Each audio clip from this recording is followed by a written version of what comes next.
Well, we're finally on the move.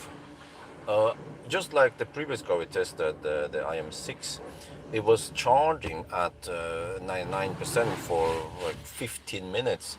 Now we're doing the ABC. Yeah, the car, I received it dirty, always be smutzig, but I'm gonna get it hand washed for only 80 baht. That's roughly 2 euros for hand wash. That's a good hand job right here in Chiang Dao. So yeah, so far consumption is 162 watt hour per kilometer. We'll see.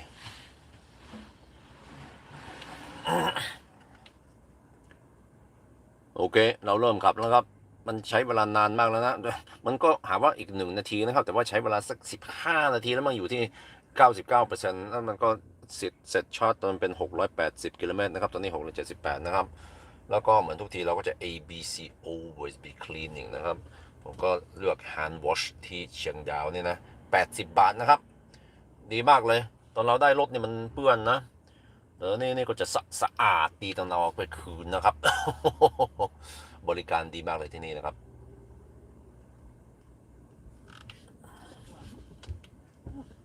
เราตอนนี้เราใช้162 วัตต์ต่อกิโลเมตรแต่ว่าเราเพิ่งจะเริ่มนะครับ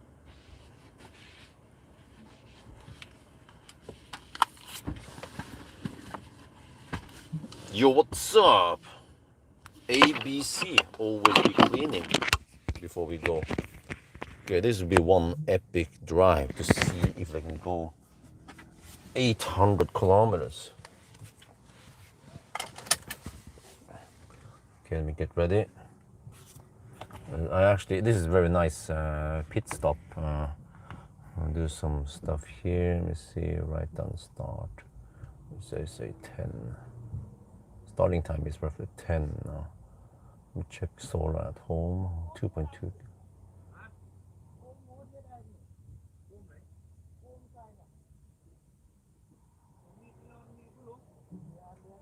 Okay.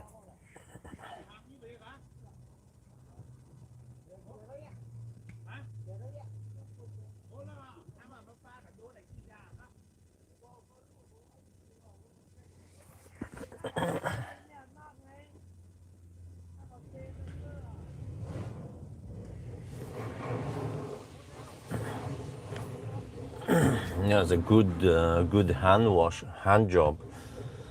Yeah, well, let me see. I estimated 108.6 kilowatt hour. And then if you go 800 kilometers, we need to average 135, but the car overports by 2.1%, so it's actually 137 on display.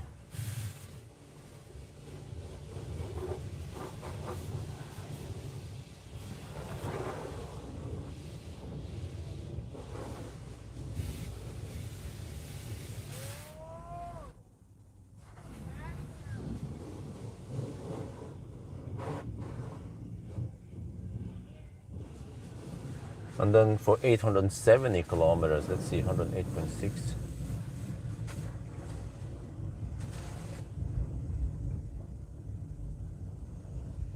We need 127 watt hour per kilometer on display.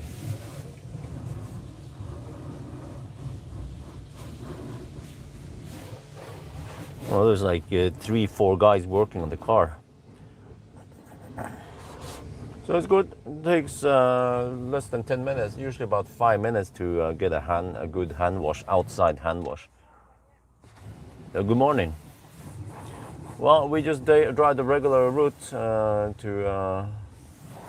via Chiang Mai and then Bangkok. And I think I checked now. It's supposed like the worst traffic is over now. The New Year traffic, it was crazy. Like every year, it's just crazy traffic. But it was just a coincidence. And next time, I need to also make sure around New Year that I don't get stuck in some crazy stau.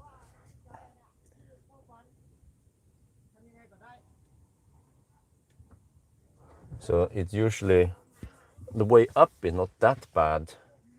It's the way down that you get stuck in stau around, Nakhon Sawan, China, Bangkok. Yeah, Happy New Year. Yeah, we are now finally getting something interesting. I will test Leap motor B10, but also C10. So supposedly many people also interested in the C10. So yeah, B10 and C10, and we will go on a trip to Pattaya. Actually, I will do some tests, but also experience how it is to use those cars.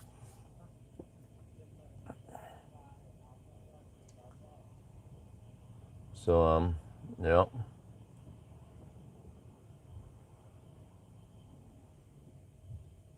Hand dry it afterwards also. For 80 baht, €2 roughly, you get hand wash. In Norway, it would be, well, outside hand wash would probably be at least 10, 20 times more expensive.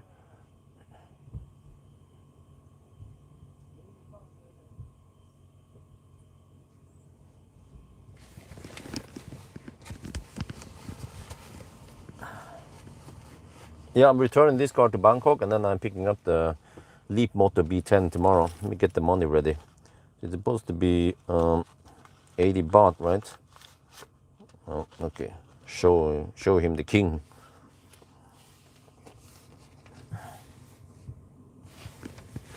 Cash is king. Wow, it's actually still foggy here. Holy shit balls. Freaking fog in Chiang Dao, man.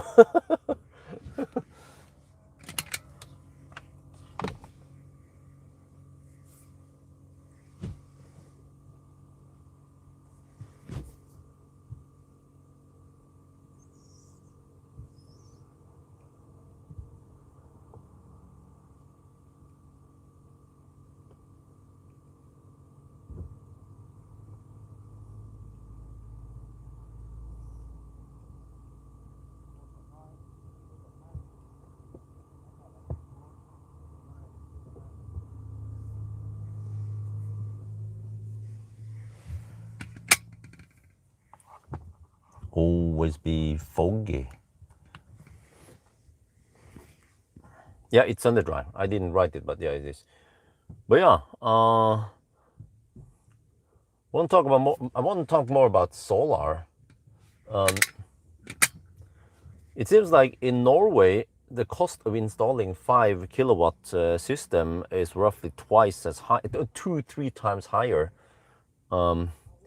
But the 10 kilowatt system is more cost efficient because there's some overhead involved. So, but still, in Norway, we are talking about maybe 2 times higher initial cost, which should translate to twice as high return on investment. Well, it depends on the electricity price, but electricity price in Norway is also quite low. But there's interesting. Supposedly, I Google about this. When you sell, when you, 30 บาทครับ ครับ เดี๋ยวเราเงินทอนสักครู่นะครับ ครับ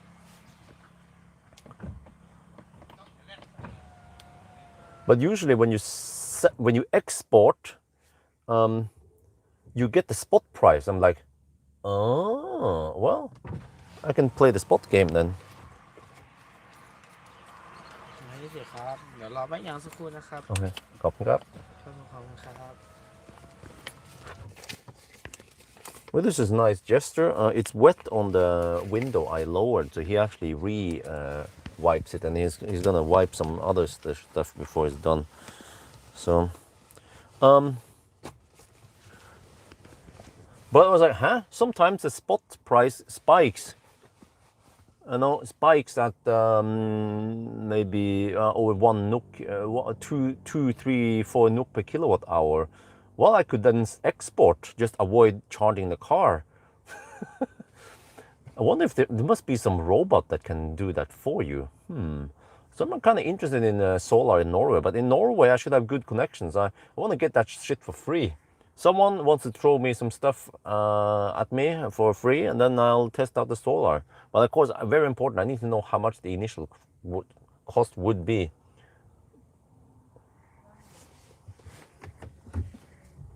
There you go. All good.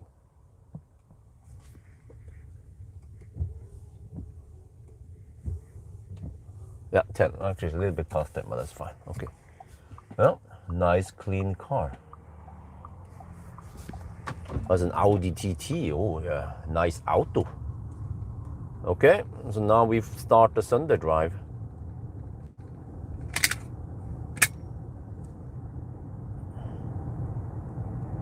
Nice and calm in here. Wow, the fog is just ridiculous over here in Chiang Dao, man. Dude, it lasts until freaking 10. No, past 10. I didn't know that the fog was so lasted so long over here. And actually, at our house in Chiang Dao, the fog is already gone. We are getting okay production now. Let me check the production in solar. Yeah, 2.3 kilowatt out of around 4 kilowatt nowadays. So production is good now after we chop down the trees. You always be chopping.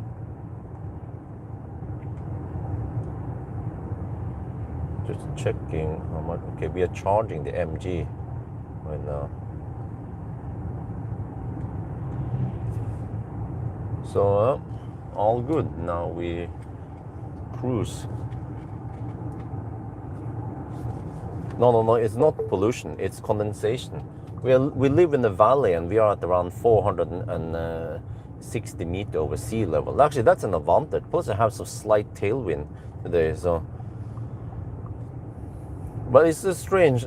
Around here, Chiang Dao, the fog lasts really long. When I go to Doi An Khang, there is a place, a city called Phang, north of here, around 70 kilometers north of here. And then usually when I'm done testing around 7:30 in the morning, then the sun comes out, or the fog clears at Phang. And then I drive in the sunny weather all the way until 5 minutes before Chiang Dao, boof, fog. Like, what the fog, man? And then, yeah, nowadays the fog lasts until 10 maybe. So, yeah. Well, that's a slight disadvantage, but because then the solar production, when it's foggy, it's roughly about 500 watt to 1 kilowatt only. Once the sun comes up, I mean clears the fog, then suddenly bam, 1.52 kilowatt, and now 2.3 kilowatt. So that's a disadvantage with Chiang Dao. So Chiang Dao isn't the best place. All over the other places like in Chiang Mai, or you will not have fog, or at least not that long. No, I don't think there's any fog over there, Chiang Mai, or especially not Bangkok. China, I don't have any specific plans yet. No.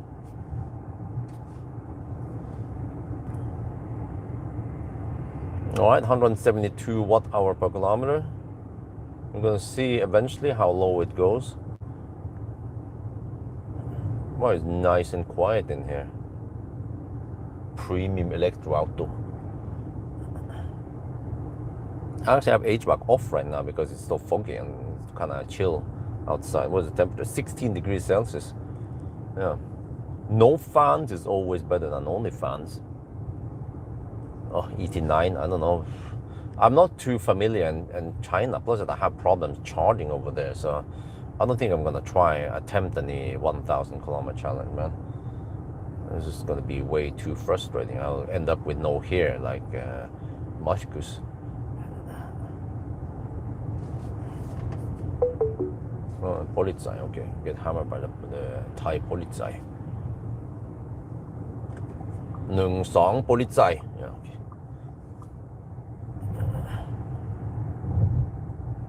Well, listen, the car is nice and clean now. That's good. You see, we drive 5 minutes out of Chiang Dao and then suddenly we see the sun.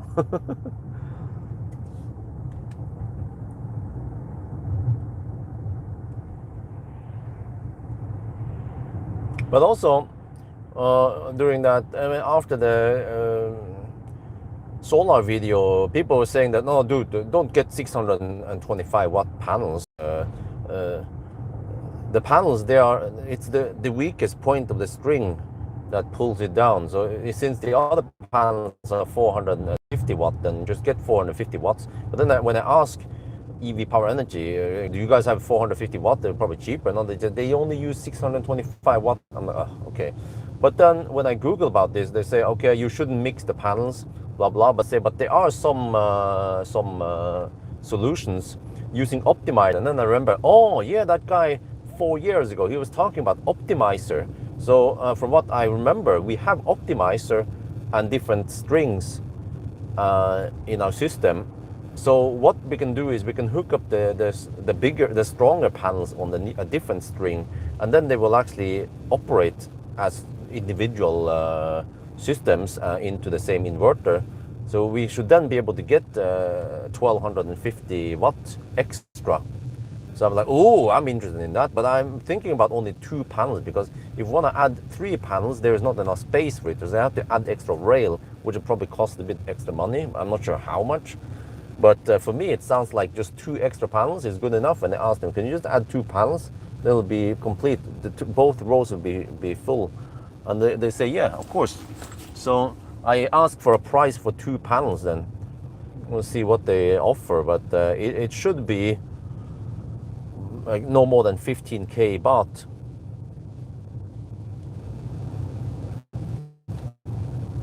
Ideally, I want to get it down to only around 7k baht. So I will probably ask some local installers, ask them if they can just slap it down for me. It shouldn't be too complicated. I can't believe that. I don't think the original installer needs to come there, you know, EV Power Energy. I bet anyone who has the knowledge and certification to install it, they can just slap down, and then that's it. And then suddenly I will have around about 20% more power. Actually, I'll go from 6.3 kWh to 7.4. But what I assume that the initial panels, they have degraded to around 6 kWh, from 6.3 to 6 now. After these years, they have the biggest. They have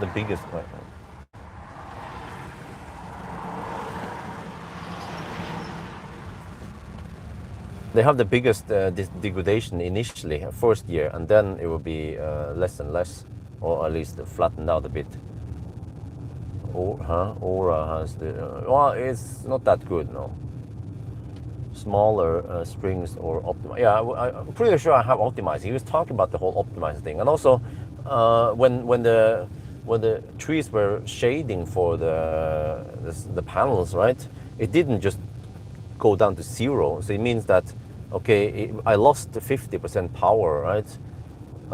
Which is probably the shaded whatever. But then there must be optimizer. Otherwise, I will probably get an insane hit in power without optimizer. So yeah, there is hope to get okay thing there. But I heard now that there are plenty of companies installing solar nowadays. So it was like, yeah, the local PA in Chiang Dao could also do it. And okay, that sounds better actually. Less overhead, less travel cost and stuff.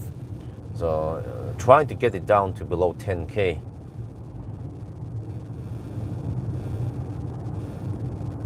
So, and then probably lungi is also quite common. I think also my mom uses lungi, and she uses another company. So okay, whatever. If we need to use the same lungi, we can do that, or we can use use any brand as long as it is within the spec, right? In max current and some voltage, whatever. Take only 20 kilowatt after 8. Yeah, that sounds about right. Oh, there's some really slow drivers. No, what the heck is that? It's a motorbike with a side trailer thingy, and then everyone is driving slow. Just overtake it, bro. Come on, don't dick around. Just overtake it. It's fine. It's fine. He's driving so slow. Audi TT. I wonder if it's assembled in Thailand. Otherwise, it'd be way too expensive. This is not made in Deutschland, in it.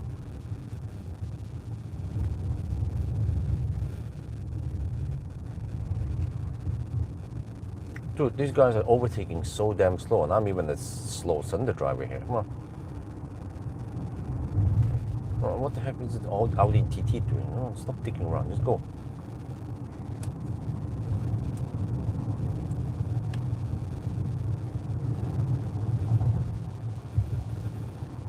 You know, I ain't got all day, man. It's gonna be a long day. because the Sunday drive section will be actually, most likely we will drive all the way to Bangkok without needing to charge. And then we charge to probably top up to 50% because that's what I got with 80% or whatever. So yeah, I'm planning on visiting that PGT station 62. It's called Flagship. It's like a quite cool gas station concept. So yeah, that'll be interesting. Well, you want to hammer it? If you want to hammer it, you should do it now. There. Holy shit balls, that's a one smutsy Suzuki. The Suzuki Schmutz. Yeah, you see, we drive 5 minutes and then suddenly it's sunny over here. Oh man, it's like the fog valley of Chiang Dao. The media volume has been turned down. No, what the heck is that shit? I didn't ask you. You're listening. Stop listening. Oh, I have turned off that voice control and the continuous listening, but it's still listening. You see, if I say, okay, next song. Oh, well, now it doesn't work. Okay, well, good.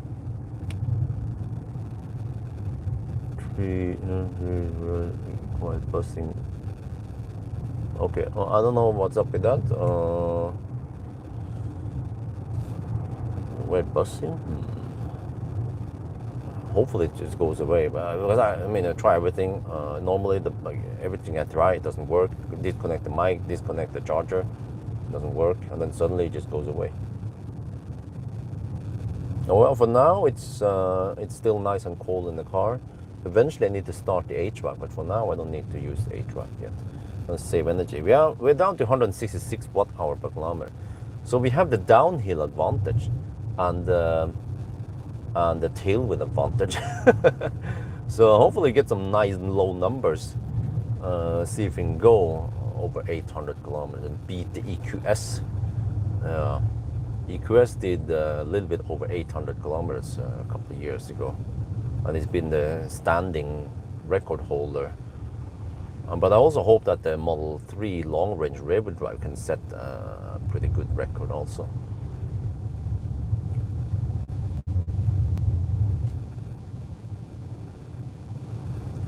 Now, these guys gonna slowpoke or what? I mean, I ain't planning on slowpoking on the curves, bro. Come on. These guys that drive so slow, they drive like Chinese auto steer. You know what I'm saying? It's so slow in the curves. No, you can go faster. Even the Suzuki Swift is not that swift. In it. Come on, come on. I'm hunting on you now. Come on, boy. Holy shit, man. Seems like Chinese people and Thai people, they are not that much different. Just want to slowpoke in the curves.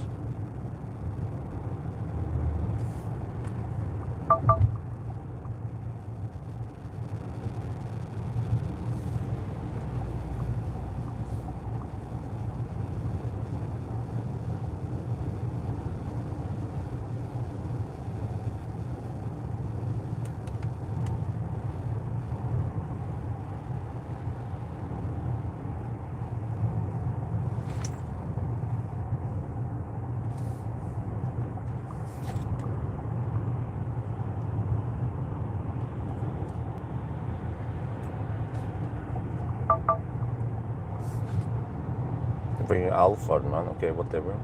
He's gonna go slow anyway around here. Now he speeds up in the straights. You can bet that the first curve is gonna drive dog slow because he's a Toyota driver.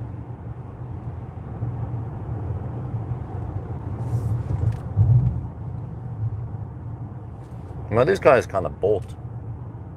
And now they all disappear in the back there, in the mirror. Okay, whatever. They will eventually catch up once the curvy parts is over.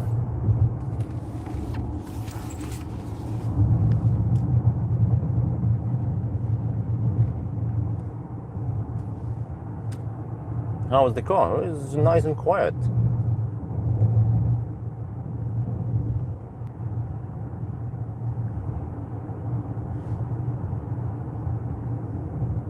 Fortunately, we have some tint here, so it's not too hot in here. The V-Cool tint. Oh yeah. Kicks ass for the Lord.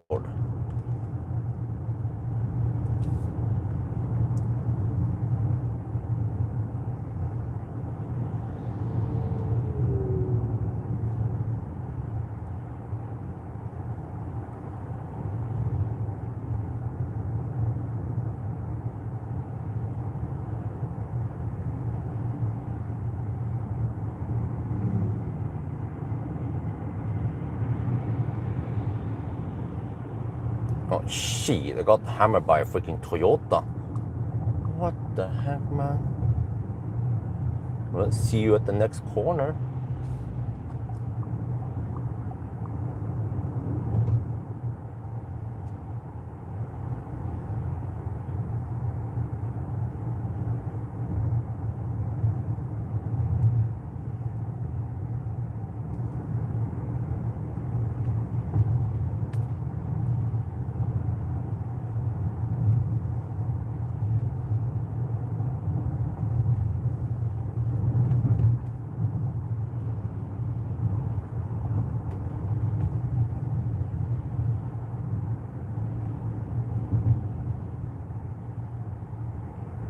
Well, 168 watt-hour per kilometer. This is rear-wheel drive, by the way. First, I was assuming it was all-wheel drive because it was so expensive, 2.3 million baht. No, it's like, no, it's rear-wheel drive, 315 horsepower rear-wheel drive. Oh, maybe that's one of the reasons why it's so slow in the curves.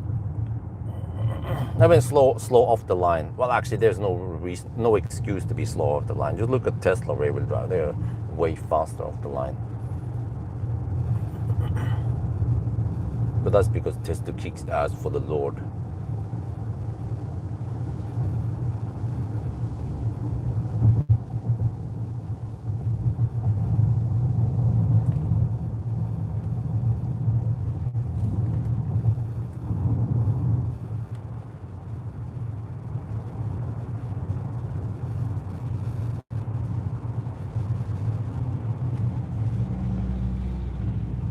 I'm impressed with the Toyota driver. He's able to keep up some good speeds here in the curves. Like the rest of the pack. Back there somewhere. Okay, that was most of the curve. There's another S curve coming up eventually, but it's going to be in a couple of minutes.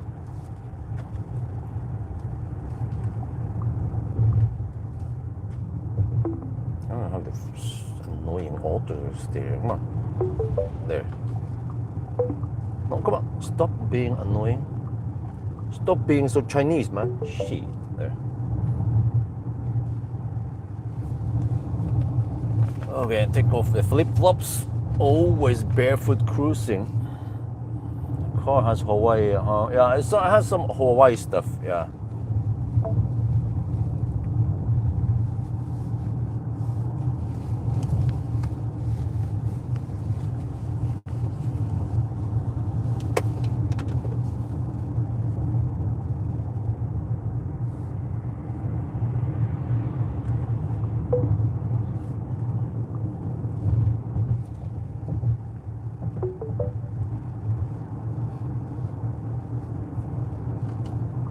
The time, 12 hours.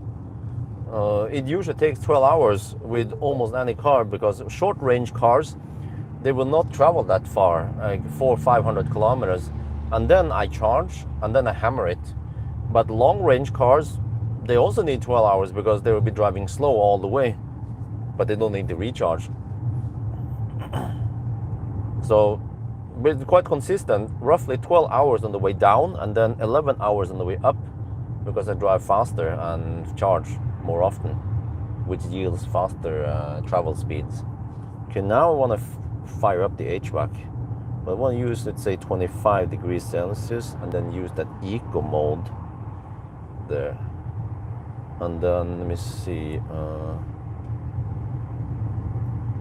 maybe, what about, okay. What about the drive mode?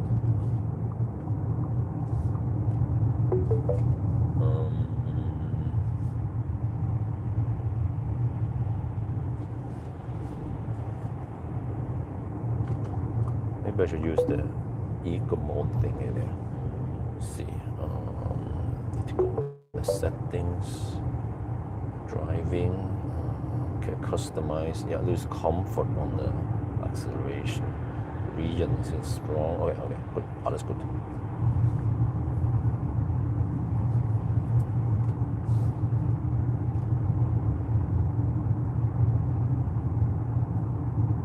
Auto. Okay.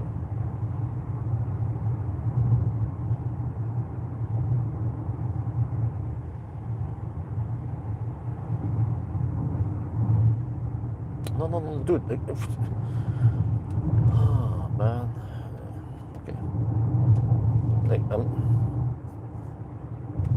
I'm adjusting some HVAC settings, and then suddenly it goes out of it, and then shows another screen. The user interface and the general the way you use this car is kind of annoying. Software and stuff is not that smooth. Has weird glitches and misdesigned here and there.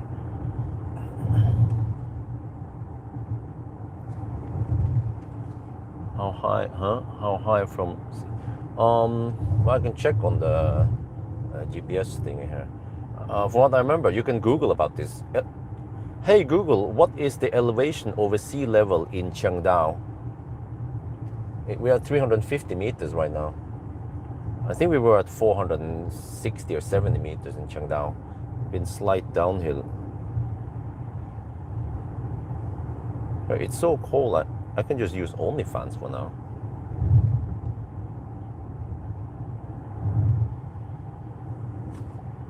It's only 21.5 degrees outside. It's actually kind of cold. Lol. Yeah, it's so cold I need to use OnlyFans, otherwise I'll be freezing in here.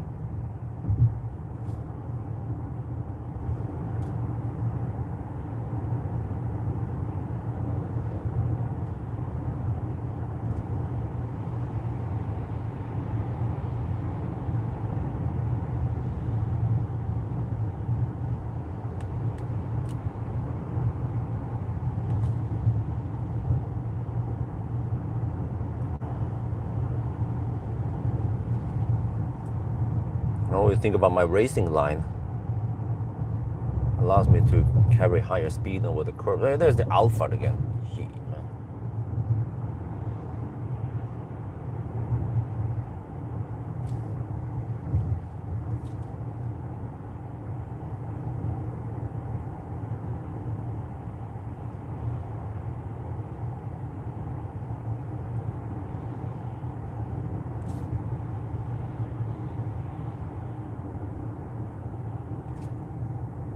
Oh, go, it's green.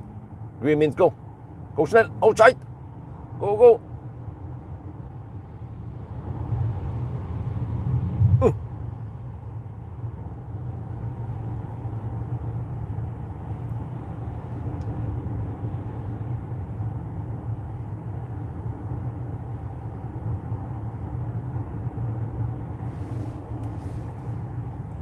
Okay, let me see. 162 watt-hour per kilometer. We don't see any crazy low consumption yet, so well, we'll see. We need to hit 137 watt-hour per kilometer to go 800 kilometers. So maybe this is not going to be the record holder. It will be the Model 3 long-range rear-wheel drive. You'll find out in a couple of weeks. It's going to be the Leap Motor B10, and then the Leap Motor C10, and then Model 3, and then Model Y as the last car before we prepare to go back home. And then if I have time, I could hammer over to Chiang Mai after I deliver the kids at the kindergarten, and then I could go borrow some cars over there for one day. But I'm not sure how super interesting it will be for the view counts. But maybe it's at least better than just digging around in Chiang Dao, because people are kind of bored of that. They want to see car stuff.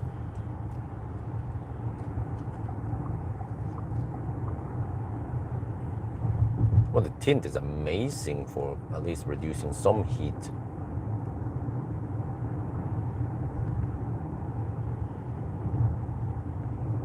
Should also help me reduce, maybe shave off a couple of watt-hour per kilometer.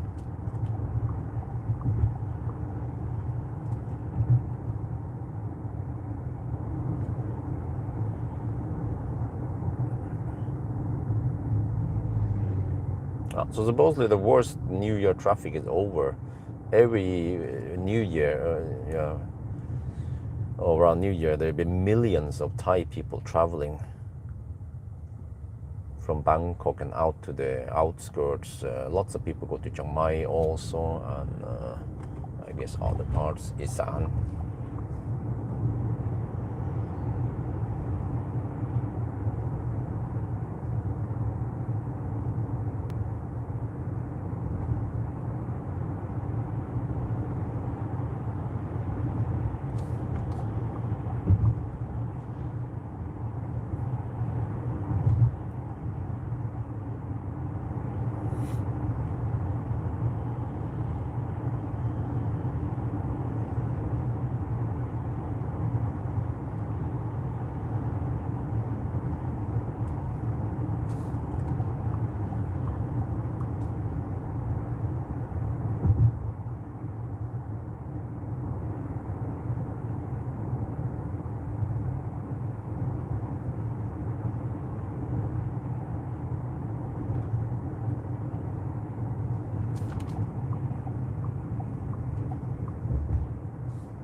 Oh, it's getting hot now, 23 degrees.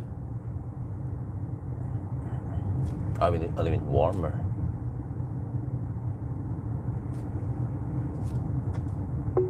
Where do you celebrate New Year? Oh, we were in Chiang Dao. Passed out in Chiang Dao, like, oh shit.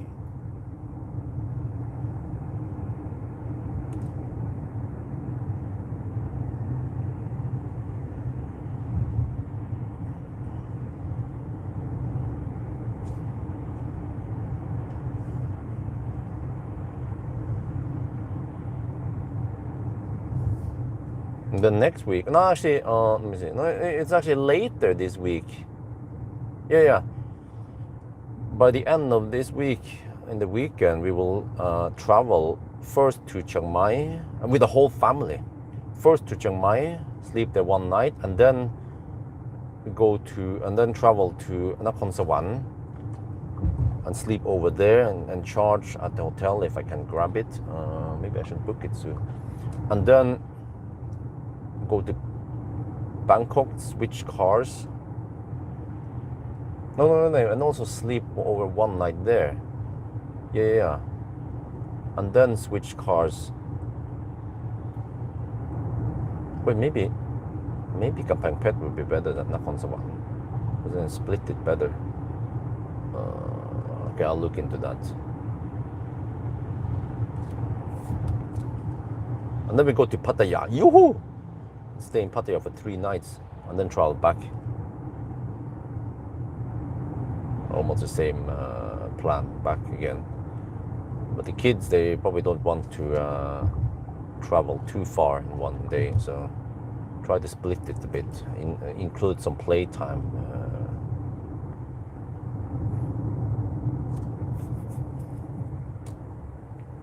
Been lucky with the green lights. Come on, go.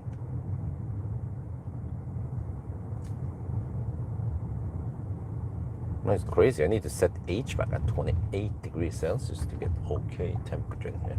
Otherwise, it'd be too cold.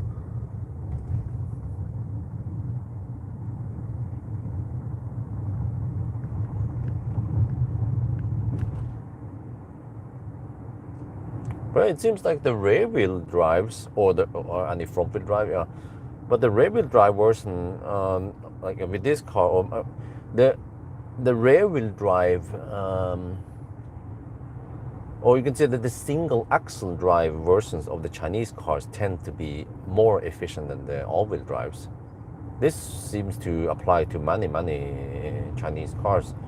Like the IM6 was remarkably efficient, the rear-wheel drive, but the front-wheel drive was just so thirsty. No, the all-wheel drive, yeah.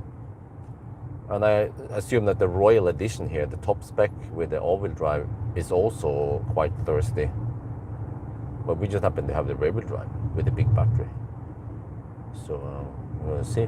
Can we beat the EQS? Well, EQS was actually all-wheel drive. EQS 500. That was very impressive. 134 watt-hour per kilometer, if I remember correctly. And it did 825 something kilometers. But the net capacity was 107, I think it was, yeah, the old battery. I haven't tried a new battery yet. Not sure if they haven't improved the efficiency also. But yeah.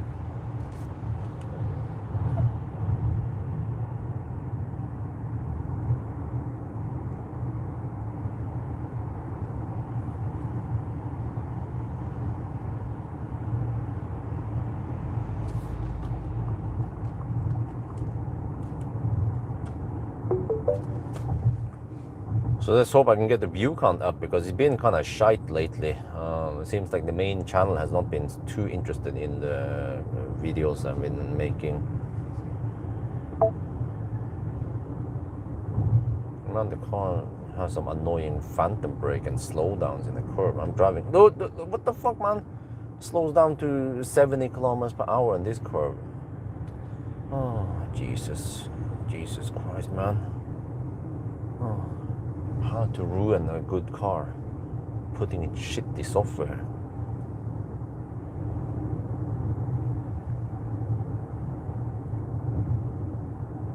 Okay, we're down to 156 watt-hour per kilometer. It seems like once it flattens out and you can have some constant speed without too much curves and acceleration, deceleration, then it seems to be better in consumption. I need to drink enough water.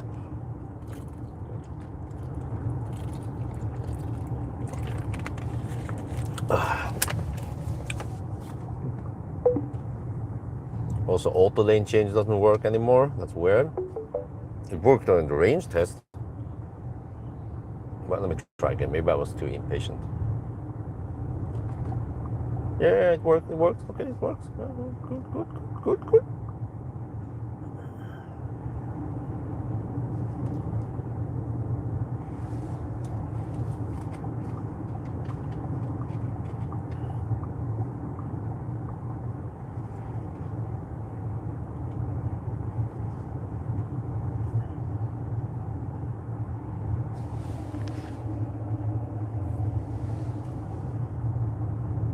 But the tint has a weird blue tint over it. Yeah. So it messes up the auto white balance on the camera. Uh-oh, it's green. Green means hammer it before it turns red.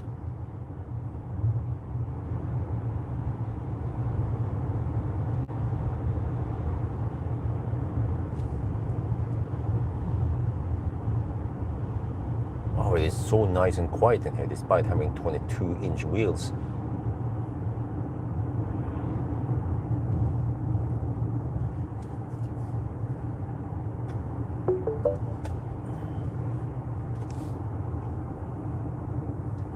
So there were some fireworks in Chiang Dao, a little bap, bap, bap, bap, bap, and now it's done. Yeah. So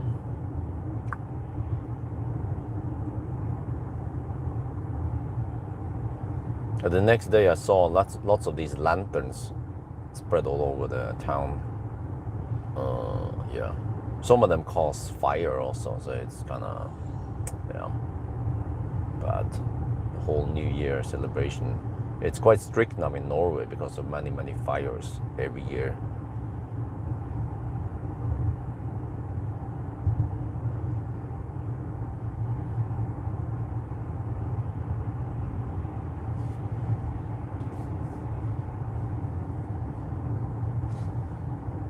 Dude, that guy, he just doesn't give a fuck if he gets run over.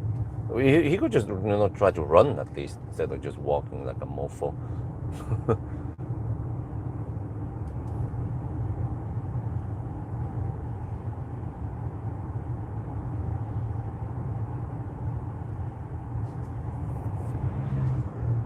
Well, let's hope that the next car also has some tint. Most interested to see how the tint on Doraemon will be. Because actually the tint on Doraemon right now, the cheap tint, it is so shite. It looks dark actually. Actually, this tint is also damn dark. Well, it's good now in the daytime, but the tint on Doraemon is very dark. I mean, it's not very dark, but it's kind of dark. But there is no privacy at all. You can, if wife is breastfeeding, you can see right in there. So we need some quality tint. But I'm primarily looking for the heat rejection. And if I can get good heat rejection and not too dark tint, then that's fine. I don't mind. It's kind of bright. The Thai people, they want it to be dark in here. They don't want too strong sunshine. But I mean, it's not that bad. Dude, go to Norway during winter when there's snow reflecting on the ground. But we count the opposite here. So they usually go 40 to 60%. 40% meaning the lower percent, the brighter it is. But in Norway, at least, it's different. Then like 5% is just 5% light pass through. It's 5% over there is 95% dark here, But okay, if they want 60%, but maybe I can convince them to go with 40% only all around the car. It's not too dark.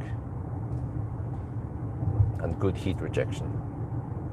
And the cheap tints, it looks silver on the outside, whereas the nice tints, it looks matte black.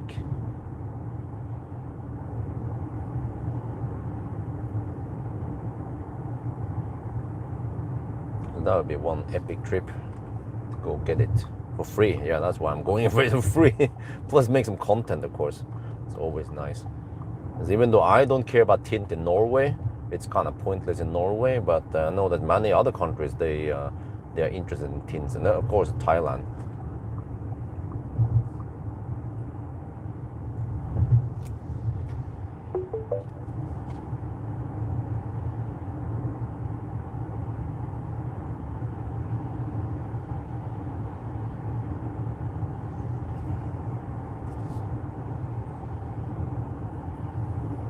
Yeah.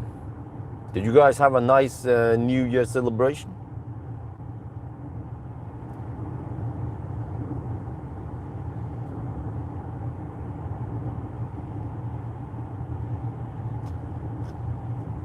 No big accidents, right?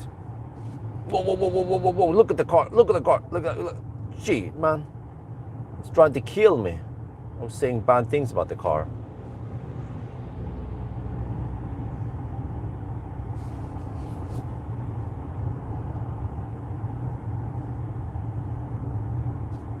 Wait, are we charging? Oh shit, we're not charging. 12-volt outlet is a bit tight, so it doesn't fit that well. There. Are we charging now? Yes, okay. Sunny contra low dark, yeah. There's supposedly a tin that you can control with a remote. So it uses a little bit of current to change the tint level.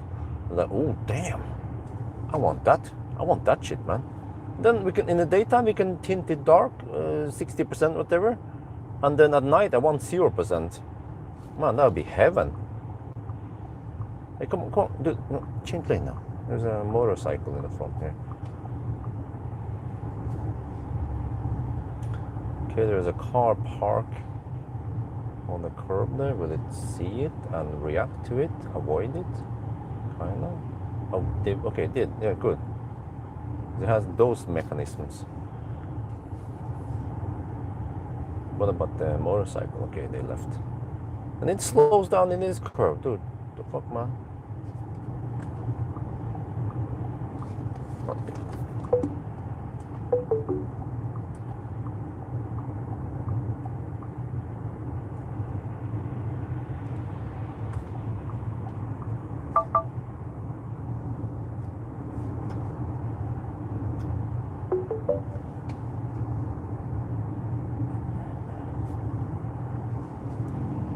153 watt-hour per kilometer. It's slowly dropping. All right. You see? I'm happy as long as I can go quite far before I need to charge. So for me, I don't care. Actually, if I can go quite far, then it becomes more hassle. I have to actually drive a little bit back and forth to run it down low to, let's say, 5% before I plug it in.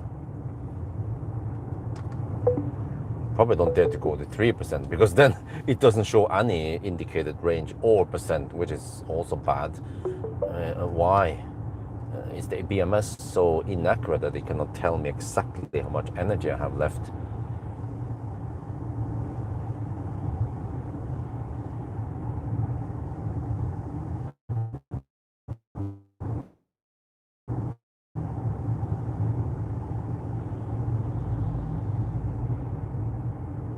This restaurant is nice also.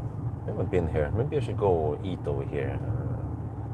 But the problem is that we tend to drive straight to Chiang Mai, and actually we slowpoke. We drive during around 11:30 noon when the kids are sleepy, so they sleep in the car. They sleep really well when driving. But then from Chiang Dao to Chiang Mai usually takes about an hour with normal low-ish traffic like now. And then we stretch it out to almost 2 hours by slow poking.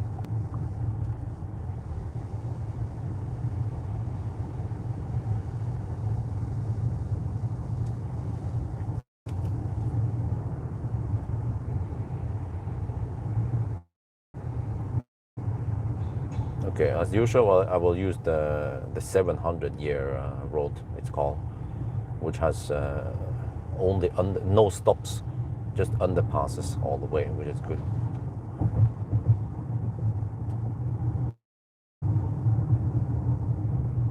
Now we come to Melim.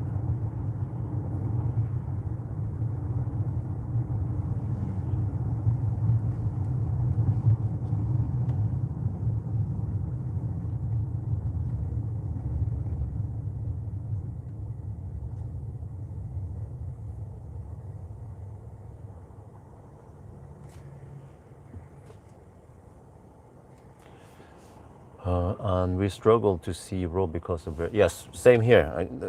This car at night, man, I'm struggling because it's dark. I suspect it's, I don't know. I don't. Usually there will be an inscription somewhere showing the darkness of the tint, but I don't see it here. But I guess it's 60% maybe.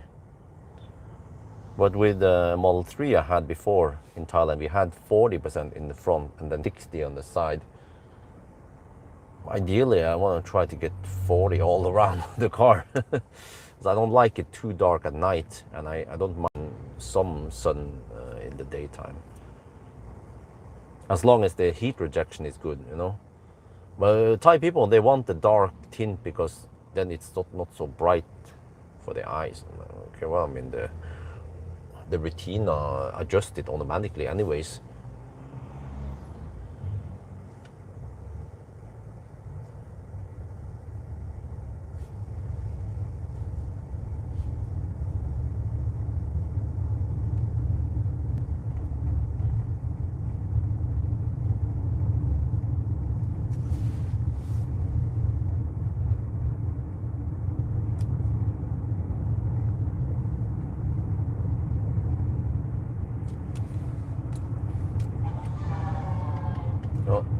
Truck farted.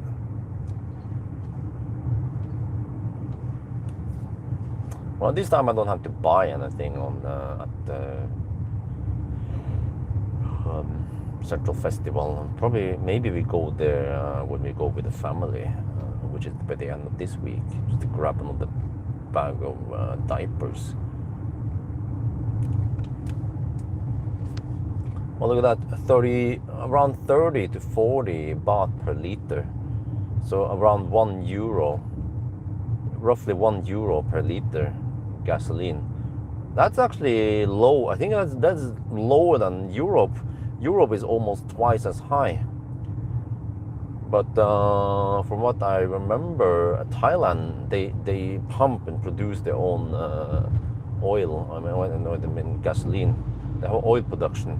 They also make natural gas from that.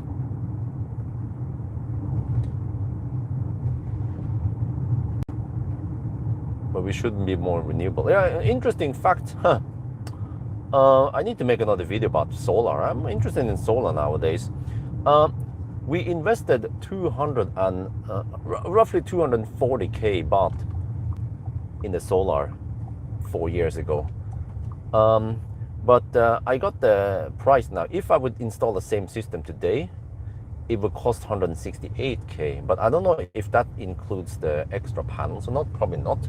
Let's say 220k baht. Then maybe okay. Okay.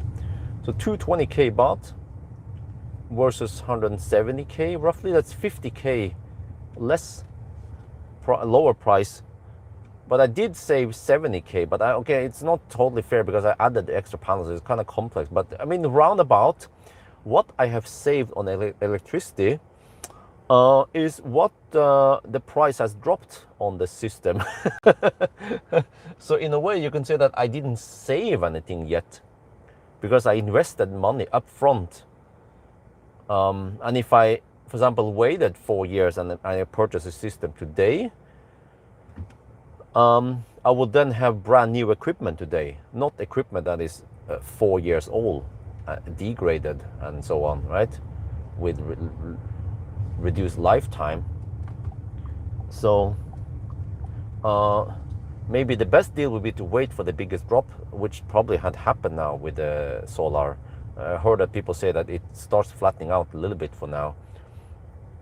And then go for it today. But I mean, this is hard to predict.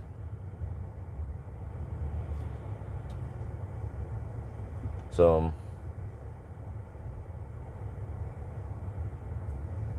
but for me, it was also very insightful to learn more about solar. And of course, if I had to wait 4 years before I could get the system and learn more about it, then that is, I mean, knowledge is gold, right? Okay, I'm not gonna wait for them because they are so slow.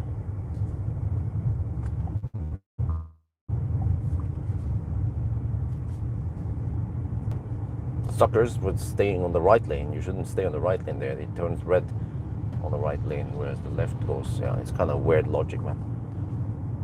Not good traffic flow, that LED lights logic.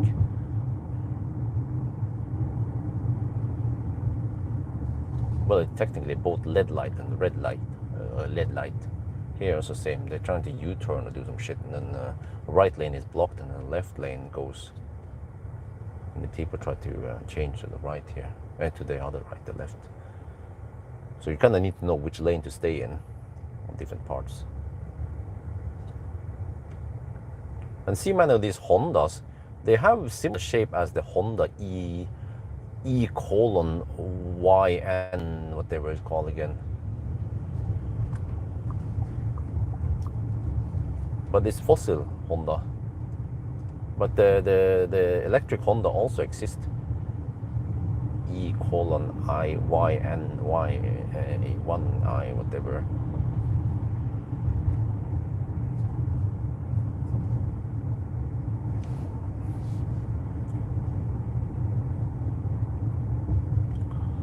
So,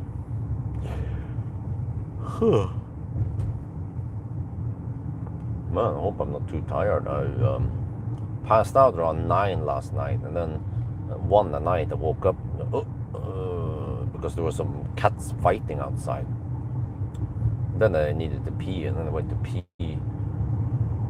And then I tried to get some work done, but then Isabel woke up. And eventually she fell asleep again. And then I got some work done. Then I fell asleep around 4 at night, and then I slept 3 hours before waking up in the morning. But the kids, they are at kindergarten right now.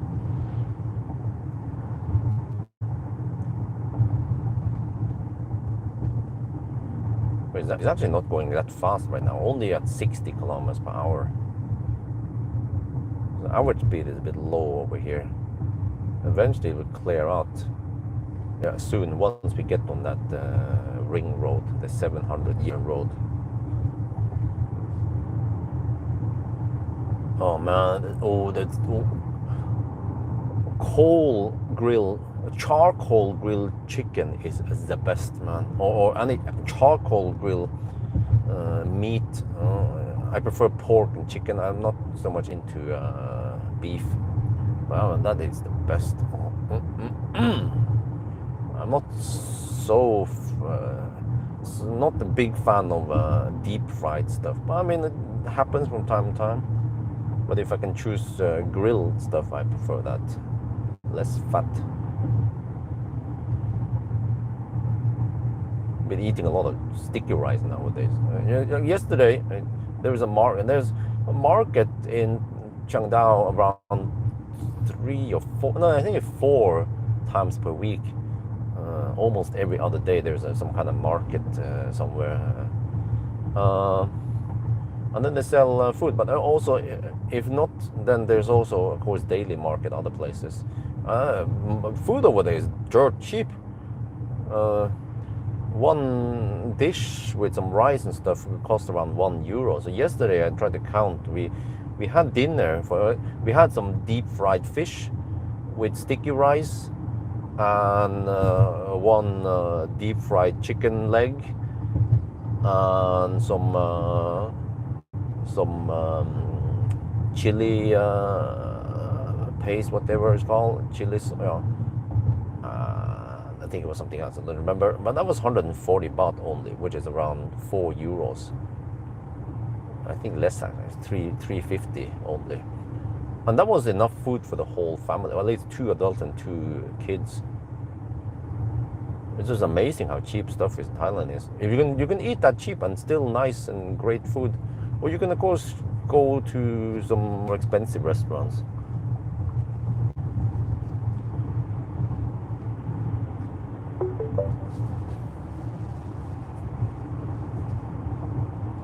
%, dark and heat. Yeah, something like that. 10% dark. Okay, yeah.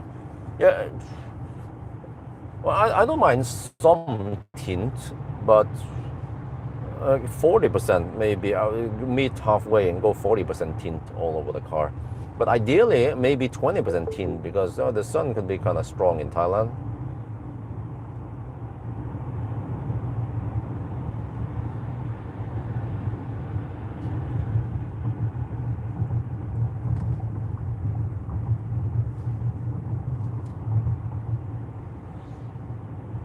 But on MC Hammer, I had this very gentle tint on the side windows. Technically, it's illegal. It might have been only 5%. You could barely see it, but it had really good heat rejection. It was amazing how good it was. Like the Deutsche Autos, when I tried the Taycan and some of the other German cars, it's not that hot on the side windows, and still nice and clear. But I need to document eventually how shitty the tint on the Doraemon is right now, because the side tint is so bad that it's not clear. You can, like, the whole window looks kind of blurry and double vision thing. I'm like, I need to document it before and after. How bad it is versus some premium, more expensive tints, and that you actually get better product if you pay more. Unlike some other things, like when you buy those phone accessories, they are just way overpriced. You can buy way cheaper like phone cover and protective film and stuff online instead, right? Like Lazada or Amazon or wherever, way cheaper. But if you go to those shops, they have insane profits.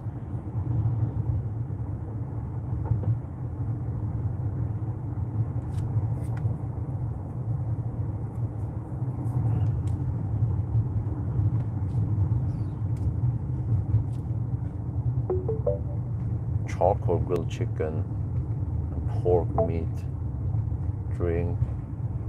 Yeah, I think maybe I'll treat myself with a green Fanta. I've been avoiding soda lately, and it's fine. There's lots of other nice drinks anyway, you know, or just water or like some fruit drinks is also great. But I prefer the pure 100% fruit drink without any add-ons. Thai people, they tend to add some salt and maybe even some syrup. No, don't, just go for the natural. It doesn't need to taste all that sweet and salty.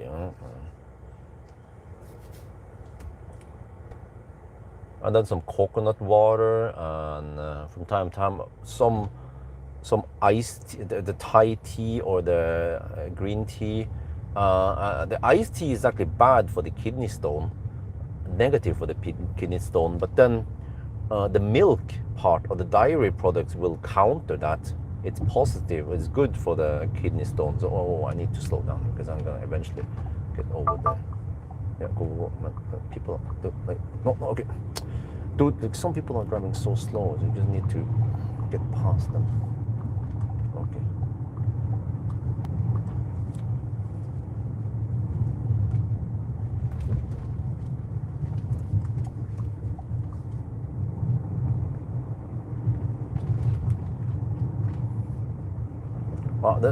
The eco mode is just annoyingly slow. I need to disable that shit. It just, the car becomes super sluggish, like a TDI without the T.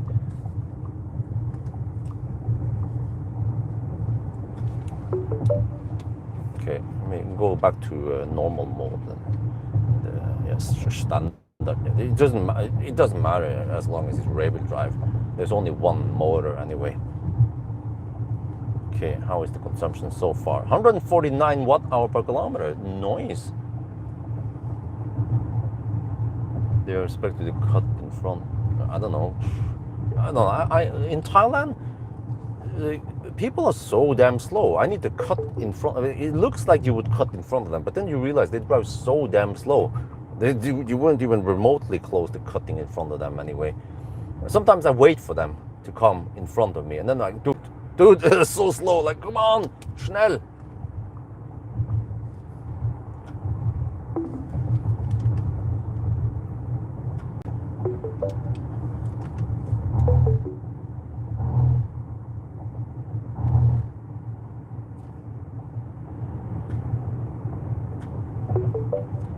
Okay, now I'm just gonna hug the right lane.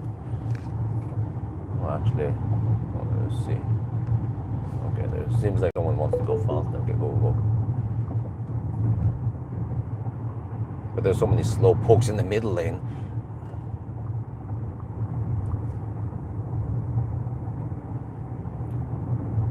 But man, I have to tell you guys, had some annoying experience in Chiang Dao. In Chiang Dao, there is this mobile shop. Mobile repair shop with accessories, and they also sell computers and shit over there. And I've been checking the state of health on some of the phones that. Okay, Amber's family, the whole family uses iPhones in various generations. The wifey, usually when I buy her a new iPhone, she tends to give the old iPhone to mom or dad or sister. So they have everything from iPhone X to iPhone 13 or something. They are kind of old, right? And then we also checked some of the state of health on the iPhones, and Amar's dad had around 70 something, 75%, I think. Amar's mom had only 71% on her iPhone X. And then, but I mean, dude, like those guys, they've been using those phones forever, no problem, right? They charge, they use the phone. They don't use the phone that much. But then once they knew that the state of health was kind of low compared to when wifey had it, it will always be higher than 90%. Then suddenly they want to replace the iPhone batteries, and they check the prices. It's actually quite cheap. You can get a third party for 1,000 baht or only 30 euros, or you can get the original, which is 3 times more expensive, like around 100 euros. or maybe 80 euros. And then supposedly Amar's dad went and changed his battery to some like third party.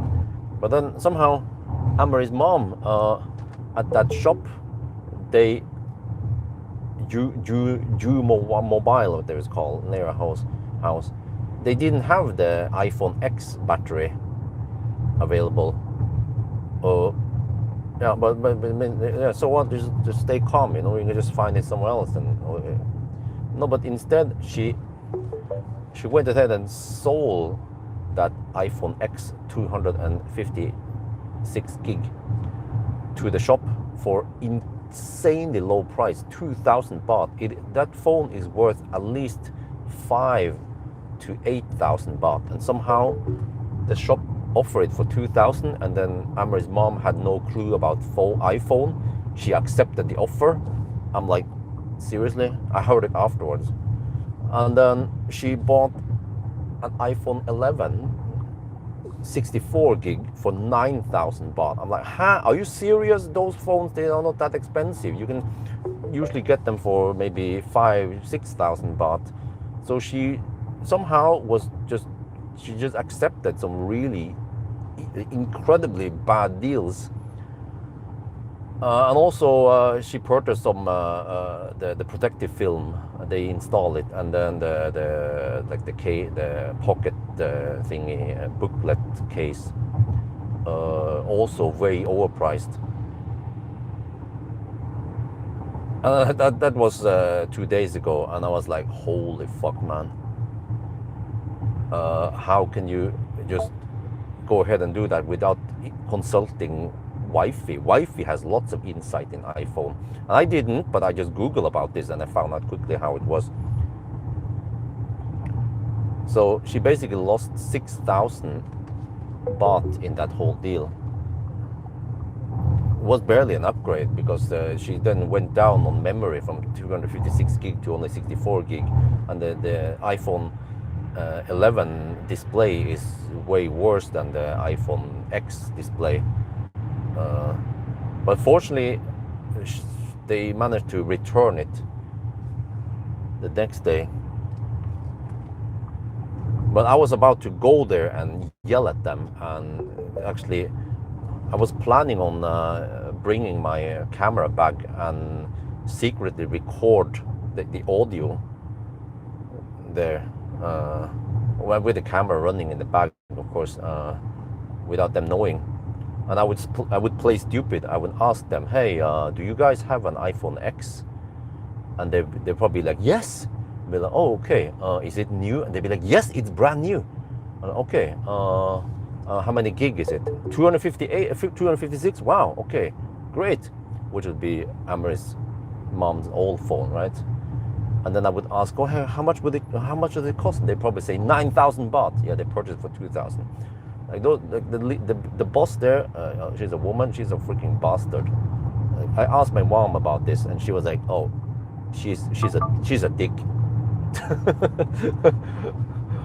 Well, I was like, but unfortunately, I was not able. I was busy doing some other work, and then Amar's mom and dad went to the shop, and they managed to get it back.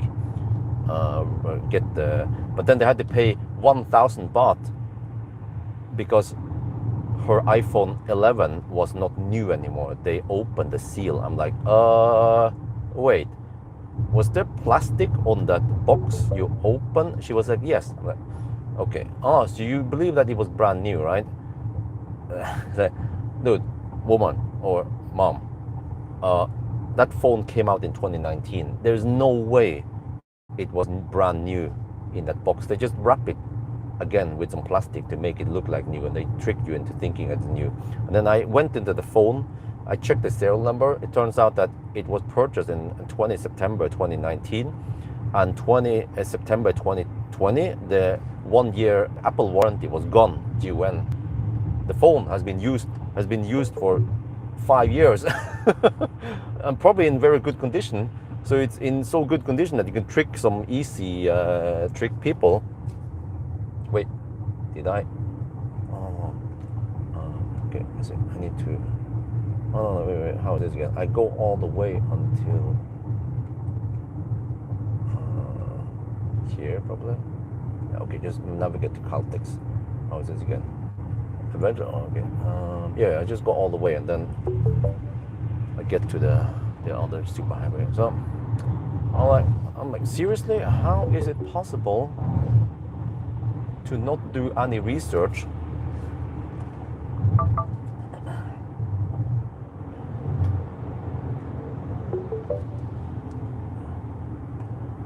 And just accept incredibly unreasonable offers, also by the shop to offer that in the first place, but for Amar's mom to accept it, that's just beyond me. Like, holy shit balls, man. But then when I talked to my mom, I asked my mom, hey, because my mom, she is fucking smart. You guys all know that. She doesn't get tricked that easily. So I asked my mom, she said, well, what about that shop? I said, huh, are they okay? She was like, meh. And then after talking a while, found out that my mom purchased a phone many years ago from that shop. And then not long time after she used the phone, it stopped charging. And then she didn't know what was wrong, so she went back to the shop and asked the shop owner. And then they said, oh, you need this new charger. You need this 65 watt charger and shit. I'm like, no, that's bullshit. Like, if you don't need, a regular phone can charge on 5 watt, no problem. It just takes a while. It's bullshit that you need a 65 watt charger. Especially on some not so high grade phone that my mom uses. Probably can charge at maximum 15 watt. And then, the shop owner said, oh, we have this charger that costs 1,500 baht. I was like, huh? Seriously? It's 1,500? But then she could sell it to my mom for 500 baht. And my mom was like, no, let me go check somewhere else. Then she went some other places and then a little bit back and forth, and she found out that it's just a USB cable that was kaput.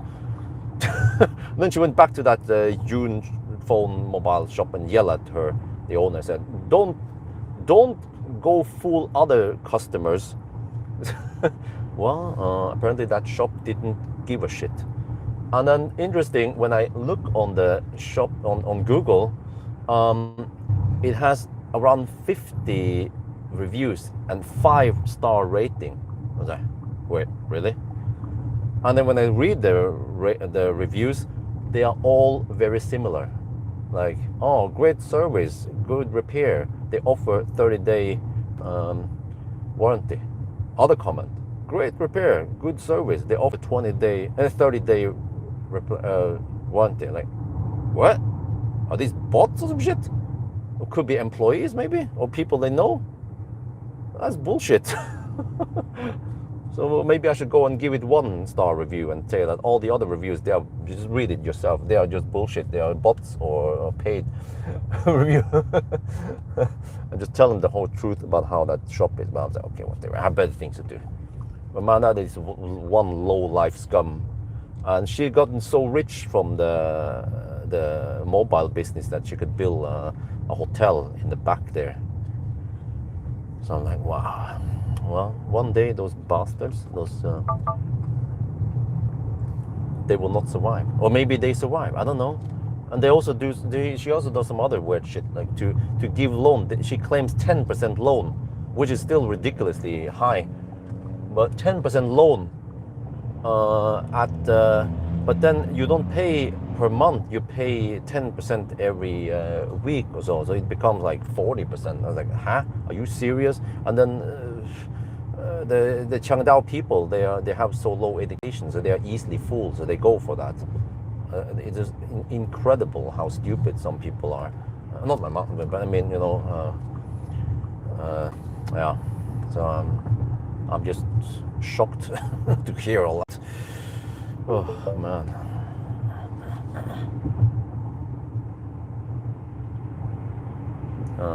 So MBK, yeah, exactly.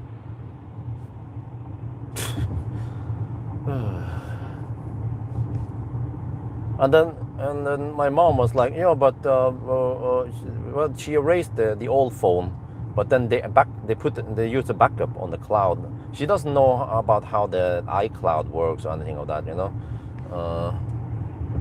But yeah. And then she was like, oh, but can they abuse my data, or can they, you know, can they be mean to and delete stuff? I was like, no, it's your data, mom. That's your account, your data. They cannot do anything unless you give them. I was like, wait. Did you give them the username and password? And I don't know actually if she gave them the username and password or not.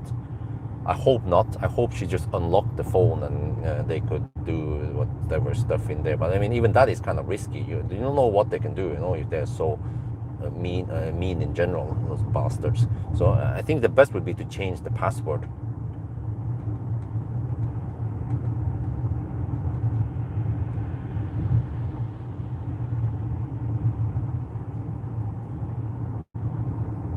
Oh, 147 watt-hour per kilometer. Simply amazing.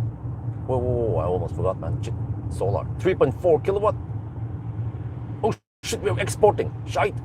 I need to crank up the speed here. I'm charging Doraemon right now. He's finally getting some charge after many days. I've been hogging the charger to charge this big fat battery.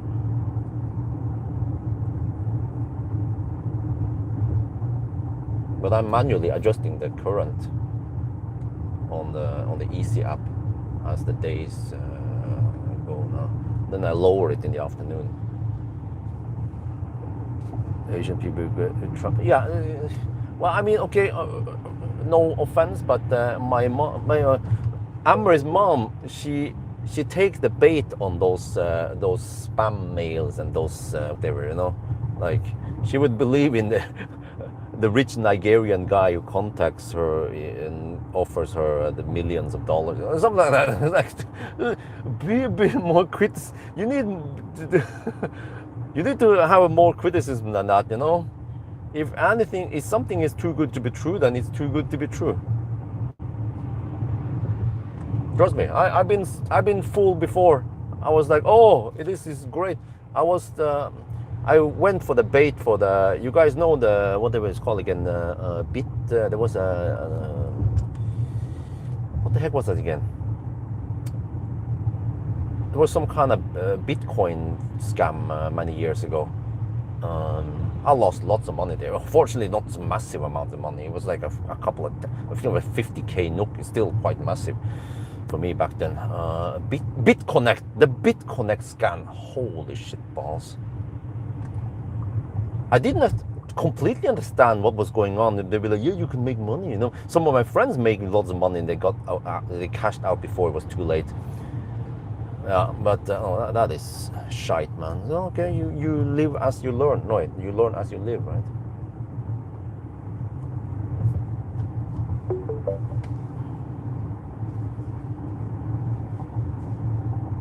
Okay, 147 watt-hour per kilometer. From here, it should be smooth driving all the way. So in that regard, I just told Amber's mom to feel better. That don't worry, like I have lost way more money than that. Plus also the cars I purchased and sold not long after and made massive losses, like several 100,000 baht in losses, right? So losing 6,000 baht was just peanuts. But okay, whatever. Yeah. So the next day, Amber's mom, yesterday morning, Amber's mom and dad went to that shop and they negotiated and they managed to get everything returned back, but they had to waste 1,000 baht. I was like, okay, whatever. Yeah. Because the shop lady claimed that it was brand new phone. Fucking iPhone 11, brand new. Brand new phone. My mom broke the seal, so we need to take the cost of it. That is so bullshit, man. I was looking for the screen hour. Yeah, there is also another way. You can look at the total screen hours, but it's reset if the unit is reset. But the serial number doesn't lie. You take the serial number, you go to Apple's page and you look up, and then you see the warranty that it has expired, and then it also shows when it was purchased. So But even I didn't know this, but I just guessed, and then I Googled about this, and I found out. Oh, okay. Because I'm no Apple wizard. That's the wifey. She's Apple ninja, not me.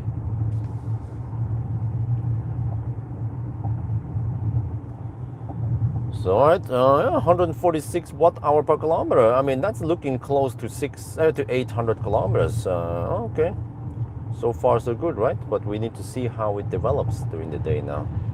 Temperature is slowly rising. I can shoot some video over here.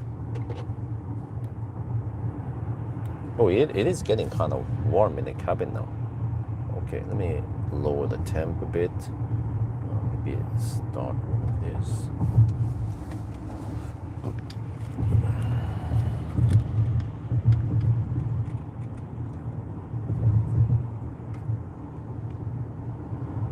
We have passed Chiang Mai now, and as usual, we do the center drive and drive at 80 kilometers per hour. That's 78 GPS speed. Car is doing a good job staying on the middle lane, yes, with the auto steer. And then so far, we have consumption of 146 watt-hour per kilometer. This car underreports distance by 2.1%. So it's actually around a little bit over 140 watt-hour per kilometer. This is simply amazing. But it's rear-wheel drive. So I get the impression that the rear-wheel drive version, or the single axle drive version of Chinese cars are a lot more efficient than the all-wheel drive versions. So yeah, this is great. Yeah, okay, it's not always smooth. It's being over careful. It's like a brake because of that pickup truck next to it, and then there's some slow pokes in the middle lane. So I need to hug the right lane, but that's supposedly the fast lane, but it's not that fast. So welcome to Thailand. Yeah. So now I'm just enjoying some nice quiet ride here, and this is also annoying. I have to there. With the seat ventilation on. Oh yeah, maybe I'm not gonna start the massage yet, but oh, this is so comfy. Let me see, will the auto lane change work? Oh, it's LED, there, blue. Anyway, yeah, it works now, great.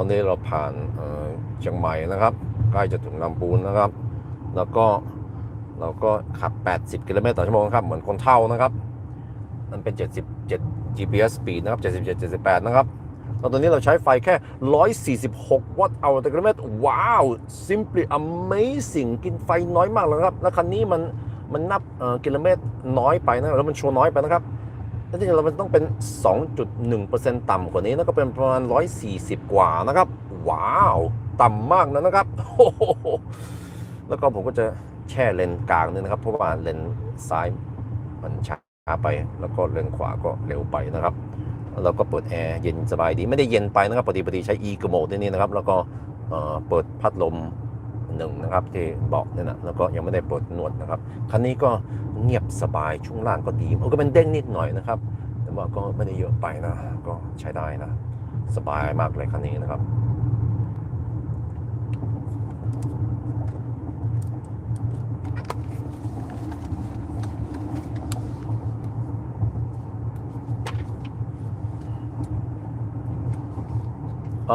I measured 108.6 kilowatt hour net. It's 116 gross capacity supposedly. I'm not entirely sure how big the net capacity is, but we'll see. We're going to measure it again today. So we'll see also how the consumption goes. Yeah, at least low traffic now. That's great. Is that open? No, they're still rebuilding. Okay. But the scale on the other side is down for repair or upgrades. So I'll just hug the middle lane here like a mofo. That's fine. The middle lane speed is actually okay for now because the left lane is too slow.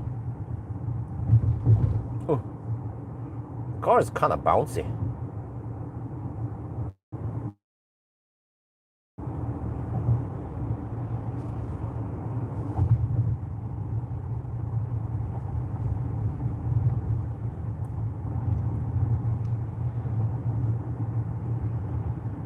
Okay, eventually I need to pee. Maybe I'll pee at... Yeah, okay, I will pee at Lampang. Wait, or do I need to pee now? I usually stop at Lampang to take that thumbnail shot because it's fairly spacious there. Oh, we have to get to the left lane here.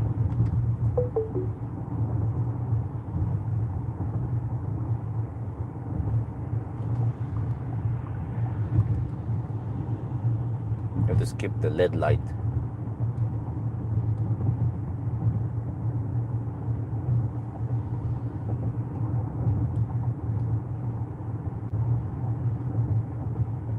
Well, I kind of need to pee. It's gonna take a while until we're in Lampang. Maybe I'll stop at some place. Pee. There's plenty of toilet. Right? It's PepsiCo. There's a fast charge in here, but I don't think I can access it. And again, as usual, I cannot access the. I cannot verify the security verification Visa card on the Alexa app doesn't work, so no Alexa app for me. That's a bummer. I've been using it before. They have fairly good coverage, so I just have to rely on the other Spark charge, on One Charge. Those are new, and I'm not sure about the reverse charge thingy, whatever they call it. But then PTT works and PA works.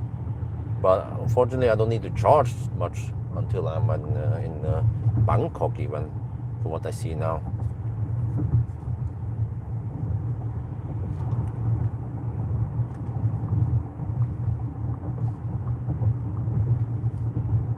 I feel like I need to pee soon. The only problem is that there might not be that many gas stations. Wait, okay, there's got to be something before we leave civilization here. There's a shell on the other side. I don't want a U-turn.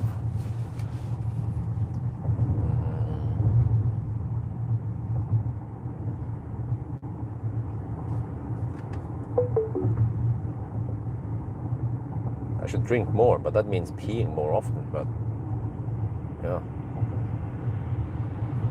because peeing more often is still better than getting another kidney stone, right?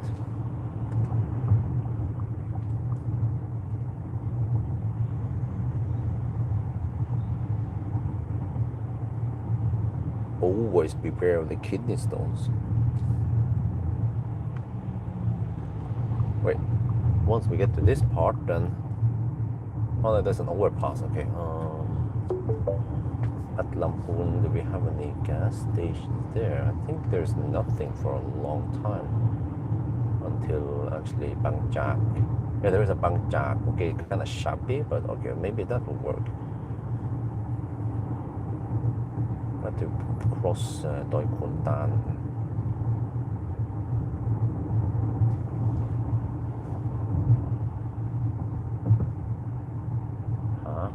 Wiring on both sides. Power and phone. What kind of wiring?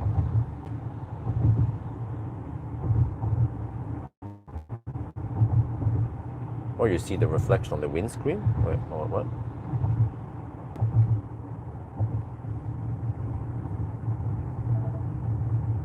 Wait, there's a Bangjak here. Okay, always Bangjak charging, or I mean peeing. Okay, let's pee here. Wait, is this the place where they're gonna? No, it's not here. There will be more Huawei chargers.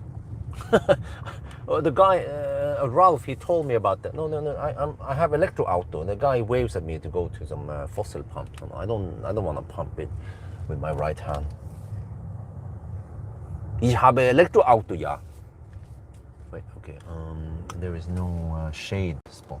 Well, there's one shade spot over there. Okay, always go for the shade spot. No, that guy pulls out. Okay. You don't want to park in the sun here. No. Okay, can you pull out a bit faster so I can get in there? Would it be mean if I went right in front of him now? Okay. He's fairly quick. Okay, park in the shade here. It's not too hot. Then we go pee.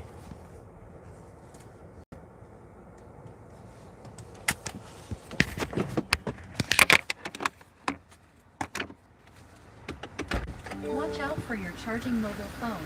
Do not forget it.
might as well do the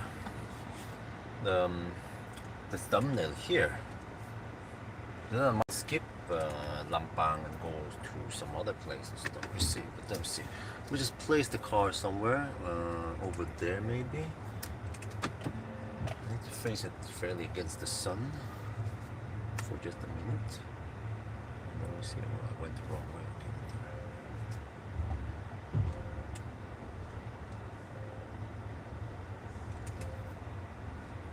I think it's over there. Wait, no, I want that in the background.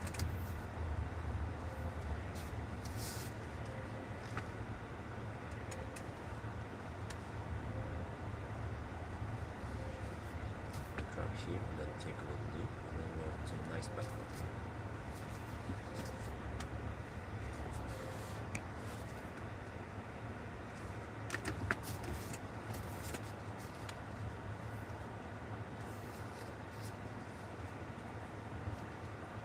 Yes.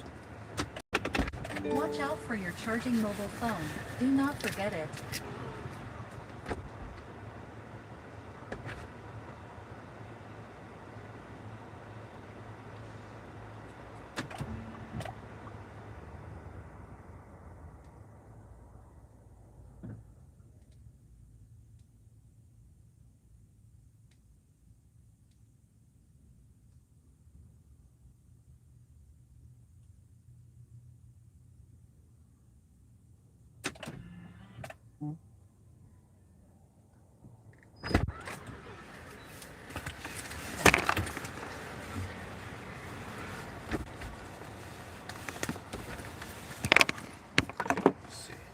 Wait, did it not charge?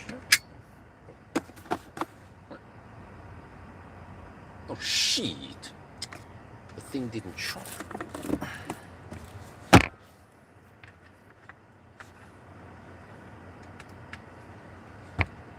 It's charging now? No?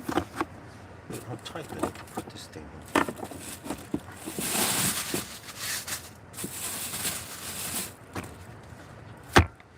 There, it's charging. Okay, nice pit stop.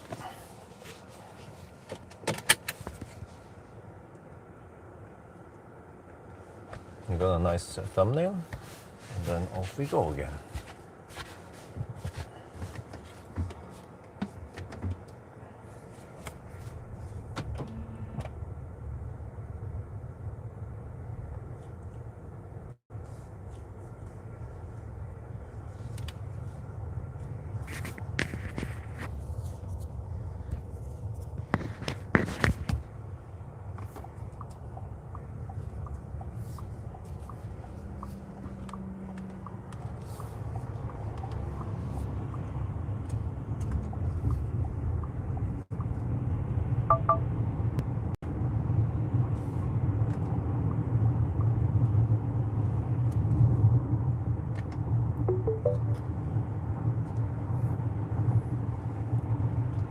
Next press car, Leap Motor B10, and then Leap Motor C10, and then Tesla Model 3 long range rear-wheel drive, and then Tesla Model Y rear-wheel drive, and then we'll be done.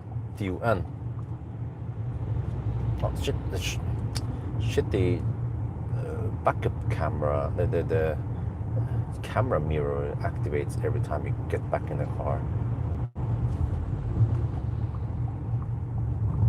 I didn't notice that the car and the phone was not charging, so the streaming phone is down to 16% battery. Oh, well, I could borrow that for a bit.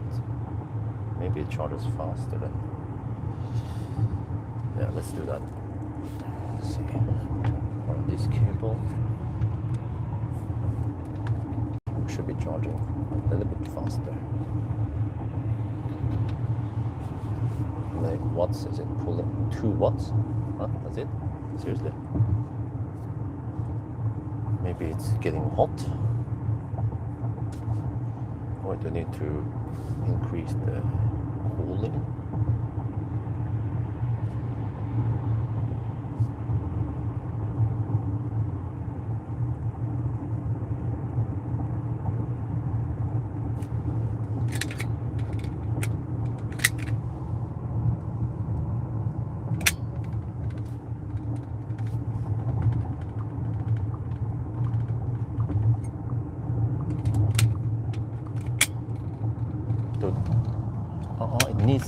needs the cable that was an extra tension. That's quite rattling. Okay, we're just pulling 4 watts only. What? That ain't fast, ain't it? But it's because the phone is too hot.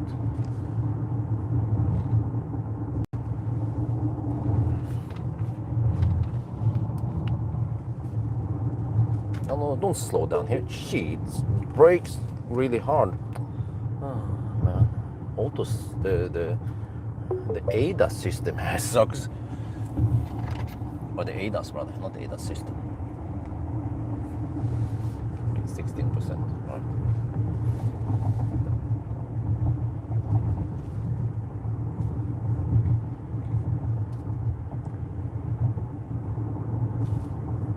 Well, Happy New Year. Sri Lanka, it's close to Thailand, isn't it?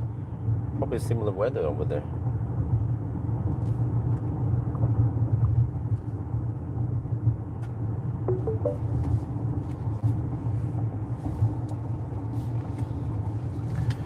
Wait, did it turn off? Yeah, it turned off seat ventilation. Why? Why didn't it remember the state? It is a bit annoying because, well, I still want seat ventilation on just because I left the car, came back, you know? No?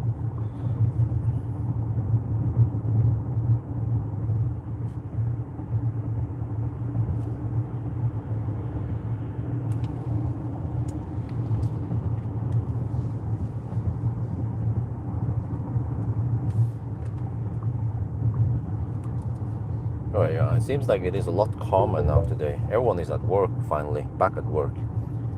Yeah, but this weekend it was crazy high traffic supposedly. I was just chilling in Chiang Dao. Yeah, auto lane change actually works now. Great. Where's the Caltex? Over here, Caltex. We're almost run out of juice. 1% left. Yeah, no one is charging there.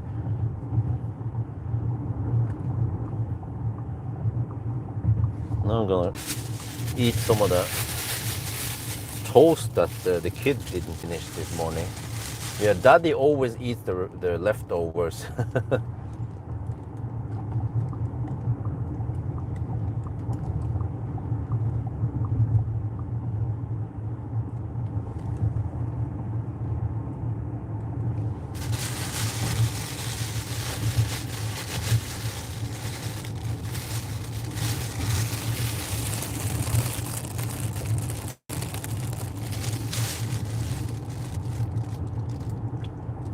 Yeah.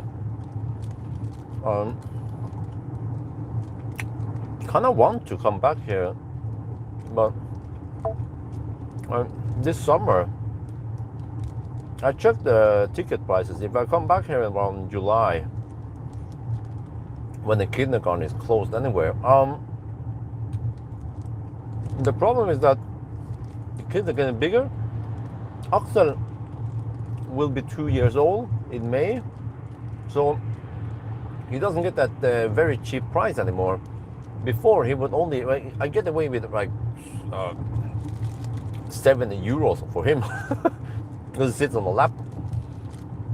From May next year, or actually no, this year. From May this year, he needs to pay for a kid price, which is around 80%, 85% of adult price. I'm like, oh shit. Plus that during summer it's freaking expensive. So it's going to be over 50k NOK. I was like, oh, gee. This time it was 37k for this trip.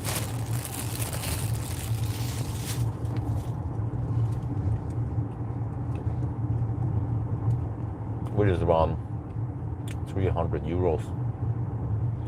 But, yeah. It feels kind of it feels wasteful to come to Thailand during June, July, because that's usually when it's nice and warm in Norway and long days. Plus we have the pool. Kids probably want to use the pool. They love playing in the water. We've been going to this place in Chiang Dao where they can play in the water and they love it. Also at home. So I bet they're gonna love playing in the pool during summer.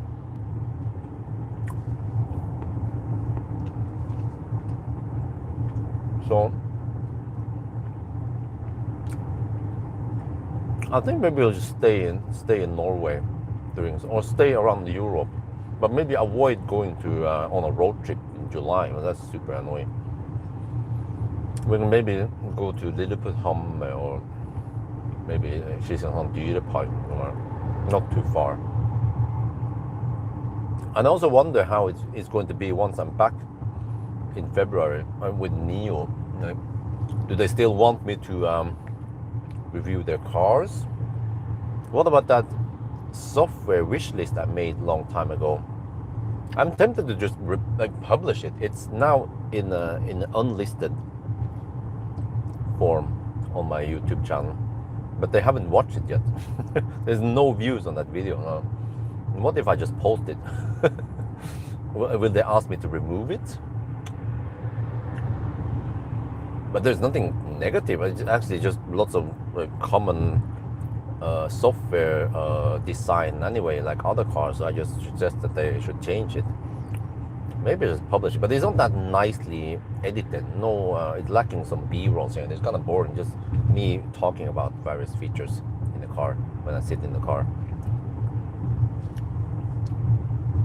So yeah, so we'll see how it goes next year. I mean, not keep saying next year, this year, if they still want to lend me NIO cars. If not, then actually no big deal, and I have some other candidates I can ask, but I haven't asked them yet.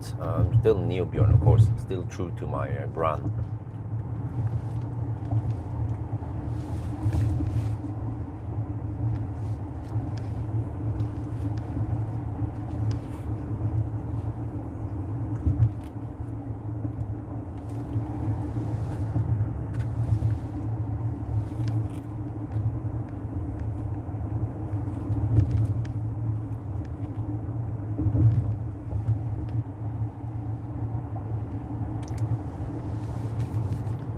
In Turkey, it's cheap for 5-star cruise hotel summer.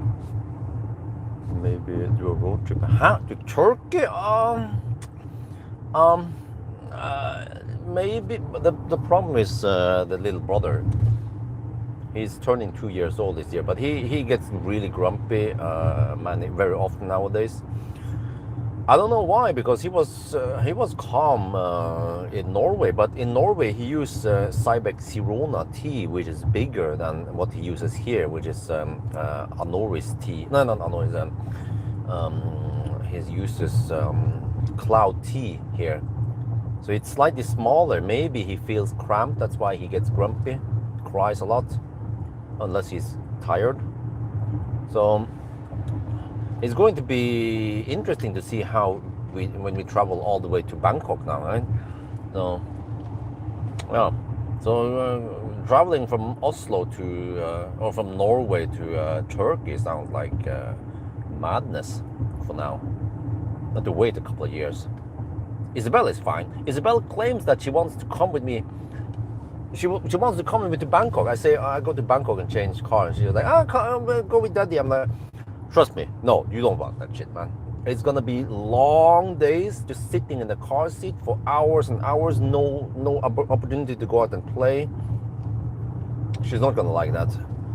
And then the next day, same shit. So I will try something, which is the I will bring her with me to Geilo once I'm back in Norway. But I have to go there in the evening, and I'll take it when she's tired, bedtime. Then she will quickly fall asleep, and then she will just sleep during the Geilo trip. And then I check in first, and then I carry her to the room, and then she continues to sleep up there. So I will actually be able to do the good old, the proper Geilo test, where I sleep over and see what happens with the battery and so on. Those videos tend to get some views, and they are kind of interesting to see what happens with cold gates and all that. So yeah, but that's only a 3-hour drive times 2.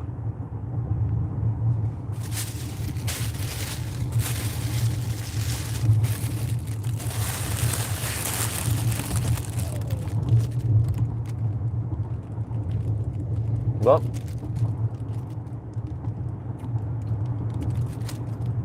I'm gonna ask you guys something topic. What are your opinions about hitting children? In Thailand, unfortunately, that shit happens. So,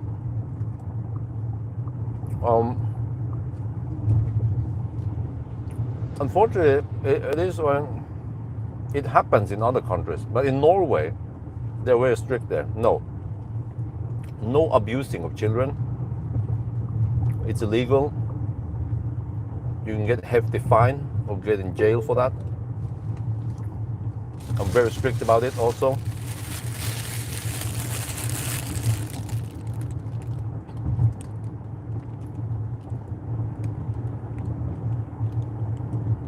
But I'm just chewing.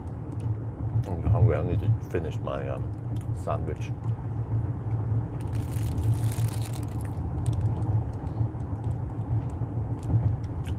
Safety over here in Thailand? What safety? People ride in the back on the bed on the pickup truck without helmet, of course, without getting strapped and anything. And also motorbikes. Many people they ride motorbikes without helmet. They fine you, give you 500 baht fine for that if they have control. And then very common to see in Chiang Dao, other places, they ride with kids. One kid is strapped in the back, and then another kid is sitting or standing in front of the adult, like without helmet. I'm like, holy shit, honestly.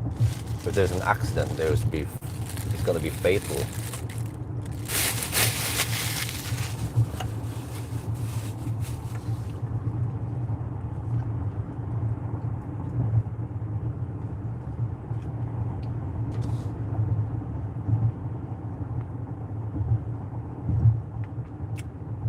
But yeah,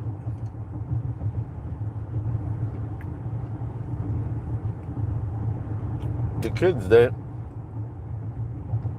go to this kindergarten in Chiang Dao nowadays, or today. It's been closed for New Year and whatever. But supposedly, Axel and Isabel was hit by one of the teachers there at least one or maybe several occasions. Because I don't know for sure, because Isabel told me, and she's 3.5 years old, so she should know what's going on. And Isabel told me that well, Axel wanted to play, and then the teachers, one of the teacher, they had some event for some exchanging presents and taking photos, and they wanted to take a photo, and then Axel, he's just a baby, you know, like 1.5 years,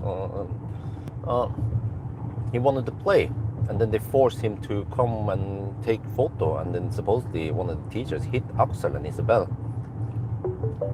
until they cried, and they stopped. Yeah. And I was like, what? But I also heard from Isabel before. She's told some stuff that apparently was not true, because when I asked, this was in Norway.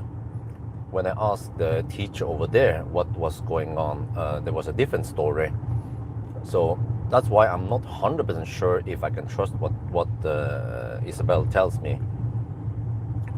But there was a picture of they posted of all the children sitting in front of the Christmas tree with some presents and stuff, and there you can see on the pictures that Axel was crying. He was obviously not smiling, and so that actually matches Isabel's story, that Axel wanted to play, but then they had other plans, and then he didn't do as instructed, and then teacher hit him because he sat there He was probably out of fear. He just sat there. I'm like, okay, don't want this to be too awkward. I could go and yell at them. I asked my mom about this, and she was like, oh well, that's not good. But the problem is that in Thailand, it is not illegal to hit children. It is somewhat common practice. I have been hit by my mom when I was a kid. Even when she went to Norway, she hit me. But that was many years ago. So that's the problem. That in Thailand, they have a different mentality about things, about safety, about education, about many things. In a way, I would claim that they are quite sloppy about some certain things. So,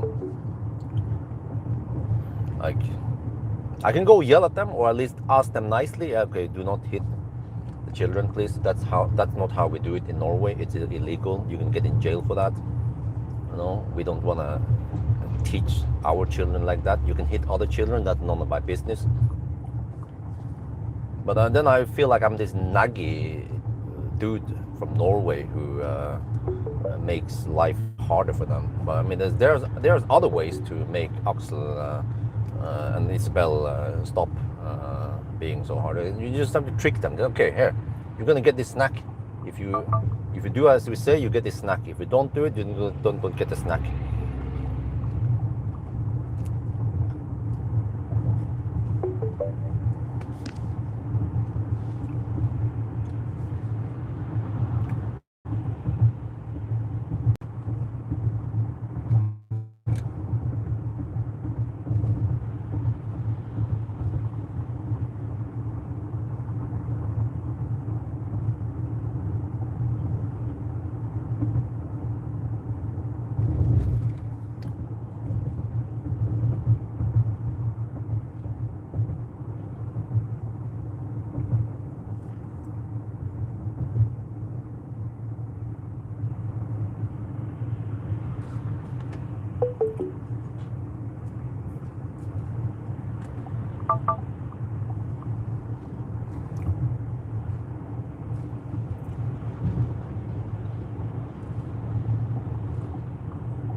In Bulgaria, and it's also common to hit children. They thought they had to build.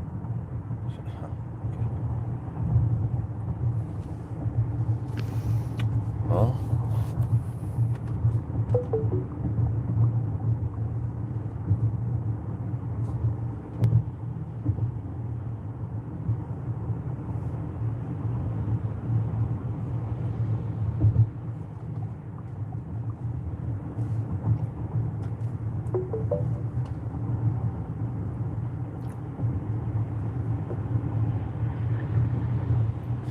okay, check consumption now. Okay, 153 watt-hour per kilometer. We are going up the hills now.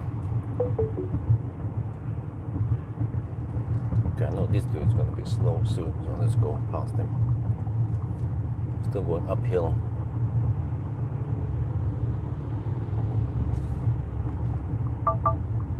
Well, I mean, so I'll just see how it goes. I mean, hopefully that was just a one-time case. But I told Isabel that next time Isabel, your big sister, please watch over Axel. So if you or Axel is about to be hit, just tell the teacher, no, teacher, you're not allowed to do that. Daddy told that you're not allowed to do that. See if they listen. If they don't listen, then I need to deal with that. But that's a problem because I'm on their turf. It's their kindergarten, their rules, their country. I'm just a visitor.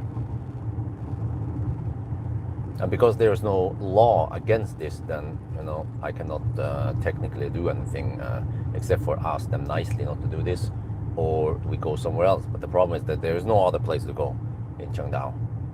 That's the best place with toys and stuff and adults and whatever that the kids need. But if they are home, they are also kind of bored with the toys and the stuff to play there, so they actually love it in the kindergarten.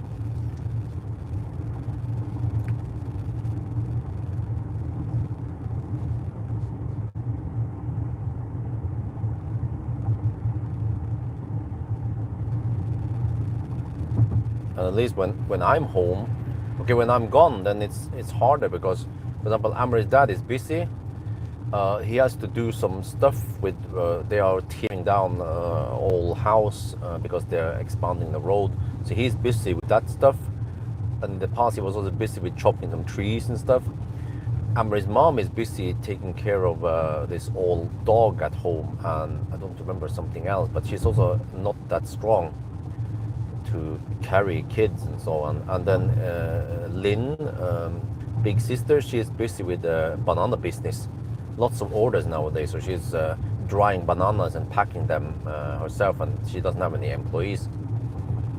And then Maya, she's living in Phuket, really far away from here, and she doesn't have. Well, she is planning on coming to Chiang Dao in the beginning of February. I'm like, okay, well, yeah. Have a nice trip, because we are leaving in the beginning of February.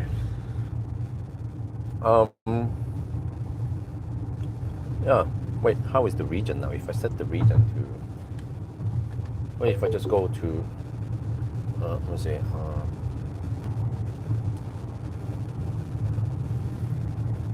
Customize... Region, standard. Okay, there's only... if I go...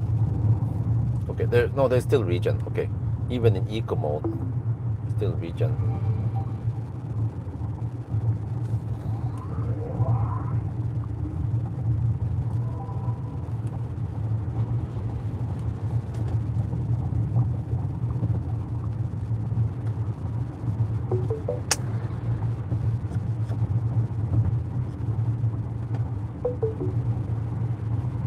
Yeah, so you cannot turn off region here. Coast.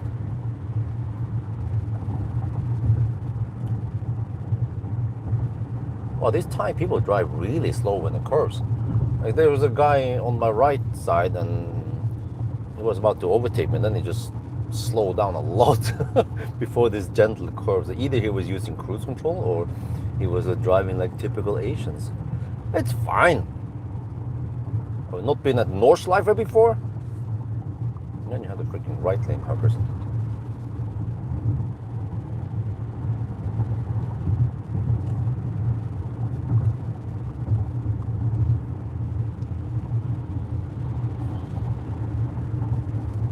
Well, 157 watt-hour per kilometer. I'm just using the throttle now to adjust region. I can see also on the power meter, but I can also feel it.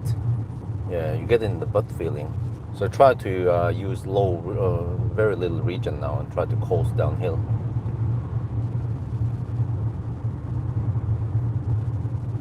And also, it's not always practical to only coast with no region. Sometimes you want to adjust the speed, either accelerate slightly or region slightly. So you have way better control when you just control this manually, rather than just letting the thing go in full neutral. And actually the throttle feel here is way better than some of the other cars in the past I tried in Thailand. What was it again? I think it was a Jaco 5. Yeah, it was super annoying.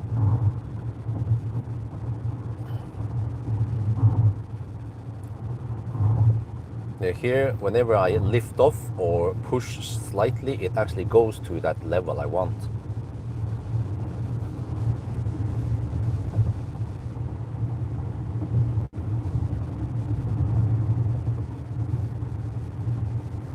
I have to put the baby to bed. 999.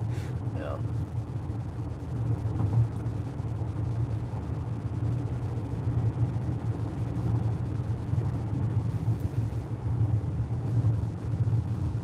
ABC, always baby care. Well, we've done 134 kilometers. We're down to 83%. Maybe I'll just slack behind this van. He seems to be going similar speed as me.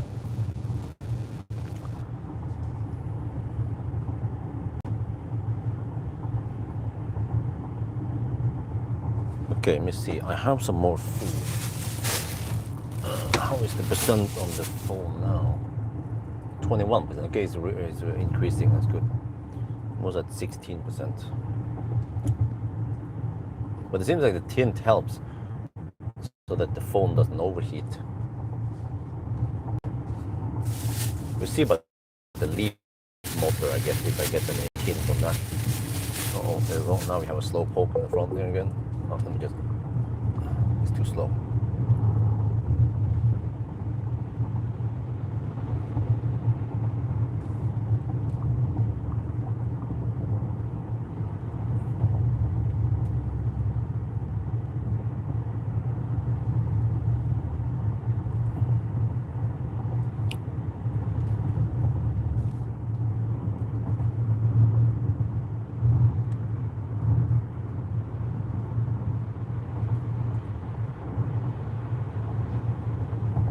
Maybe the Thai people that have shitty Batman tires or Gitti tires with poor grip. That's why they have to drive so slow in the curve. No, it's fine, it's fine. I also had the Gitti and the Batman tires. They can still drive okay speeds on the curves.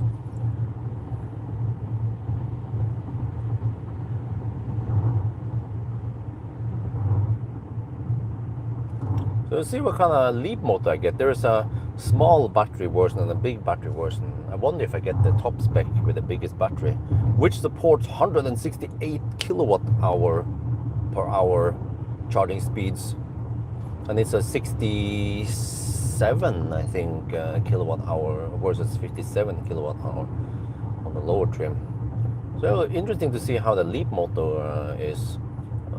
Many people, at least in my main channel, were interested in it. So, yeah, but it costs more than the Jaco 5, but hopefully it's also better. And then the MGS 5 is a remarkably good car for the price.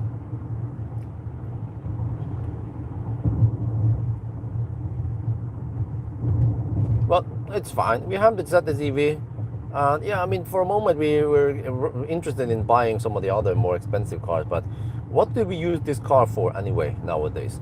Well, we just drive around Chiang Dao 99% of the time. Drive around Chiang Dao, use it for just 5-10 kilometers per day, so the range is plenty. And the only reason why it kind of goes low, kind of low-ish nowadays, is because I'm hogging the charger to charge the press cars, but I want to add more solar so I can get slightly more self-production out of it. But actually now when I'm not home, the 2 days I'm not home, then we have the opportunity to charge the ZS, the Dorman. Oh yeah, I forgot to check here, see how much are we producing now. It's noon now. We should be 4 kilowatt. Okay. I need to increase the EC to match it.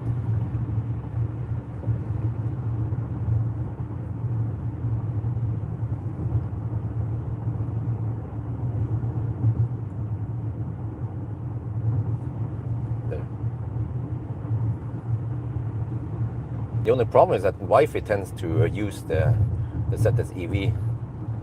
Or she uses the car in the daytime, like midday, like now, prime time for getting the maximum juice into the car. And then she's out having lunch somewhere, so the car is not charging. Yeah. Well, it's getting some juice now, 43% now. Oh yeah.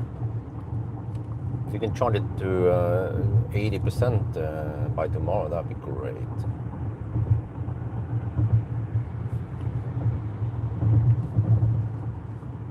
Then I tried to figure out about the solar panels.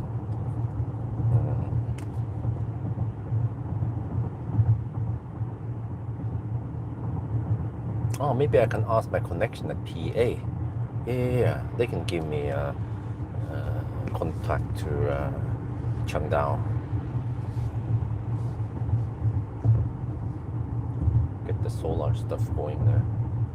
Or I could just go, I could use the EV power energy, but I feel like they are a bit overpriced. They charge higher price than other companies. But it is tempting to get the two 625 watt panels. Boost the power. It might clip a bit, but I mean I like flat curve and I cannot lie.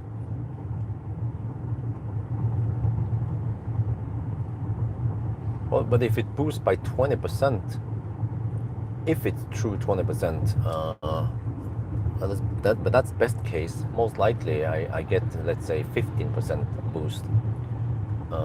That is 4.6 kilowatt during the day. And yeah, so I don't even clip. I just get but that means that I actually get 15% combined. So it helps. It will still take approximately 5 years to get the payback for that add-on. But then I utilize more of the inverter capacity.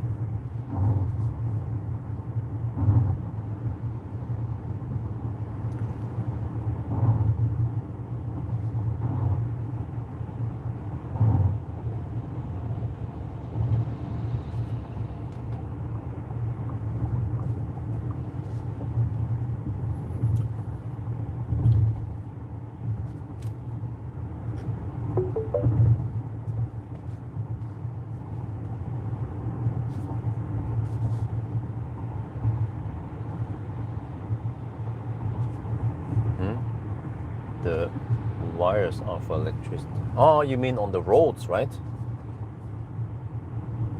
Yeah, the wires you see on the right side, that's for on the top there, it's the electricity, nice and tidy. On the lower there, that's typically internet and stuff, communication, phone, landline shit. But man, I feel like I need to take a Type 2. Maybe I'll just take a Type 2 here soon. But I need to find shade, always be in the shade. But I have some ananas from yesterday I need to eat also. I'll just eat some leftover food, that's fine.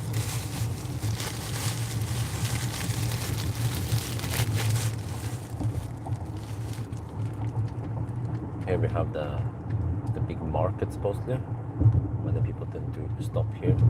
We're coming to a Bangjak soon, which had okay toilets, and I think I can get a shade there.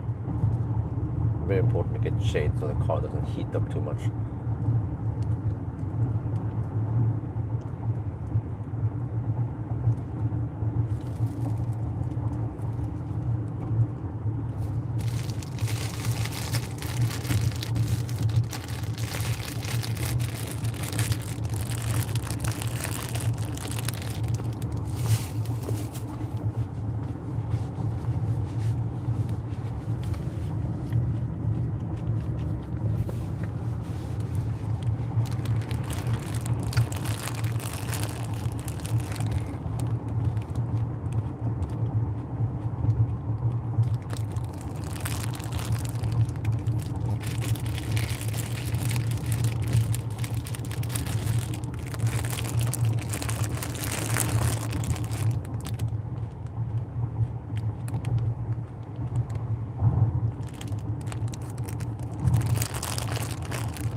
what the heck I ate, but feels like it's a Type 3C coming soon. The toilet is getting, yeah, it's close now to the toilet.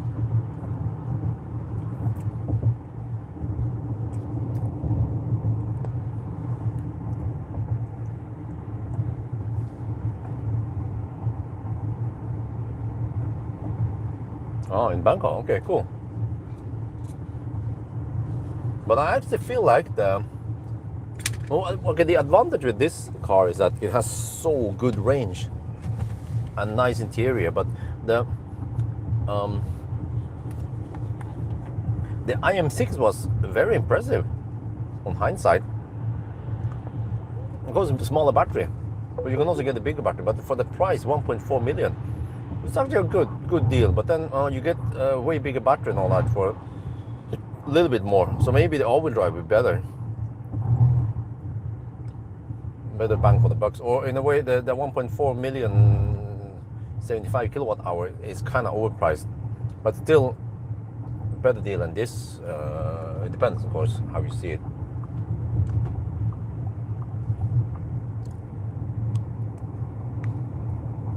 But actually in Thailand, for now, until the charging network improves, 800 volt cars and big batteries or efficient, big batteries / efficient cars, they have an advantage, because then you don't have to rely too much on the charging network. With oh shit, this thing tends to fall off, but it's a combo, of course, but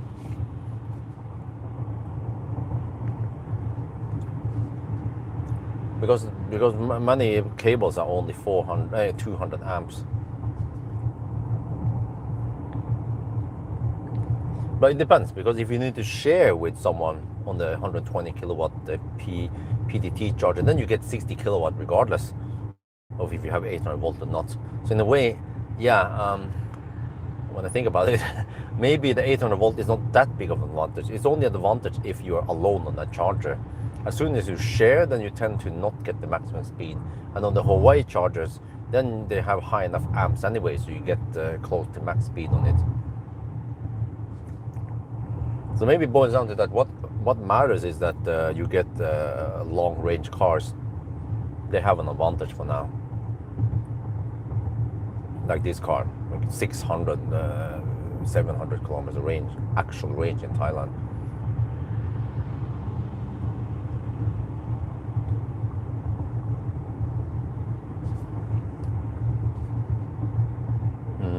Avatr 07, unfortunately not. I'm fully booked now.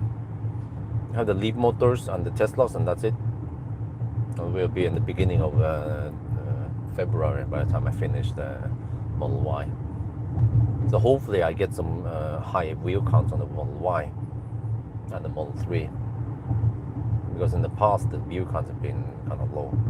Where the heck is that toilet? Because it's getting more and more urgent now. There's an intersection. Shit.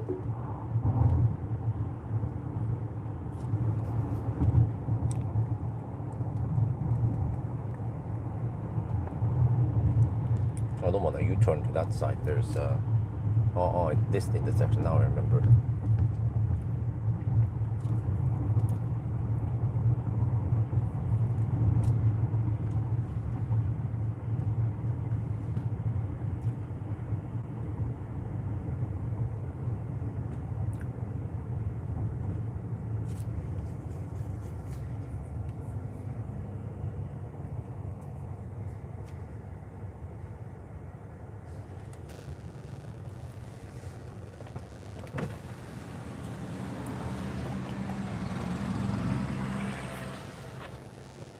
Oh, it's getting kind of hot outside, 27 degrees.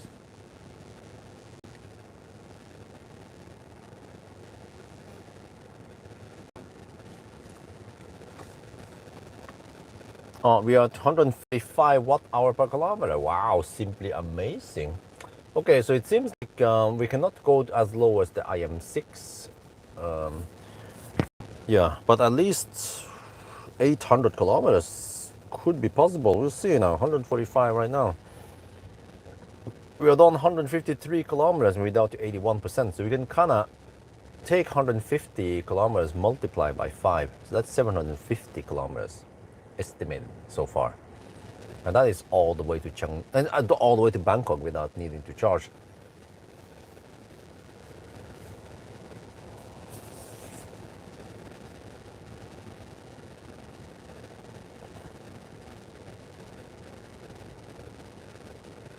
Dude, why is this red light so long? Heat, man. Need to take a dump soon. Let's hope I get out on this red light. Seriously?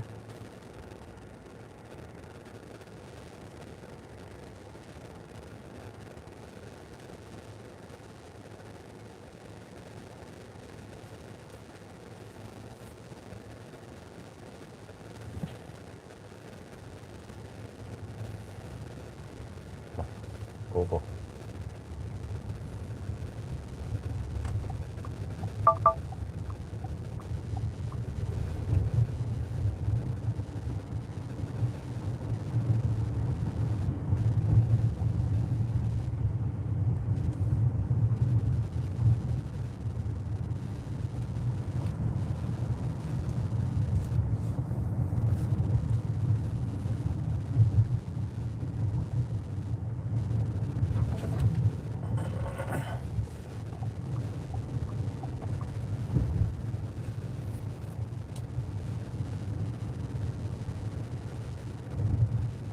Okay, I think the Bangjak station should be closed now.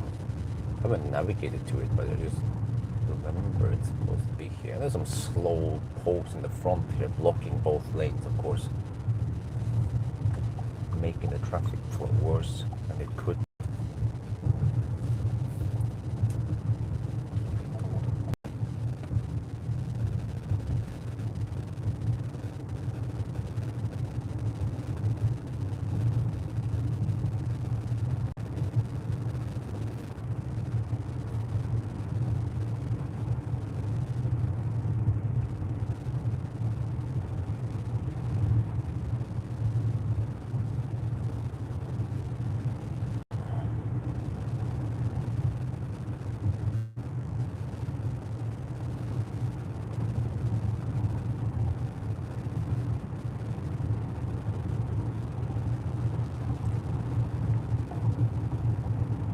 Maybe I should go to the PTT station instead.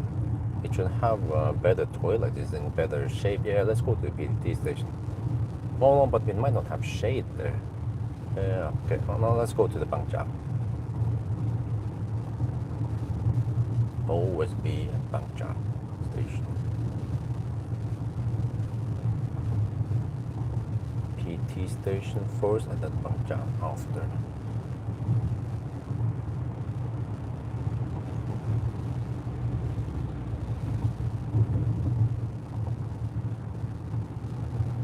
PT tends to be shabby also, it depends, but yeah.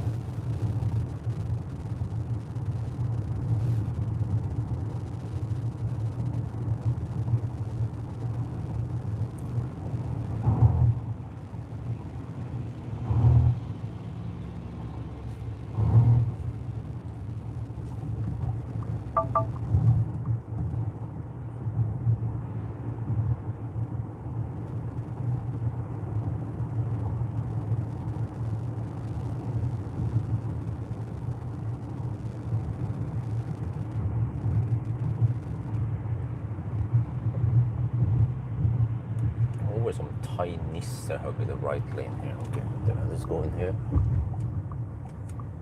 Need to do my errand and then hopefully it'll be better. See, yeah, there's usually shade over there, right? Close to the restaurant. Let me just park over there. I can walk over. Yeah, let's do that. Very important to get shade. I could even just park here. Let's park in front of the shop.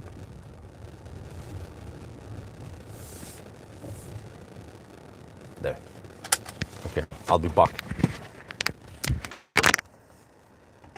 Watch out for your charging mobile phone. Do not forget it.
That's better.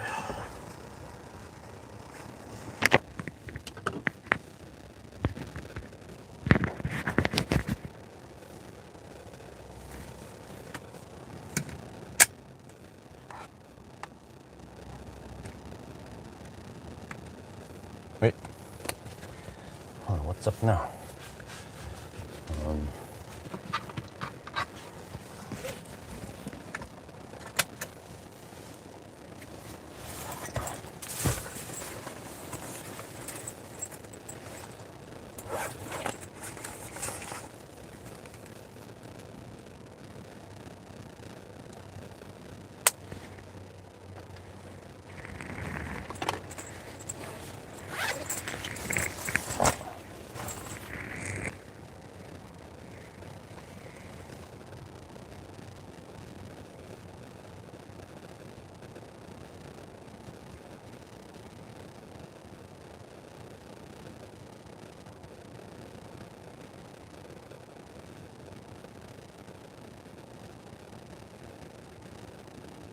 Wait.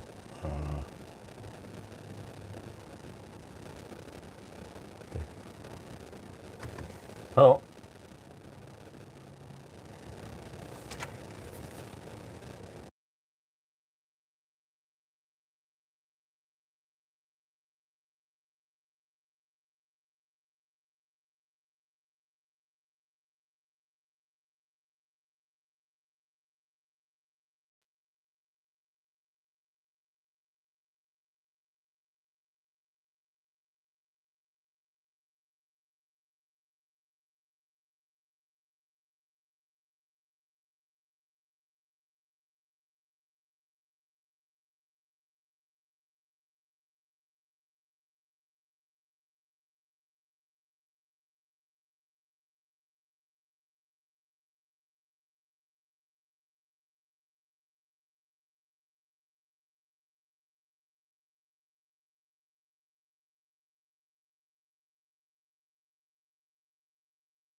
Okay.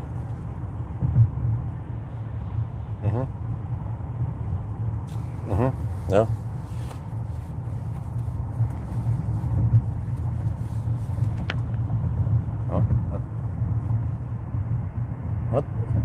ตามกำลังจะขับไปกรุงเทพวันจันทร์กับวันจันทร์ตามจะขับไปกรุงเทพแล้ววันอังคารจะกลับมาเปลี่ยนรถนะงั้น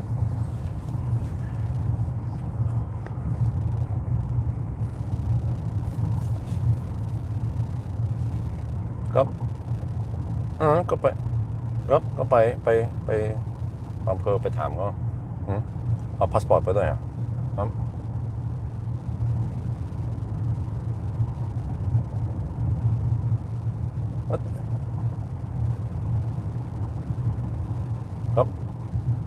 ครับ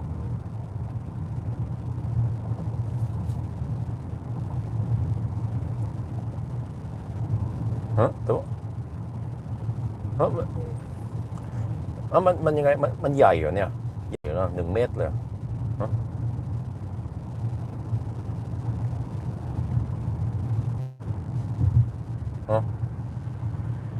โอเคครับโอเคโอเค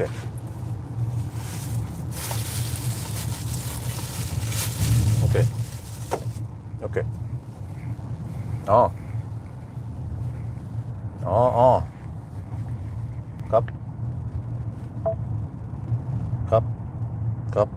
โอเคจะดู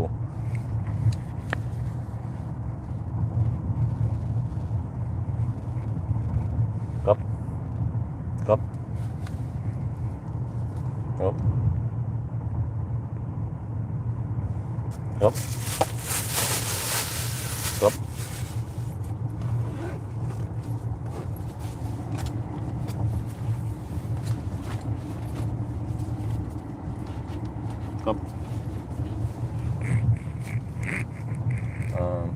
เกี่ยวกับ Agoda นะ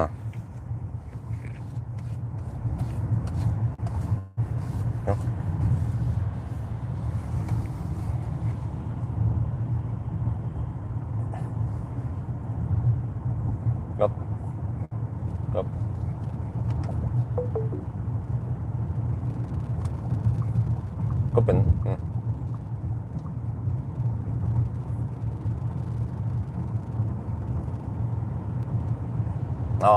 Sẽ một bạn này. Cấp. Cấp. Cấp.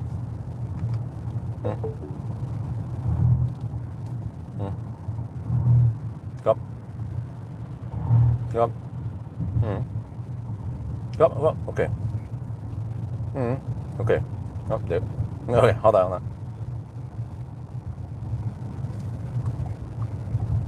Okay, คุยกับแม่ Talk to my mom a bit here. I had to use my headset. Okay, well, that was much needed poop. I don't know what the heck was that I ate.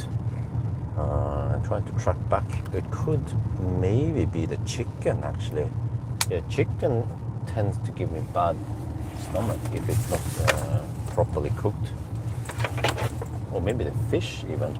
The fish was kind of bloody yesterday. I was like, huh, really? Deep fried fish, but it wasn't deep fried enough, maybe. Okay, anyway, wake up. Good afternoon.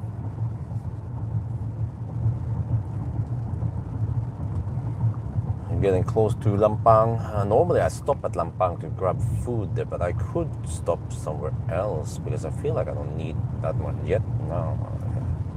Or always go for the same place at Lampang. At the 5-star chicken thing. I'll probably skip it and go for Turn or somewhere else. As long as it's on the same direction, so I don't have to U-turn. Yeah, something about my mom purchase status. 80% and 163.6 kilometers done, and actually 2.1% under ported distance.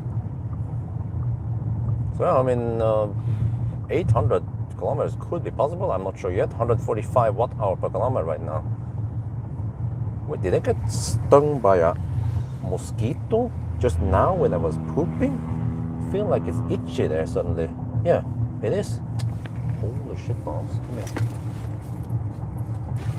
Let me apply some of that.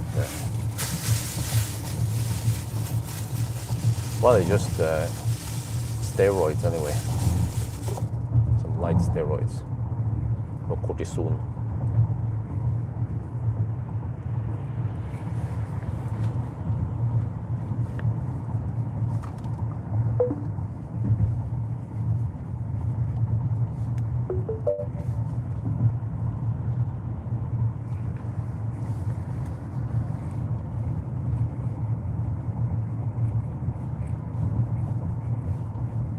Okay, hopefully that will reduce the itching and the swelling. It tends to swell up.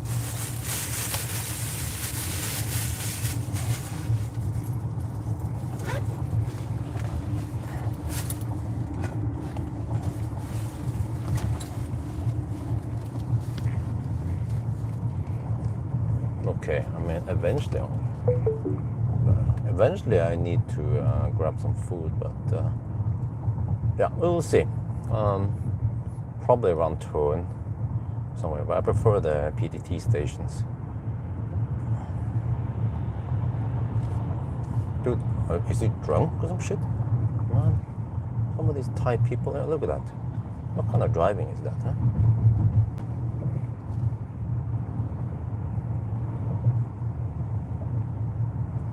So many bad drivers in Thailand.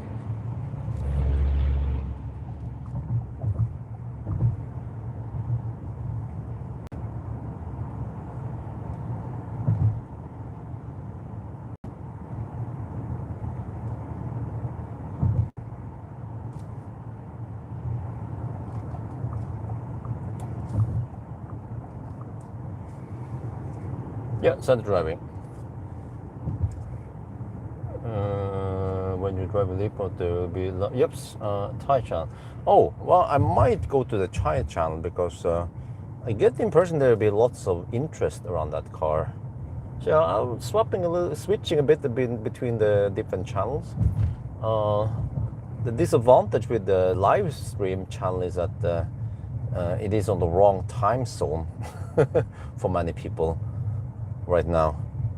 So, but the Thai channel, disadvantage there is that people tend to not be too interested in a live stream unless there is some interesting cars like Leap Motor, possibly. Jacob 5 got lots of views. I think I have over 60k views on the edited video. Now that trip from Bangkok to Chiang Mai tends to get lots of views for some reason. Not so much the return trip or other videos. Maybe because it's quite extensive video and I walked through many of the features and the not so nice features with the car already in the first video.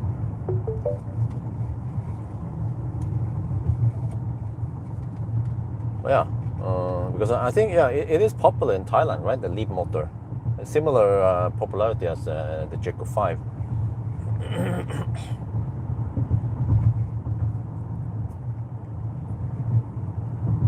Okay, Lampang.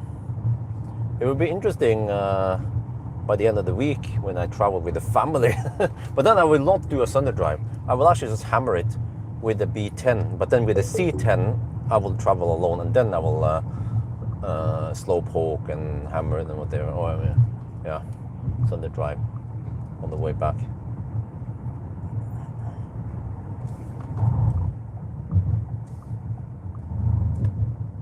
Oh, supposedly I can skip the red light here. Oh, well, I'll try to remember it next time then. I just hug the left side after.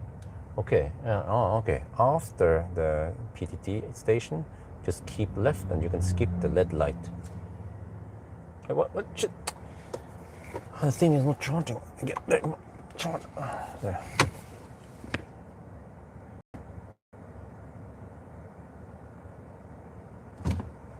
Holy shit. The lag here is just insane. The throttle lag.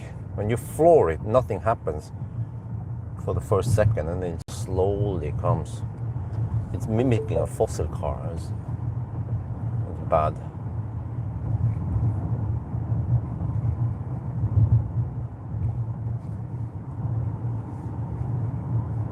So 145 watt-hour per kilometer. That ain't too bad.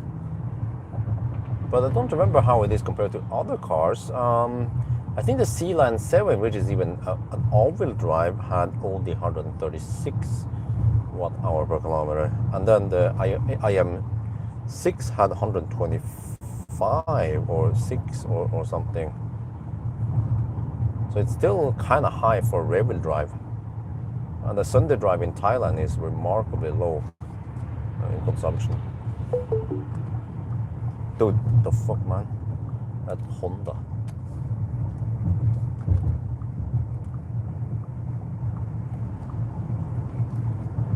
Oh, okay, and then.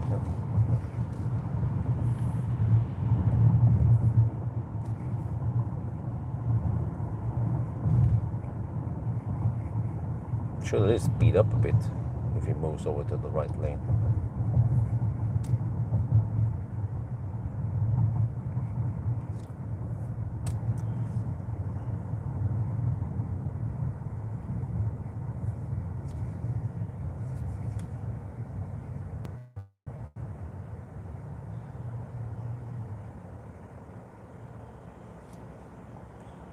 Yeah, 79% on 144 watt-hour per kilometer. So yeah, soon there'll be just more or less non-stop driving. Very few stops, just long stretches of cruising. The start and stop tends to eat some juice or bring the consumption up a bit.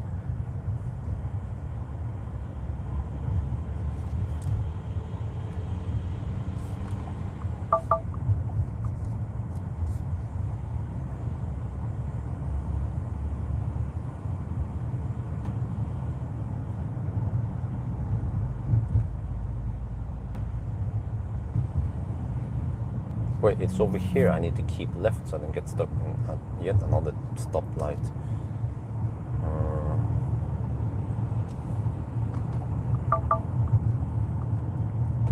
I think it was over here soon.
I need to find a pharmacy eventually somewhere. But usually there's no pharmacy in there. Well, maybe they have this at 7-Eleven.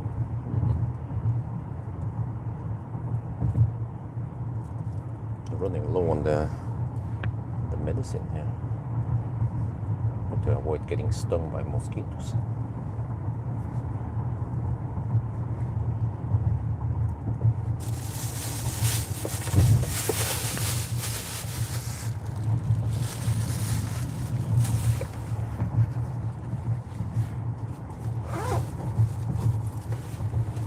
Yeah, I'm kind of getting hungry soon, so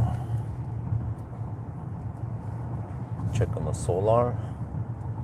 Yeah, almost 1 in the afternoon. Yeah, 4.1 kilowatt. Yeah, that's quite peak right there.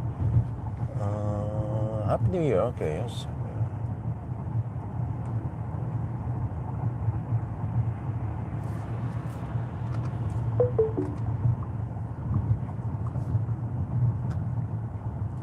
I have more time now if you're interested in a specific topic. Oh, the problem is that my schedule in Bangkok is quite tight. Yeah, Ralph is up for meeting up. I guess we can see tonight if I can meet him at some Huawei charger maybe. We can chat while for the half an hour or 1 hour we charge there. Specific topic, taxi hub. Where we're at, over here we go left to avoid the LED light.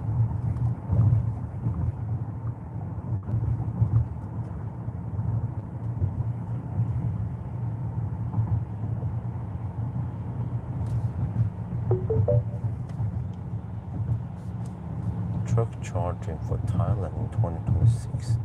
Charging hub growth needed to match. Okay.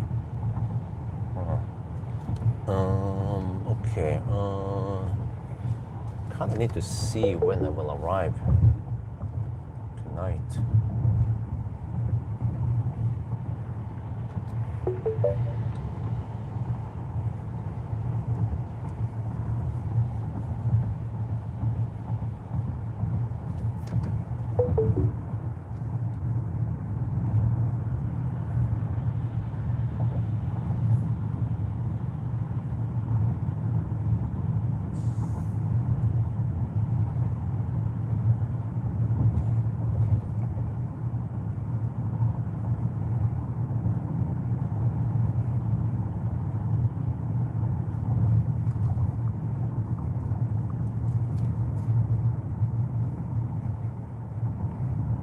Why they don't enter here? Go. Oh, moose test. Oh. There's a U-turn going on there.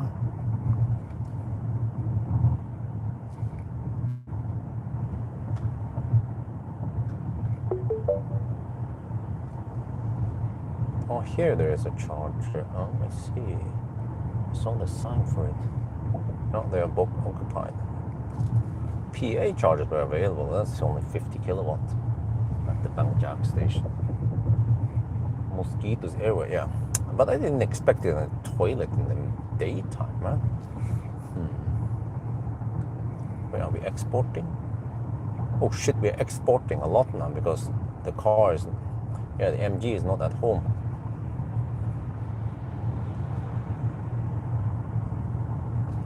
Well, at least we charged 51%.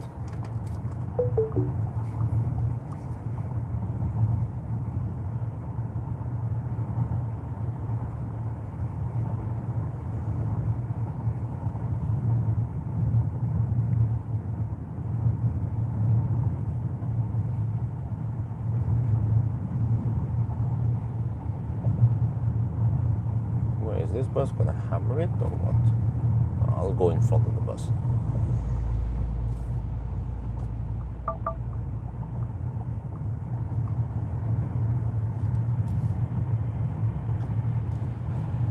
What is the monk doing, by the way? I see they tend to wave with a bottle. I'm not sure what they're trying to do. I mean, I'm not a native Thai, so I don't know what that stuff means.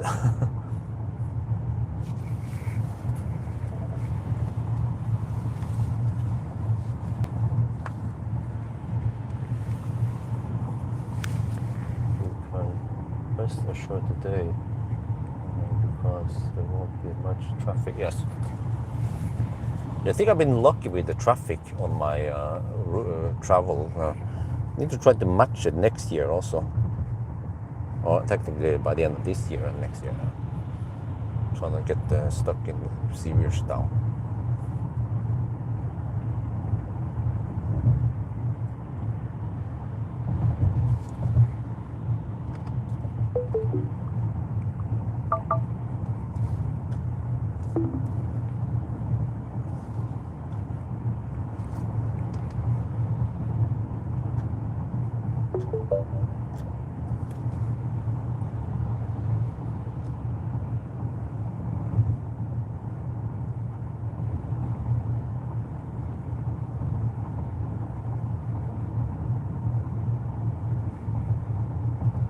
Oh, there's police there. Oh, yes, still there.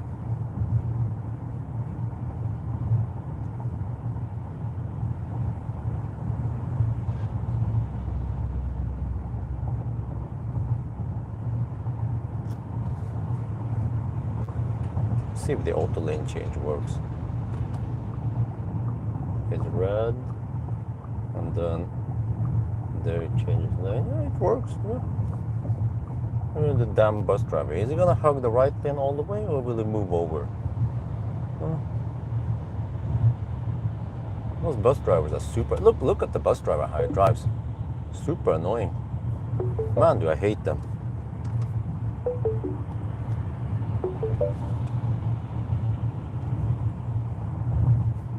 They shouldn't mess with smaller cars, especially cars that are more nimble in them. I could fuck him up big time if I want to.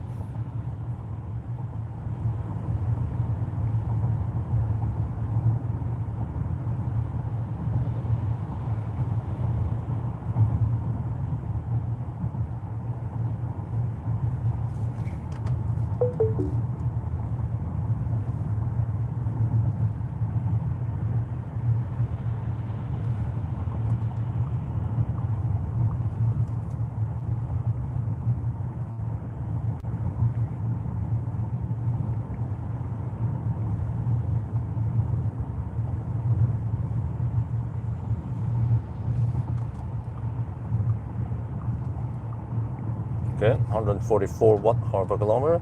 Since the car is over-reporting, 2%. Although that's around 3 watt-hour. So actually, we're currently consuming 141 watt-hour per kilometer.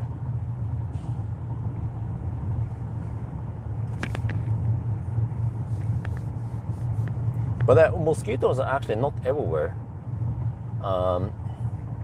Because some places I've been at, there's no mosquitoes there at all, even in the evening. Yeah, the mosquitoes tend to come right after sunset or right before sunset.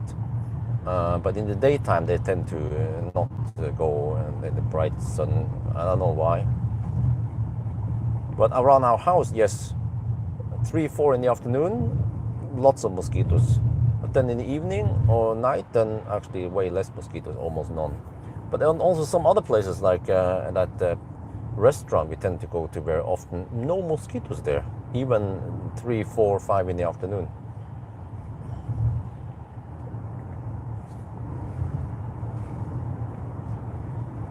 But yeah, in toilets, when I think about this, yes, it's actually very common that they go to the toilet over here. Unfortunately, this is freaking Alexa. No, there's AC there that you can start supposedly from club charge, but that's only I don't know, 7.4, 11 kilowatts. Because I'm planning on stopping there to charge and then let the kids play. And okay, so we might spend 2 hours there. We get some juice on AC then. I guess that helps. And then we eat over there. So you might spend actually almost 2 hours there, 1.5, 2 hours. Well, it's a bummer that you can't get the Alexa to work. I tried it yesterday also. It still fails on the thing. But there's one last hope. I need to, supposedly I can maybe verify my account on 7-Eleven. Yeah. the true money thing, and I can also add money there somehow. But then I don't know. Okay, then what? Then I can supposedly use that as payment method, and it will work magically work. Huh? Well, I guess maybe I should do an attempt to get it working with Alexa.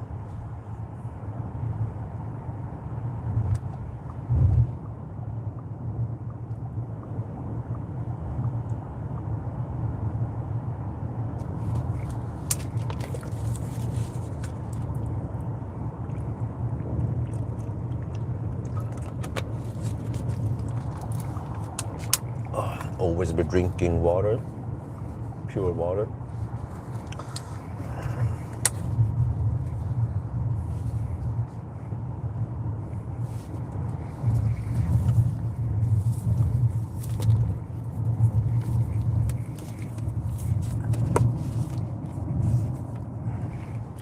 Okay, 145 watt-hour per kilometer. Maybe I can shoot another video.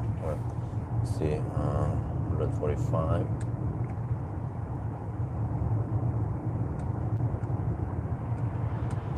142.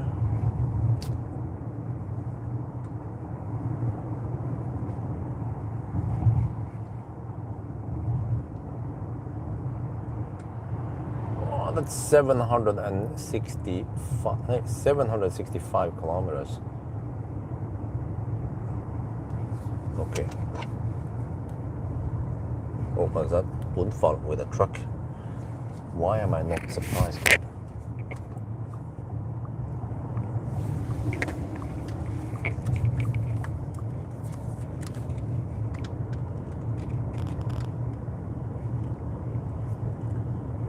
We have passed Lampang now. Over here is nice and straight roads. The white balance is a bit off now because the tint actually makes everything look a bit blue. Yeah, the tint has a blue tint. Yeah, no pun intended. But okay, anyway, I'm still cruising at 80. It's getting nice and warm outside. 28 degrees Celsius. We are currently at 146 watt-hour per kilometer. So right now, it could seem like we can go around 750 kilometers only, but we are kind of in the highland-ish. So when we pass that, what's it? I'm gonna go quite far here.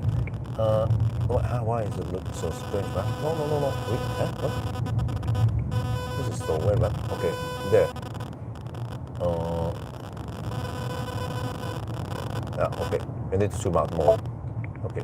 But dark, yeah, past dark, then usually the consumption will drop. So we'll see in the late afternoon hours how it goes.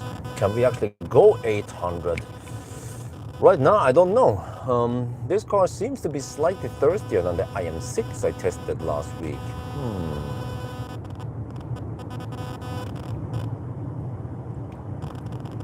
ตอนนี้เราผ่านลำปางนะครับแล้วก็ถนนที่นี่มันก็จะได้มันจะเงียบชิลเลยนะจะได้ชิลนะครับไม่ค่อยมีไฟแดงไม่ค่อยนี่นะครับแล้วก็ขับ80อยู่นะตรงนี้มันใช้ไฟ145วัตต์ต่อกิโลเมตรนะครับก็ตอนนี้ดูท่าทางเหมือนว่าเราขับได้แค่750กิโลเมตรไม่ถึง800แต่ว่าเรากำลังขึ้นดอยนิดหน่อยนะก็ปกตินั้นถ้าเราได้ขับผ่านตากนะครับมันจะใช้ไฟน้อยลงนะมันจะขึ้นไปทางนั้นทำไมนะฮะไปอีกฝั่งหนึ่งที่แม่น้ำโอเคช่างมันเราไม่ต้องไปตาม Google แล้วครับโอเคแล้วอันนี้มันแปลกนะคือฟิล์มมันทำให้มันดูสีฟ้าหน่อยที่มันไม่ได้ข้างนอกมันไม่ได้สีฟ้าอย่างนั้นมันเป็นฟิล์มนะครับแปลกนะกล้องอีกอันหนึ่งก็เหมือนกันนะครับเราต้องใช้ white balance correction นะครับ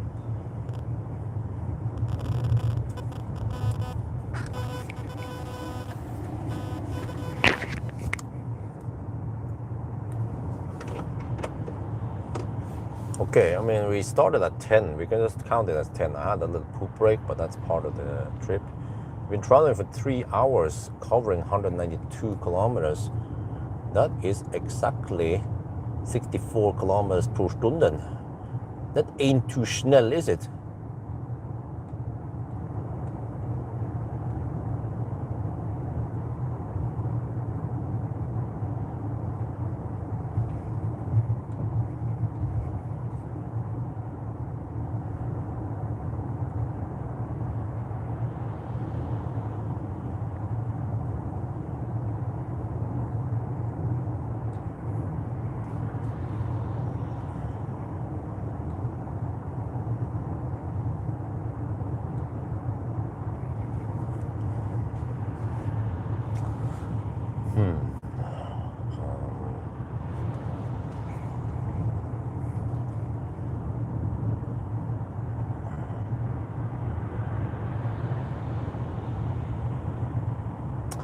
Well, actually, I have time.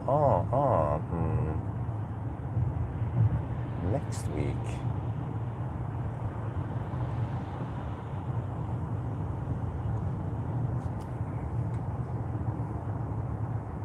Maybe we meet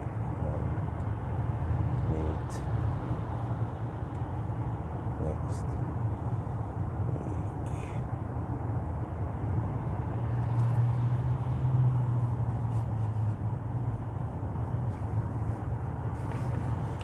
Oh, nice and chill. Yeah, I'm going up some hill now. 146 watt-hour per kilometer.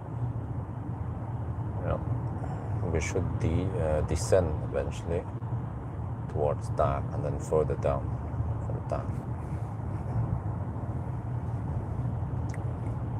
Well, I could maybe find something at that. I tend to stop at that at the PTT station there. That will be in an hour, right? We have some distance now to want to be at that.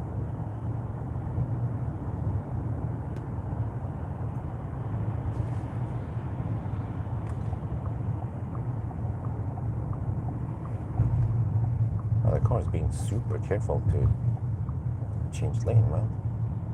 Oh no, don't brake, dude. Oh shit, fuck, man. Oh Jesus. It was like it was about to overtake that Toyota. It was doing things really slow, like an old man.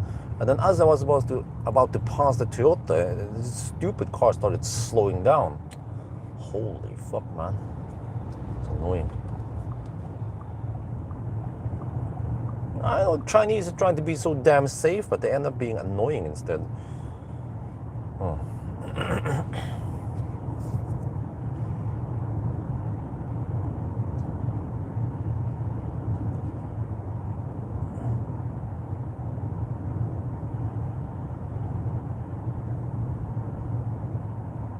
Dude, I'm pretty sure that quality tint I had on the Model 3 did not have this rainbow or the miscoloring, or there's some kind of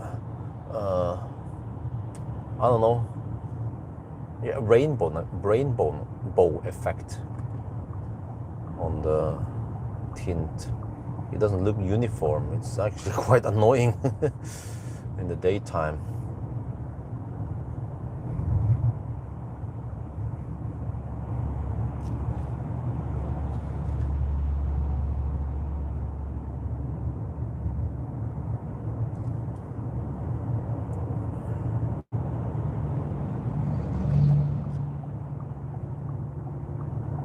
Come on, change lane. Holy shit, man. This, super slow to change lane.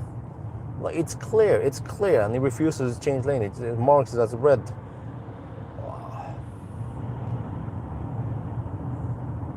There were cars behind us.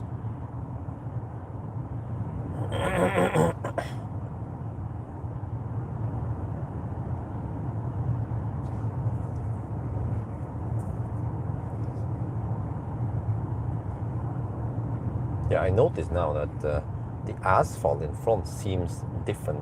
There seems to be different colors.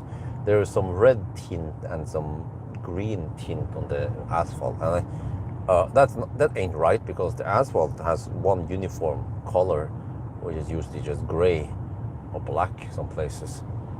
So it's a damn tint. The V-Cool tint. Oh shit. Wait, is the chat broken now?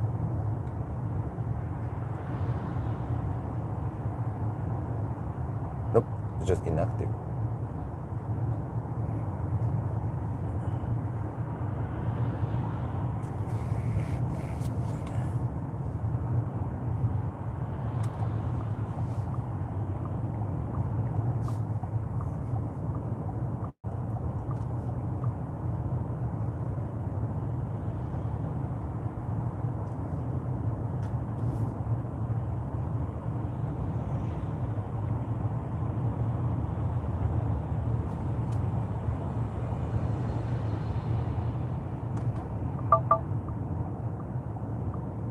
Holy shit, the thing is slow. Come on. Like it needs like 100 meter in front of the truck to be able to change lane. And there's a Model Y hammering behind me.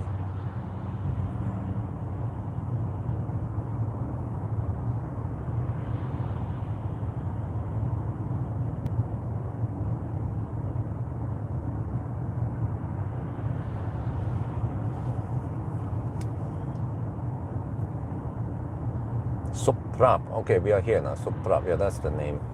Oh, it's coming up soon. Yeah, trying to remember all the place names. So Suprap before Lampang. There's also some chargers over here.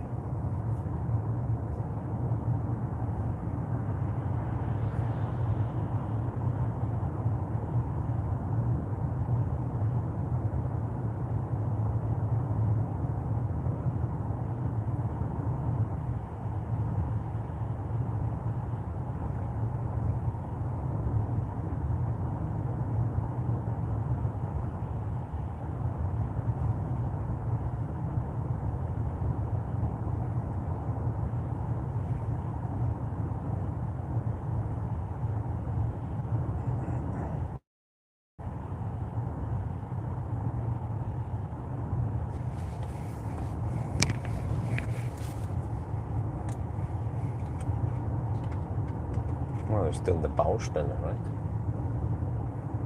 That's going to take many months before it finishes. The new bridges.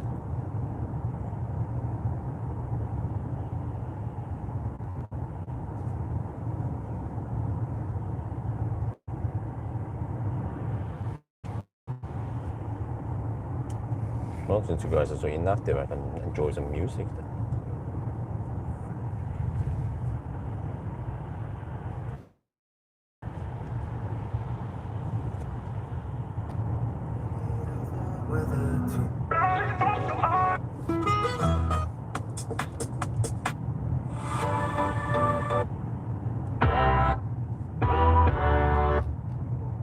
Okay, we're back at 145 watt-hour per kilometer. I put that record on and suddenly I'm on the stage. I wear my t-shirt like umbrella, grace a glamour page. Don't take a lot to get me out my head when I feel great. And I've been feeling great. I don't care what they say, I'm gonna shine. We're feeling up, it's fine, I wanna slow down, slow down. Coming up, that's right, I wanna show out, show out. Never have to fake it. I know tonight I'm feeling famous, I'm feeling famous.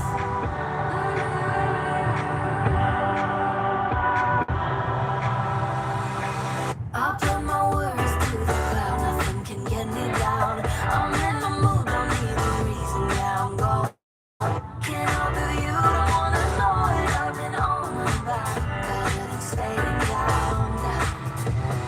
I don't care what they say, I'm gonna shine. I'm feeling up, it's fine, I wanna slow down, slow down. I'm coming up, that's right, I wanna show out, show out. Never have to fake it. Oh, 143 watt-hour per kilometer. Now we're cooking.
142 watt-hour per kilometer. Now it starts dropping finally.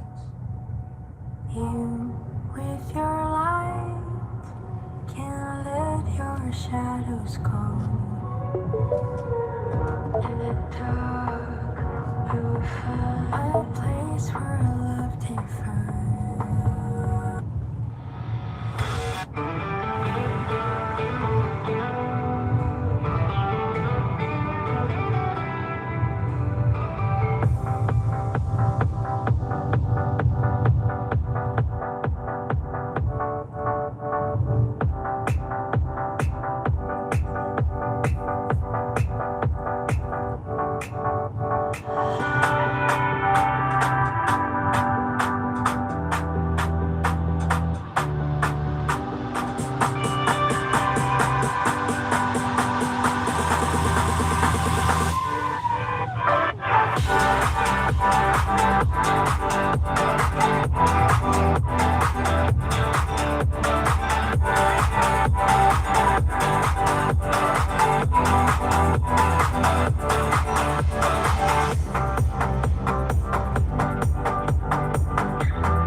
Tak, 127 kilometers. Oh, it take 1.5 hours to get there. Oh, there's solar over here. Nice.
Oh, I just realized the tint is so bad, man. It has miscoloring.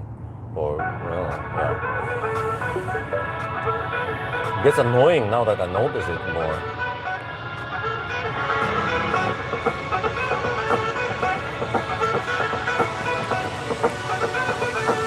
Wow.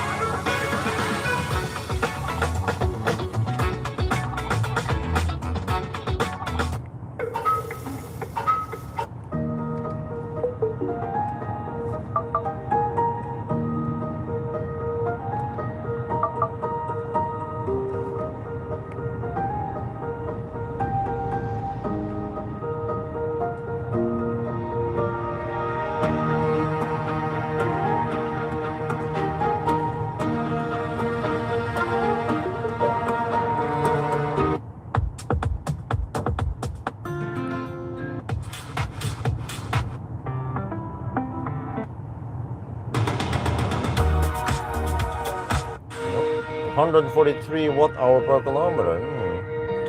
Still kind of down there somewhere. Might drop slightly only, but it seems like the 870 kilometers, we won't get the IM6 consumption numbers. We'll be in this ballpark, around 140 watt-hour per kilometer. We're down to 73% now, and 225 kilometers done. Well, plus 2%. Yeah. 230 kilometers roughly.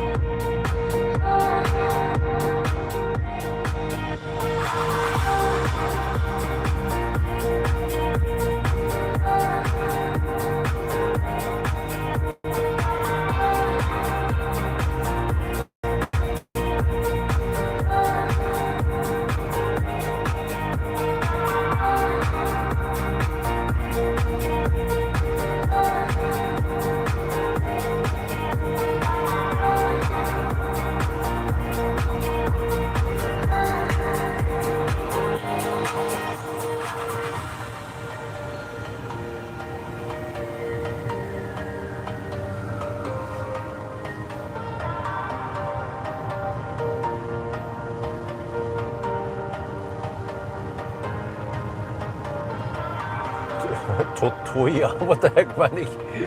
You messed up the letters. Totoya.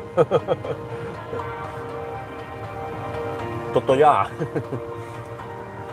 Not Toyota.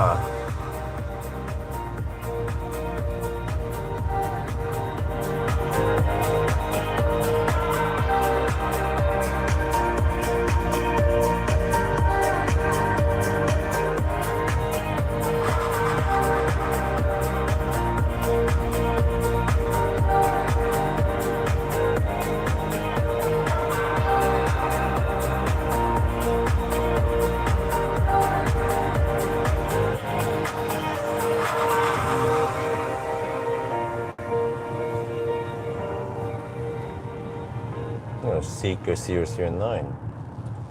Heard that it is a bit bouncy suspension.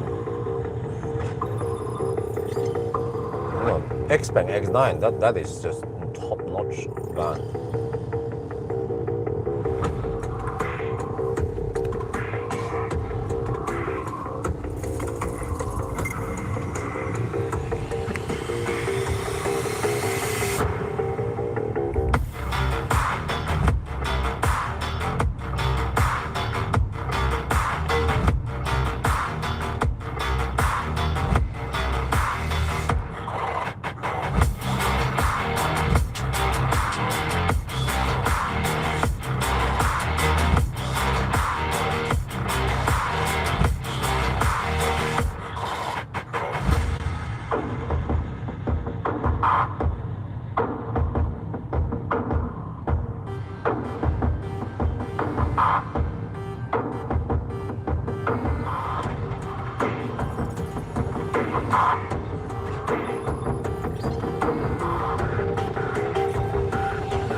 What the? Okay, hurt my back.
Well, I still feel like there's slightly more traffic now than usual. At least on the way back tomorrow, there should be normal traffic north, yeah. Still some remains traveling back south today.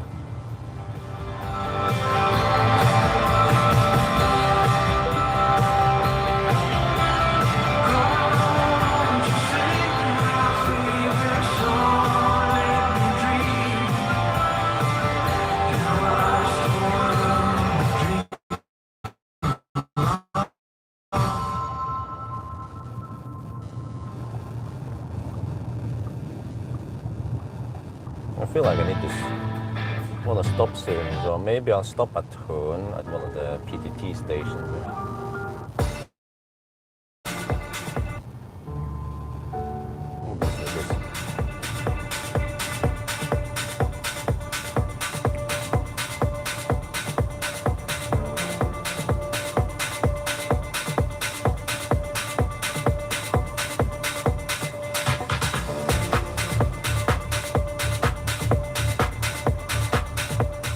Ah, 142 watt-hour per kilometer, and I think we are going on a slight downhill even.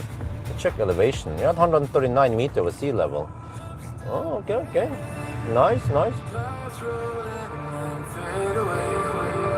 Hiding from what you wanna say.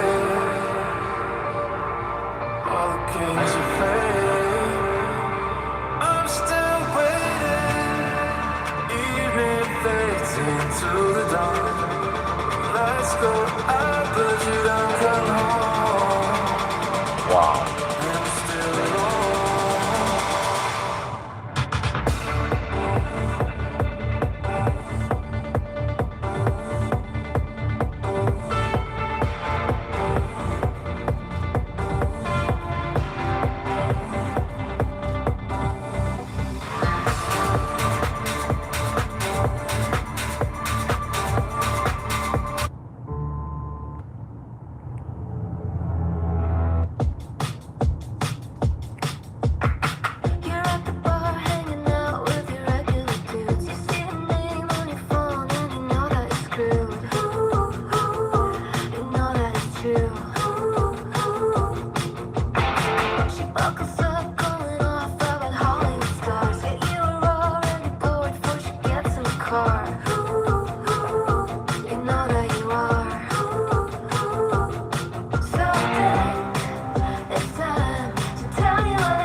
141 watt-hour per kilometer and dropping. It's time to tell what you've had on your mind. P-R-F-E-C-T, come on, baby, you look good on me. P-R-F-E-C-T, come on, baby, you look good on me. If you see what I can see, tell her G-O-D-I-E. Tell her that you got locked out of the house 'cause your keys got lost in your best friend's couch. Tell her that your phone got hit by a truck, so she can't blame you for your phone's bad luck. Tell her that your heart fell off of your sleeve. Tell her that you just need a second to breathe. Tell her there's someone, tell her it's me. Tell her G-O-O-D-I-E. P-R-F-E-C-T, come on, baby, you look good on me. If you see what I can see, tell her G-O-O-D-I-E. P-R-F-E-C-T, come on, baby, you look good on me. If you see what I can see, tell her G-O-O-D-I-E.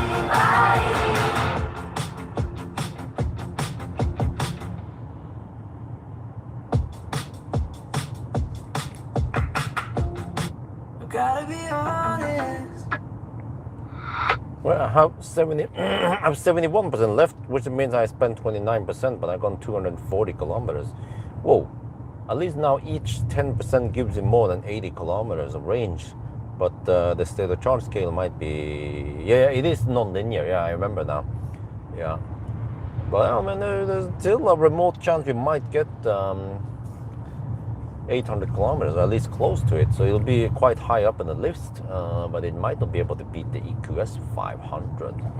It's even the old 500 with a smaller battery, not the 125 kilowatt hour battery.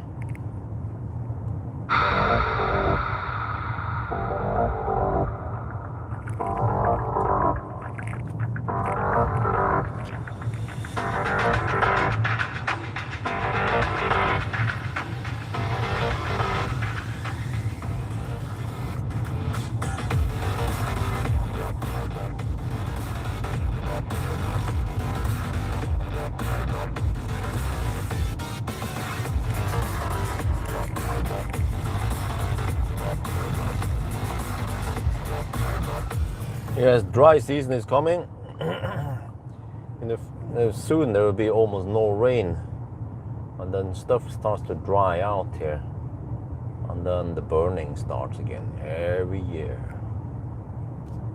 Fortunately for me, I'm leaving in this 1 month. It's going to be, well, tough going back to Norway, and hopefully the weather is not too shitty over there like nowadays.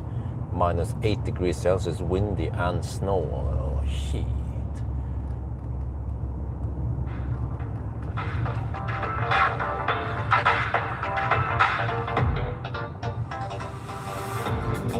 Yeah, I get hungry now. I need to stop at Turn.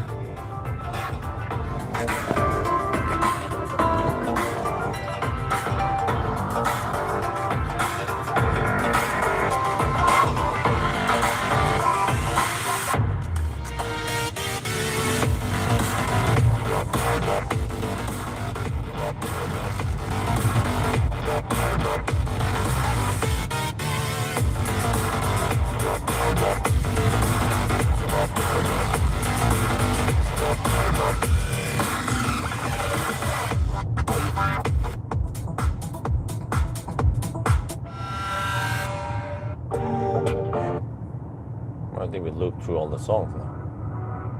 Baby, how's the weather Yeah, we did. tonight? I hear Arizona's pretty.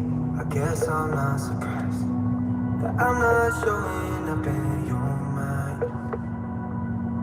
I'm trying to stay busy, I can't get you off mine. And I'm afraid you'll say you're happier where you are, and you really don't mind being apart. When you're far away, is it weighing on your heart? I know it treats you well, but I can't love you more than Arizona.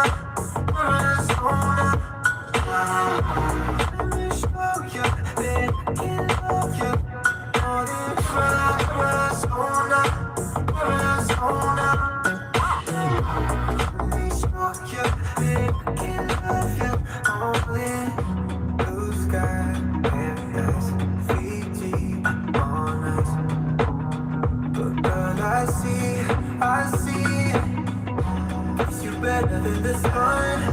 But you would never retouch. Yeah, I make you feel a fever. Whoa. I'm afraid you'll say you're happier where you are. I know it treats you well. I can't love you more than Arizona. Arizona. Let me show you that I can love you more than Arizona. Arizona.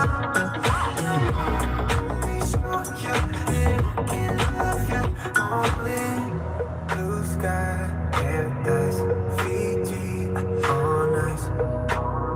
But girl, I see. Right, let me see. Search for something here.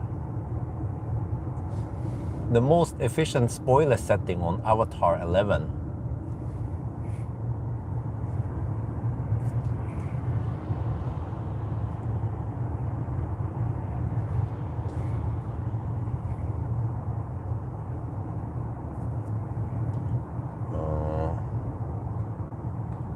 Automatic adjustments, speed within aerodynamic benefit. This active control lower speed and increasing downforce. The most efficient spoiler setting is the car's default automatic operation, but there is no automatic one in it. Check here. Wow, the lag, man, when I press it into. Okay, driving, vehicle control, spoiler. It's set to retract. There is no auto here. Okay, I can't trust Google always. Okay, whatever. So let me see if there would be a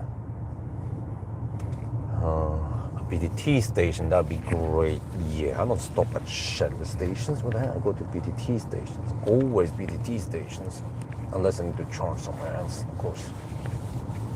BDT station have the best selection of goodies. Is he gonna see that door open? Let me see. Oh, there's unfall here. Wow, what the heck, man? No, LED light.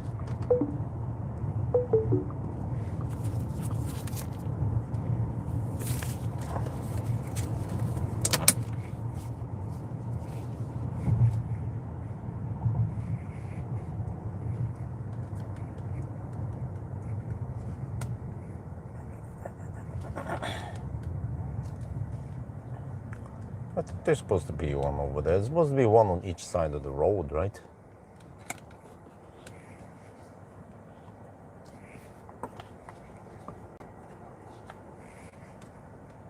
I'm gonna find something to eat.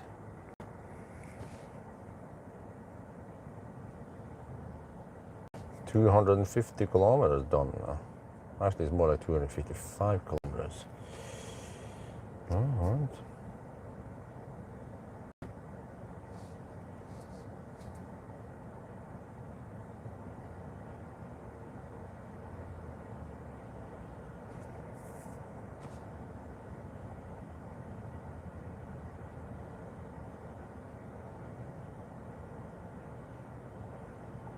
Man, this intersection is so inefficient compared to a roundabout. There's space for a roundabout. I think the problem with this place, if you're on roundabout, well, there are so many lanes in and out. So how do you deal with that? How do you design it so that you get enough lanes in and out?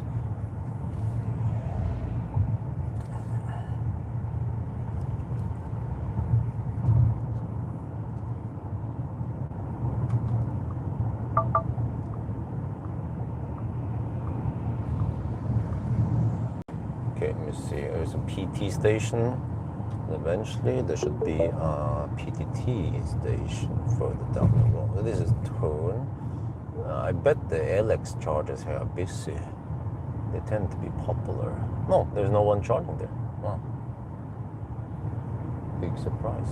But I mean, oh, okay, here we go. PTT station coming up. But I mean, the worst New Year traffic is over. I've seen many places where it's just empty. Let me see, what about on the other side here? Oh, this is quite big. I don't see the charge. Oh, it's way over there. There's three cars, 2 cars charging and 1 waiting. What about here? Only 1 car charging. I don't need to charge here. I don't want to charge here. Okay, but can I find shade though? Well, there's a woman's parking over there that has shade, but I can't go park at the woman's parking. Shit. But there, kind of shade here. Wait, oh, there's shade over there.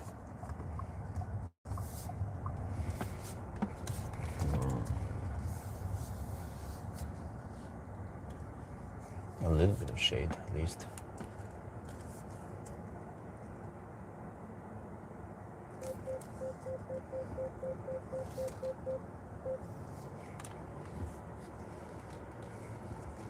Okay, let's go in here.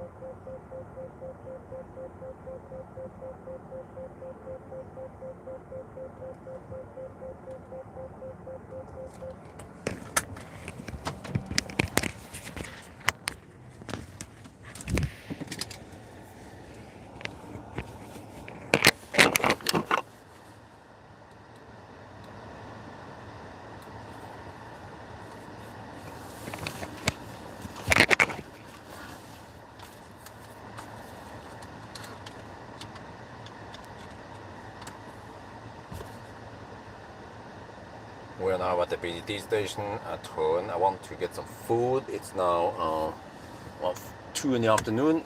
We average 141 watt-hour per kilometer. Wow! And it might be even lower as we go now. 800 kilometers might still be in sight. ตอนนี้เรามาถึงโทนนะครับบ่าย 2แล้วนะผมจะหาอะไรกินนิดหน่อยนะครับแล้วก็ตอนนี้เราใช้141วัตต์เอาต่อกิโลเมตรวิ่งได้251กิโลเมตรแล้วมันเป็นประมาณเกือบ260นะครับเรายังเหลืออีก 70% แปลว่าโอ้800กิโลเมตรอาจจะเป็นไปได้มั้ง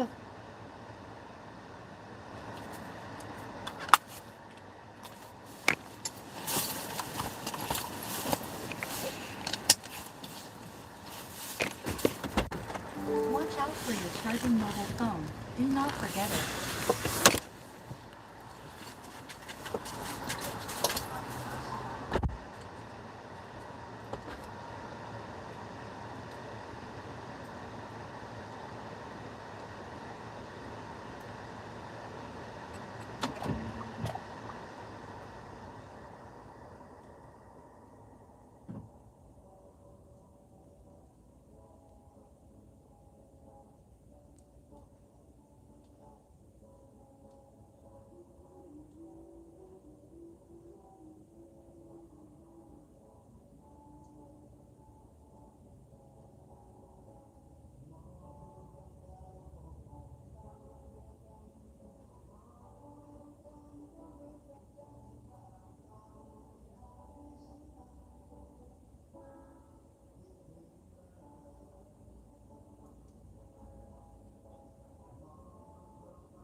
Okay, I have some food with me. Yeah,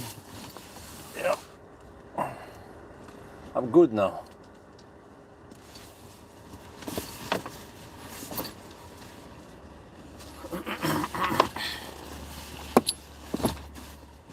Okay. Well, it's a bummer that singer didn't know the song. Are we charging? Oh, no, it tends to disconnect. There. Let's see, I have drinks, I have a bowl. Oh, I forgot to throw away the brush. Okay, I'll take that next time.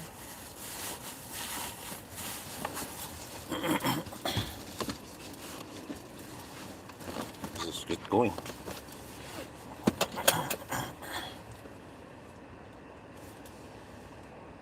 Oh, what? Just stop sharing because the battery's low. Let's keep charging. Shit.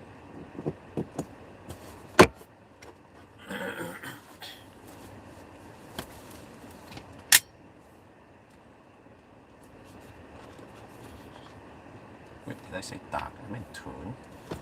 I'm not sure if I said tune. Okay, whatever. Probably not too interesting. Too important, maybe.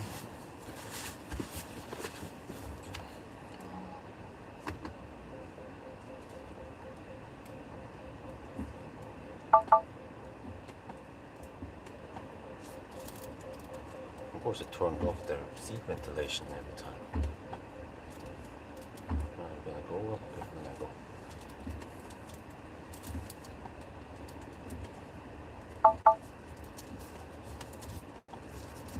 It's kind of tight here.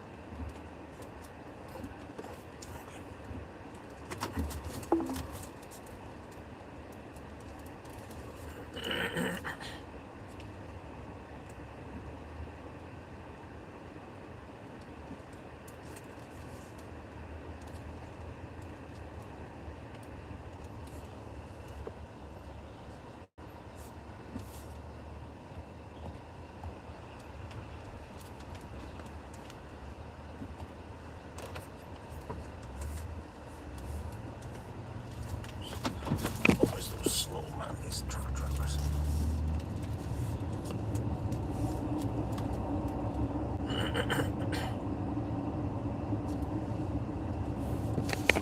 Microphone check. I was pooping over an hour ago.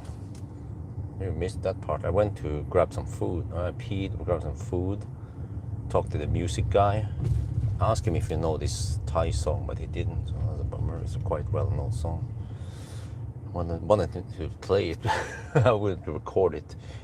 But actually, if he plays it well, he might get he will like get a copyright claim, not for an exact song, but it's more like the cover of it. Yeah.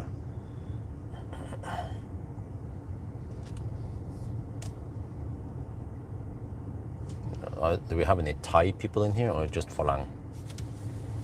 This is a Falang. You guys don't know this song, but Thai people, they probably know this song. But they should, right? Or unless they are very young. Okay, so now I'm planning on driving quite far. I have food, I have drinks, I have actually a little bit of snack, salapao. Well, it was a bit expensive, salapao. Well, actually, well, not expensive, but not the lowest price. 25 baht for a salapao, not that big.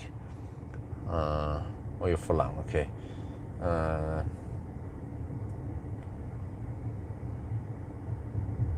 But in Chiang Dao, the morning market, they sell for 10 baht only. That is, and it's nice and soft, incredibly juicy, nice. So.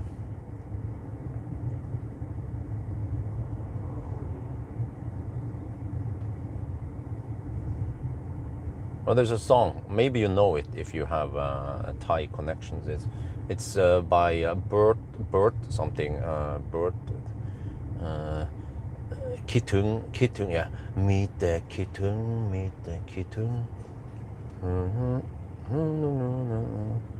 Okay. He seems like he knew lots of other songs. That guy. I've seen it before on the other earlier years.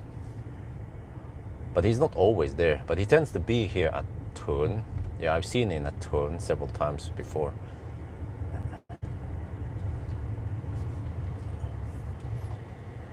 Okay, some Thai Baustelle, 141 watt-hour per kilometer. I bought some meat on the stick. First, I've considered some 5-star chicken, but it's just that the 5-star chicken, I'm not sure what they didn't have that regular chicken I was looking for, just some kind of processed chicken. So I'm like, okay. But then the meat on the stick is quite pure with a bit of spices and marinade on it. So, oh yeah, let's go for the pure meat. Moping and then sticky rice. But not the best place to buy sticky rice since they have pre-packed it in those bags, plastic bags. The best place to get fresh sticky rices are on those markets. It depends, but if they dig it right from the plastic container thing, the plastic bucket, nice and warm, you can see the steam coming out. That is the best. And you need to know where different markets they have. Yeah. So I know in Chiang Dao where to get the freshest sticky rice. It's just so nice.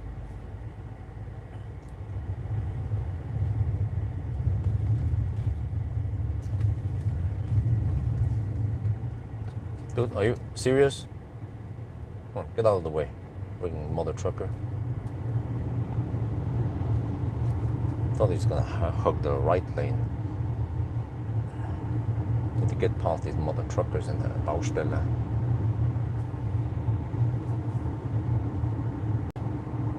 Good seeing ABC.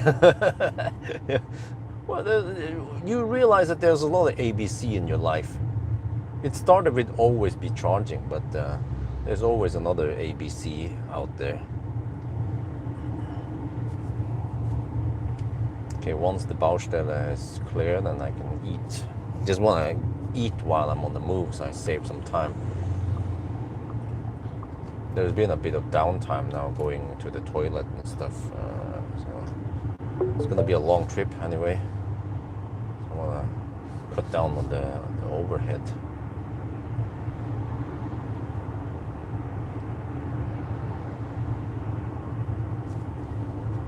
Wait, I need to pay attention now. Okay, right, 3.7 kilowatt now. Oh, we're still charging. Okay, that's good. I can reduce the current slightly. So I'm manually doing this with the Easy app.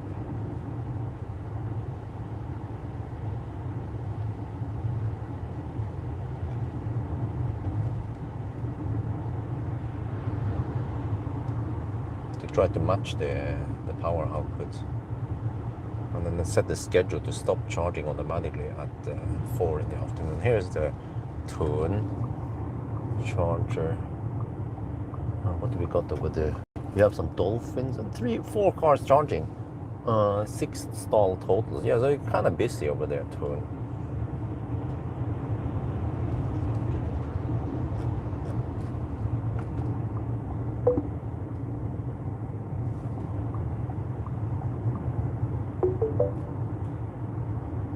Check how many percent the MG is at. It's updating the state of charge quite slow. 52%? No, I don't think so. It's higher than that.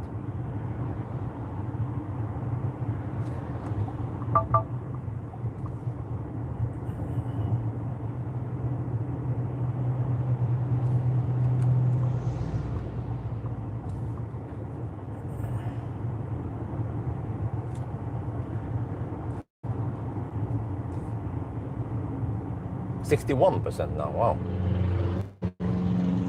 It should be a lot higher tomorrow then, maybe close to 80%, 90% tomorrow by the time I'm home. There's a small battery at the MG. But tomorrow, once I'm home, I need to hug the charger again. Well, actually, I'm day after tomorrow. Try to get some homemade electricity while I can.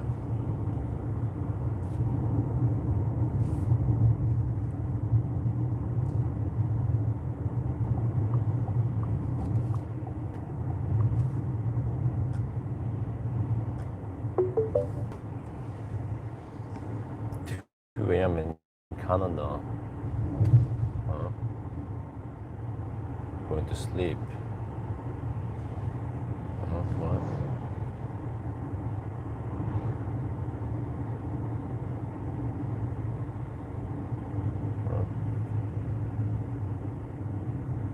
Well, they're going to resurface this. I wonder if they would put down some concrete, because concrete has higher durability, but I think asphalt is smoother. Yeah, it seems like concrete adding the, making the road more flop-proof. But that's going to take a while to finish all this, right? But I guess next time I'm back, by the end of this year, then it should be finished.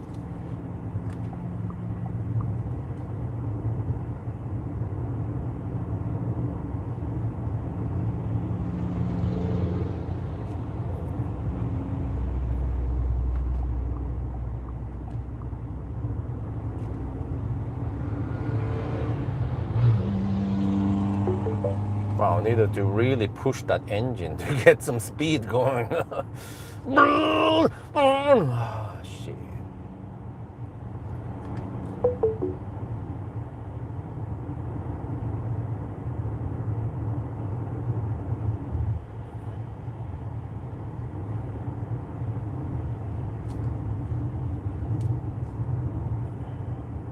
It was getting hot outside, 30 degrees, nice and warm actually.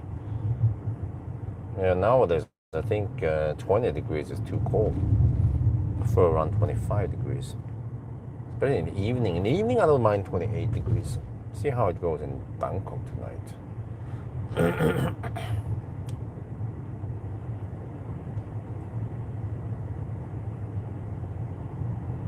Yeah, so far so good, huh? 260 kilometers done. A bit of stop here and there, but let's hope we can keep it going now for a while. 2 in the afternoon now, 4 hours of travel time so far. Our speed is always low on these Sunday drives.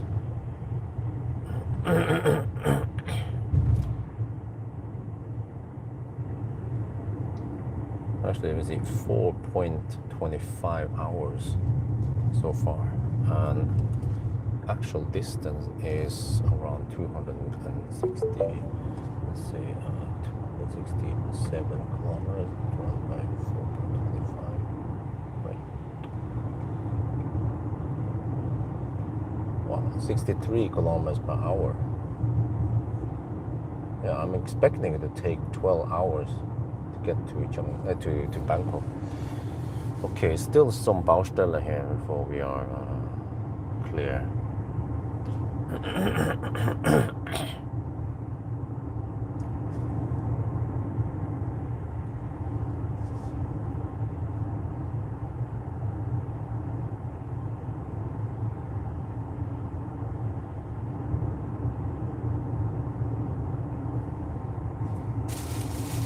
Oh, it's nice and warm. 20, huh?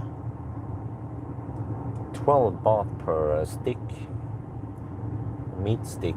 Okay, that's also slightly more expensive than Chiang Dao. Chiang Dao is just 10 baht per stick. And then also the rice, 10 baht rice. Wow, that's it? Wait, 10 baht rice. Well, that's not much. Yeah, you actually get a lot more food for the money in Chiang Dao versus here. But it's a bit in the outskirts. Too.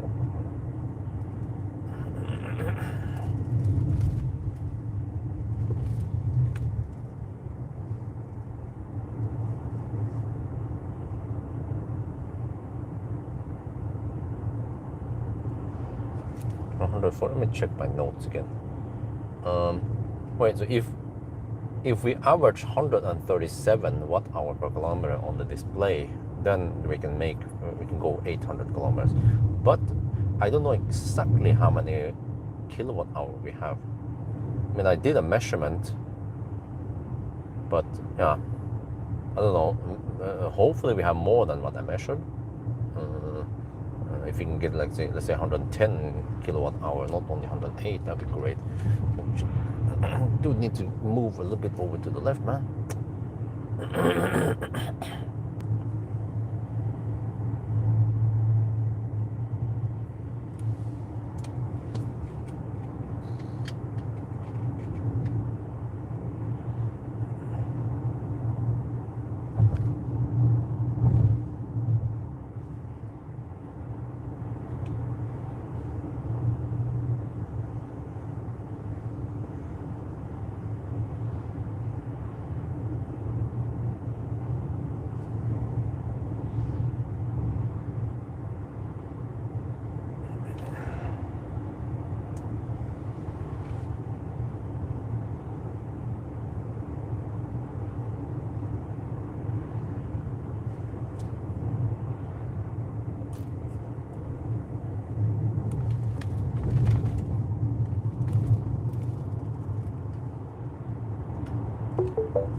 Ja, more Baustelle.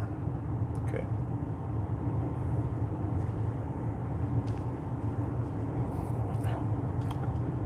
Yeah. But yeah, from what I remember when I measure it, the state of charge scale is non-linear. So we can't really look at the percent and estimate how far we can go. Or it's going to drop at least slightly faster towards the end. Plus that I don't dare to go below, not much below 3%. Try to stop at 5% maybe. Yeah, that's good enough.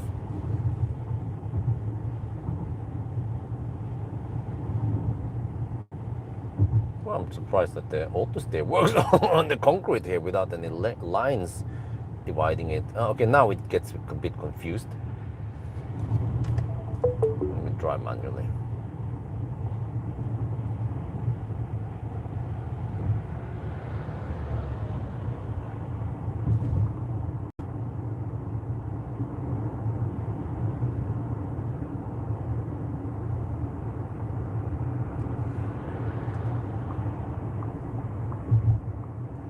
You can see those tourists with stuff on the roof.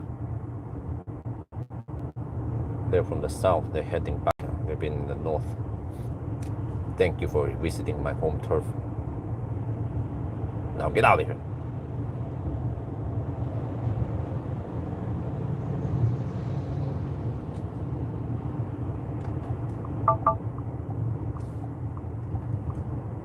Okay, I think the Baustelle is over now.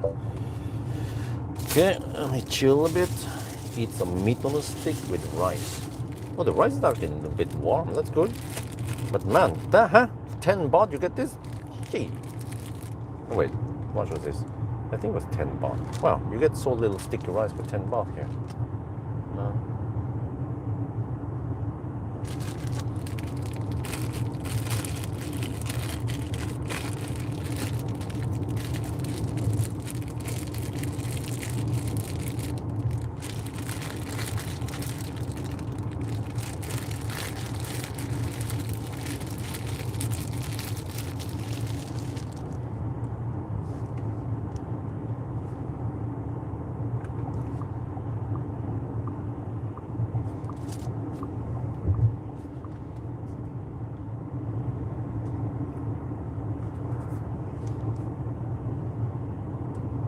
Okay, wait, where did I navigate to? Oh, I navigated to that PTT station. I'm planning on charging there. I want to check out.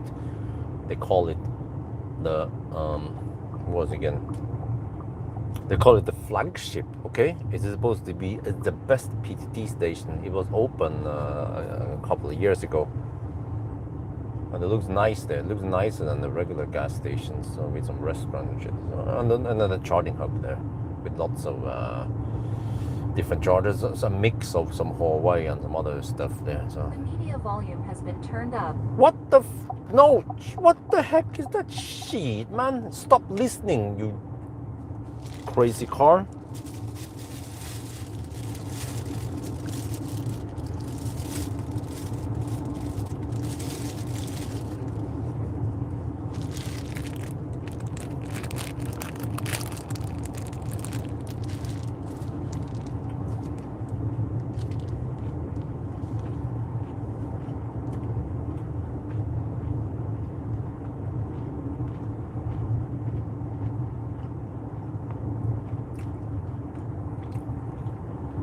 Let me see, 67% now. So we spent 33% of the battery.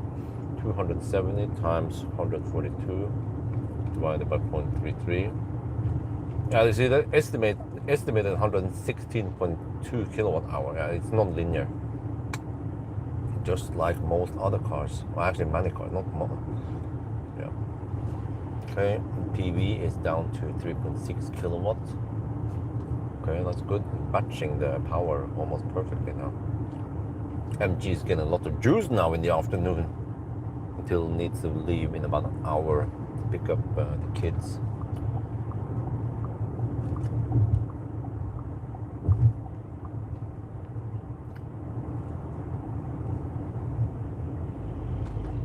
Cutting on the trees did magic. Only 800 baht total.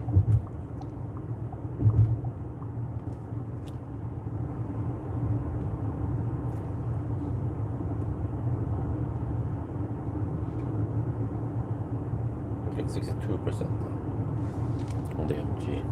Alright.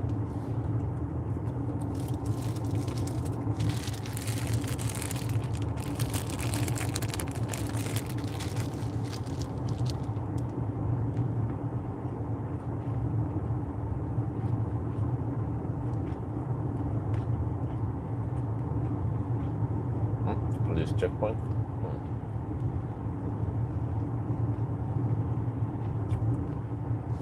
Oh.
What are they transporting? It's not some vegetable? Oh, cabbage. The whole pickup truck is loaded with cabbage. I bet that's freaking heavy, man. Probably several tons of cabbage. Always bring cabbage. ABC.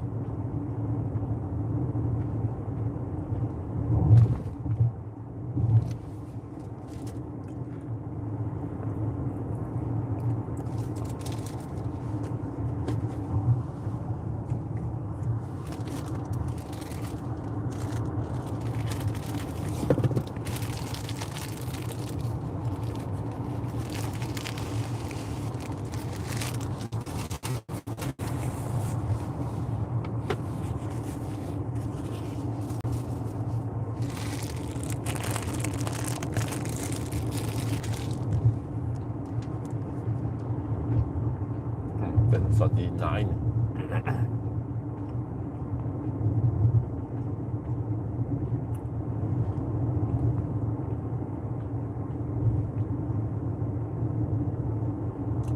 That's actually a very spacious van.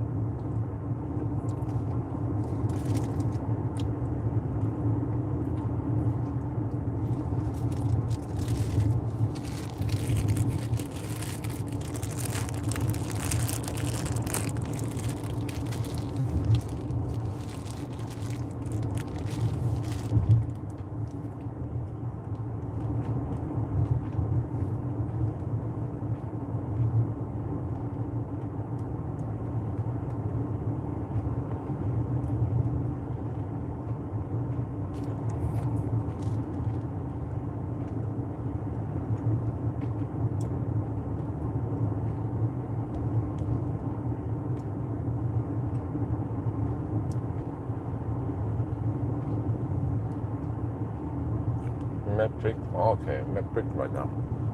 Metric. Yeah, let's start the turn.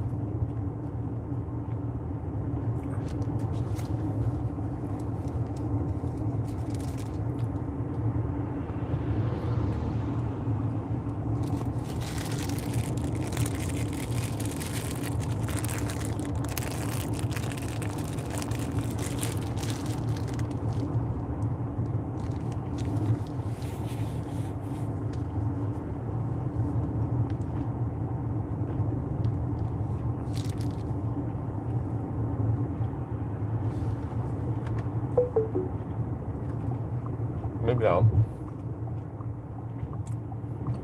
I need some kind of clickbaity thumbnail, like Tesla go home or something here, right? And then in a couple of weeks, then I break the record with that Model 3 rear-wheel drive.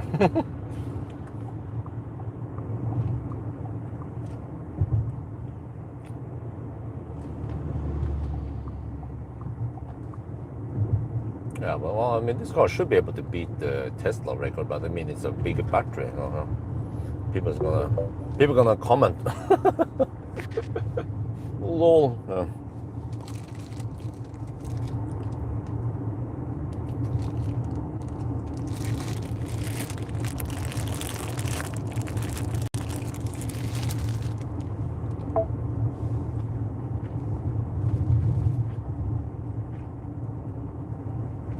Yeah, I think this is also one of the hills which are elevation right now. Yeah, 156 meters. Eventually we're gonna go down to almost sea level, and then it's quite flat past that.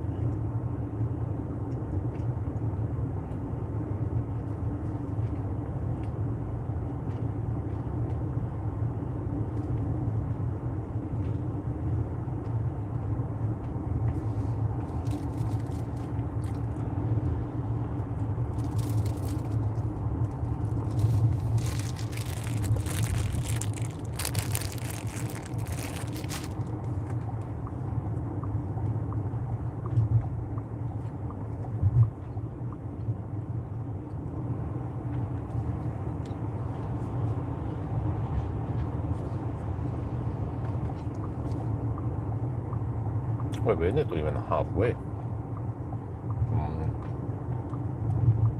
I wonder if roughly dark is halfway. Around 350, not 360, 70 kilometers.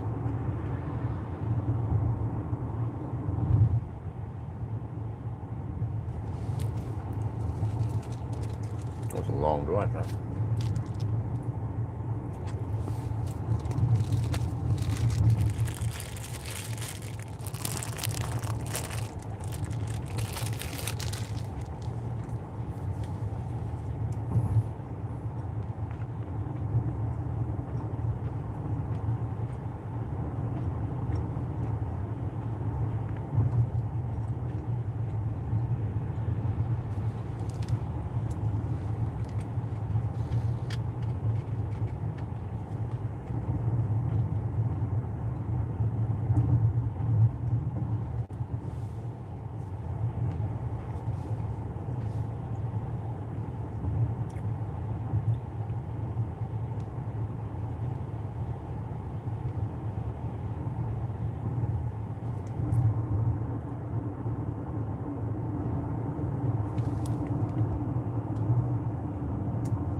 Oh, there's a donation, $10 for your next bowl of noodles. Oh, thank you very much.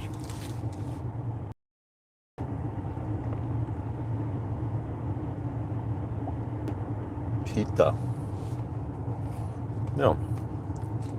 This is gonna fill me real good now with the meat and the sticky rice. Next meal might be in Bangkok, we'll see.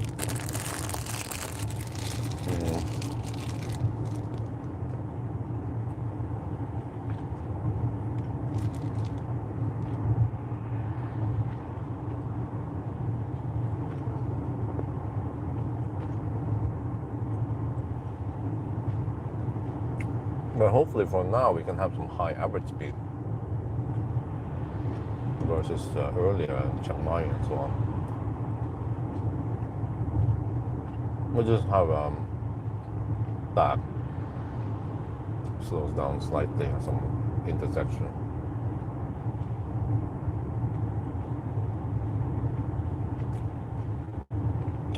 At least over here there are no stoplights for a long time now until that. Yeah, nice Monday drive, yeah. This is heaven. We have Thai food everywhere. This is good Thai food, authentic food.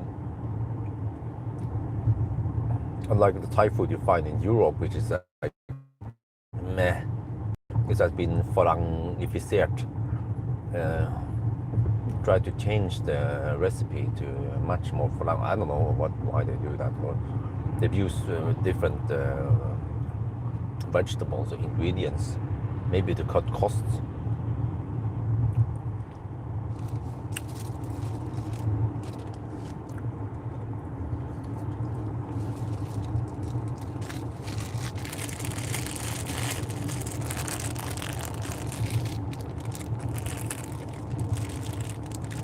We'll try now. Go to Pattaya with the kids. Wife wants to bring the kids to the sea and play, see how it goes. It doesn't taste, yeah, exactly. And people who have been in Thailand, they know how it's supposed to taste. So, actually, Mo Ping here doesn't taste that good. I think actually the one in Chiang Dao is better, cheaper also. Is the car gonna avoid? No, it slows down. Okay, and then well, why did you need to slow down for that truck? Just go.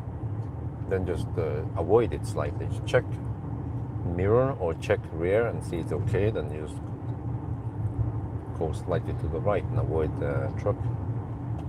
It slows down way too much, this car, the auto steer.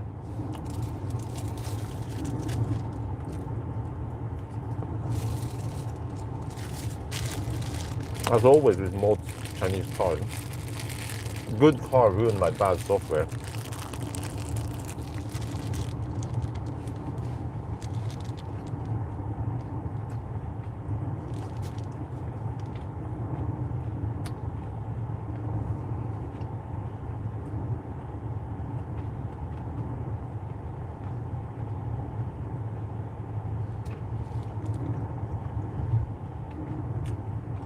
But actually,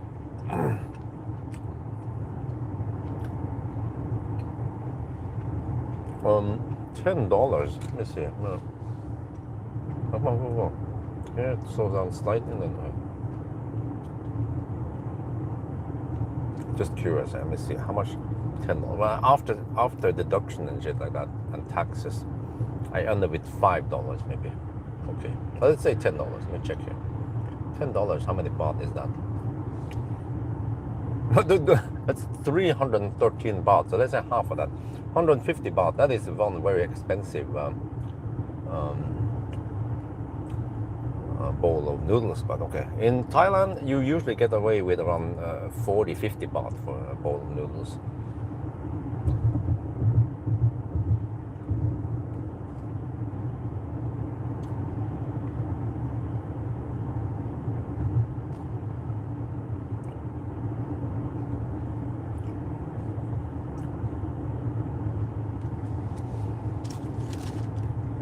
or in dollars. Usually you can get a bowl of noodles for around a little bit over $1.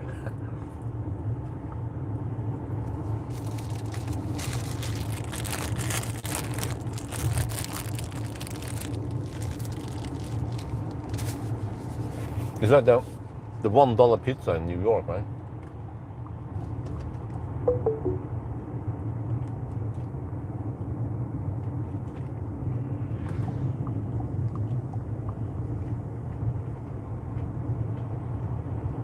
Yeah, MC was hammering it.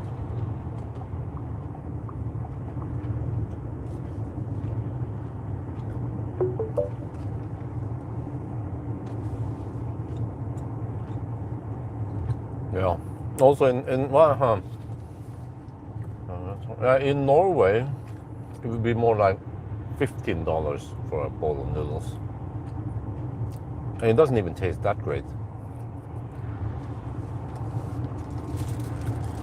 So that's why, while I'm in Thailand, I want to eat as much Thai food, authentic Thai food as possible. I don't give a shit about steak or pizza or pasta or any other food from other countries. Just want real Thai food. Oh shit, dude, I have a problem with that thing. What is it?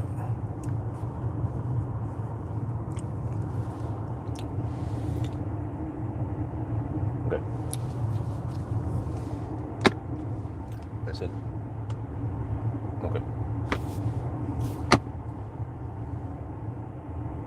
Oh, shoot.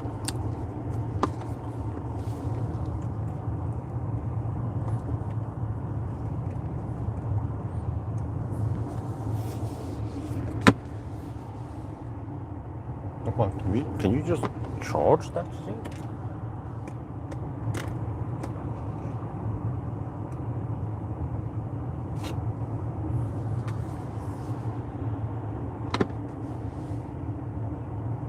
There, hopefully. Okay, is the checkpoint active now?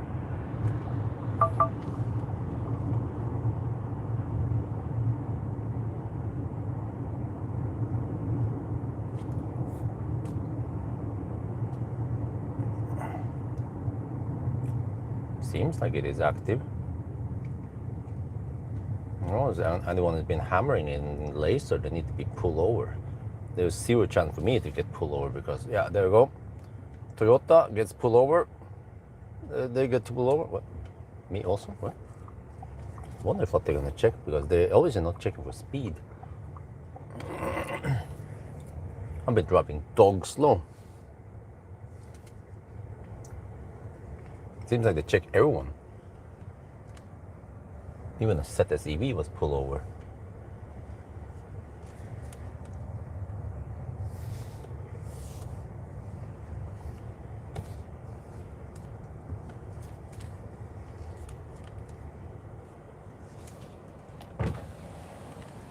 Oh, okay. Wait here. Huh? No, to eat my food then. I don't know what's going on, but all I know is I want to eat my food.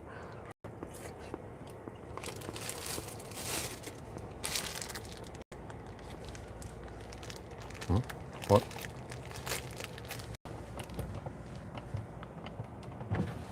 ขอโทษนะครับเราจะต้องเข้าไปเนี่ยเหรอ ครับครับตัวรถ โอเค ไปกับขี่ไปตรงนู้น อ๋อช่วยไปโอเค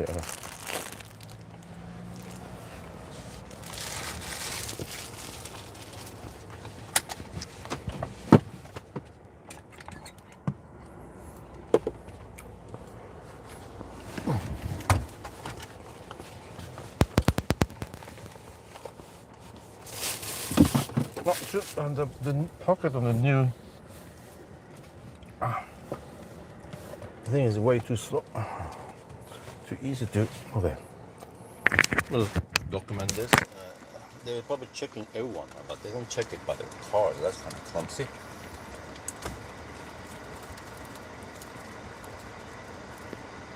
We are at this police checkpoint. They actually pull over me and a bunch of other people. They pull over everyone, it seems like. I think you need to go over there, and they're gonna check the the driver's license. I need to stay in the sun here. This is not good for consumption. Okay, whatever.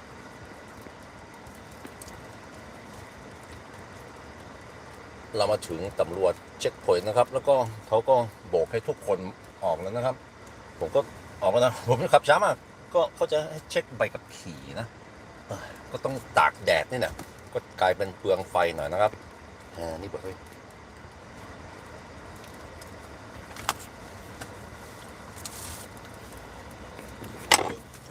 might want to show the passport also. Yeah, I forgot. Okay, I will. Watch out for your charging mobile phone. Do not forget it.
Okay, we're back. I think they messed up something because I obviously didn't speed. They had to check something, and then they were like, okay. I saw a bunch of people getting tickets here. Something in Thai, something about 5,000 baht or whatever. So yeah, okay. Anyway, I'm gonna go on the road again.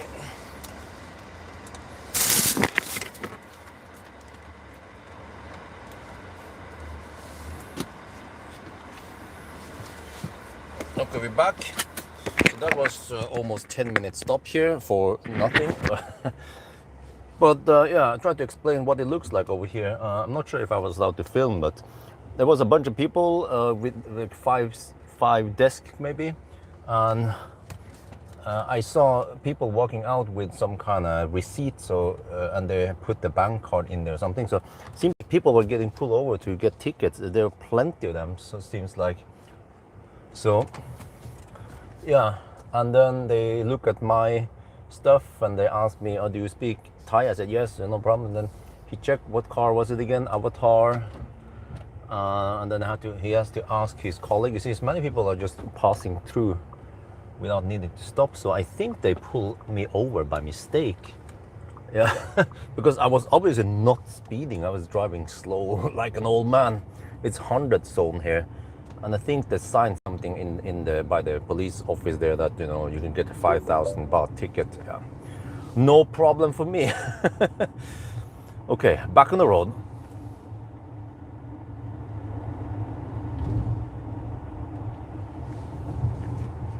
โอเคเมื่อกี้นี่เราใช้เวลาสักเกือบ10 นาทีแล้วมั้งอันนี้ก็แปลกนะครับคือทุกทีตอนมันมีเช็คพอยต์นะเขาก็จะไม่จอดให้เราจอดนะครับอันนี้ก็เหมือนกับว่าเขาจะปรับผมก็โอเคอยากจะรู้นะว่าเขาวัดกี่กิโลเมตรต่อชั่วโมงนะครับ เพราะว่าผมจะขับ77 78เป๊ะเลยนะครับ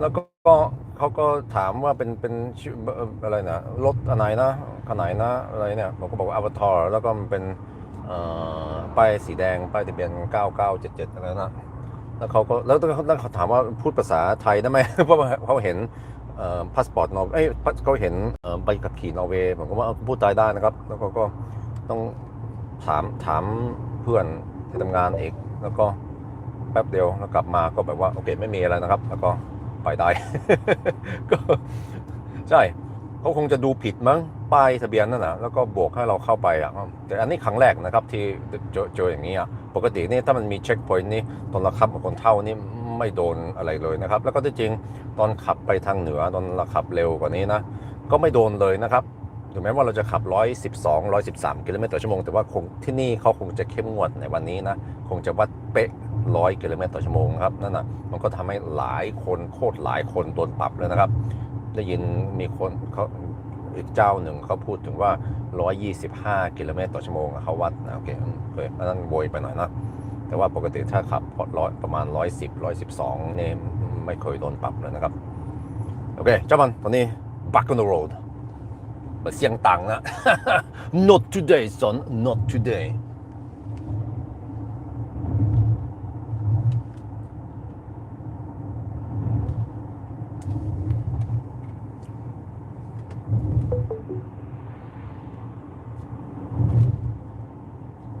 Okay, I had to shoot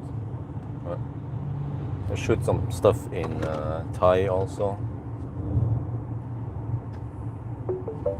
Well, so it pays off to drive like an old man today, because it seems like it's just yeah.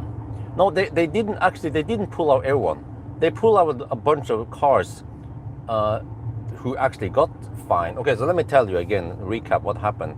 They pull over a bunch of cars, which seems to be going fast. But then I pull in front of some of the other guys that were going schnell, but it wasn't me.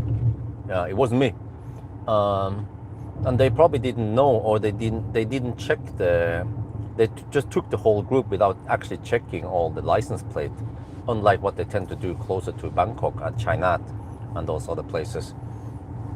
And yeah, so when I went over there, they had several desks, at least 4 or 5 desks with the bank terminal and stuff, and there were some signs on Thai saying something about, you know, red arrows pointing at the 100 speed limit, and something about 5,000 baht, I think, for the fine, you know. I think, well, I wonder if that's the highest fine you can get if you speed too schnell. And then I saw that people who were done with they had some receipt, and it seems like they had just paid something, you know.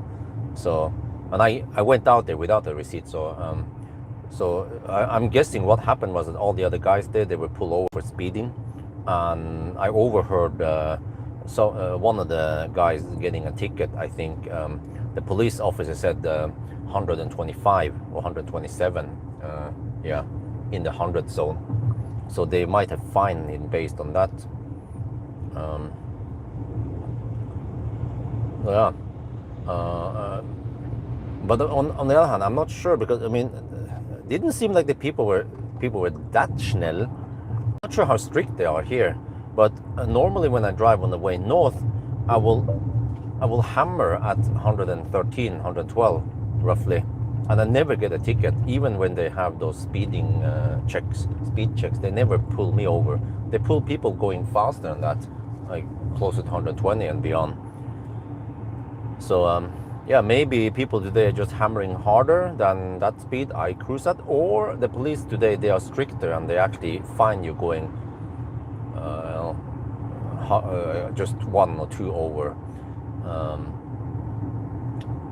Yeah, but I've heard from Thai people, and I also experienced myself, that going around 110, 12, 13 is perfectly fine. I've never ever been pulled over going at those speeds, even if the sign says 90 or 100 on the kind of roads. But I've been pulled over a couple of times before in the 120 zone when I did go slightly faster. Was one time, yeah, I went around actually 140, probably hammering some guys. Then I got, back then it was 500 baht flat rate, so that was good. And the second time I was pulled over, it was 123 in the 120 zone, and they said, okay, we can let you go for that, yeah, with just a warning. So I think I actually been fined only once, yeah, 500 baht. So after that time, I only cruise at 120 max on the speedo on those stretches, and then I only cruise at around 112, 13 on these stretches here, and no problem. Yeah, so it's probably a mistake, a glitch pulling me over in that group.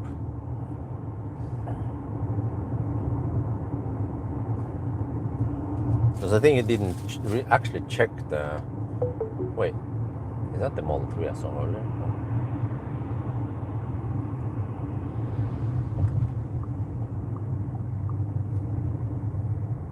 Holy shit balls! That doesn't look very clean in it. What the heck is it? It's is that a car? Oh, is it being towed? Oh, what the heck, man? What is that thing?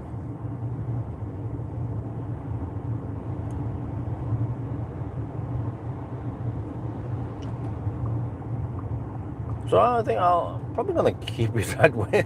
Go slow in the Sunday drive, you know. At least that has some advantages. But at least when I cruise 112 something, I had no problems. I haven't had any tickets yet. I wonder if it's gonna happen one day that they fine me for that. And then how much?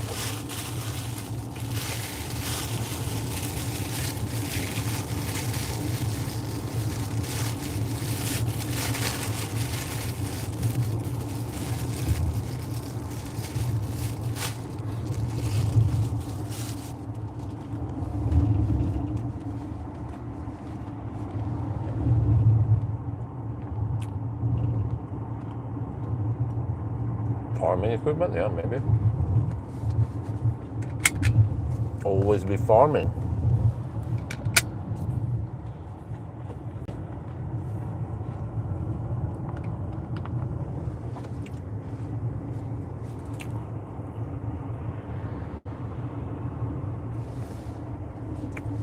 Oh shit. I think the phone is hot and it's not charging that fast.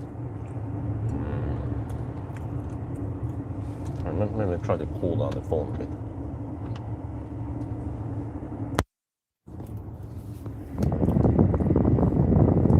Yeah, it seems like it's well, it's not overheated, but it charges slower because it's hot.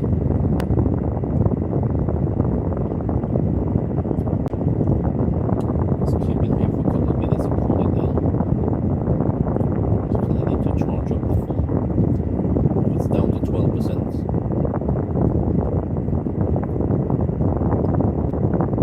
So it's so low that clips will stop working. Not that it's not that important. But yeah, I was interested to hear if they wanted to find me or not. And also if they claim that I have driven fast and what kind of speed and all that, you're sure about that? I kind of have proof in the live stream playback that I didn't hammer it on. You can see how slow I was driving all this time. So I have video proof. I don't have any speed proof other than that.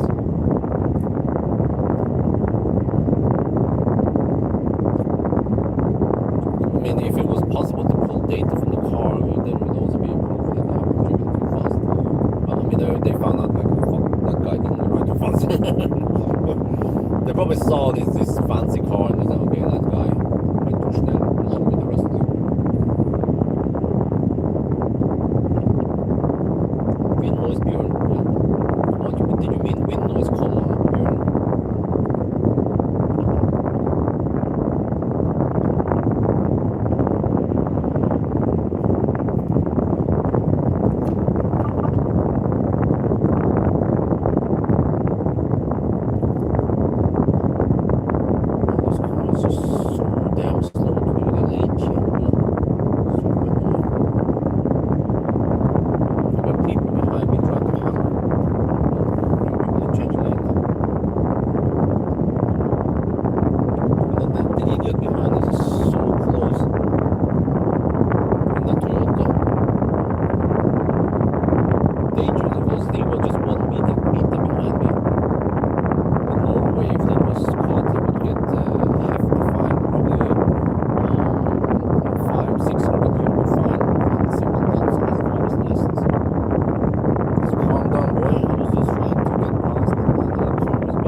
Okay, is it cool yet? I think that should be a good cool down.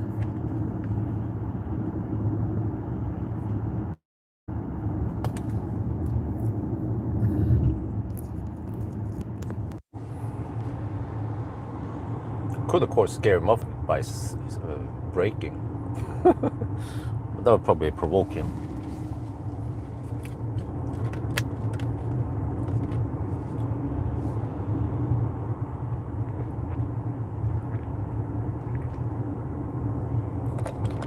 See, that's the problem with Thai drivers. They have no clue about risk, physics, danger. Like, tailgating just 1 meter behind me is extremely dangerous in case the car decides to phantom brake for no reason. That could happen when I'm trying to do a lane change past some truck and this stupid car decides to phantom brake. Then if he rear ends me, it's his fault. Especially if the car's logs can tell that it was the car that slowed down or braked for no reason, not me. But either way, if I brake for something in front of me, he should be able to react in time. And yeah. Unfortunately, I don't have any video evidence how close he was.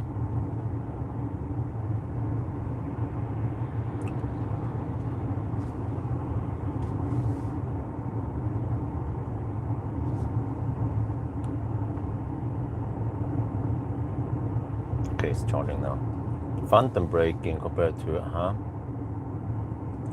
going from -30 to 0, what? not sure what it means.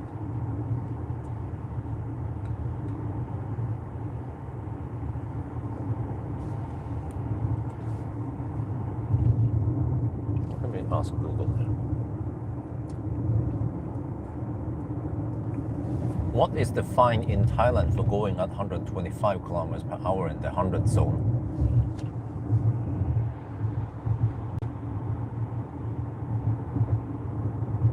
In Thailand, vary for serious offenses after recent increases. So going 125 kilometers per hour, where 500 to 1,000 baht only. Okay, that's not too much. Location. Oh, new laws. With okay. There's new.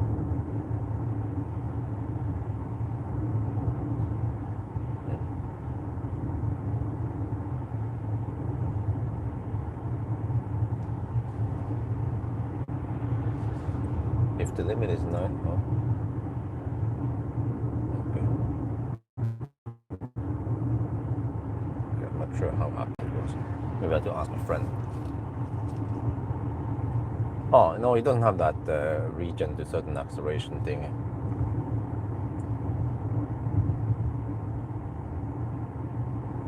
And also, it doesn't have that annoying slow transition. The only thing annoying here, well, lots of other things annoying, but the annoying things here is the lane change and the other shit and the stuff that he doesn't remember every time I get back to the car. Like it turns on the camera rear mirror every time. And also the slow acceleration or the torque ramp when you floor it is super annoying. It is a powerful car, over 300 horsepower, but it acts like a freaking TDI without the T.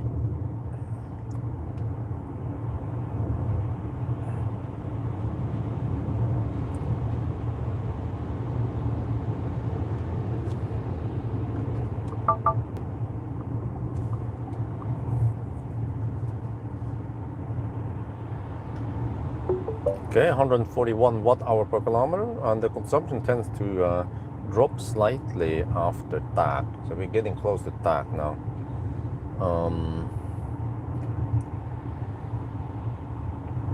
Well, been on the road for over 5 hours. We've done 325 kilometers roughly.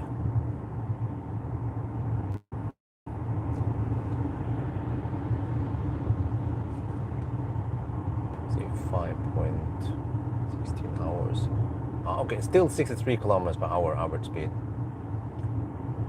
How is the solar doing?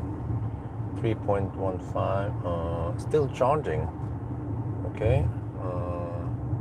Still alright. Well, that's good. 3 in the afternoon. What? I was still getting 3 kilowatt. 3 in the afternoon. That's pretty good compared to before we chopped the trees, man. Need to check the status here. It's always slow updating. Well, we are not at 62%. Come on.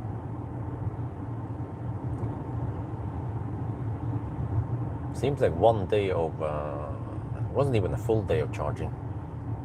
Yeah, well, we should get around 20 kilowatt hour, which is almost 50% into the battery after charging losses. Yeah. Then she had a midday. Wifey used the MG for maybe an hour or so midday, probably to get some lunch. But she was eager to charge the car. Yesterday we went down to around 25%, and she was like, "Oh, the battery's low." I'm like, "It's fine. 25% is not that low." Then I charged it back to 30%, and then charge a bit more in the morning. But no, it's not at 62%. There, 69%. Oh, already? Wow. So we gain, well, we started at around 30. Yeah, we gained around 30, almost 40% today. Oh, it's a small battery. That means if we keep charging tomorrow, it'll be at almost 100% then.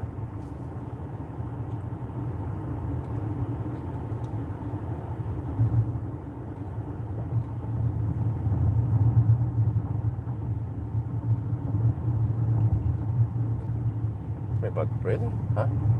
Oh, there at 3 kilowatt now. Okay. Was it 3 in the afternoon? We are down to 3 kilowatt.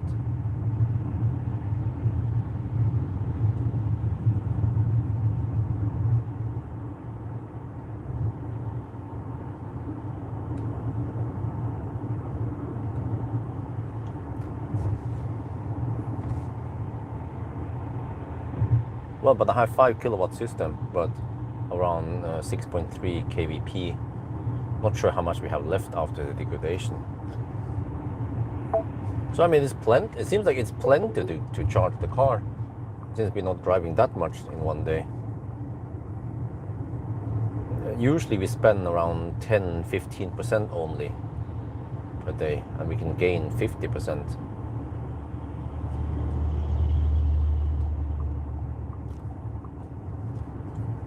But it was a big increase after we cut the trees. Production went up 33% from around 18 kilowatt hour per day to 24 kilowatt hour now. That's very nice. Then I'm still waiting for the EV Power Energy to answer me.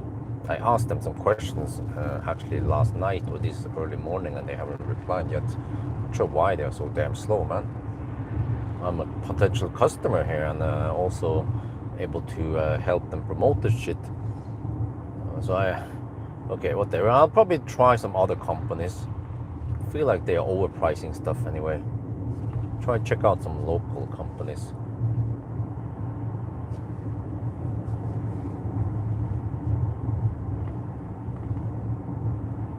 I try PA, see if they do any stuff like that.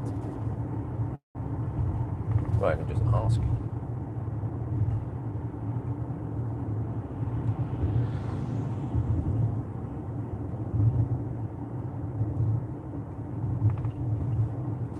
Does PEA install solar panels in Thailand? Yes, PEA installs solar panel primarily to the peer solar service for home business. Oh, they do. Okay, let me ask PA in Chiang Dao then.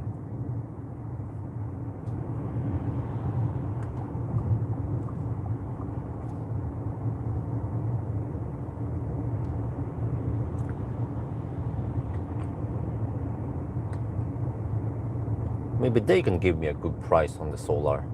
Yeah, how about that? Then I can promote them instead.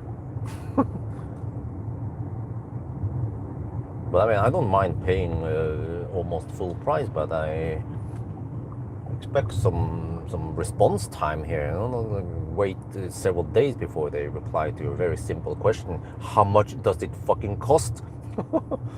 Oh, Jesus, man.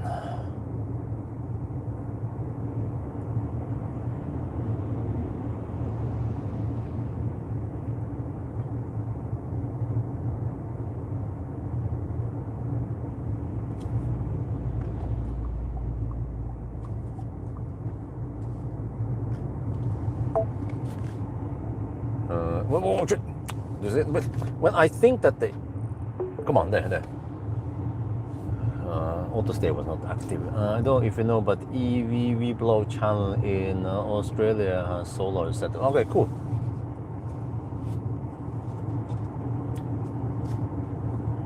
Well, I mean, if I live in Thailand, I mean, one day when I get old and I move over here, I probably want like a, I don't know, 10 kilowatt system. But then once I retire, I probably don't drive that far per day. Maybe a 10 kilowatt system would be enough. But the problem for this home is that Amber's parents, they don't use much electricity. But Lynn, Amber's sister, she wants to get solar also with a new house. And she will use the solar for her banana business, which is good thinking. But maybe she should look at other companies, not the EV solar energy, because they tend to be slow at responding, and I think they're also kind of expensive compared to what my mom went for. It's cheaper.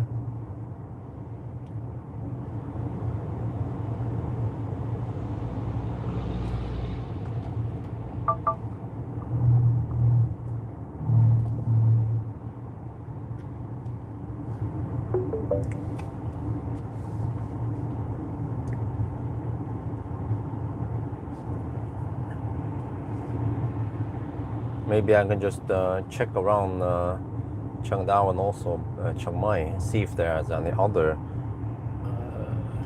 cheaper, better companies for solar I can promote instead.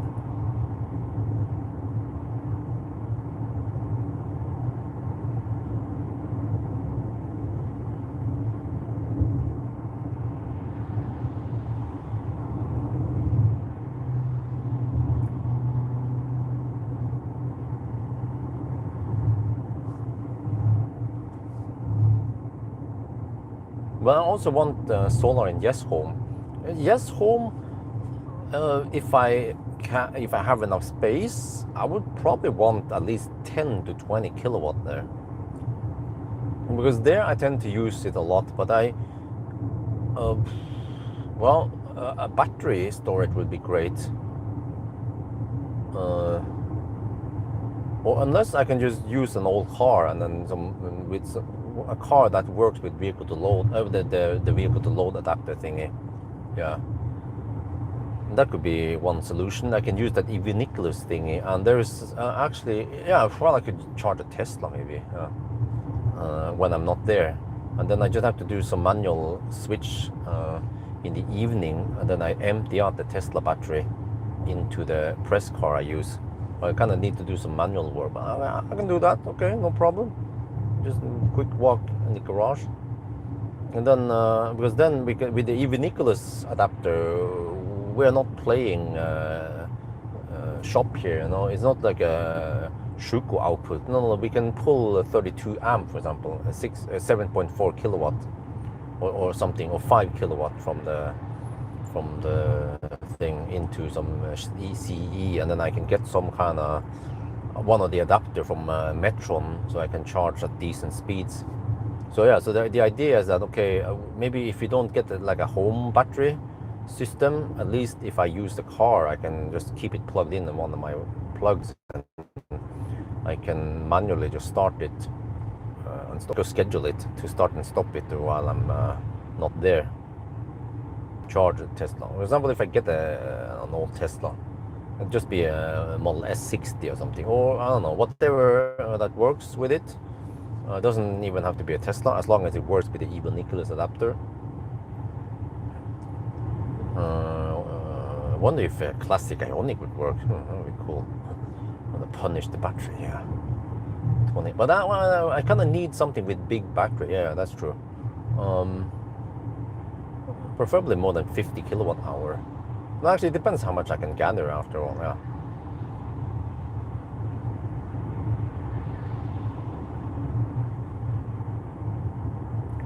So, I'm up for solar, no problem. Just don't have to rush it. You just be a bit late on the solar, but I also want to learn about the gains in Norway. And I actually find that idea, I like that idea that you can sell it at spot price. No, wait. Maybe I don't need to store it. It depends. Sometimes I want to store it, sometimes I want to sell it. If the spot price is high and I'm not home, or even if I'm home, I'm somewhat flexible with my charging habits. So then I can sell at high spot price, and then I can buy at Norgespris. Sounds brilliant, man.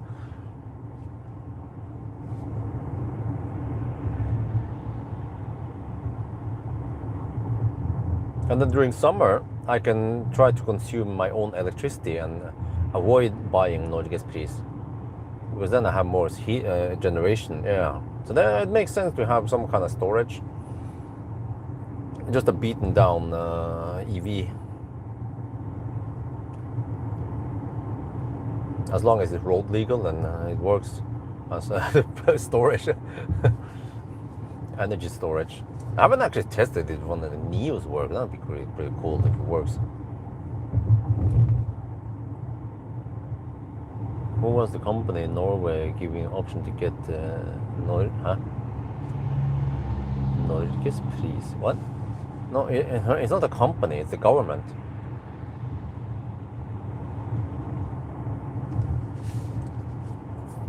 And anyone can just sign up for it in Norway. Oh, 140 watt-hour per kilometer. We are almost at the target, 137 on display. So it keeps dropping and dropping now in the afternoon. Sun is not that strong, and we are just driving even speed. And well, the wind will increase slightly towards the south, slight crosswind, but in the north almost no wind. It seems like we might be close to 700, 800. They need to get to the spot price. Spot. They said they get to the spot. Oh, okay, that part. No, I Googled about this. So I'm not 100% sure if I can trust what Google AI reported to me. But at least the Google claimed that you can sell at spot price. You can export at spot price. But when you consume or import, you pay the Norgespris. That sounds like a damn good deal when you have solar. Because if I think about this, if I consume it myself, it depends on the import price, right? In Thailand, it pays off to consume it because import price is roughly twice as high as export price. But in Norway, the Norgespris is 40 øre per kilowatt hour, and then the spot price can sometimes be over 1 NOK or higher. So we're talking about maybe 2 to 5 times higher export price than the Norgespris. So then it's like, oh yeah, sell it, sell when it's high.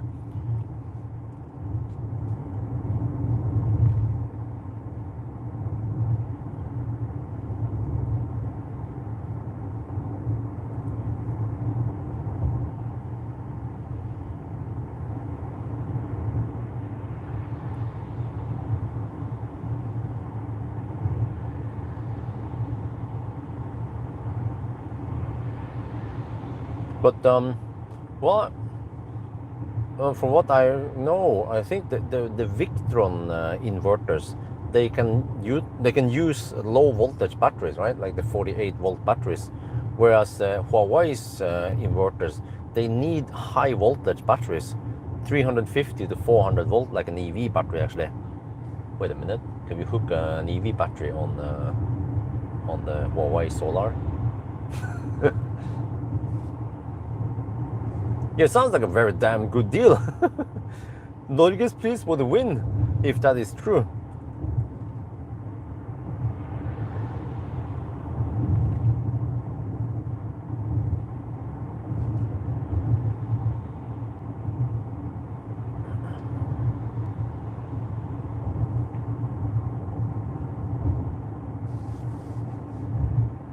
It's not what the Tesla Pawel might.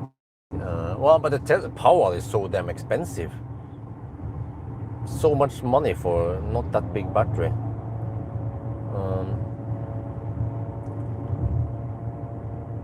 I think for the kilowatt hour, a second-hand EV battery is really cheap. Or maybe some kind of LFP battery, low, like 48 volt LFP battery I can use in the house or garage. Probably I'll just put it in the garage somewhere. It doesn't take up that much space, right? For 50 kilowatt hour. I have so much space for banana boxes in there anyway.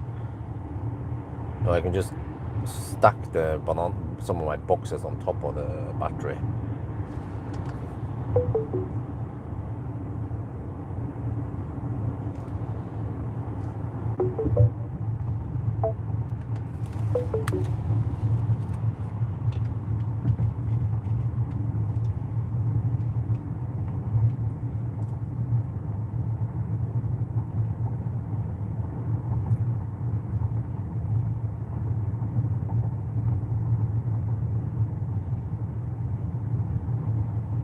But yeah, I mean, this is good that I learn more about solar in Thailand, because when I then decide what to do in Norway, I have more experience. But I'm interested in getting solar on the roof, and actually also solar on the south wall. But this solar on the roof will kind of blend in with the roof. You don't see it that much, but the solar on the south wall will be very visible on that white wall there with almost no windows. And then I also want solar on the slope, but I'm not sure how you can secure the slope. So probably just ditch that. And then, yeah, what else? Solar on the shed maybe. But it's not that much area. Maybe just 1 kilowatt over there in the shed.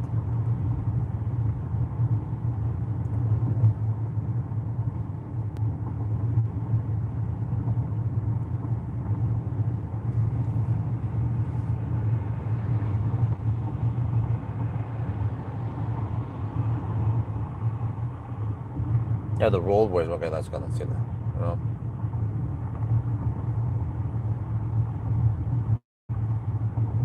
Yeah, I mean, it kind of makes sense with a solar and maybe a battery. Then in summer I can get lots of free electricity to heat up the pool. And I have kind of high consumption. Even now that I'm not there, I'm consuming around 40 kilowatt hour per day.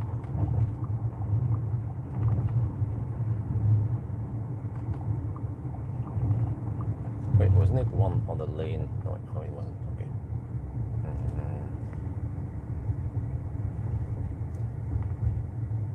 So if I have a 10 kilowatt system, I should be able to feed the house, but I need to, yeah, ideally have a battery also. Maybe a 50 kilowatt hour battery would be useful if, yeah, something like that.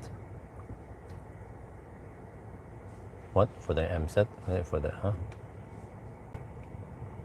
What do you mean? In Norway? Said that's in Norway, in Thailand, right? Wait, can you guys just get out of the way, please?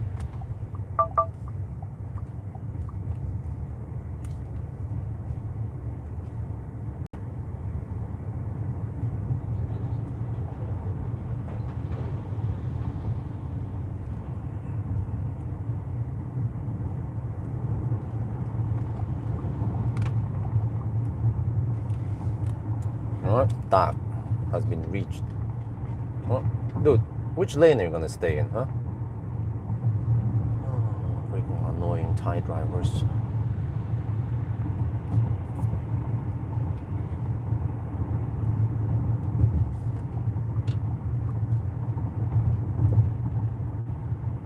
Wait, that's the cabbage guy again. Didn't I hammer him before? Oh, he was probably not pull over. Yeah, I was pull over.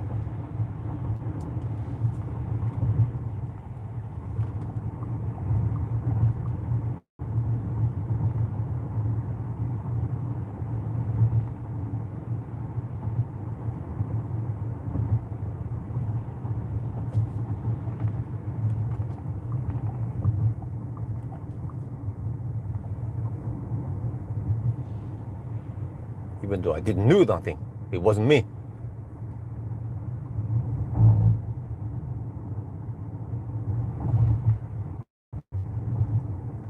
Don't do that.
Oh, they replied.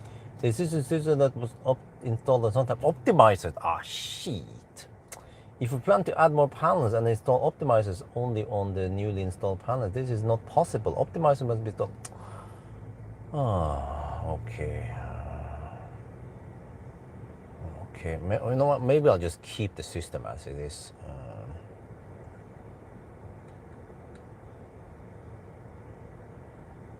Sounds to me like there's too much hassle to try to. Or maybe I can find. Yeah, maybe if I ask PA, do you guys have around 450 watt panels we can add there? That'd be great. Yeah. Huh? Huh? Google wants me to go straight. Huh? Huh?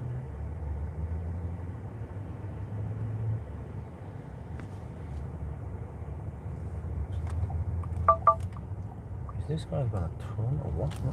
Okay, what the heck, man? People are going straight in the lane you're supposed to turn. Huh? I think it's fine over here.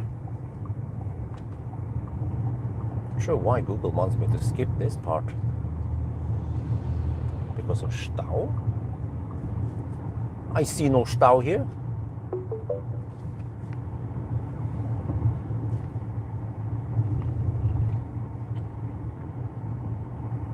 Yeah, solar in Thailand. Is it just for the set? No, I charge my press cars there when I'm there. And then we go to Kang and stuff. So yeah, so I use the solar there to the fullest when I'm there. Well, I may manually adjust this. I think 2.7 kilowatts. Oh, it's still charging. Huh?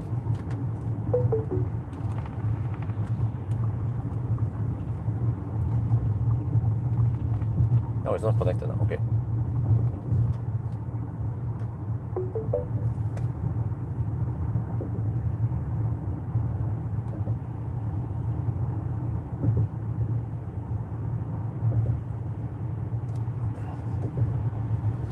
Now, this is simply amazing now. This is how it should be. This is solar. Like even now, in the late afternoon, 3:30, you still get 2.7 kilowatts. The trees ruin everything for quite some time before you chop it down.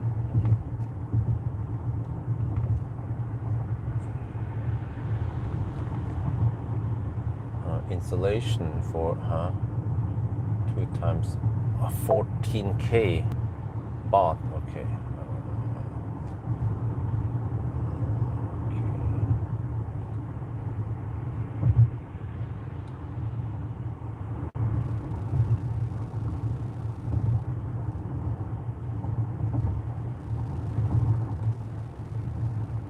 The EV Power Energy probably finally responded me about the solar, but 14k to install 625 watt without optimizers.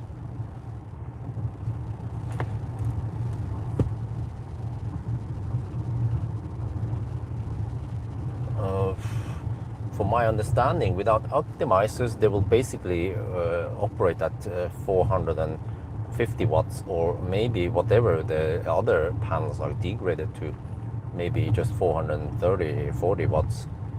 So getting 900 kVp for 14k baht, that sounds like a really bad deal. So I should try to get some 450 watt panels and hook them on there instead.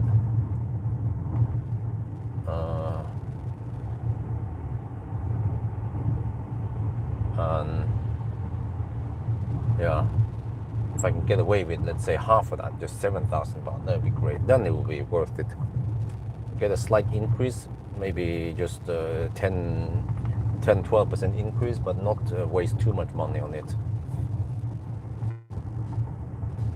Because if I invest 14k now, it might take almost 10 years to get the return on investment, which is not worth it for that add-on.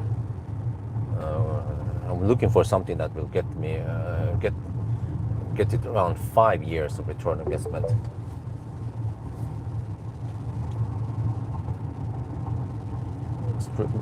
Both. And that thing, I don't know. They just told me that no, it's not possible or whatever. They probably gonna hook it on the same string or some shit. I don't know.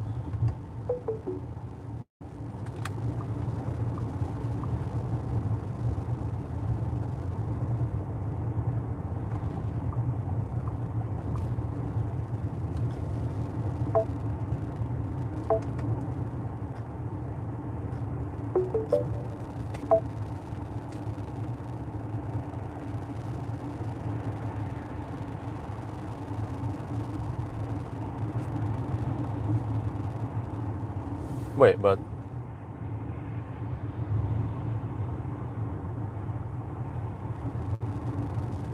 what, do I have two different strings? Can I just hook the 625 watt on the second string then? So we don't need optimizer. But for what when I read it on the Google search, it talk about the strings and stuff. Well, I mean, for energy, tell me this. Or maybe I need to ask them. Can I put the? Okay, let me see. Why do I need to suggest all this for them? Why didn't they tell me the solution? If you plan more panels, you install only on the new list, but this is not possible. Optimizers, okay. Can the new panels be on a different string?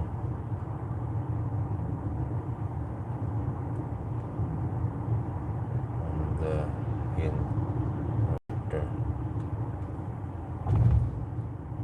I don't know this. I learned this by Googling it. They are the experts. They know how this shit works. But they need to tell me what to do because they know what I want, but they are not coming up with the solutions for me. The worst case is that I pay a lot of money and I only get 440 watts each.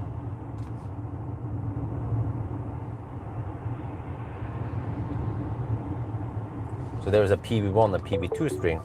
Well, hopefully all the other panels, the old panels, they're on the same string, right?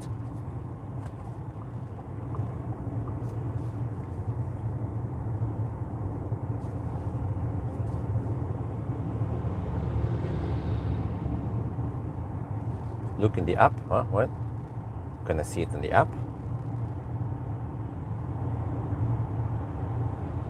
Well, I don't know about the spec on the inverter, but I mean it's Huawei, right? It's quite known inverter, so it should have some features there. Click device, click inverter. How well? Let me see on the Huawei thing. Okay. Where do I find out about the inverter? Where there is a? Can I click on the inverter? Where the device? Where do I find device?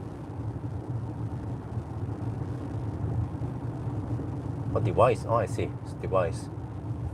Dongle. Inv HV21 something. Connected devices.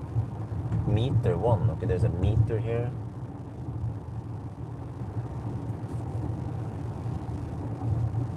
I don't know, there's inverter, grid connected,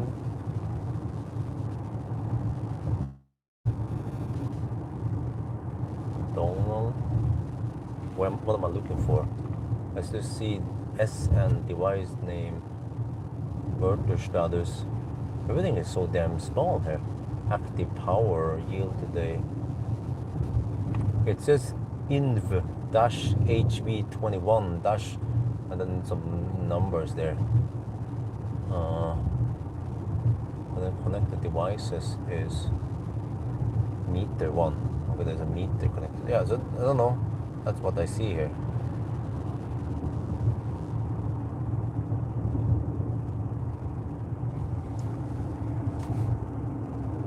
DC input table at the top, huh? Wait, on the physical inverter, you mean? Or in the app? Okay, I'm not sure if I want to do this while driving.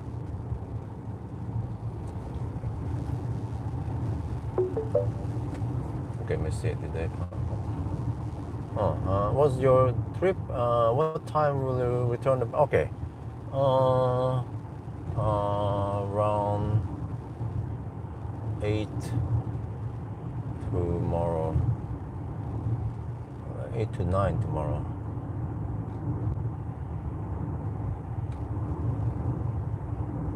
Great trip.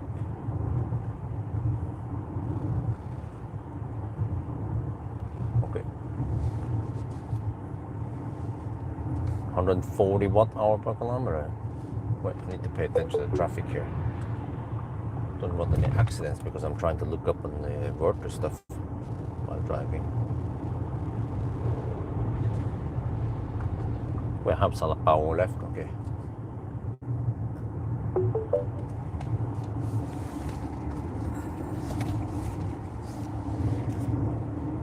The app, you were on the inverter page with grid connected and yield today, huh?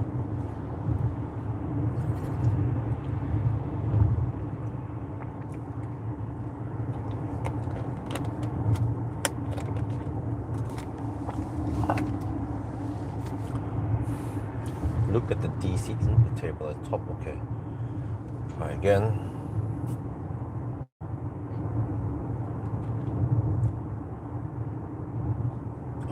I don't know what I'm looking for here. There's just that graph thing. Statistics. Nope, I don't see what. I don't know. Do you like? Are you talking about Fusion Solar app, or are you talking about a generic app? This happens very often that people tell me on live stream to click on something that is not there because they are just assuming guessing that stuff is supposed to be there. Okay, but I don't know, but I can't see it in my app, and I don't know if I want to do this while driving, because we're driving in Thailand and it's quite dangerous here, so I should be paying attention to the road.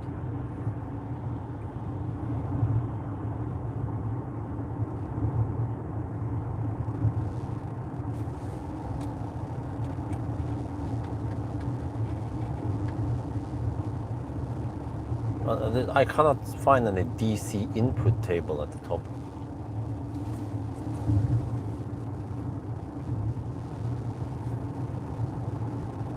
It just says like a bubble and two. Okay. Well, you've seen the app, right? In my video yesterday, so you know what it looks like. It's like this bubble showing how many kilowatt I have, and then there's a roof and stuff, but you cannot click on it and anything like that. And then you click on the yield today, you can see that graph about how much I gain and how much I consume. But I haven't seen any info about the strings or whatever you're talking about. And devices just shows a bunch of other information, not the one we're looking for. But I mean, if I Google about this, you can just, I don't know, Google about the model. Then we can probably find out if it has, how many strings it has. But if we where, I mean, how did they wire it, right? Did they use 2 strings? Oh, maybe that's what they did. Oh. Because I wonder if they talk about optimizer, but then I didn't go for it because it maybe cost extra. But maybe they hooked up the panels on 2 different strings. So that's why when the trees are shading, I lose maybe half the power, but not too bad. I mean, how would it be, right? If it wasn't on different strings, once it shades parts of it, I will lose almost all power, right? So I typically go from 4 kilowatt to around 2 kilowatt quite sudden. Yeah, they would use both strings. Okay, but now that we clear the trees, how about they move the old panels to 1 string and then the the new panel on another string. Would that be too much work? Is it possible? You need to ask the experts, you guys, not Fusion Solar, because they are not giving me the solution. They should be the one telling me that, oh, we put this so many panels on this string and these panels on another string, but we can just move them over, and then we put the new panel on the new string because they operate at different power or whatever, right? They should be the one telling me about this, not me. I'm a noob. Just it's like similar to the freaking mobile shop. They are not very useful. Give any useful information to the customer. And when my mom went there to, she didn't know it, but she had a broken USB cable. Instead of trying to find out what was wrong, the stupid shop owner suggested to buy a new charging, a new charger, a USB charger for 500 baht. I'm like, huh? Are you fucking kidding me? So actually, it's now that I find out if the company I've been using is good or not.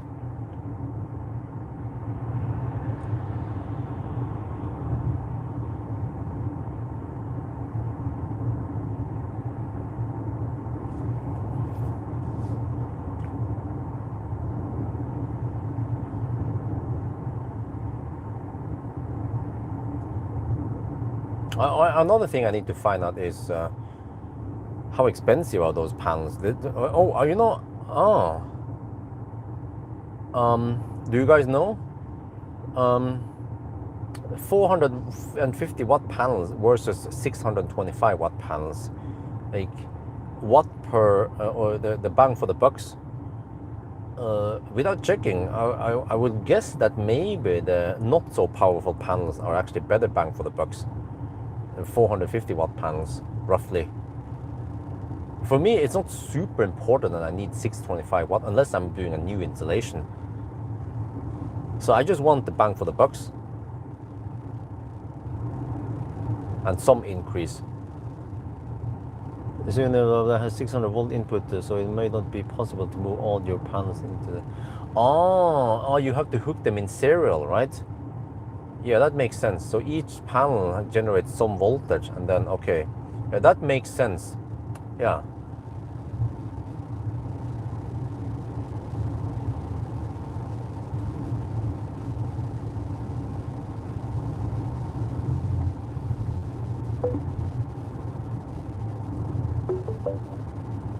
Well, do you guys know? Well, I need to check the specs, but the max voltage on each panel, how much is that?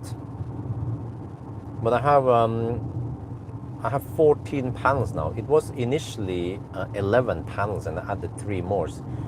So they might have put 7 panels on each string then, right? If they evenly distribute them.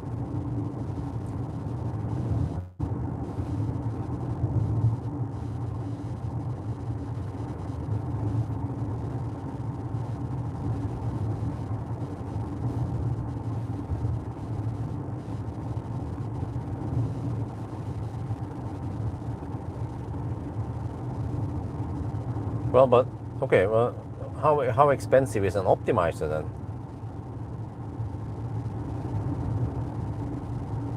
They won't be able to evenly distribute them if some of the panels are D-rate amperage. Okay. Right, dude. I mean, EV power energy. I don't know if they know what I want. I want to just I want to boost my power slightly, so that I can utilize more of the inverter. 60 euro per optimizer. How many optimizers do we need? It's 60 euros. That's around 2,000 baht. Wait, let me check here. But wait, is that in Europe? In Thailand, it might be cheaper. Everything seems to be cheaper in Thailand. 60 euro is 2,200 baht. Optimizer panel in Europe 50. Yeah, it's probably cheaper. So maybe, I don't know, 1,000, 1,500 baht in Thailand. Like when I buy those, like, all the items I've been buying now, like the lights for the ZSEV and the, like some wall clock and stuff. It's just dirt cheap here. Like €5 for something, you know, 5-10 euros for something that would cost maybe twice or 3 times more in Norway, because we are so close to China. So low shipping costs, low labor, everything is lower here. That's also why the solar installation here, the whole system, costs roughly half or 1/3 of Norway, even though they come from the same country, China. Well, except for the Chinese worker. Okay. And Thai work labor is also quite cheap.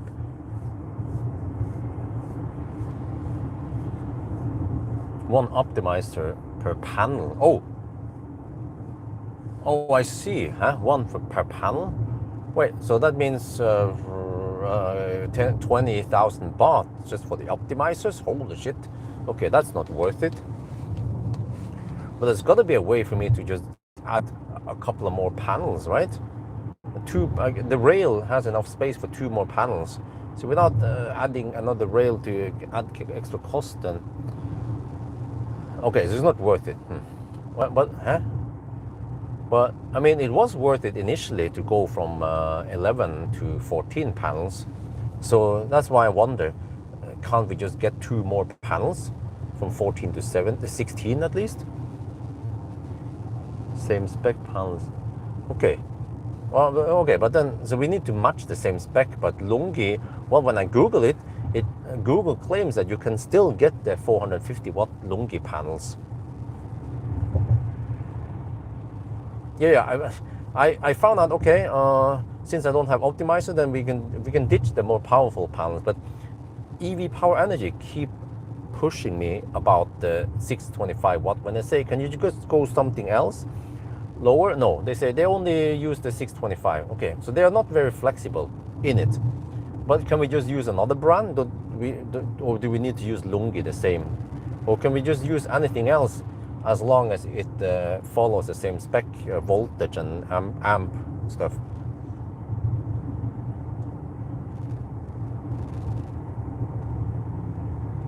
It's not optimal. Okay.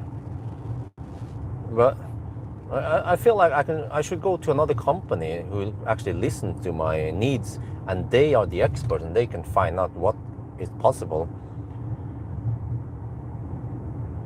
Maybe they say, okay, we can buy something else, a different panel, roughly the same amperage thingy, and yeah, it will still be okay. I mean, what is the problem if they go for another brand, 450 watt? Okay, it might not match it exactly.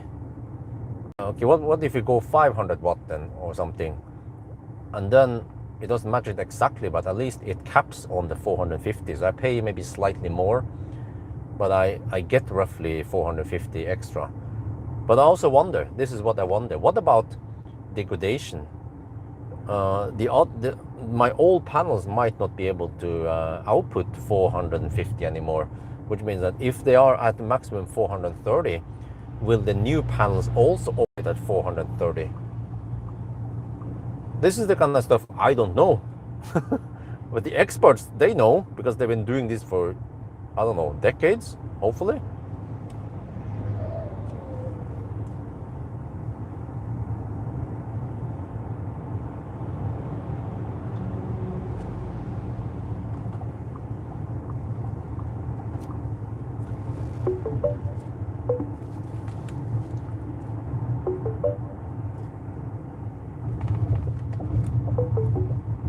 Achtung, we have to pass this dude.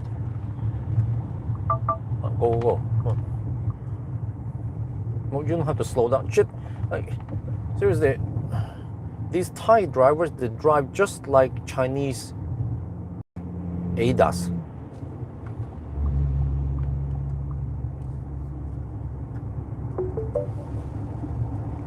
If the new panels are over the existing specs, they will not lower the performance of this. They will not lower the performance of this. But it basically means that I'm just paying for something more powerful, but I'm not getting it, right? Okay, but as long as it's not too much over, then that's fine. But I don't want, okay, what they're roughly there, you know? What is important, I just want more power, if it's 10-15% power, and I don't want to spend too much money on it. And the solution they suggest that adding, because they said, yeah, you can just add 3 extra panels. Okay, why 3? First of all, why 3? Because why not 2? Because I see on the image I have that there is place for 2 more panels, unless they add another rail. But maybe adding another rail might not cost too much, but it will actually take up more space beneath, which might not be optimal for the tree cutting. So for me, 2 panels is enough for the little gain I get versus the cost. But it seems that maybe they just have a flat rate. They just assume, okay, they're gonna add some rails, they're gonna add the 3 panels, and then they have a set the price for labor and transportation cost, and then the panel itself might not be that expensive. So of the 14k they request, the panels might only cost 5k, and then they take the rest in the profit plus work and whatever, etc. But there might be other ways to do this more efficient, so that it doesn't cost 14k, that maybe they can shave it off to at least 10k or 8k, right? So this is the thing I try to find out, but it's so hard, because every time I ask EV Power Energy about something, it seems like they don't have a clue what they're doing, and they don't give me good enough answers.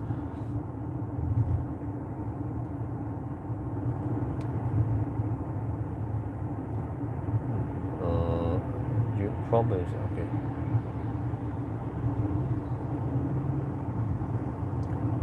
You can swap with same volt. Okay, well, I'm trying to read. If the new panels are the panels are in the series, so the string performance is cut by the worst panel on the string without optimizers. Yeah, okay, I think I know roughly. Yeah, which means that it's going to perform as the worst. It's similar to actually battery degradation and number of cells and stuff like that. So it's the weakest cells that brings down the whole pack, and ultimately the battery shuts down, right? It's also my suggestion the name of microinverters. No, microinverters are not okay. But I kind of understand that part roughly. So based on the limitation, okay, initially I said, 625 watt, that sounds wonderful. And then I started counting, you can get 30% more power. No, it doesn't work like that, unfortunately. But okay, but if I can still get 10% more power, which translates into energy, but if I can get 10-15% more yield with not too high investment, I'm still interested.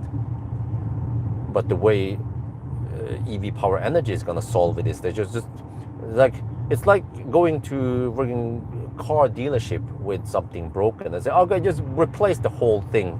Like, very expensive, right? Instead of trying to find smarter, cheaper solution, trying to repair it or do something else, right? So that's basically what I feel about now.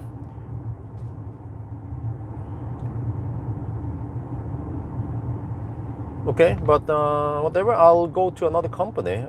Start with PA in Chiang Dao, and then I need to dig down and see what other companies are there. This is also actually very interesting content for solar, because I'm learning. Other people in my channel might also not know too much about solar. I'm still a noob, and I learn as I go, and I can make useful content about this, trying to find out something, try to increase my yield. And extending existing string should be very easier, as long as you are below the VVT respect for the inverter. Oh, okay. Alright, sounds to me like ideally someone from PA Chiang Dao, they live just a couple of kilometers away. They should get over there, check out the stuff, look at the documentation if there is any, and they will quickly find out what is possible, and they should listen to my needs, and then they should be able to decide what is the best solution. I just say, I want to spend no more than 10,000 baht, maybe like 5,000 to 10,000 baht if it's possible, and increase and add around 800 to 1,200 watt to the system.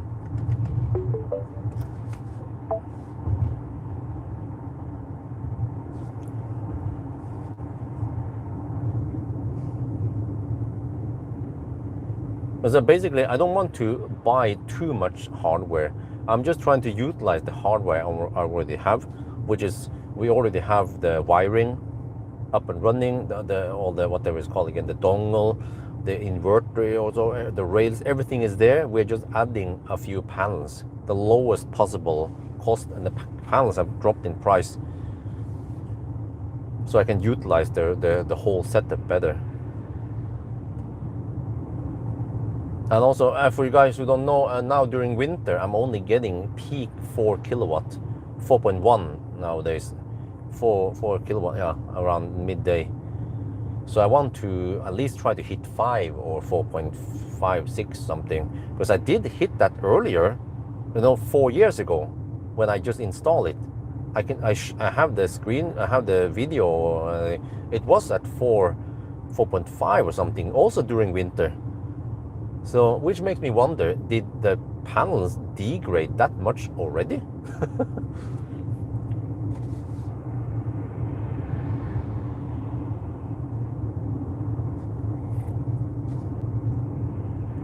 I mean, if that's true, just quick math. Instead of getting 450, so it could sound like I have almost 10% degradation. Should not degrade that much. No, but they were clean just a month ago, a couple of months ago. I don't think they need to be cleaned that often. And I bought this drone, but it was quite cheap, 600 baht, a 20 euro drone. I haven't figured out how to get it work yet, but maybe I can just buy some cheap webcam and then climb up on the teak tree and then put it there or something, or somewhere. Just need to see what's going on up there throughout the day without needing to fly a drone there every time. And then maybe try to get the drone to work somehow, but this freaking Chinese software, man, trying to get the drone to just connect and fly, film for me. I can even put a cheap camera on a rod, like a cheap action cam on a bamboo rod, and then poke it up there. Or just climb up there with a stair, but it's a bit risky in case, yeah. Also, I have some other ideas. People say that, oh, but the solar panels, they don't operate at maximum power because they are hot. Okay, no, it's okay. So if it hits 40, 50 degrees there during the daytime, what if I use some fans to cool it down? Will I suddenly then see higher power? But then it boils down to how many watts the fans are running at. If I pull 100 watts and I gain 500 watts, that's definitely worth it. It might also allow the panels to degrade less, but the fan should only kick in when it's needed. Yeah, but actually what I heard when I Googled it is that the good panels like Longi, they are supposed to degrade less than 0.5% per year. But the first year it degrades, I think it was 1%.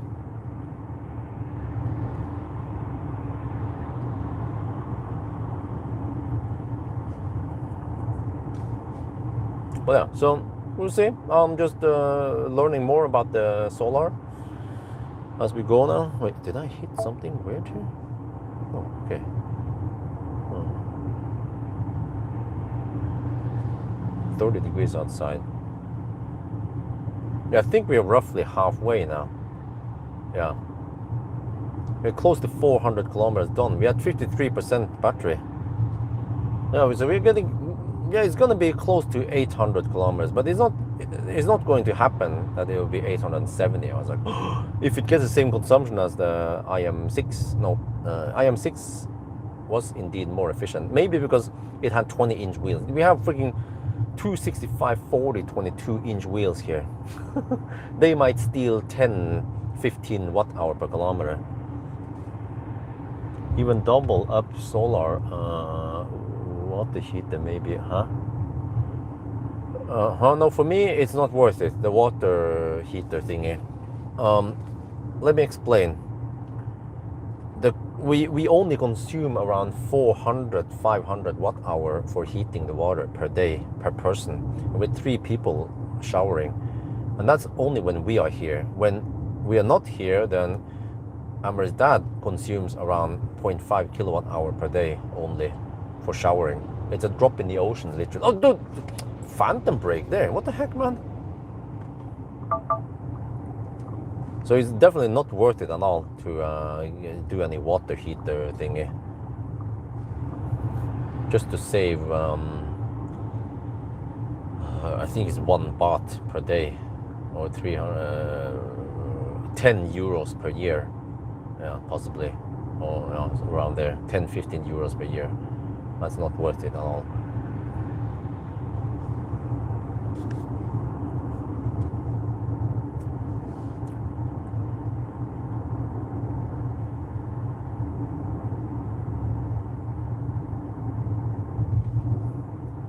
Okay, but well, there's a possibility if the panels are dirty, they will perform worse. Okay, that makes sense. But that much? Like, I'm losing almost, I don't know, 5-10% power, the performance.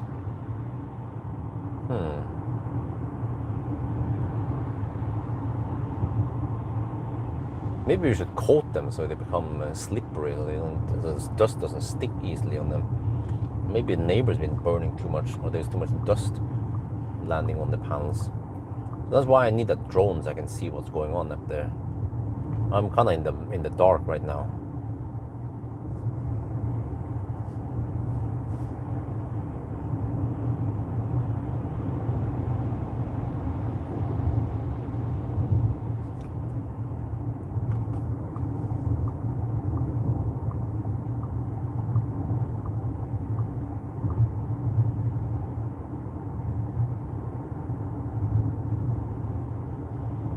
Maybe I just have to buy some stairs and climb up there.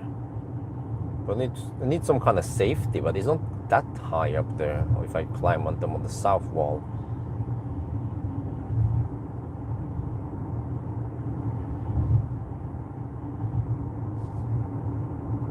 No wonder why it was getting hot. I forgot to turn on the seat ventilation.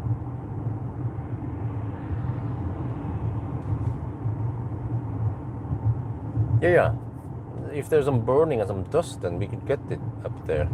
So that kind of makes sense. I mean, I even see on the car that it gets dusty after just being there for a while.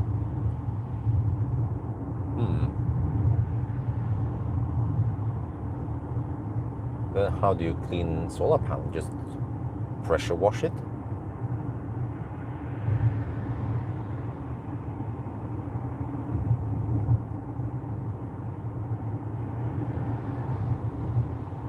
Uh, 390 kilometers on display now, roughly 400 kilometers real distance. Just pure washer. Yeah, I have a high pressure washer. I can just angle it like a meter away, as long as it just cleans it. That would be good. So okay, eventually it sounds like I need to just get some stairs and then get up there, and then maybe use some kind of safety rope. Somehow. I'm not sure how I'm gonna do it. Yeah. Oh, that's actually one way, yeah. Somehow if I'm able to throw the rope right over the house, but how the heck do you do that? I don't know, I think, nope.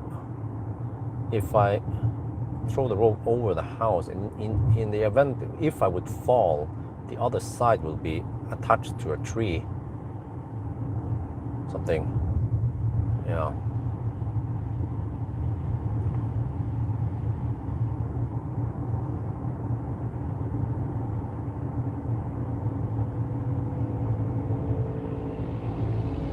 But the weight of me could damage the roof. I'm not sure how strong it is.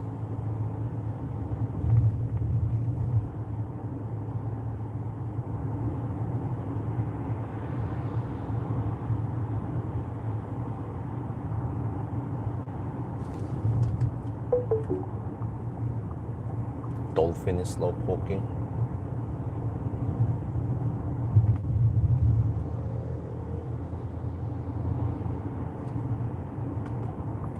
Let me check at 50. Oh, I can check now at 52%. No, come on, go. No. There, okay. 300. Oh, dude. Car struggles on these roads. 393 kilometers done. Oh, Jesus, man. Come on. There, okay. 139 watt-hour per kilometer now. All right, 54 kilowatt hour, and then 53%, 48. So now it seems like, wait, messed up. 393 times 139 divided by 0.48. Now it seems like we have 113.8 kilowatt hour. Yeah. So it keeps dropping and dropping now. So towards the end, it should be 108.6 like I measured before.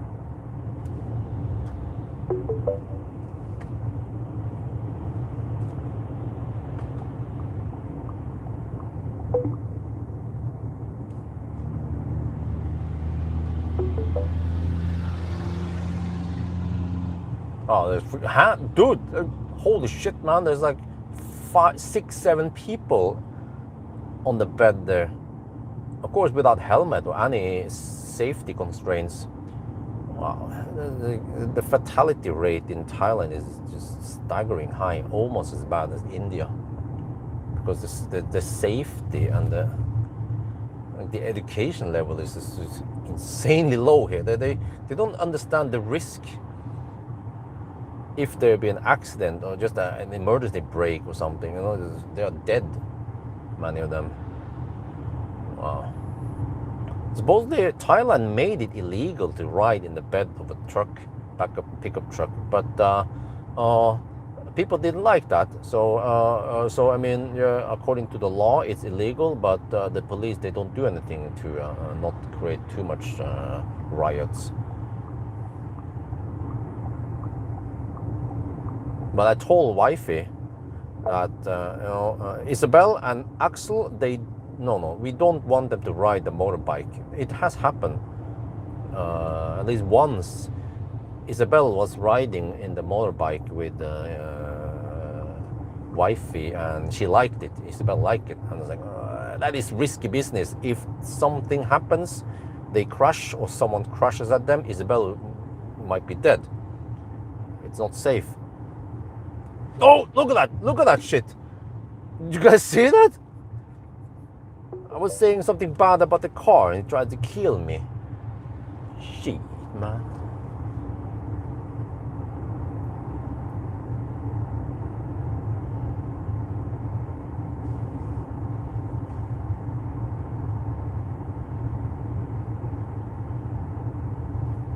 Yeah, speaking of safety.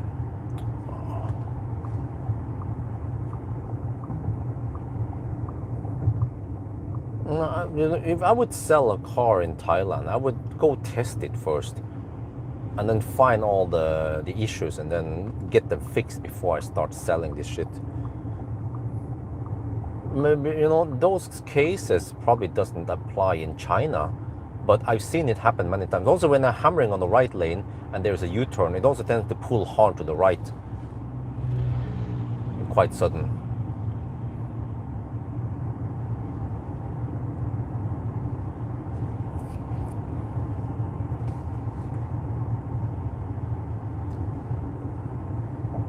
Well, 139 watt-hour per kilometer. Well, is that another police checkpoint? Huh? Okay, where do I take my next P stop? I guess anywhere. I don't need to eat anything yet. Well, I still have my salapao. Okay, I want to get rid of some garbage.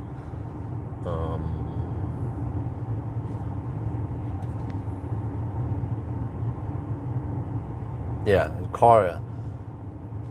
It's my final destination.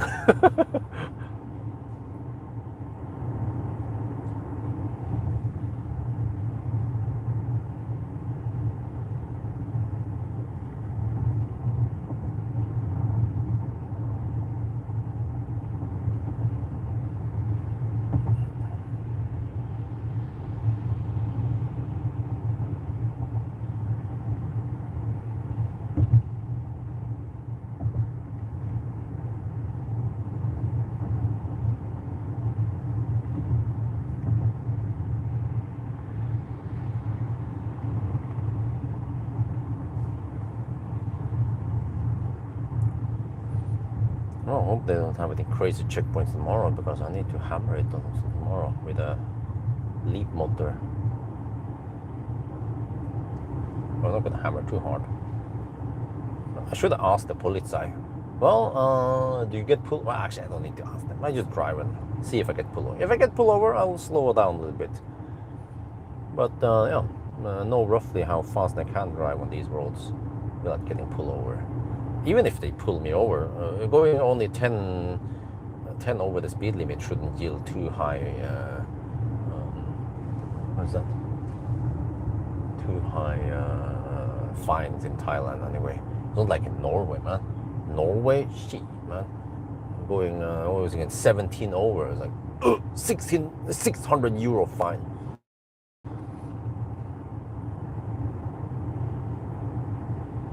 Over here, I might get away with around 20 euro fine, which is fine. It's 700 baht, maybe 1,000 baht. Worst case, I can live with that.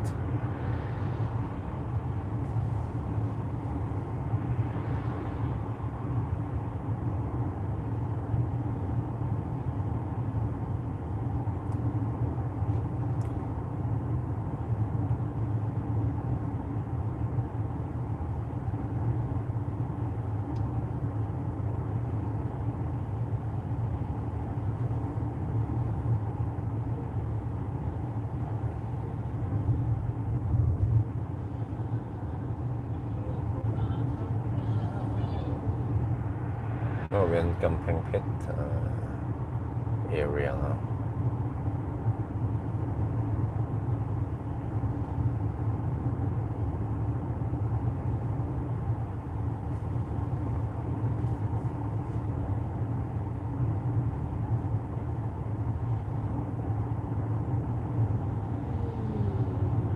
Also riding motorbike without helmet. Yeah. When I also draw a motorbike without helmet. But it was just low speed locally in Chiang Dao.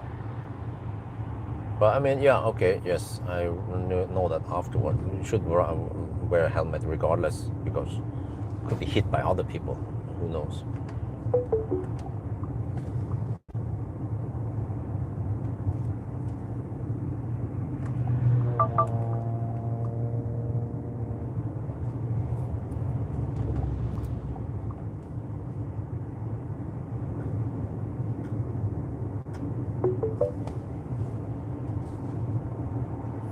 Well, I don't know the young people. In Thailand, like, I will claim that maybe over 50% of the motorbike riders, they don't use helmets. It's staggering high. On all ages, young, old, whatever, you know, with children, mother, father, no helmet, none of them.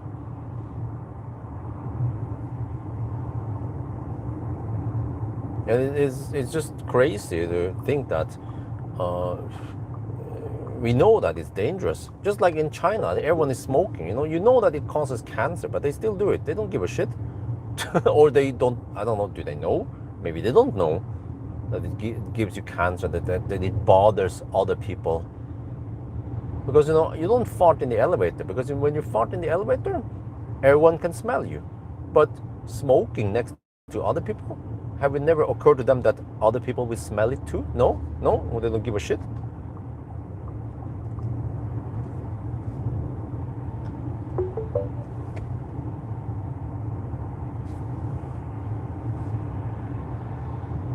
How many years DL do they, what?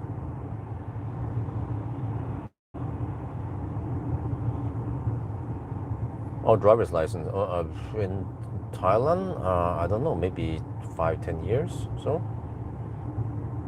wait, there's a PTT station here. Should I have P there?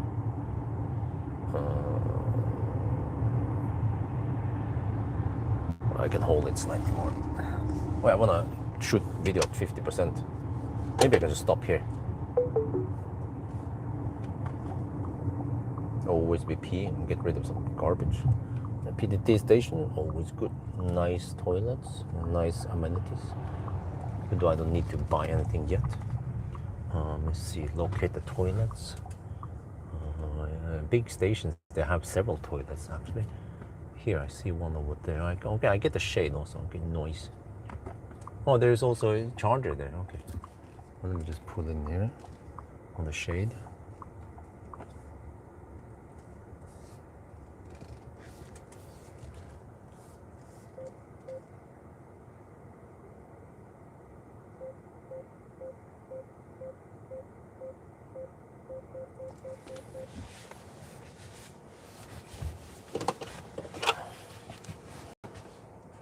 Okay, 405.5 kilometers now. 138 watt-hour per kilometer. Wow. Only 112 kilowatt-hour. Yeah, okay.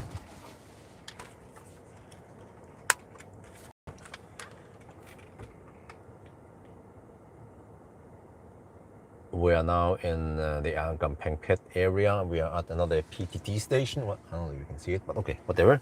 Gonna take a pee break. I drink more water now, but I also need to pee more often. But that's a result of me trying to avoid getting more kidney stones. But we are now at 50% battery. And we have done 405 kilometers. Well, actually, it's more than that. It's 2.1% higher. So that's over 400 kilometers. Wow. Consumption is 138, but based on this, it seems like we have around 112 kilowatt hour now. Earlier, I measured 116 kilowatt hour net capacity. So this can only mean one thing, that is that the charge scale is non-linear, but that doesn't surprise me. But okay, whatever, pit stop now, and then we see.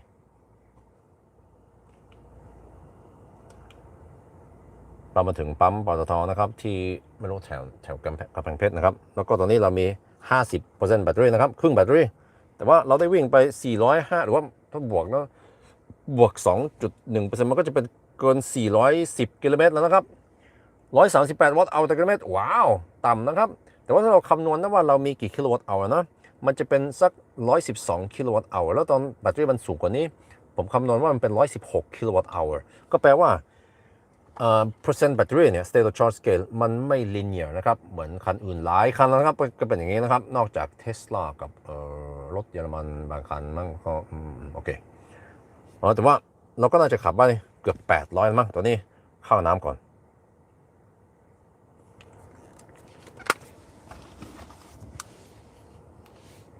Wait, do I need to take a type 2 again? Or not sure.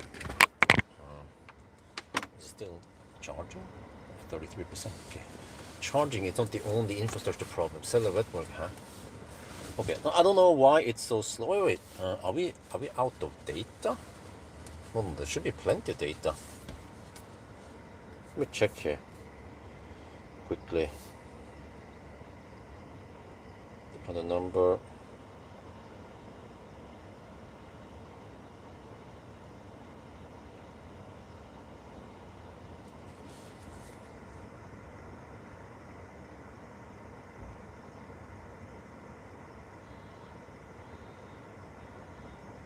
I have this package. No, I have 15 megabit per second on this package. Yeah, unlimited internet speed. And then I get 1 megabit per second afterwards, but I'm still on the unlimited. So this is strange why the quality is low. Okay, I'll be back. Watch out for your charging mobile phone. Do not forget it.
scanning for some fresh fruits, but I don't think I found it. Okay, it's back on the backup camera mirror thing. Right. Let's proceed.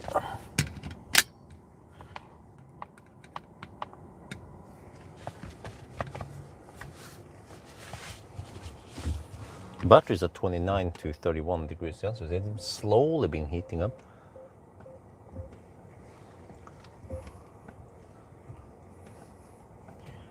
I like the PDT stations. They seem to be well organized, and lots of shops here. Open shops. Like, there's so much food options. You can buy snacks, you can buy dry fruits, dry whatever. Lots of different restaurants, drinks, snack. Everything is here. Also charging here. 2 chargers. This is probably the 300 amp, 180 kilowatt. Yeah, they're both in use. But I don't need to charge. So, yeah, nice. And it's well populated, whereas many of the PEA, I mean the Bangjak stations, or the other ones, PT stations, might have almost nothing there.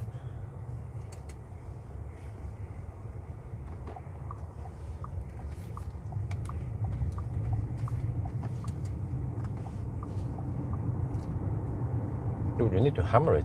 Gee, what? Thai people, they like to accelerate with 20% throttle. How about just using full throttle for once?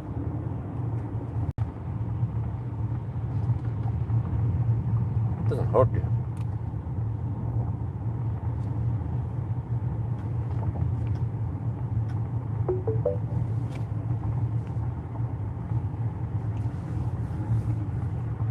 Wonder how the kids are doing.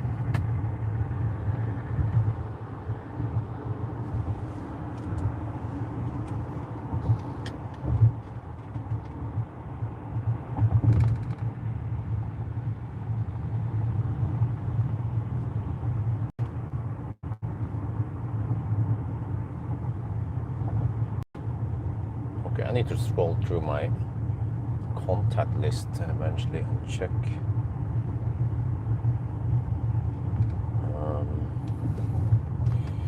my PA contact person and ask him about possibility of solar service in Chiang Dao.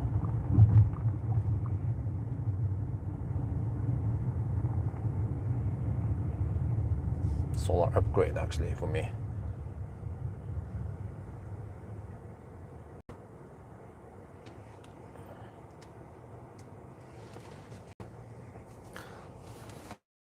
Well, I empty my bladder, now I can find some more.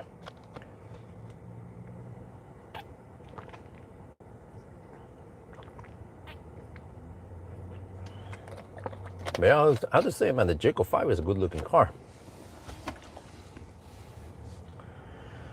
The Chinese did a good job copying Range Rover.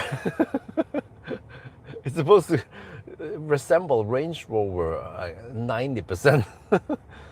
Or lanes lower, yeah, lane lower.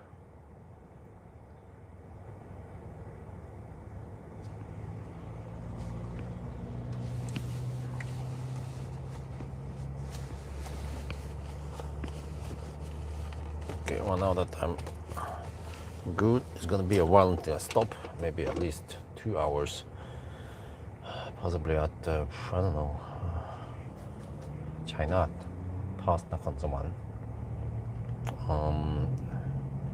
Around 420 kilometers done, 6.5 hours, 6.6 hours.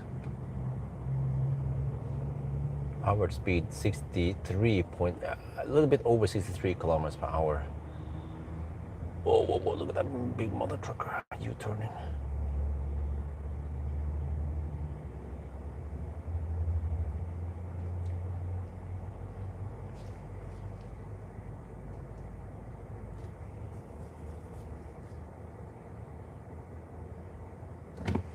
This car just so slow off the line.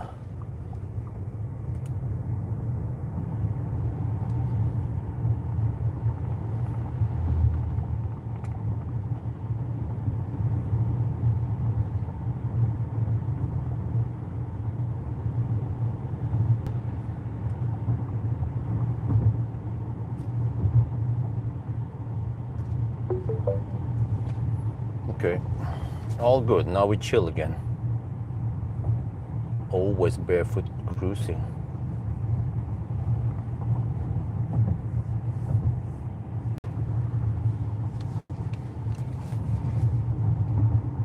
Same Malaysian people accelerate really slow. Yeah.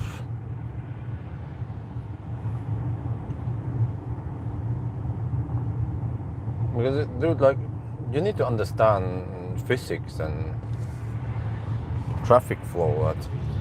In order to get out of an intersection quickly, the first car needs to get out schnell, so that the cars behind can also accelerate. Well, many people, they just slow poke and leave a big gap, so that in one green light cycle, you can only get half the cars past there, versus optimal when everyone just goes schnell and prepare the gear and whatever they need to do. Stop digging around.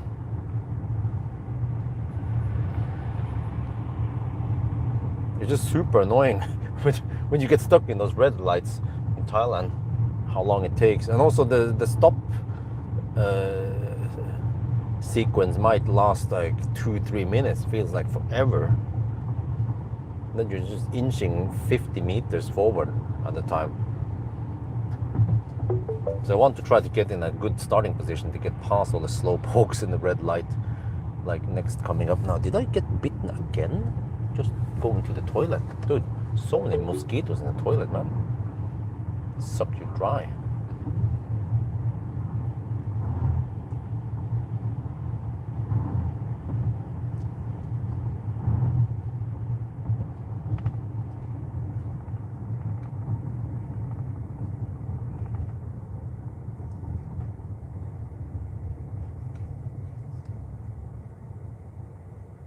Density 9, you what's up? It's a nice one. Maybe not the best looking outside, but it's nice inside. It's good value for money. Yeah, exactly. They're so slow. You can see now when they start moving how ridiculously slow it becomes. So sometimes I just try to hammer in the outer lane or whatever, and just to get past these guys. You need to drive a bit zigzag past them. Otherwise you get stuck in another cycle. Yeah, it's green now.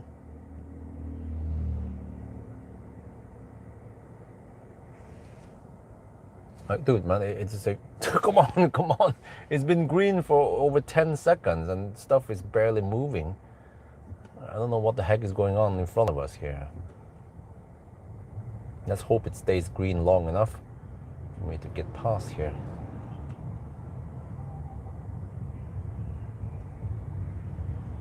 Yeah, they are hammering on the U-turn stretch. On the U-turn lane.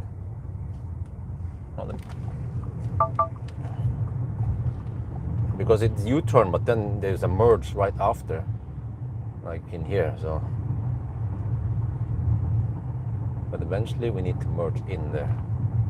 No, one more car maybe. Okay, here. The Denser wants to go, okay, almost.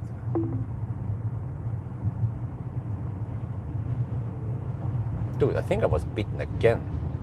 That was just a quick pee stop at the toilet. I feel an itch on my leg now.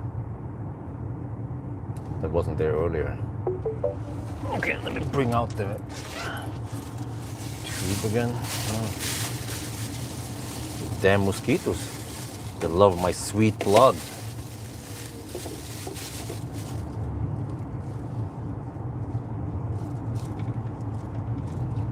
Okay, let me get in front of one of the trucks and I can let them pass.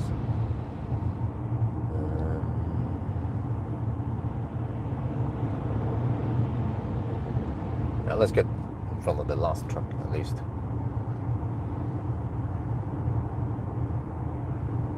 Sun is setting. Okay, almost 5. That means that in 1 hour it should be kind of dark soon.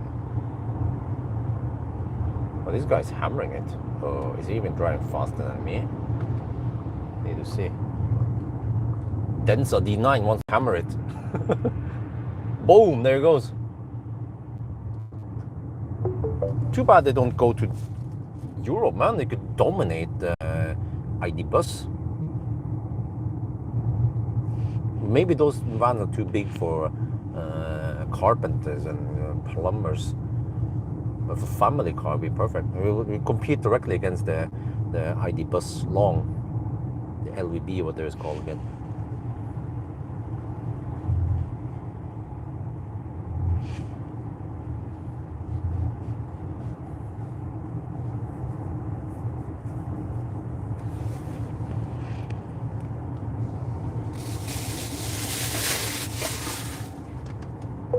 Yeah, these mother truckers, they are so slow. Carrying, I don't know if this is the sugar cane or something.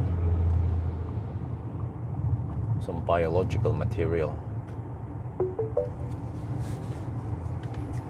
Okay, let me try my salapao.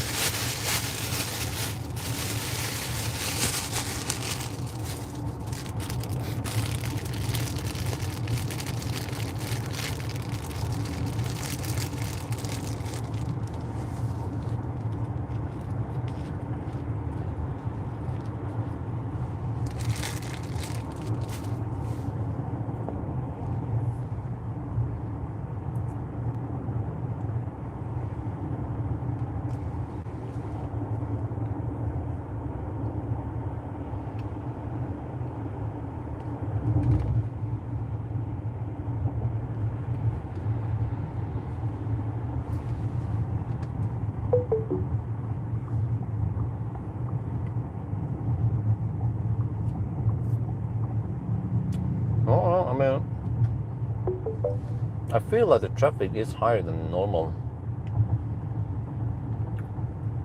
but it's not that bad.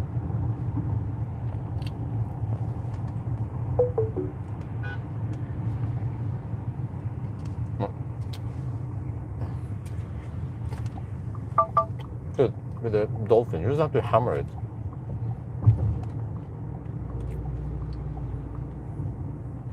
Because these trucks are driving so slow. I think is this sugar cane?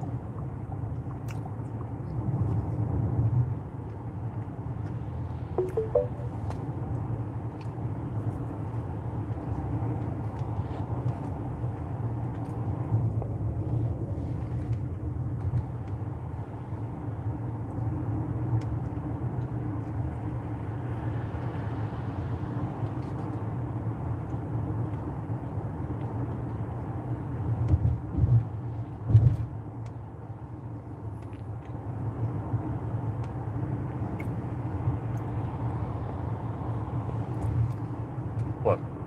Check the amount. 70% is good. It went from around 30% to 70% today. Yeah, added 40%. Despite that, I was not home midday.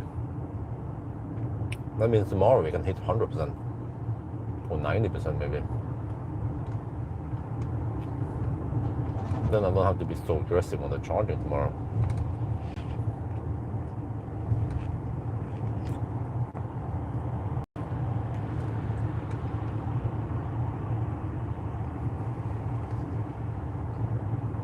But check here. The solar still producing. 445 and after. It's still producing 1 kilowatt.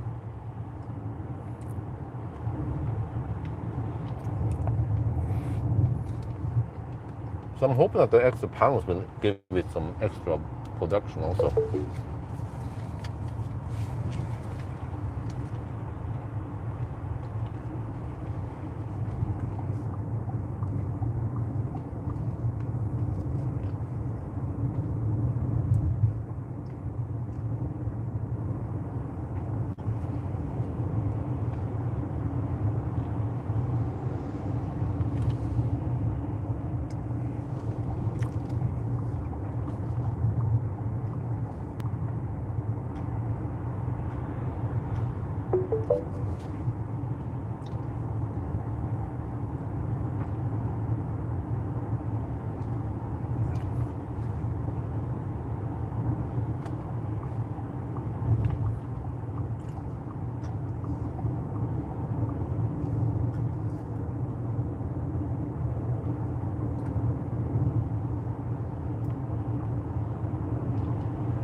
139 watt-hour per kilometer. We're down to 48%.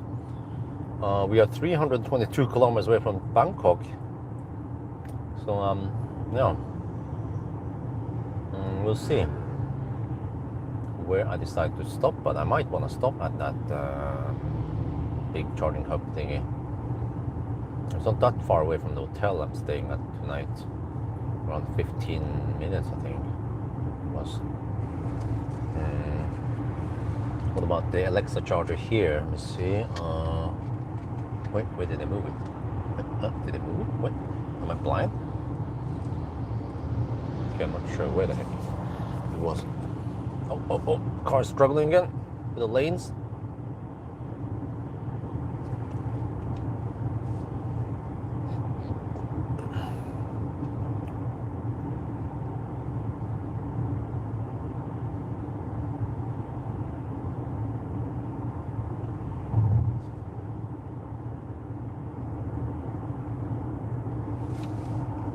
I need to film that rainbow effect thingy. Wait, just get past the truck first. It is very visible now. Yeah, there. I'm gonna use this in the tint video later.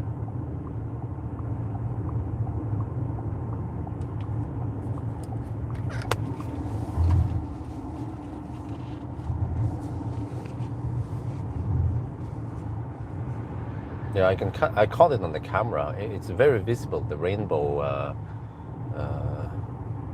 Yeah, it's actually just like a rainbow, and it's very annoying when you see it. Everything, the whole world just looks a bit weird because there's different coloring on things.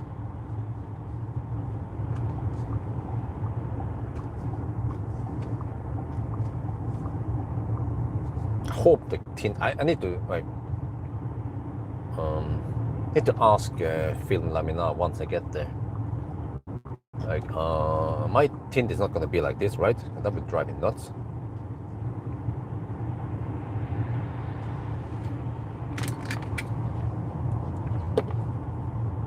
Can I catch it on the camera here also? Yes, I can.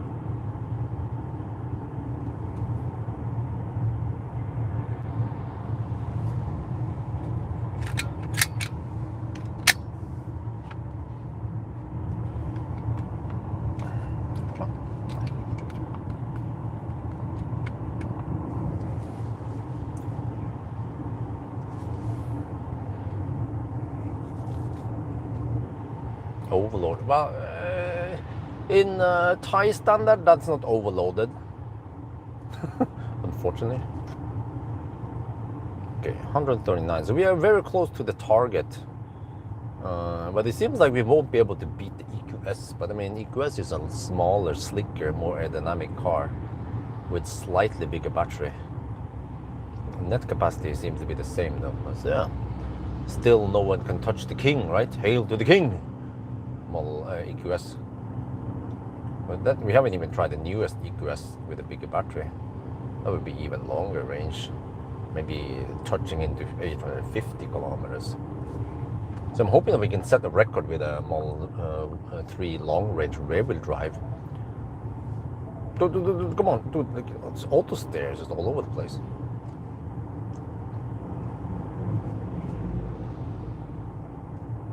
Well, I mean, if you can. Oh no! There's like people over there. Yes, of course, people over there. Just stay on the line, man. Stay on the lane. Don't try to change over there. Oh, for helvete.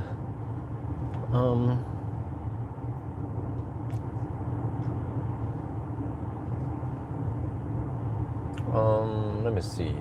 316 kilometers away. Yeah, we should be able to at least go to that gas station. And then maybe I'll take a loop, I'll see. Take a little U-turn loop somewhere. Once I get closer, I'll try to estimate how much we have left. Try to end up there with around 5%. This time I will not take the expressway.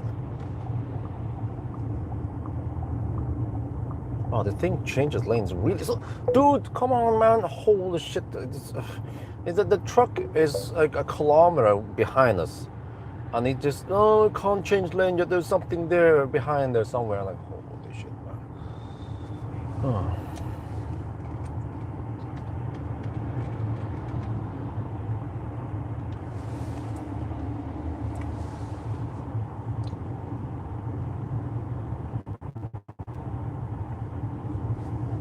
But maybe I can turn off anti-filter.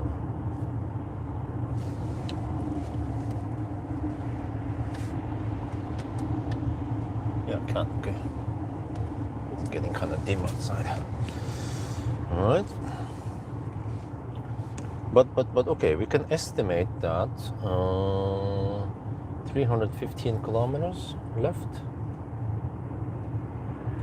Let's say 65 kilometers per hour. Okay, in 5 hours. 5 hours plus current time. 17. Oh shit, we're gonna be there by 10? Really? Uh-oh, I hope not. Hope we'll be there by around 9 when I quickly top up. Car charge is schnell, right? If I can get, well, if I get 240 kilowatt, that would be great.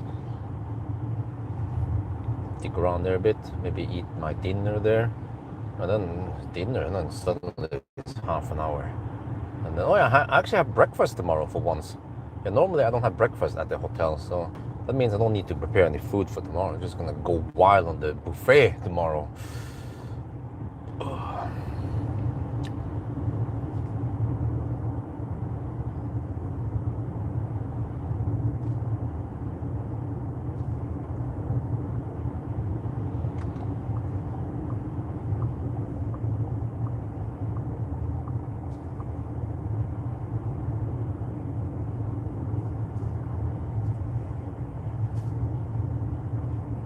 Yeah, welcome to the Chinese car. Yeah, she. Man, I think it was freaking hilarious when I filmed the woman's toilet. And then when I said, hello, anyone there? And no response, because I think she didn't understand any word of what I said. But as soon as I said, ni hao, then blah, blah, blah, blah. Oh, shit, man. My experience in China, holy shit balls. It's hilarious. Also so much face palm over there. But I mean, that's how they roll in China. For me, I was like, oh no, I'm just... Me, China, no. We don't fit together. I like it quiet, you know. Well, okay, I like some other stuff like there. Like, in Thailand, it's freaking noisy with all the motorbikes. Yeah, I don't like that. China is very quiet. But then they have the noisy roadworks thingy, the truck with an arrow, with a whoop, whoop, whoop, whoop, whoop, whoop, whoop, whoop. And the smoking, of course. Always be smoking in China.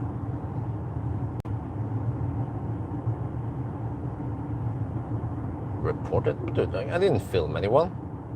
I was just filming the toilet. No person. People need to chill. Oh, it's illegal. Who gives a shit? I was just filming the toilet items, dead things.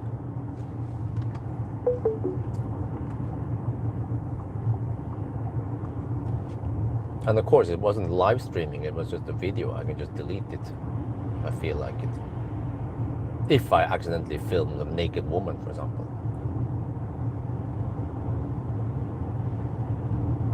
I was just filming the toilet condition. But dude, guys, you have no idea. I didn't film this, but because it will probably ruin people's appetite. But when we were at that many places I've been at, the toilets there are the squatting toilets, and dude, like the fuck, man, there is shit, like, you know, bice.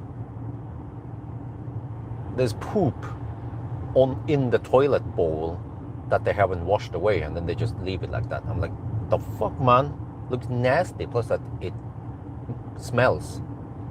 Why don't they just rinse off that shit before they go, huh? It is a so bad manner. But I mean, it's probably common courtesy in China to leave your poop there for the next person to see it, just so they know that, okay, you're supposed to poop in here. But I'm like, wifey didn't see it. I told wifey. She was like, don't tell more. Okay. Yeah,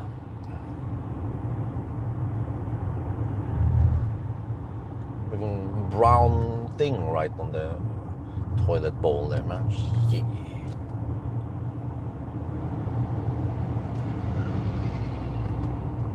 I mean, cats are better. When they shit, they try to cover up the shite with some sand, right?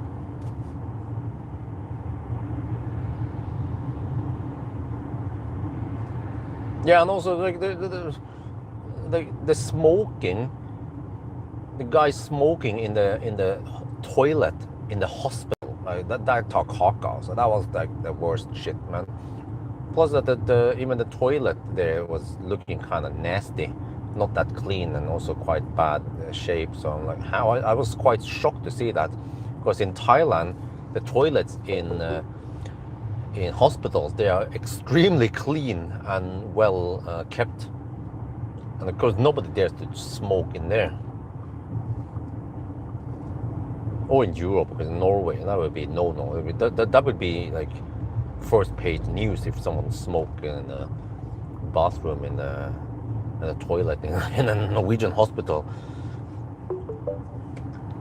But it seems like in Asia they have lower standards on things like safety in Thailand. It doesn't matter. But at least I can say that shit about Thai people, the lack of safety and like the bad driving habits some people have. But when I say shit about Chinese people, get censored. Yeah. Be like, okay, can you delete that section? Can you delete that? I'm like, okay, let me do it for you. Sorry, I'll delete it. Jesus, man. Freedom of speech? No. It wasn't that hurtful. I wasn't, expressing hate or anything. It was just like, shit. Like, Chinese people, man, they're so loud. Oh, no, delete it. What? Really? Seriously?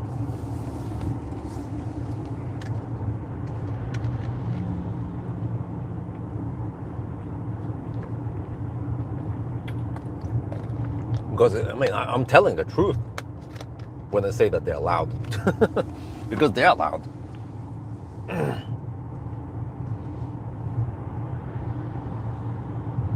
the same when it's like, well, when the car tried to kill me, or it pull over to the left or pull over to the right quite sudden, or it phantom brakes. I'm not lying. It did that. You can even see in the live stream.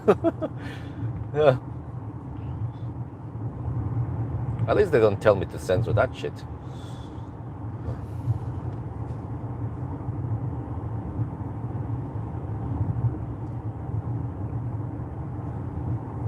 Okay. Well, this is one very long trip, non-stop. But 138. Oh, actually, let me see. 138. Let me see. 2%. Oh, that's 3 kilo. Yeah, we are consuming 135 watt-hour per kilometer. I think that's not too bad. It's roughly on par with an EQS. That was also roughly the same consumption. Wait, was it? Or was it 125? Wait, let me check here.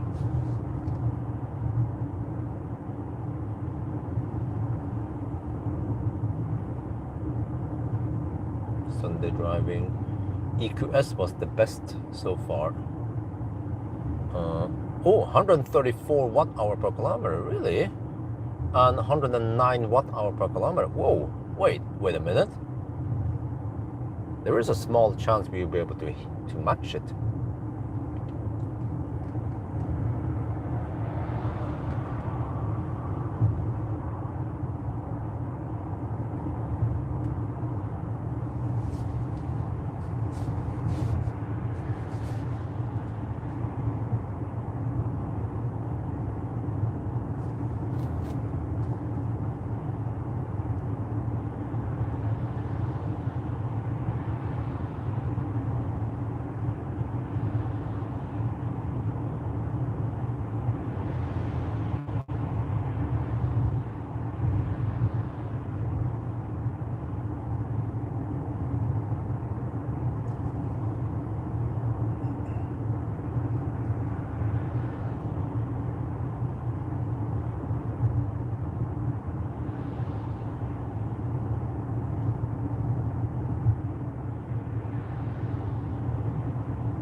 Oh, interesting.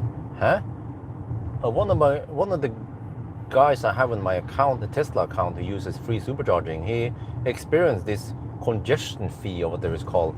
Like, Tesla doesn't allow you to go past 80%, or if you do, you have to pay extra for it. So he had free supercharging, but okay, I have to check for that. But that's interesting. 80%. Well, I mean, Tesla charge kind of slow, yeah, past 80%, and if there's congestion, then okay, well, but no big deal. I just want to see how much money it is. Probably not that much. When you have time to check this course cover is. Oh, okay. Yeah, okay. I'll check how much money that is. I'm curious to know. You can see in the supercharging history, everything should be 000, and then suddenly there's an amount there. See, and I still have 1.8 million kilometers left or something. History. Let's see. There's a motorbike driving in the wrong direction. Yeah. Welcome to Thailand. Everything is 0. Wait. I need to scroll down a bit to find it. Should be here somewhere, right? Or maybe it's not visible in the regular charging sessions.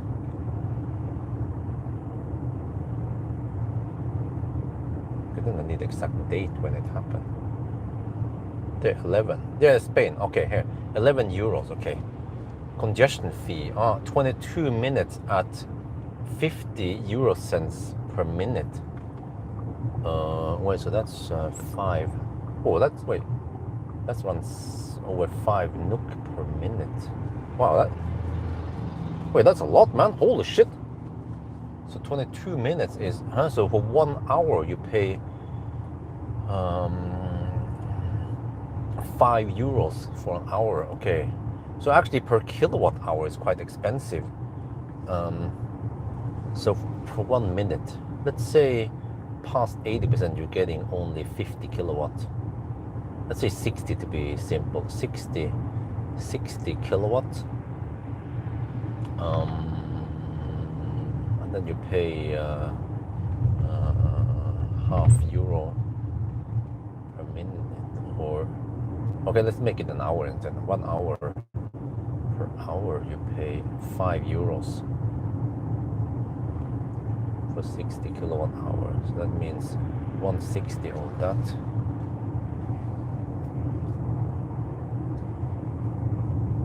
Wait, 5. Yeah. Oh, okay, it's 8 euro cents. So in terms of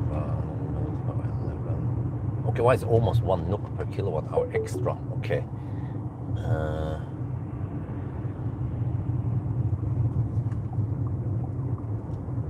Almost 1 NOK per kilowatt hour. Oh yeah, no, my bad. My wrong calculation. It's 30 euros. Yeah, shit. I didn't calculate correctly. 30 euros, of course. 30 euros divided by 60 kilowatt. 0.5. Oh, that's a lot, man. Holy shit. Oh shit, that's a lot. Half euro in the beginning. If you're at 60 kilowatt, that's half euro per kilowatt hour. Holy shit. And then if it's slower, like 30 kilowatt, then it doubles to then it becomes 1 euro per kilowatt hour. It's extremely expensive, the fee. Yeah, okay, well, I can make a video about this. Yeah, and why not? 11 euros on my account, no big deal.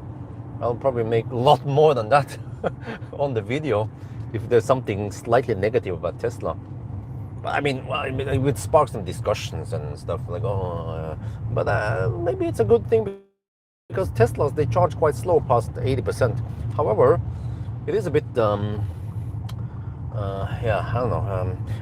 Like, what about people who need to charge that much? Well, normally you don't need to charge that much because there are plenty of superchargers all over the place. So you can just skip it and go to the next charger. The only problem I see is that if you are stuck with your family at the restaurant, some shit like that, and then the car charges quite quickly to 80%, like yeah, some cars can do, then it's like, okay, you need to just hurry back there. So what I have done in the past was to charge to 90-95%, but I see if there's congestion, then of course they want people to move, get out of the way. So all right, just needs a little bit more planning. It's like they force you to be more considerate so other people can get the spot.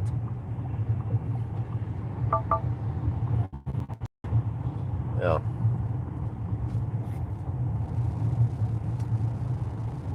So I mean, it has pros and cons.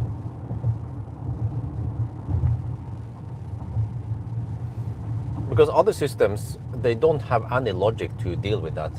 Well, I mean, actually, Fortum had something or recharge where similar thing. If you go past 80%, the price is higher. So maybe there's a way to spoof the chargers and not tell the state of charge, the correct state of charge. You report 50% state of charge. We're like, huh? Maybe Enhance can make a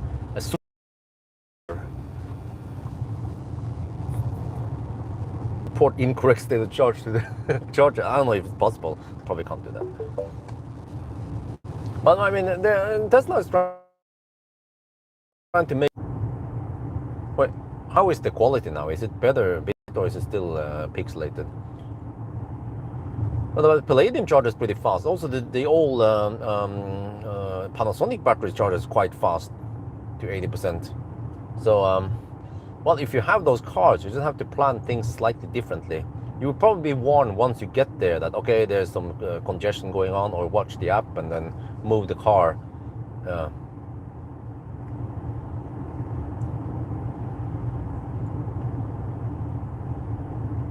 And yeah, okay, they set the penalty to be kind of high. Otherwise, if it's too low, then people don't give a shit, right? Like a booking system in Thailand, it costs 20 baht to book it, and then there's no penalty if you don't show up. So then people just, okay, book and they don't take any penalty. So that's why this booking system sucks. But if it's more strict, then you book only when you know you can be there. And if you fail to show up, okay, you get some kind of penalty. And if you fail too much, then maybe the only consequence is that you are not able to book until a certain time. And then the penalty points goes away and you can start booking again, some shit like that. So, yeah.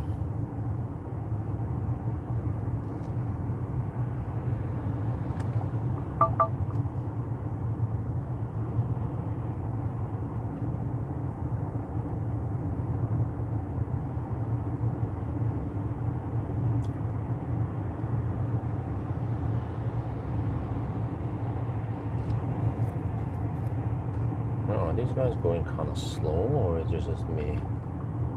Not sure.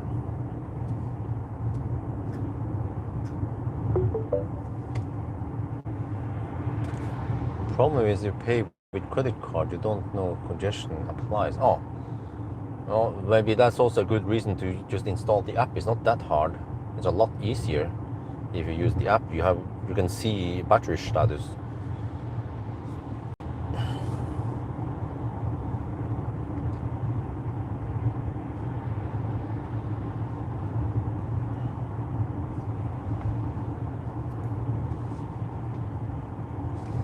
This car is kind of slow. I need to overtake it.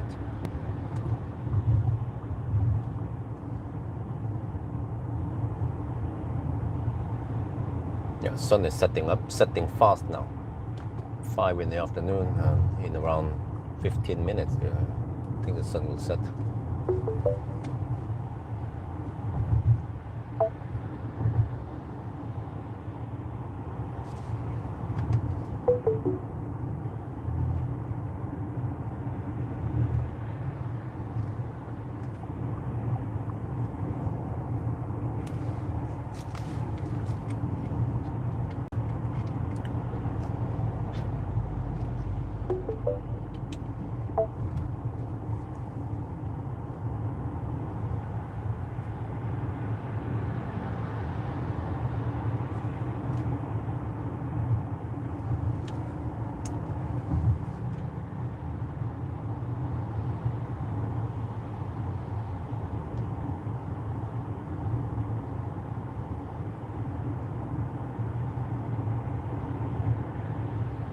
maybe I can find a place around here instead. Kapang Pit with the family instead of Nakhon one. To balance the days better. We need to figure out something.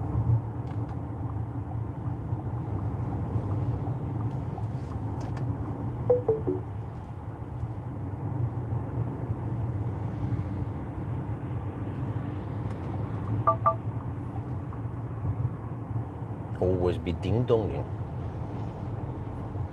A, B, C, D, always constant ding dong.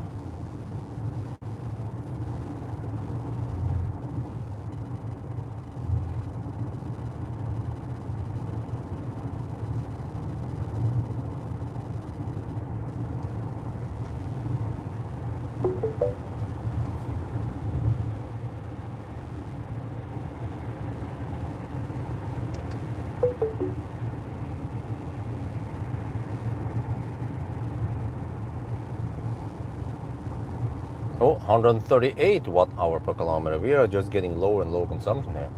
Getting closer to that target of 137 to hit 800 kilometers. But still wondering why we don't hit 825 like the EQS though. Wait. Oh, so let me check it.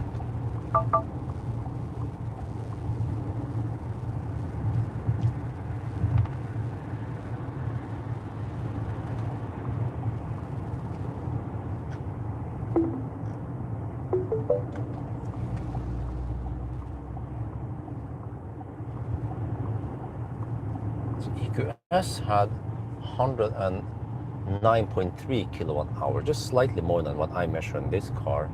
And the EQS consumption was 134. Ah, wait.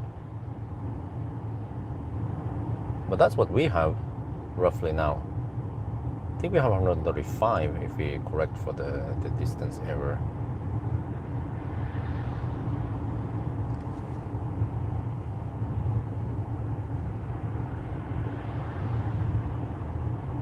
Wait, when did I open? Let me check here.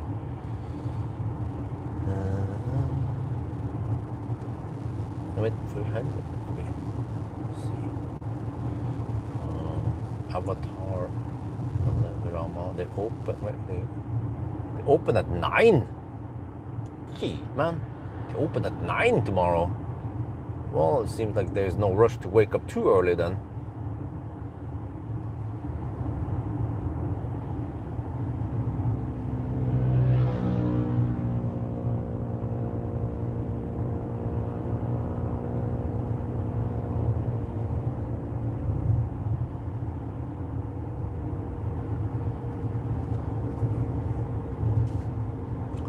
Uh, 80% of Model X won't cut it. Yeah. Well, I mean, there are some people with trailers. Some people might want to go 90%. Oh, don't. Holy shit, but it's super annoying, man.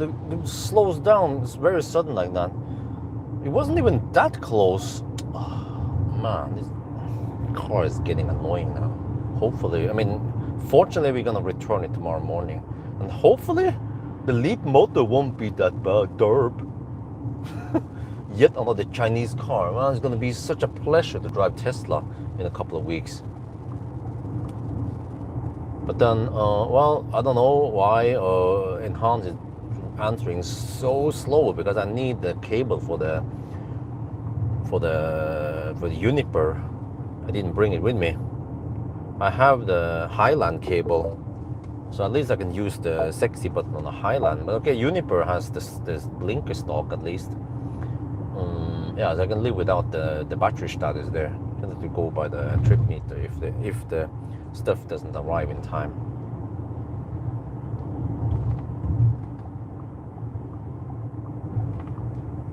No, dude, come on, change lane. Gee, it's not that hard, man. The car couldn't change lane there. Like doing basic operations like changing lane is also hard with this car. Turn off these sounds? No, I don't think so. Chinese car. You know how it is, right? With some of the beeps, you can either have it on louder or loud. Oh, the charging hub is a bit busy. Let me see. Most of the stalls. No, there's one whole charger that is not occupied. Okay, 2 stalls available at least. Yeah, so it's not too crazy traffic. There's some remaining traffic going down south again. Yeah, all that stuff might be congested towards Bangkok, but I think by the time I get there, it's going to be kind of late anyway. So it shouldn't be too bad. But yeah, so 281 kilometers left. I might need just one P stop before I stop over there, so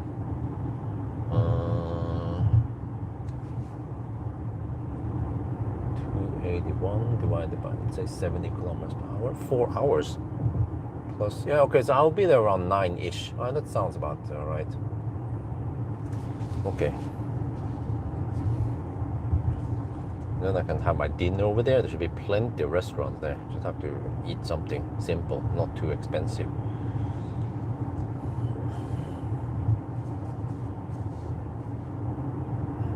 Would also be good to verify the distance somehow. Let me try something here. If I go to the current location, wait, from home to from here to home, 260. It says 464 kilometers. Wait. Oh no.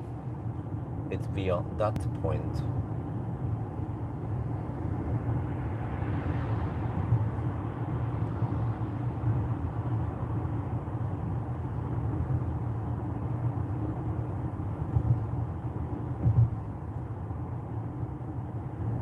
There, roughly 470. Oh. And I had a slight detour, but not that much. 470 kilometers. We're at 462 now. Oh, yeah, that's roughly 2%. Okay. Yeah, that's what I also measured before. 2% error, of 2.1%.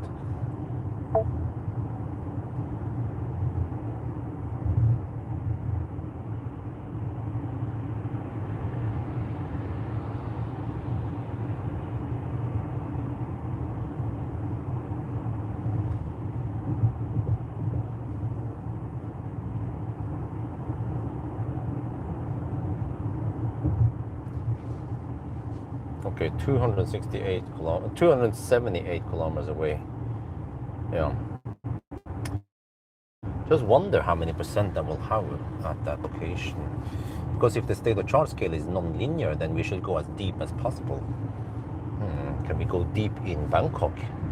I guess we can. You just have to take some U-turns here and there. But the U-turn spots are kind of, well, I'm not sure. Maybe it's not that bad. But there'll be more traffic over there. I feel the traffic is increasing already.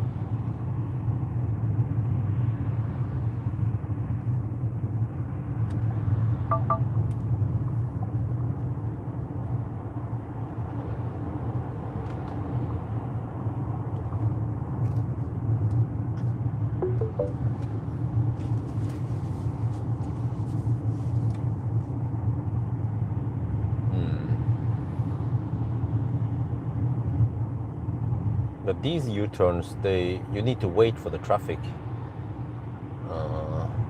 Whereas closer to Bangkok, then there are the big U-turns where you don't have to wait. It just merges. Maybe I'll just go for one of those in there, closer to Bangkok.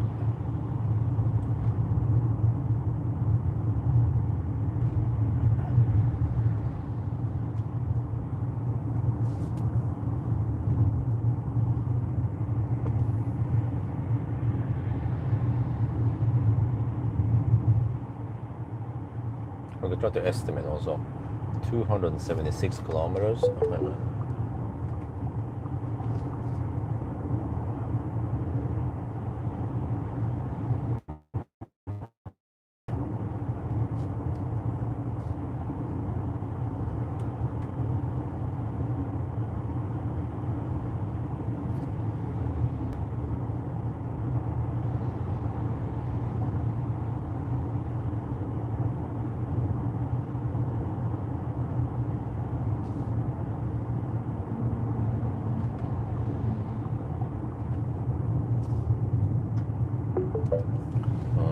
275. Okay, 275.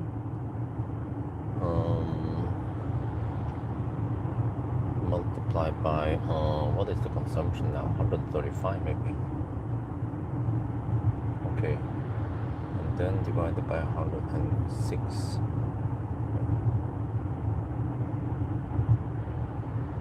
Oh wait, hold on.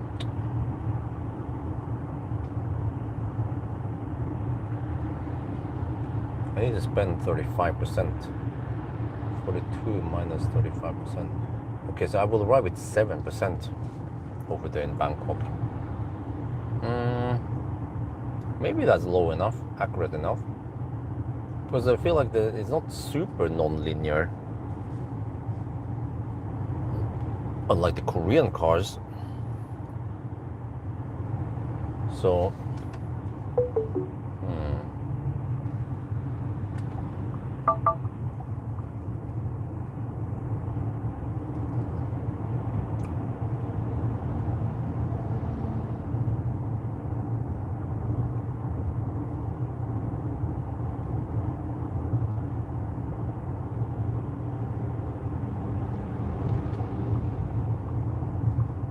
but oh yeah, I cannot go to 3% because then suddenly I don't see percentage anymore. Yeah, that's also kind of clumsy. So I mean 7% is close to 5%, or yeah, 4 or 5% is what I should aim for. Otherwise I don't see percent. Well, I see the percentage if I plug it in, yeah, that's true. So maybe I'll go 7%, as long as it's below 10%, then it should be fairly accurate. Then we see. We can calculate the remaining. And extrapolate.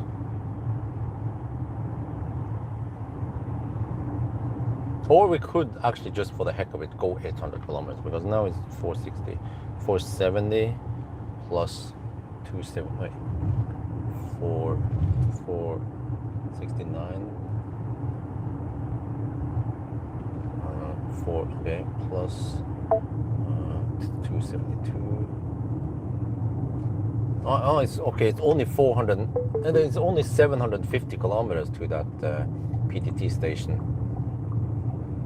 Wait, really? And then each percent should give me around 8 kilometers. So the remaining 7% should give me 56 kilometers, which tips me over to 800 kilometers. Okay, but I will bail out at 750. All right, let's do that.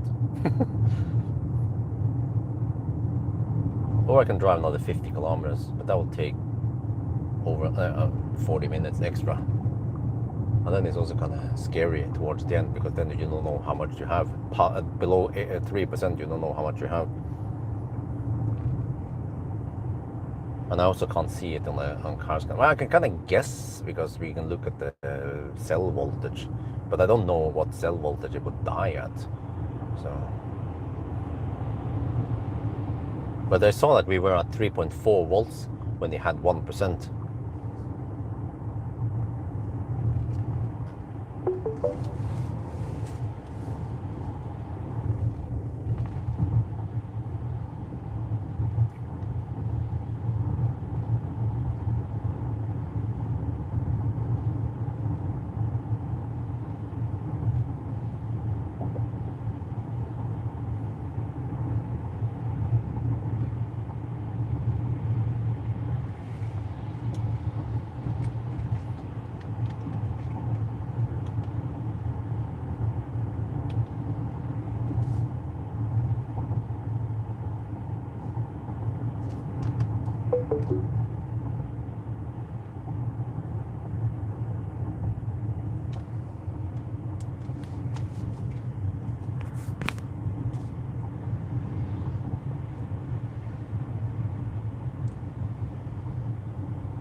Well, so it couldn't match the IM6 efficiency, but we have so fat tires here. That's why. Always blame the fat tires. 22-inch, 265. Maybe they don't have the best rolling resistance. but good grip.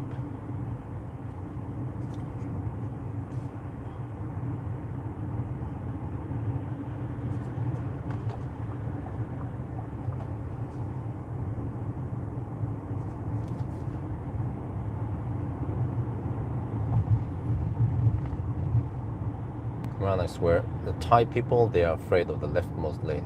Well, at least many of them. No, the fuck, man, the truck gets over there.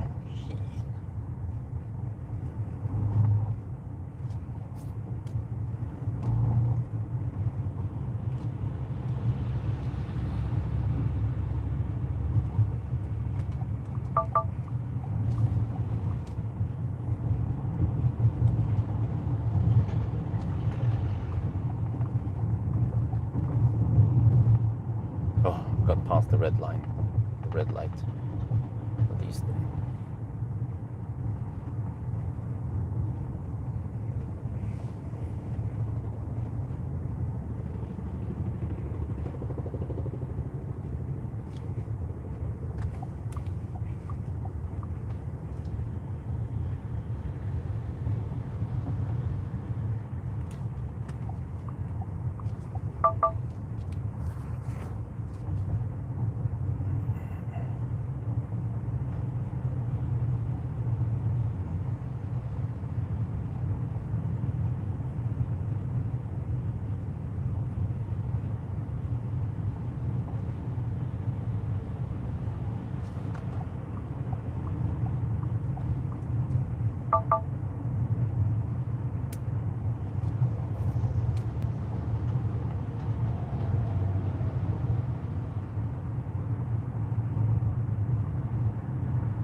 Oh, I feel the traffic is more than usual.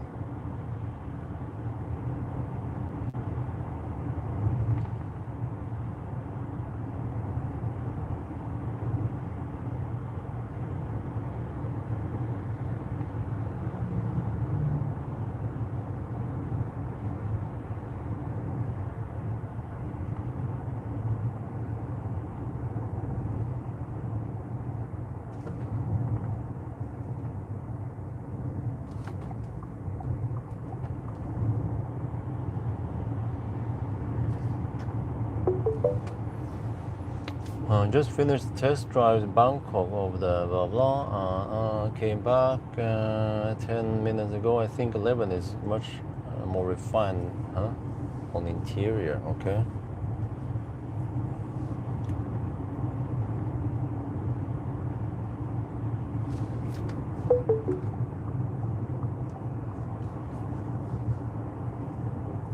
What the heck, man? Freaking truck goes on the right lane, dude. Truck mafia, you guys start early today. Wants a U-turn?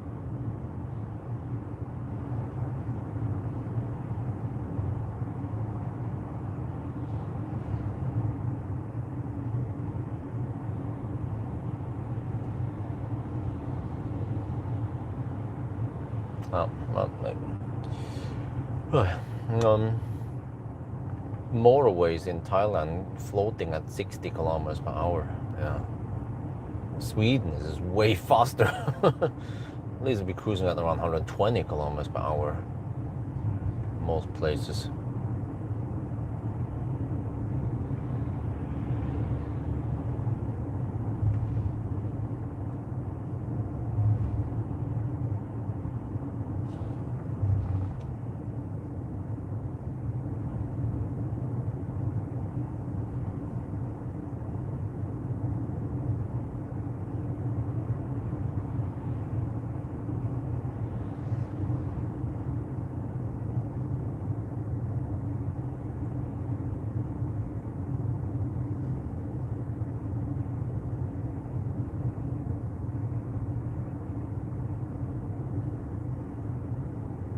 Lampang province, Bon Voyage.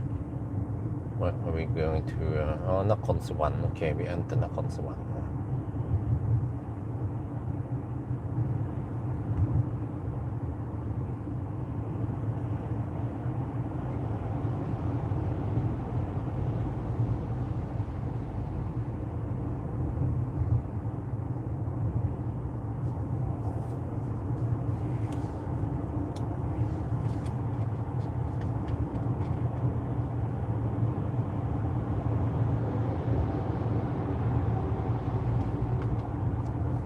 Man, freaking truck mafia, they start early today.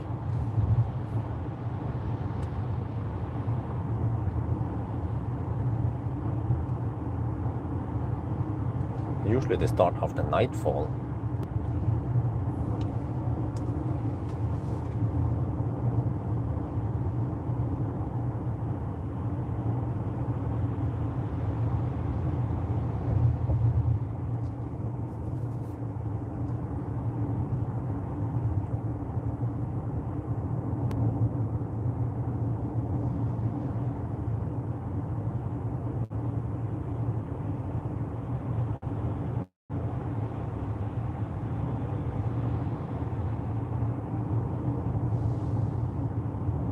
Well, 29 degrees Celsius, not that hot actually.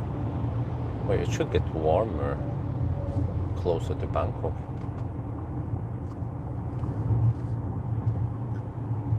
Oh, okay, display says 138 watt-hour per kilometer. The trunk space. Oh, but on the box test, yes. Well, I can tell you that it can take only 5 boxes. Lol. But the front could take 1 box, so it makes it 6. And then total for the whole, wait, how much was that again? The whole car could take 23 or 20. Let me check my data here for you. Spoiler alert.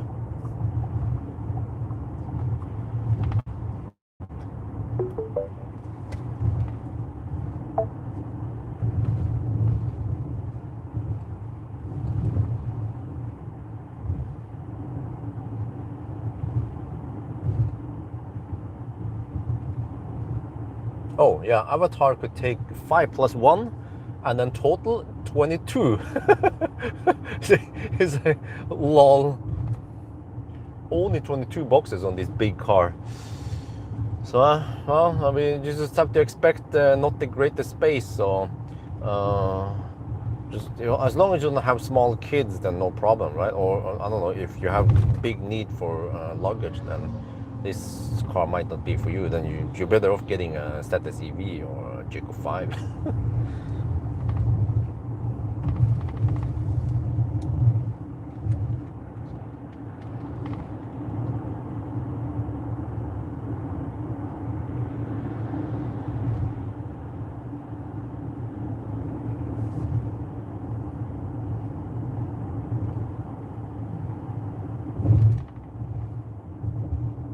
See some of the mountains there on the left side.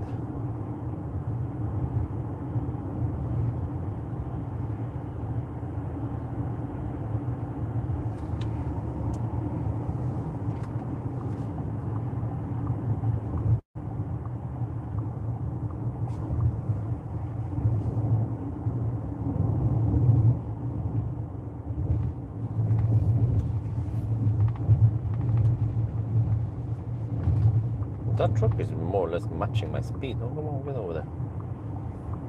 No, actually, I think it drives slightly slower than me. Let me check here. It's doing 77. Okay, let's go.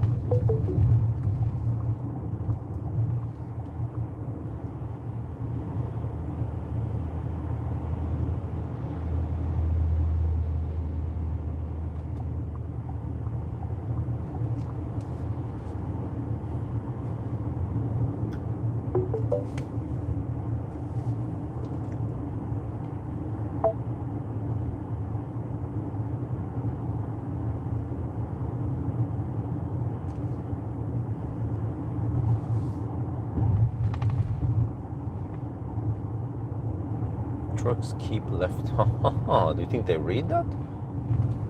Maybe they read it, but do you think they follow it? 9. Damn truck mafia.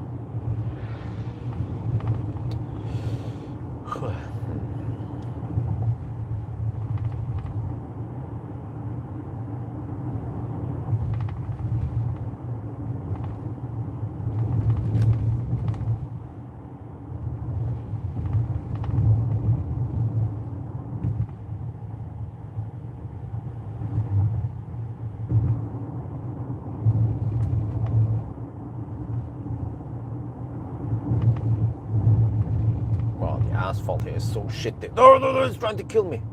Ah! Ah! Ah! The fuck, man? No, no, no, no! Don't try to kill me all this time, man. Come on.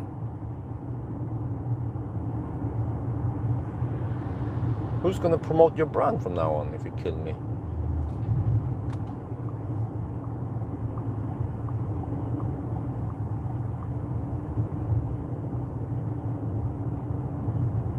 He's like, oh, I don't care.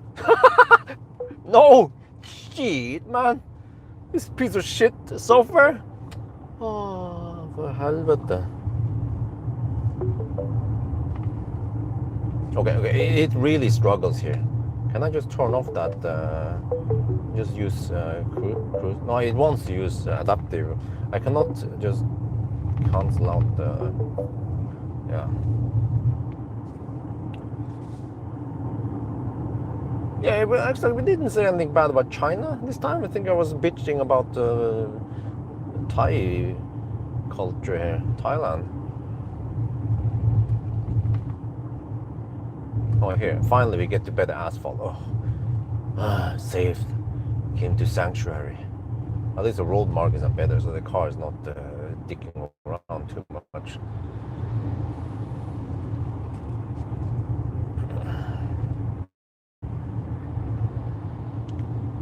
Oh, there, the magic number, 137 watt-hour per kilometer on display. Yeah, so I don't know what happens, but magically during this late afternoon drive, the consumption will drop. But wait, I wonder if it was like this also with the other cars that made it that far. Normally I need to bail out around here, right? Yeah, almost 500 kilometers driven now. But maybe it's a combination that it's hot outside, 28 degrees, but not much sun, so it doesn't have to run the HVAC too much.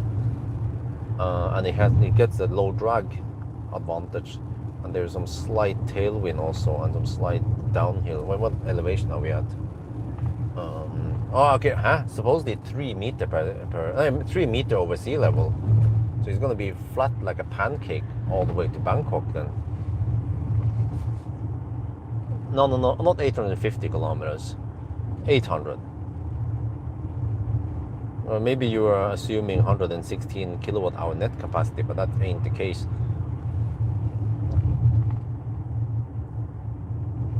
We'll see eventually once we go deeper. We're still at 39%. But I want to try to get some distance before I stop and pee next time.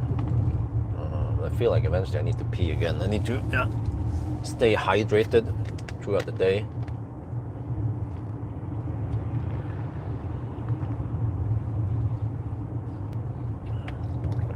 I don't know if I hit the 2 liter per day requirement yet, but maybe I'm at 1 liter right now today. I think that's still pretty good. I mean, pushing out 2 liters of urine during the trip here could be time consuming. To stop every hour, right?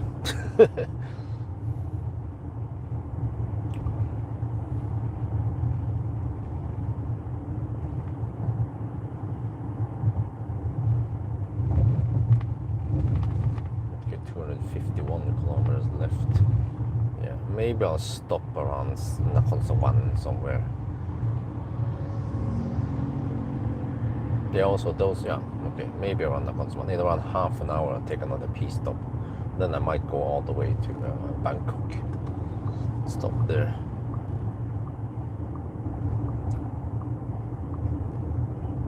But also, if you want a U-turn, take some extra loop. It's a good idea to stop here.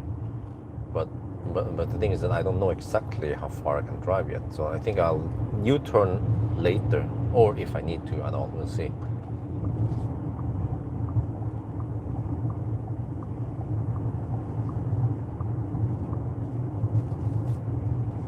Not sure what I did with the AQS. Yeah, I think I went some extra loops with the AQS.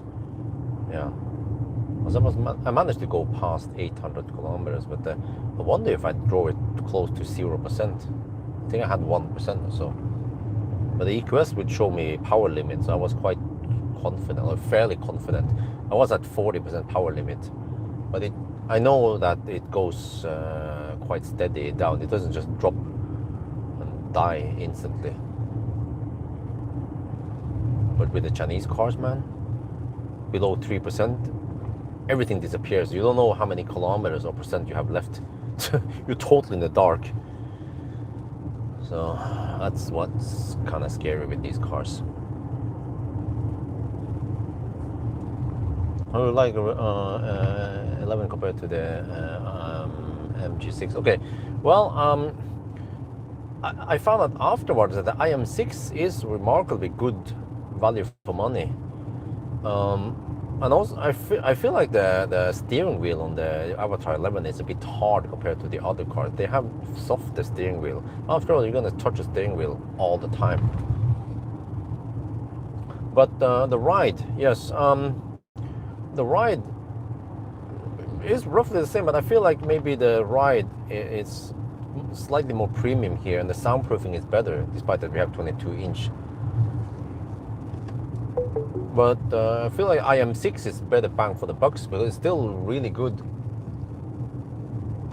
But both of these cars are a bit bouncy. But also both cars' software is also a bit annoying. But I almost feel like the Avatr software is more annoying. Like how you activate cruise control and stuff, and yeah, I don't remember all the details.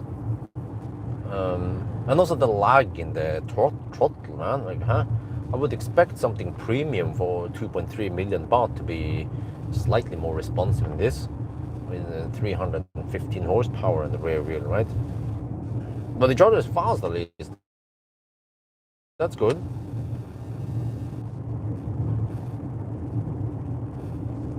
And then when it comes to the interior material, yeah, okay, this is very soft. There's soft materials, premium materials all over the place.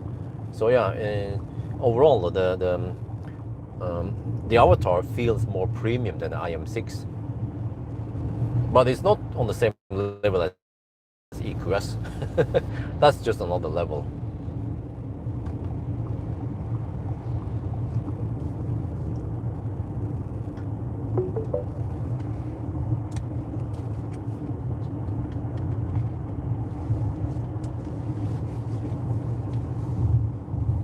But I mean, it's and also the IM6 battery is smaller, and it's only 400 volts, so you get the slight disadvantage in Thailand and with the slower charging if you're on 200 amp cable alone. Yeah, if you need to share, then it doesn't matter.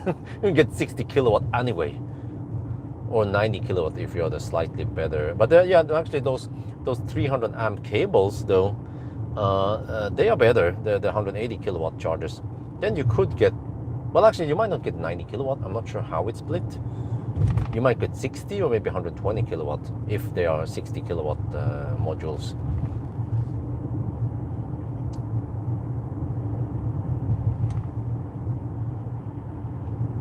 So I would say that the 800 volt cars, they have a slight advantage in Thailand. Well, not like super great, but just a slight advantage. And people who blindly claim that, oh, but 800 volt cars, they charge faster. Well, they don't. Not in Thailand. Yeah, if you can hit 450 kilowatt in Europe, yeah, maybe. But as long as you can hit around 250, 200 or something, then basically the same. And also people who blindly claim that the 800 volt cars are more efficient. And we're like, well, you have no clue, right?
On the freaking truck mafia. I'm gonna ninja this mother trucker, huh? What do you think about this, huh? Take that, damn truck mafia.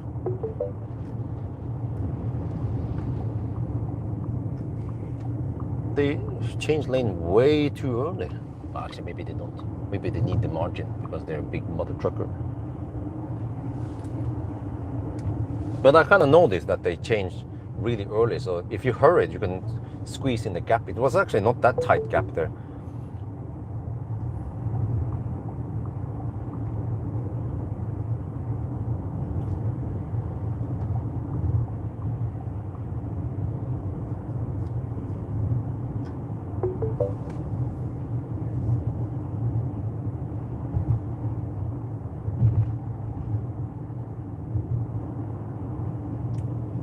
Yeah, this is how it goes. 2 days, more or less 2 days without the family. Well, actually, I see them in the morning the day I leave. And then I see them kind of in the evening the second day when I'm back. But I still haven't been fast enough to get back home to Chiang Dao before they go to sleep. That would be great, but there's stuff that keeps happening. Like, well, I have to tell you guys, last week, before I pick up this car, just one or 2 days, I think it was 2 days before, MG, the guy told me that, by the way, the MG will be delivered in a different location. I was like, huh? The fuck? Shit! And I quickly canceled the hotel. Fortunately, I could cancel it to get the money back, full refund. And then I had to find a new hotel at a different location. And it was also slightly more expensive. So I'm like, okay. And then you saw the episode when I returned the IM6. But then the next morning, on the next morning I was gonna deliver the car. I called the number I was supposed to call. She didn't reply. I called again. I sent SMS, no reply. And then I asked the MG dude, no response. What do I do? And he was like, okay, let me check it. And okay. And then I started driving towards the place I was supposed to drop off the car. And then he called me online, said, sorry, that business has been shut down. You have to return it to the original place. I'm like, fuck. Okay, whatever. Good thing I have over 70% battery. Then I had to drive somewhere around 25 minutes over to that old location and pick up the car. And also, unfortunately, the place I would pick up the Avatr was quite close to that new location. So I had to kind of drive back, return this car, and then grab a cab. And then for some reason, that old dude who drove the cab, he did not take the expressway at all. He just took the surface streets. So instead of taking around 20-25 minutes over to the Avatr showroom, I think it spent around 45 minutes. I'm like, what the heck, man? Yeah. At first I thought, okay, maybe he knows a faster way, because after all, he's a taxi driver, you know, and he's maybe experienced. No, he was just fucking around with the wrong place. So, yeah. So then, that's why I started driving from Avatr showroom 11:20. Ideally, I want to try to start before 10. So tomorrow, unfortunately, the showroom, Avatr showroom, opens at 9. So I'll be there at 9. I'll probably be there 10 minutes before 9. Just tap on the door. I think they might open a little bit before. So just return the key and then get the heck out of there. Grab a taxi, and then get over to the next location, and then grab that car, and then try to start before 10. Get out of there.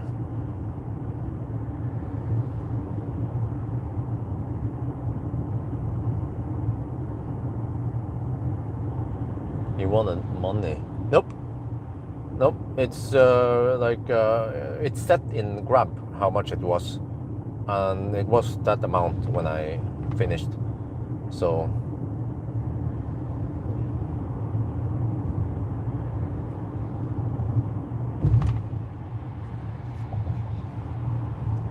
It was 260 baht roughly. So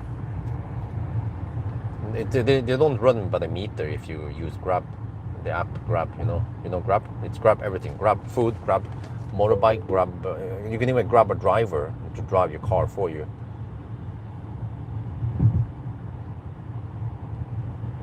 If you're drunk or some shit.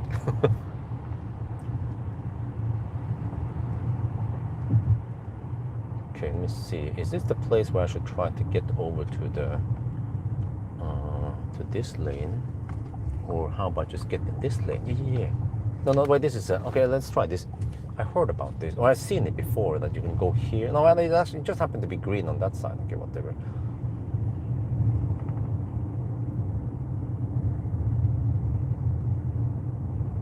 What could possibly go wrong, right?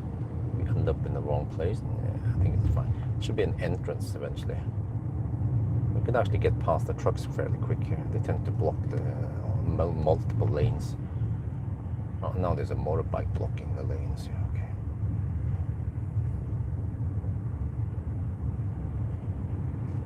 Oh, we need to hurry before the trucks arrive.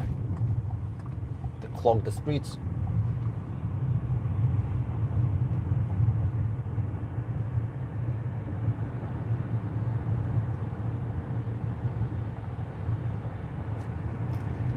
Okay, we good. Yeah. Well, still going. Still 37% left. Okay, we can calculate now net capacity. 507 kilometers times 137.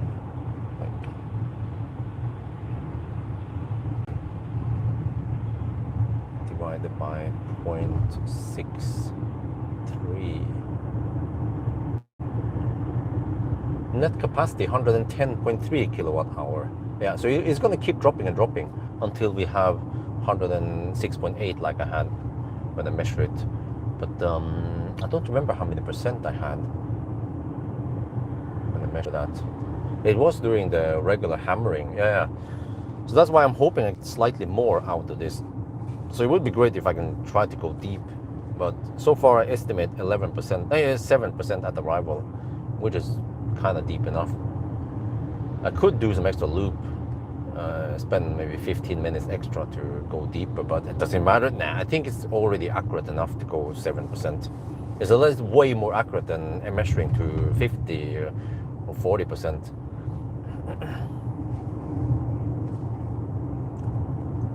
Dude, there's just a bunch of people in the right lane, almost no one in the left lane. It's like Norway, but just opposite. Then a bunch of Nis in the left lane trying to go fast. Actually, some of the guys in the left lane in Norway, they don't even want to go that fast. They just hug the left lane for no reason. What? Let me see. Solar is not producing anything right by now. Yeah, 0 now. Okay. Oh, 24.32 kilowatt hour. Oh, we're getting more and more. Interesting. Okay, ever since we chopped the trees, wait, is it gonna detect it and recircle it? Yes, yeah, it did. Great. Okay, because the first January, check here. 1st January, I had only 17.2 kilowatt hour generated on the solar. And then 2nd January, it was 17.98 kilowatt hours, slightly more, maybe because we didn't have any clouds, but still chop off the power in the afternoon. And then after we chopped the trees, 24 kilowatt hour, big boost. Yesterday, 24.05, slightly more, but today, 24.32. I think it's because the sun is rising now. It's the sun turned around at 21st of December, and now the days are getting slightly longer, so the angle is getting slightly better. But we still have that fog that lasted long today. The fog went away around almost at 9:30. But some other days the fog goes away around 8:30 to 9. So then, yeah, getting that half an hour. 1 hour extra sunlight will add couple of 100 watt-hours. Well, maybe I should get up there and check out how dusty the panels are. Maybe just full of schmutz, full of dust. Well, I don't know about leaves, if leaves could get stuck there or not. That could make a significant impact on the performance.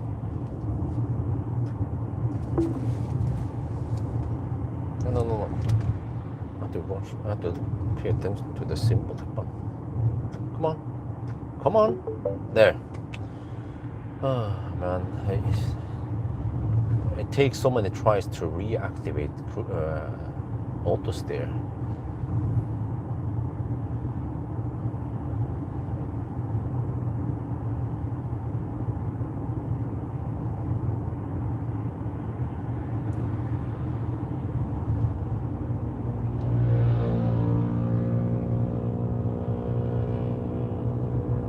Oh, there it is. Okay, two cars charging at the spark charger.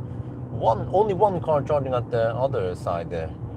And here's the place where I cross the road. People say, "Oh, it's dangerous to cross the road." Okay, but it's more or less like taking a U-turn. You just have to wait until it's clear, and then you go for it. So, and then why would it be dangerous? I'm also wearing white clothes, so it's quite easy to spot. But of course, I always check if it's clear before I run over the road. Oh, I have to go all the way here to cross the road if I would do that. Okay, I won't do that. Wait, where's the Bangjak station? Oh, it's ahead there. Because I remember there was an AC spot over there, but yeah, I charged there many years ago. Not sure how the heck I got over there. I had to U-turn somewhere.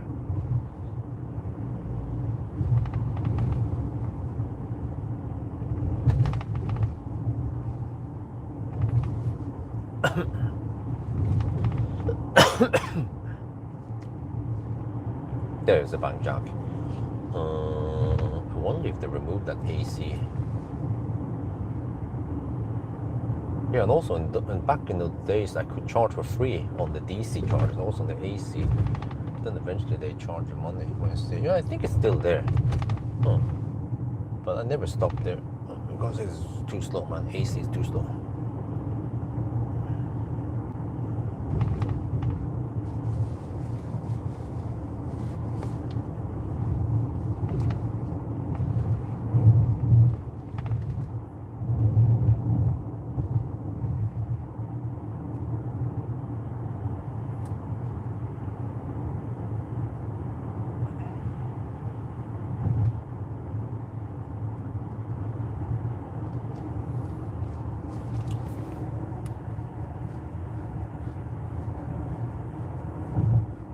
I need to figure out where to charge when I go with the whole family. I think if I can... Wait, there's a Thai Airways airplane there chopped in pieces. What? A Boeing 747. Dude, how did they get it there? Are they gonna assemble it?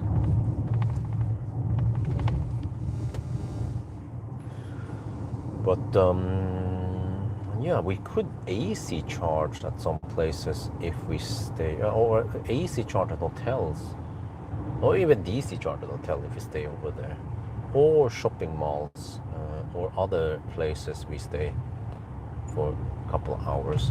That would be the best, so we can have to dig around at some boring gas station for the kids. Or actually, no, maybe that's not even not too bad, because at the gas station we probably have some food. Yeah, of course. Then it doesn't matter. It doesn't have to be super fast. Like 50, 60 kilowatt would work, since we're probably gonna stay there for an hour anyway.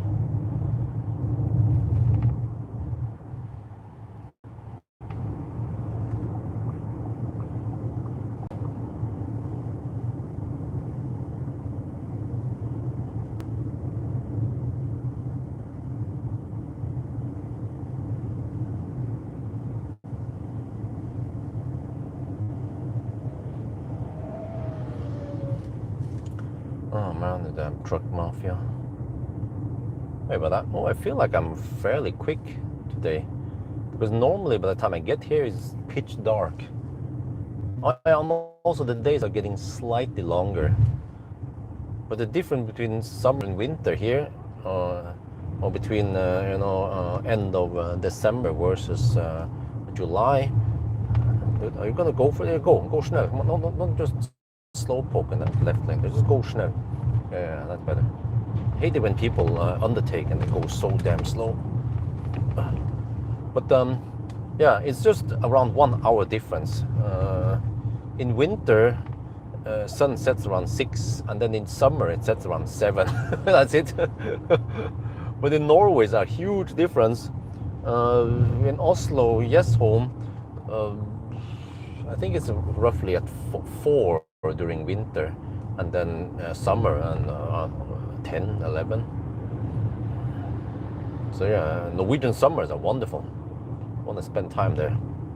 And I bet the kids also want to spend time there. Yeah, we should have some quality pool time over there. The only minus is that the kids, they're usually at school, kindergarten, and then by the time they're back, then we don't have sun in the pool anymore. The house is shading it. I have a crazy idea of installing mirrors so we get sun there. Then the mirrors need to be installed on the opposite side, like by the end of the where the fence would eventually be. I don't have to maybe manually adjust the mirrors, but then it will just last for 5-10 minutes, and then I have to adjust it again. So of course some kind of sun tracker would be great with some offset or whatever, so we keep there. But that will be a bit I don't know. The mirrors needs to be big. Yeah. Could of course have several mirrors so that they would then I just adjust them once, and then it lasts for a while until it's gone in the shade again. But I have to be careful, don't make a concave. Shit. Concentrate. But if it's an afternoon sun, then it's not that strong anyway.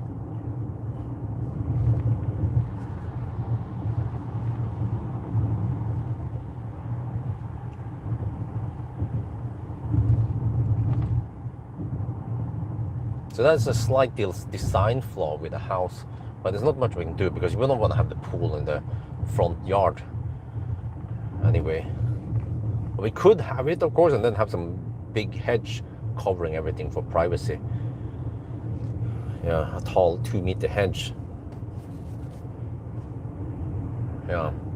Then we could have placed the house slightly more to the east, and then have like an entrance. But then my idea was to have the parking area in front of the house, and then and then the garden in the rear.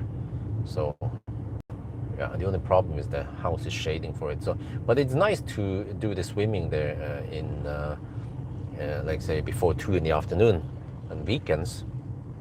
Yeah.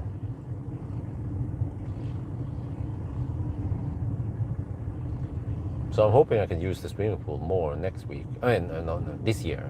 This year. My trucks are driving so slow.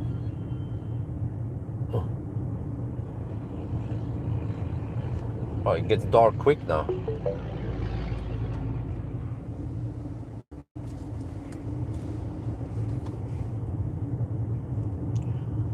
But 6 in the evening now. Well, battery stays kind of cool, 29 to 30 degrees Celsius. Stays slightly higher than ambient temp, which is 28 degrees. We'll see if it gets warmer. Further south we go now. We're down to 35% on the Akku. And then,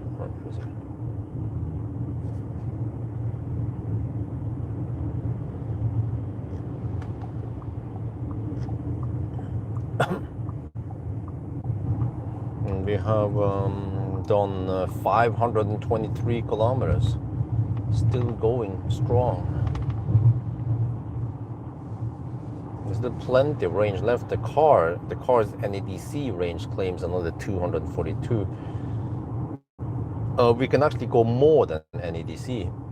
if it's 800-ish kilometers versus 680 that the NADCC is actually just fixed at. So 242 kilometers, that's more like 260 maybe. And then we are 217 kilometers away. So it means that by the time we reach the charging station, we should still have around 50 kilometers of range left. 7%, yeah. We'll see about that. The damn truck mafia's out camping again. Dude, you can move over now. Shit, man. There. Moves over so late.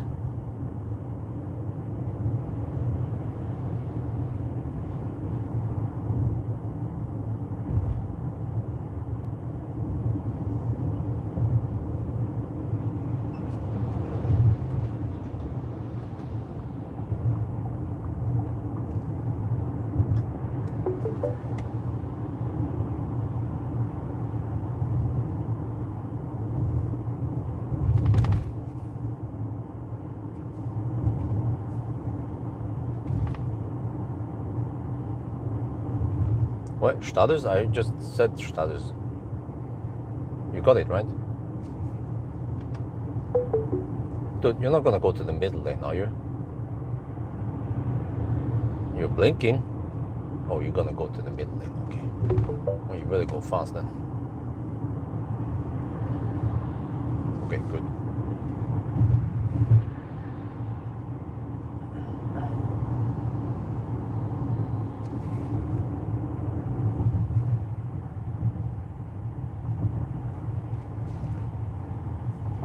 Yeah, wifey usually buys. Damn, there's a lot of snow in front of the house in Yesholm now. Dude, it's been snowing a lot. Damn. Wifey usually buys spaghetti for the kids when I'm gone. I hope they're okay. I have work to do tonight. Yeah, it would be great if I arrive at the hotel not too late because I need to get some work done before I sleep. I need to book some hotels and Airbnb before it's too late and plan for the trip to Pattaya. Let's hope it's not too much hassle, right? We'll be gone for about a week, which means we need to prepare the clothes to bring and all that stuff, and hope that the Leap motor B10 and C10 will be big enough. But I'm not sure which kind of strollers we will bring.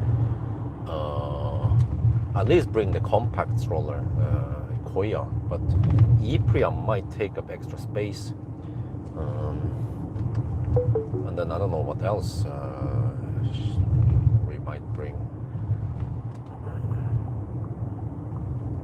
Well, that's a Seeker 7X.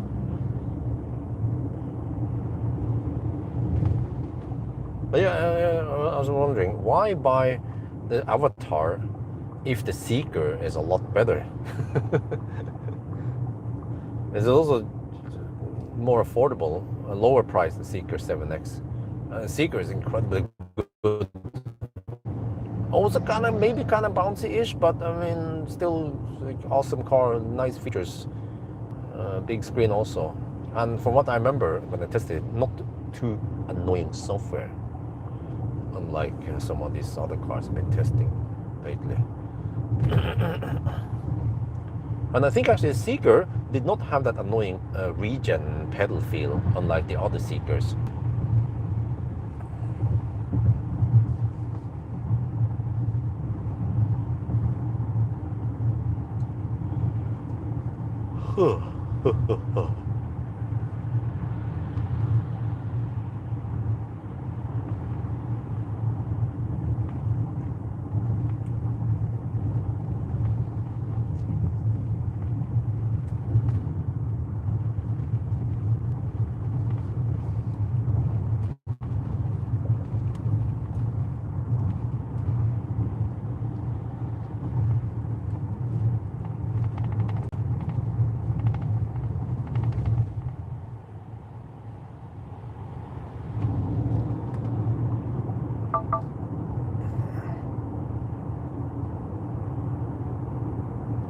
Because now I'll just hug the middle lane.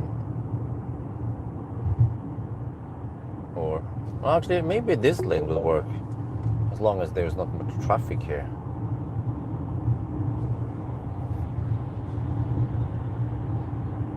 Wow, there are 4 lanes. Okay, I'm trying to use this lane. No, actually, it seems like 5 lanes. This is massive. Okay, let's go on this lane here because the other lane seems to be occupied by some motorcycles.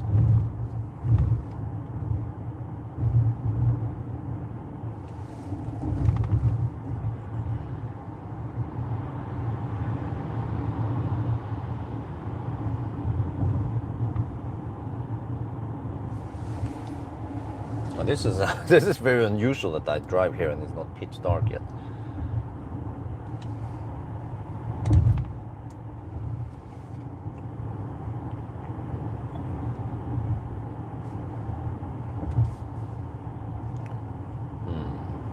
Well, it's still at 137 1 hour per kilometer, so it might start to stabilize there. It hasn't dropped that much, and we don't have too much elevation drop either.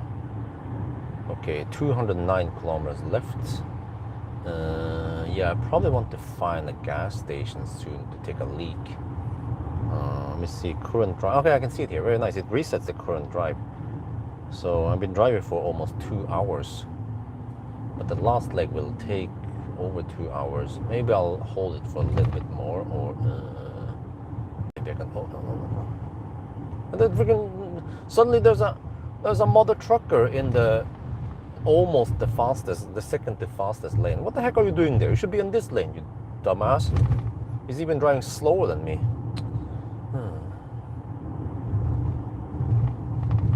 And he's driving around with park lights on now. It's dark outside. Well, actually, it's not that dark, but the tint is dark.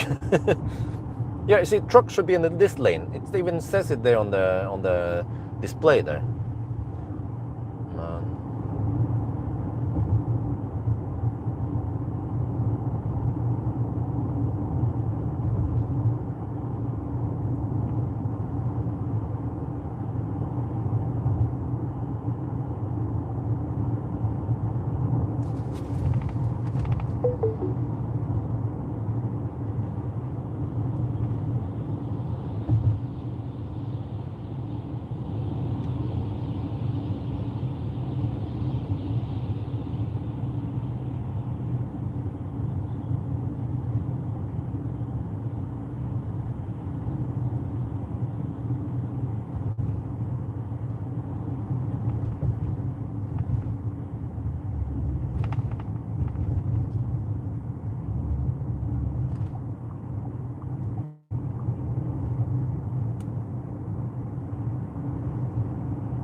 Oh, there's a charger, no one is using it.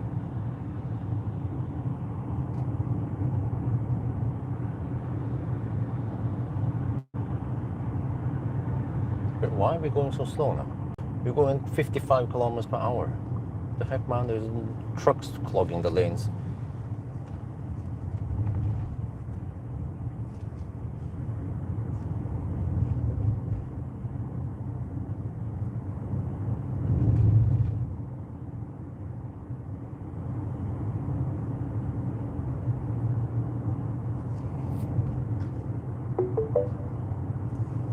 Okay, let me see. 6. Oh,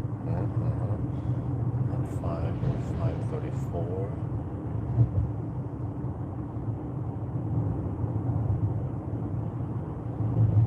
545. Okay, 545 divided by 8.3 hours.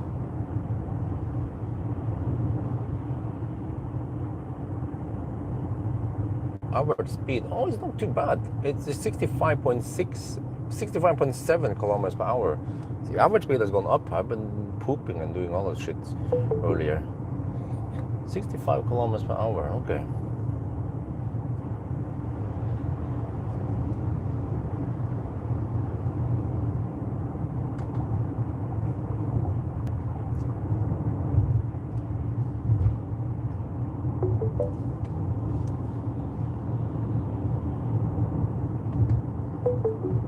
So that means we should be over there in 3 hours.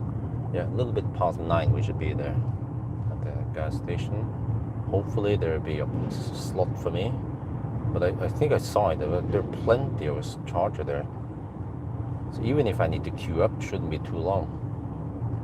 And I will try to pick a single stall this time because they will give me more power. But actually it doesn't matter because I need to probably eat for half an hour anyway, and I can return the car with around 50% battery tomorrow. So as long as I can charge roughly 60%, then I'm good.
Why are people driving so slow?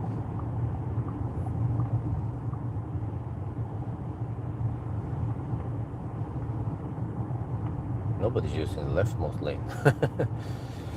Okay.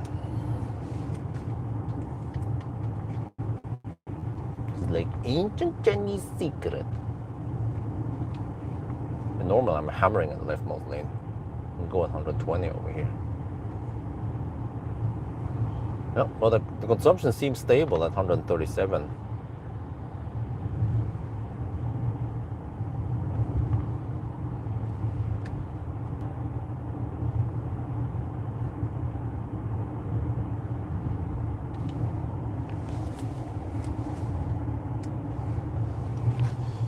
Do you know, Do you know about the most efficient cruising speed to get most kilometers? Yeah, it's around 35-40 kilometers per hour. Pretty much any car, you can cruise at that speed and you get the most kilometers out of the battery. And of course with HVAC off.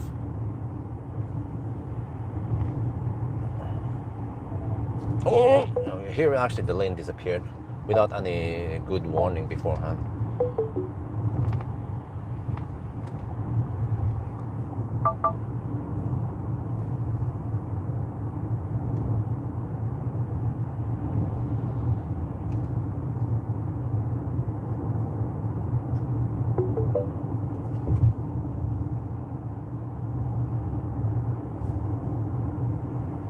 Now we hug in the middle lane doing 80. We're 78.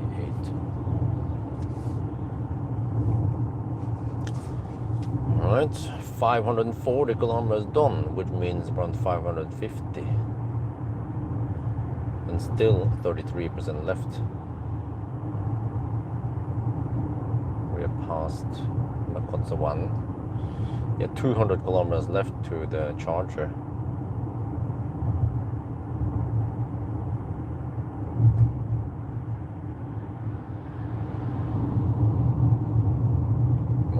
How is U-turning over here? Well, I mean, you could wait maybe 30 seconds to a minute and then you can U-turn. It's still not too slow. Wait, did they block it? Oh, they did. Okay. What happened to the street lights over here, man? Gee, are you trying to save electricity? Well, this is good news. It means that from now on, as long as we get sunny weather, then I should get good solar generation. Maybe hitting 25, 26 kilowatt hours per day. Then why do I need to go to the rightmost lane? I don't feel like I belong here doing slow progression. Well, the motor trucker is on this lane. Everyone else is driving slow in the other lanes.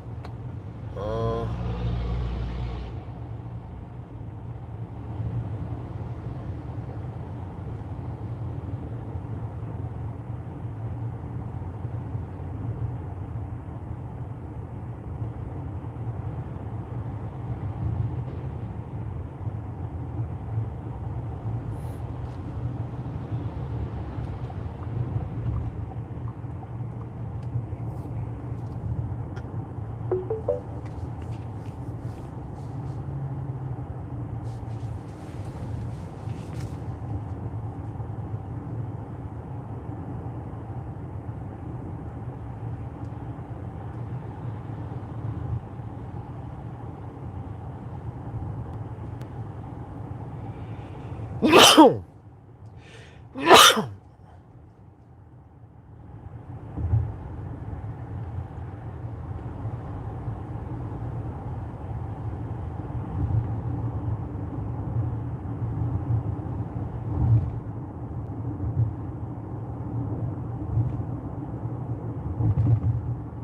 yeah, I also lost around 15 minutes today waiting for the car to finish charging because I prepared everything so that I would finish charging before I leave. But then the car was at 99%. It said 1 minute left. And I was like, okay, let's get rid. First it said like 5-6 minutes left or something, and then I got ready and I shot video, and then I had it on low current, but then I would crank up to maximum 32 amp to finish quickly. But then when I did that, putting in 7 kilowatt or 6 something kilowatt, it would camp at 1 minute left at 99% for around 15 minutes until it finished. So, if I knew that, I would probably just quickly charge it, so I don't have to wait for the car. So yeah, I mean, what I could do in the future is just to finish charging maybe about half an hour, at least 15 minutes, half an hour before I'm ready, or right around when I'm ready, so that in case it needs longer time, then no big deal. Then the car will be sitting at 100% for maybe half an hour. What I don't want is the car to start draining the battery, but it's probably not that much. We are maybe losing just a couple of 100 watt hours. I will have HVAC off anyway. So that's also what happened with the IM6 last week. I was like, I was just sitting there at 99% for a long time.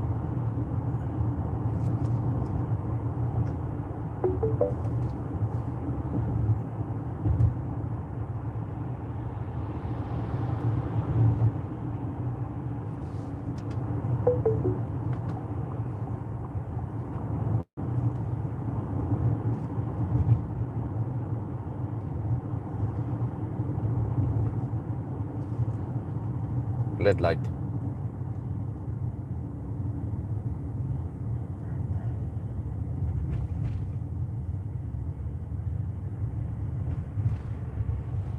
Yeah, this is also another thing that slows down the trip. All these red lights, man.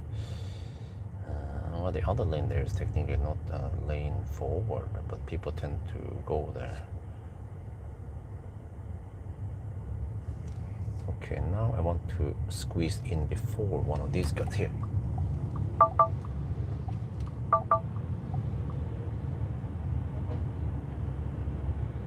Just have to find that one guy that accelerates a bit slow. Get in the gap, that'll be good.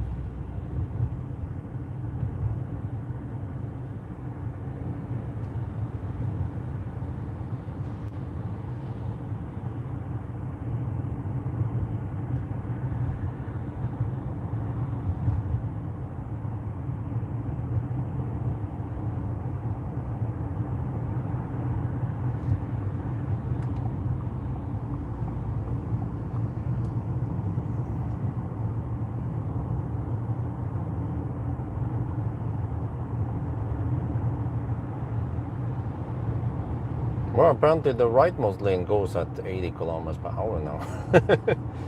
That's why I'm in the rightmost lane. Well, consumption is still stable, 137. Seems like it doesn't go any lower. We have already cheated as much as we can. We went downhill, we have some slight tailwind. Well,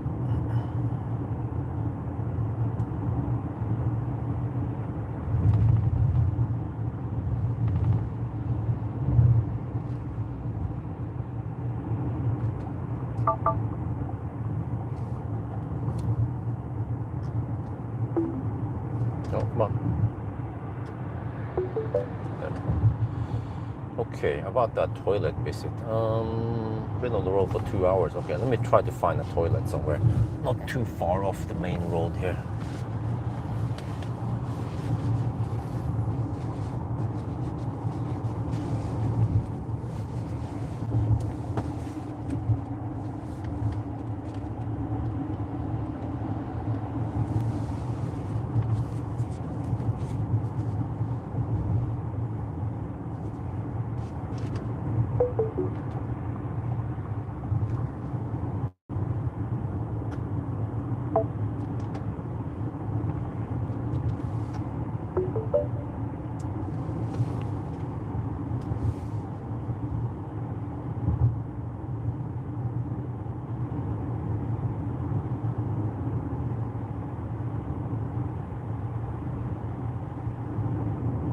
No, the car just slows down there. Oh, Jesus, man.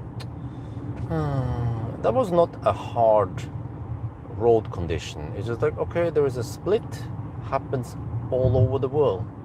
No, slow down, brake hard.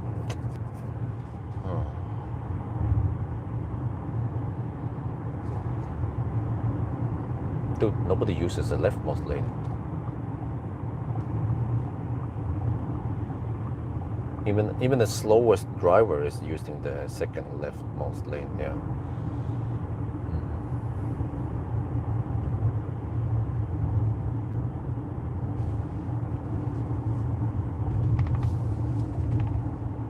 We indeed, we tested today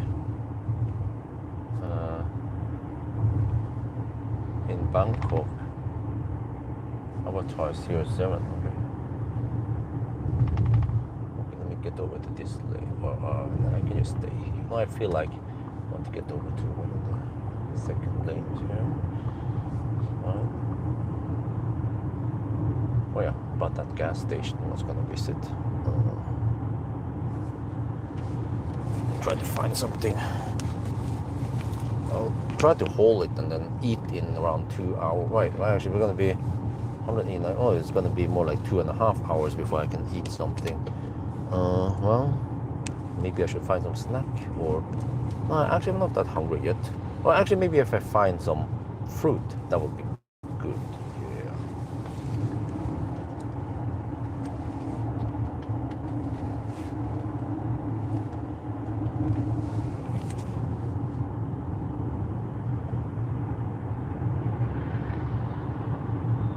But that's a real Range Rover over there. Not the poor man's Range Rover, the Jacob 5.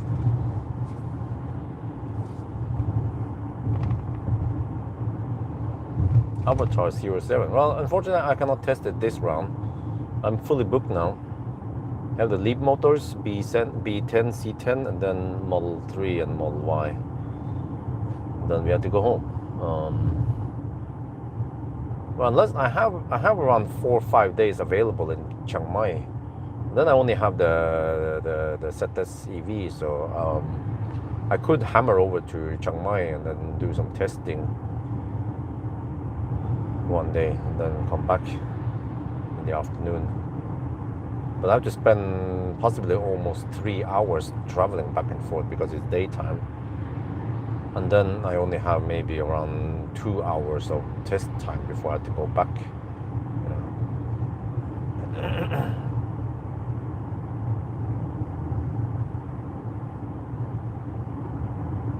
So I'll probably just chill in Chiang Dao and try to make some useful content about solar or the garden, or wait, where is these splits here, or my mom's resort.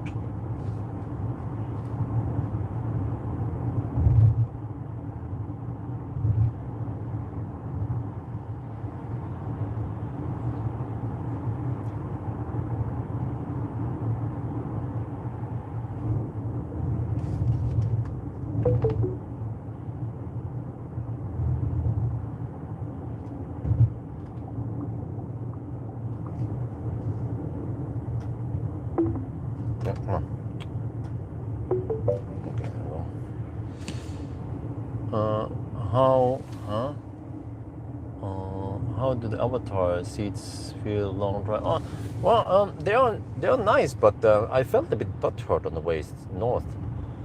So today now, slightly butthurt, which means they are just kind of firm but not super soft. But in general, nice, like it. Some side support also.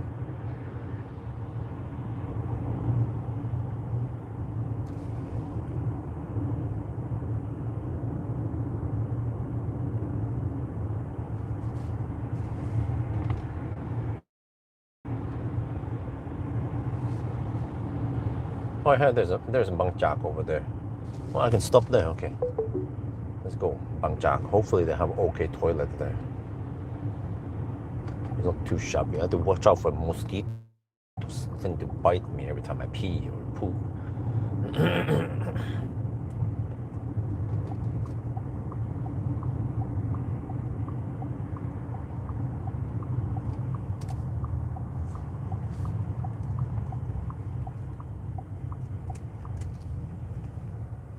Well, why do they look so shabby compared to PTT stations, man?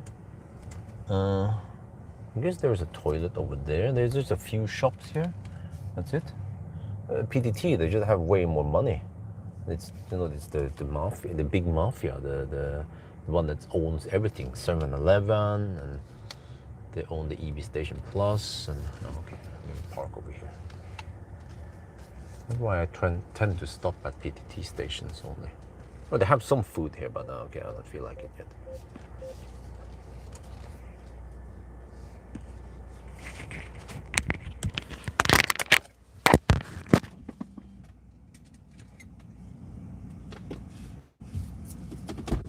Watch out for your charging mobile phone.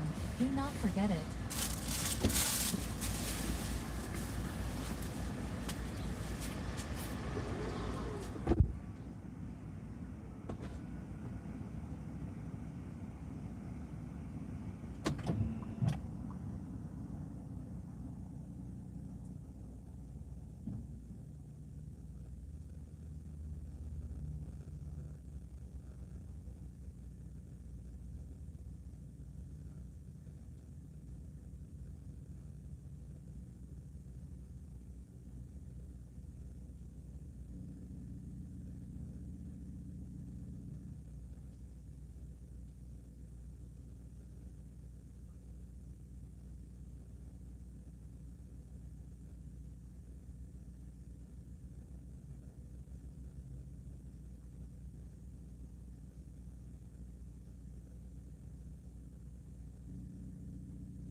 guys keep idling? It's not that hot outside.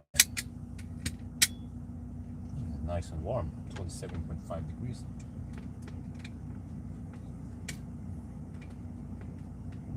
Did I get stung by another mosquito? Not good. Wait. Where did they get now?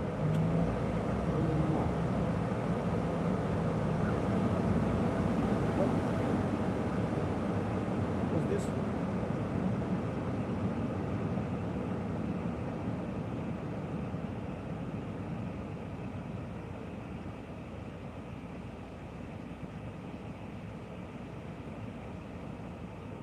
Some magic thingy. What the heck? Look. Oh, for helvete. What is going on now? Look. Ventilation on the driver's seat. All off. Huh? Are you serious? Ventilation on the there. Oh, come on.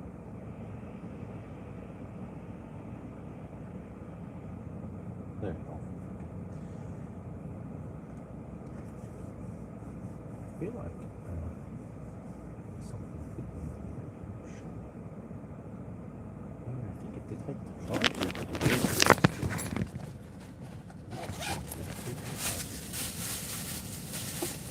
no, there's not. Oh, there's PTT station further down the road. They didn't have soap here. When I wash my hands. Huh? Really? So, okay, whatever. From now on, I only stop at PTT stations. The other places are just too shabby, man. Like soap. Seriously.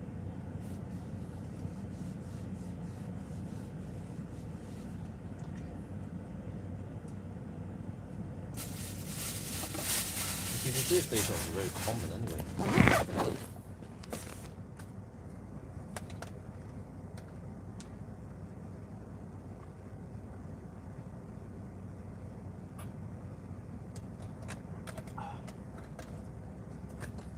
Food places here look so shabby.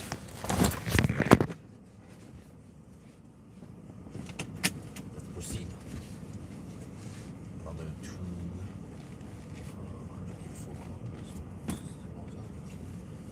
little bit over 2 hours before we're there.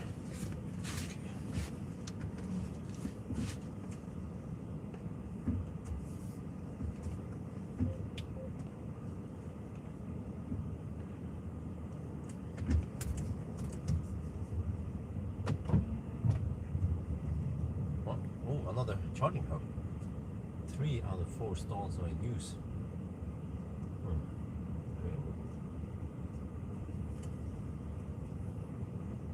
See how it goes at that. And then it's just way too dark. So what's going on in that flagship store or flagship gas station?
Dao in Bangkok. Well, I mean, it's gonna take a while before we're there. So maybe, okay, I'll drive an extra loop, or I get stuck in Dao, whatever comes. Or I might not get stuck in Dao because it's gonna take a while before I'm there. At least 1.5 hours before I'm close to Bangkok. This Dao should be clear by now. Microphone's not working. Oh, I mean, wait, can you not hear me at all? Is it totally silent? Because if it's not working, then there will be. If the mic is not working, it'll be something like.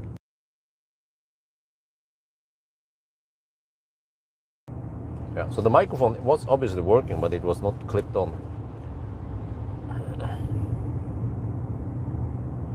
I dropped the mic. But yeah,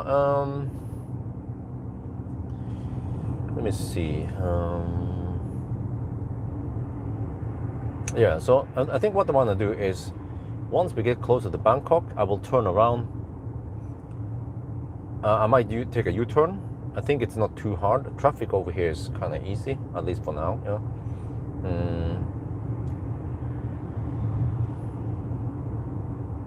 And then we see, but the consumption did go up. I think I've seen this before, that the consumption goes up at night. For some reason, which I can't explain.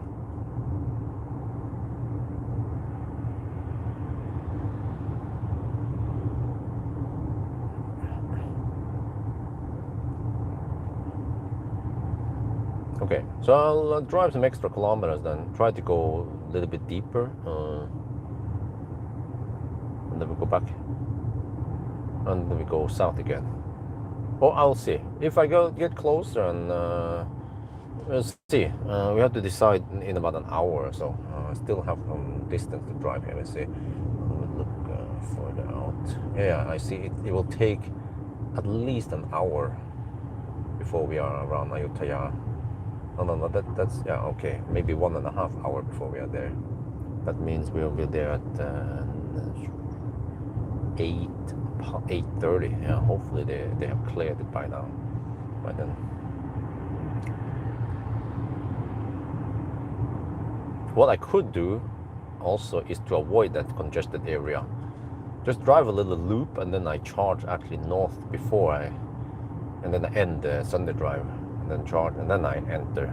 And then I will be a bit later, just shift a bit, so I charge somewhere else. And then when I get in the south area, then there is no Dao anymore. Or maybe I can take the expressway and avoid the Dao. And then we can check out that flagship some other day instead. It's not super important. Dude, the fuck, man? Like, dude, like, nobody's using the leftmost lane. Freaking Nisse. Wait, is it? Oh, maybe the lane is disappearing, that's why. Okay.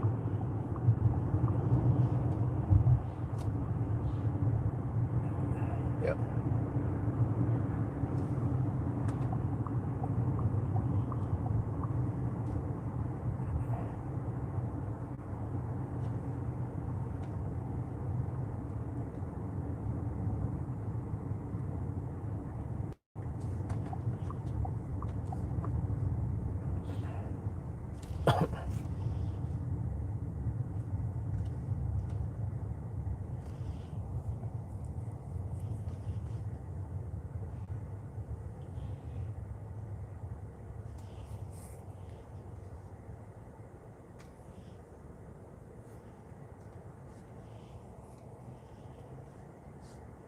Yeah, 30% left now. Between this car and IM6, which one bounce more while driving? I think they have roughly the same bounciness. I wonder if actually the IM6 bounces slightly more. Yeah, this has a more premium feel over everything when it comes to the bounces and the ride in general. But it also feels heavy. Yeah. Both of them feel kind of heavy. And over bumps, because it tends to bounce a bit, it also then tends to lose some grip over the longer bumps if you go fast, like up Doi Kun Dan, and then like ooh, and I can feel the heaviness. I guess roughly 2.5 tons on these cars.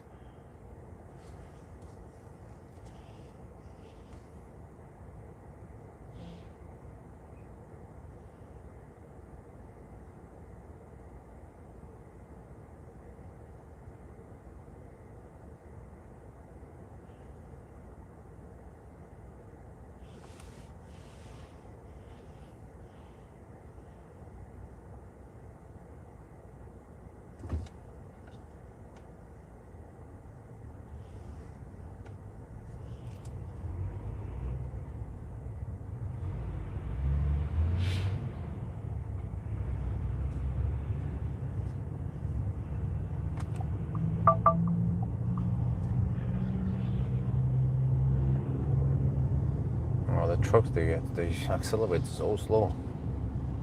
But then also the other guys.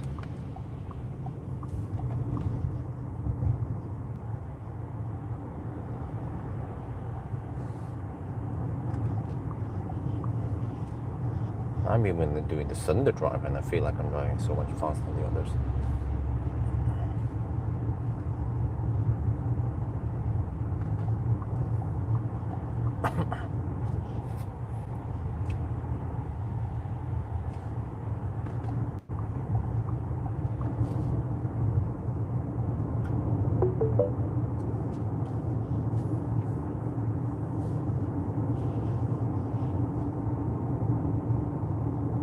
How do you like this? Whoa, whoa, whoa.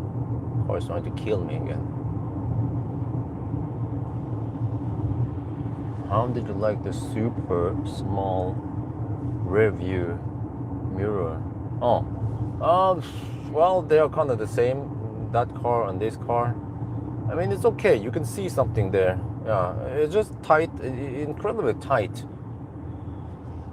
Quite poor vision or like view area on there. But at least it's opticals, you can kind of get used to it. Even though it's not perfect.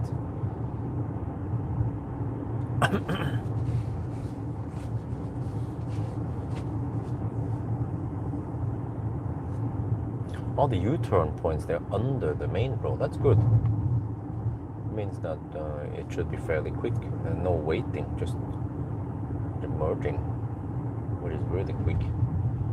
At least for me. Avatr 12, huh? What is that? This is some kind of sedan. This is, I don't know, it's not SUV, is it? It's like a, I'm not sure how to classify this car.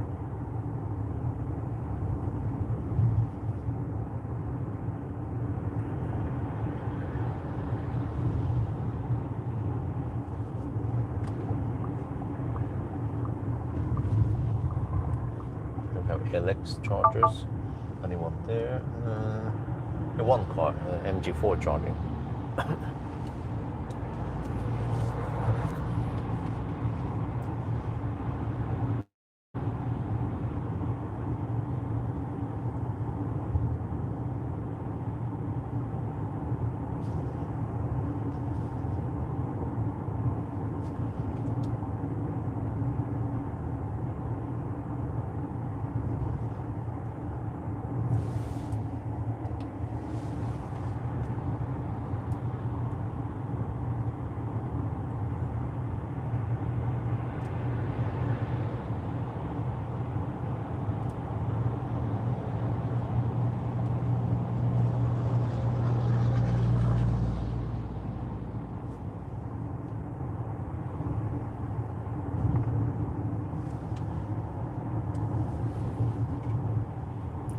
I need to pay attention to that traffic in Bangkok.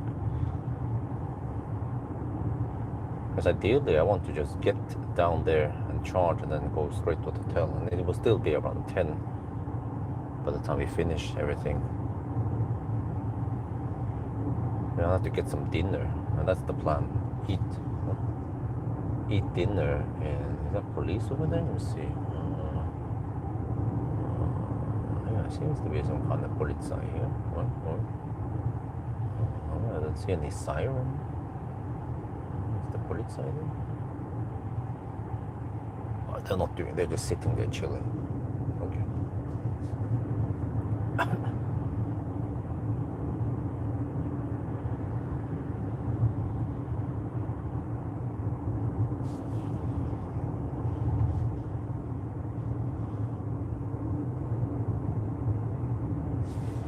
Green curry. No, I'm not into green curry. How do you like the Brembo brakes on the Avatr 11 versus the Continental brakes? I haven't noticed any big difference. But I haven't done any crazy braking action, you know.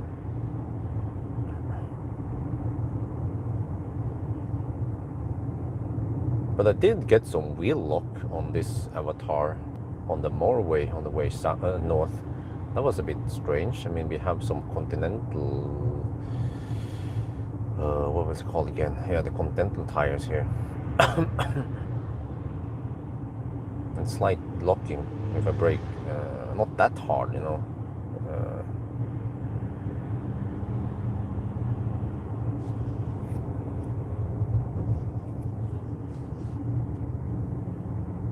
Which could lead to, well, I suspect that the car is heavy. The 265 width tires, front and rear. I don't like that power curve. When you floor it, nothing happens. At least in sport mode it should be more. But in sport mode it becomes over nervous, the throttle. Not smooth, it's hard to drive smooth. So, messed up, they fucked up. They should have tuned it smoother. Many cars has way smoother throttle response. Like the German cars and Tesla, and actually many of the Geely cars also, Polestar 2. It is possible to have plenty of power available and still, and have a sporty drive. Right? You can floor it and get instant power, or you can drive smooth without like jiggling.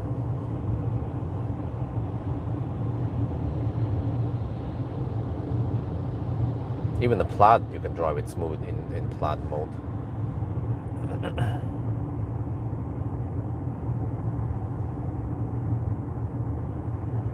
Oh, there's so many PTT stations here, and all of them, or many of them, they have a charger, at least one double plug charger. And then there's one car charging there. Yeah, okay. That's maybe more common to have one car charging rather than two cars gangbanging and one waiting or watching them.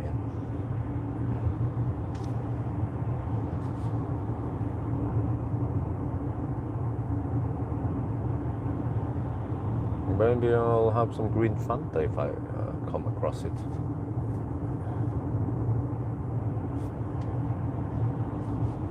Yeah, almost at the end of the challenge. It's been a long trip. We're still at 29%. We're done around 560 kilometers so far. Still going strong. Still over 200 kilometers of range left. Consumption actually went up a bit, 138 watt-hour per kilometer now. So that means that consumption here is around 10 watt-hour per kilometer higher than the IM6. They are both rear-wheel drive. They have similar power. Here we have slightly more power. So I guess the fatter tires here, the 22-inch, they consume more. So if you could put 20-inch here, then the consumption would be better, but yeah. Which means that 100 kilowatt-hour rear-wheel drive IM6 would be quite good in range. It has 96.5 kilowatt-hour net capacity. So you could probably also go 700 kilometers maybe. This IM6 average only 125 watt-hour per kilometer. That was quite impressive. Let me try to calculate then. 96,500 divided by 125. Now it's 772 kilometers. Wow. 29% left now. So now I just want to have a big meal, charge, and then go to the hotel and then pass out. Or maybe get some work done and then pass out. And then maybe I can buy some snack I can bring with me tomorrow. But I'll probably stop and charge at that charging hub as usual tomorrow. And Nakhon seems like a good deal. Many spots, good. That Bangjak is actually a good Bangjak. Almost on the same level as a standard PTT station.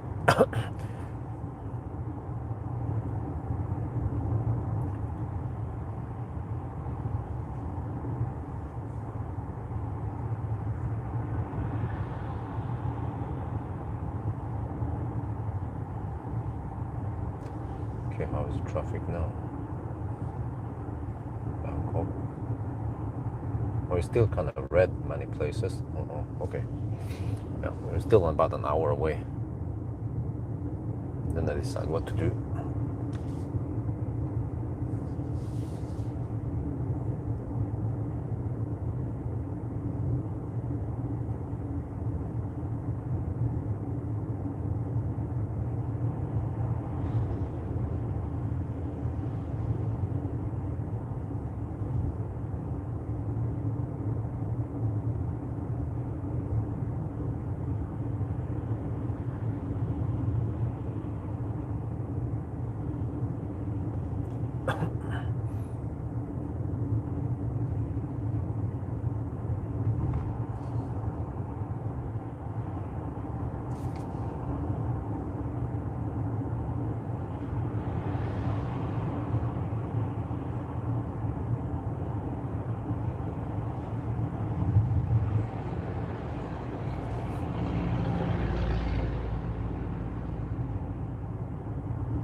Oh, no, stop, shit, man, stupid car, dude, that was just a motorcycle that hammered us.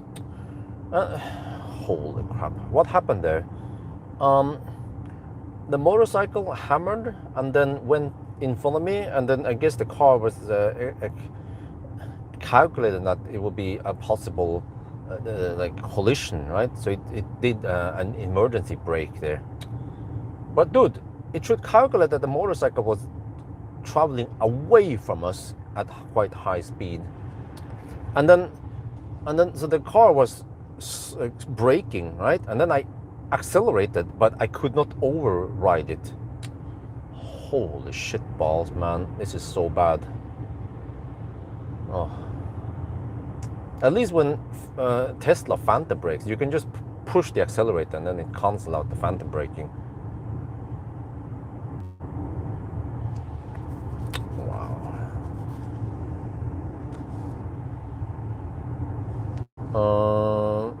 Around 590 kilometers now.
Well, the last pit stop also took some time. It was actually a quick poo stop. So no, what is the average speed? 584. Oh, we don't. Wait, huh? No, no.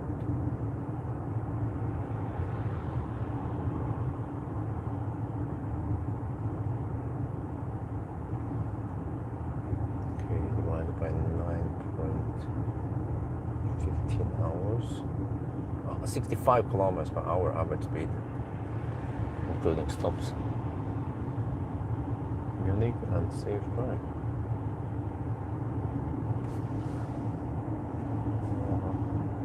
The Avatr EU Center offers first program. Avatr has an office in München now. Oh, okay, so they are planning on establishing over there. Well, I guess it's good that I review this car. Eventually, some of my main channel viewers will want to watch it also. Becomes relevant for them. I mean, Chang'an or Deepal is sold in Norway at least. Not sure about other countries. So, yeah, they're bringing Avatr to Europe. Man, BYD, they need to bring Denza D9 to Europe to compete against the Xpeng X9 and of course the ID Bus. But they could price the Denza D9 to be lower than the ID Bus or at the same level, and it's just way, way better in pretty much almost every aspect. More space, more comfort, more features, just slightly slower charging, only 160 something kilowatt charging versus 185 kilowatt on the bus. I think that's pretty much it. The only advantage with bus, but it's just so sparse interior in the bus. It's like Ryanair versus business class. Huh?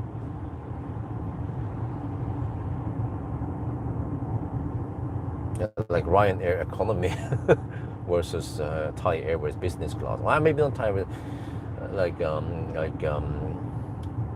Qatar Airways business class. I never experienced it before, but I've seen it. It looks nice, man.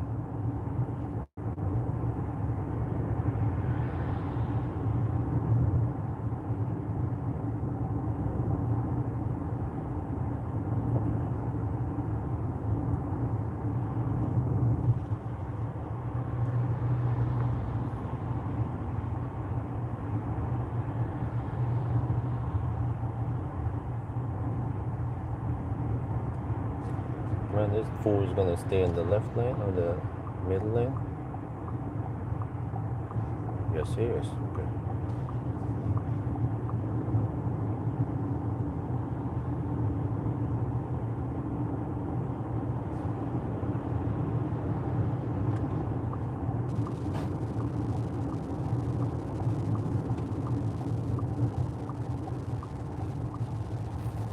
Damn truck mafia.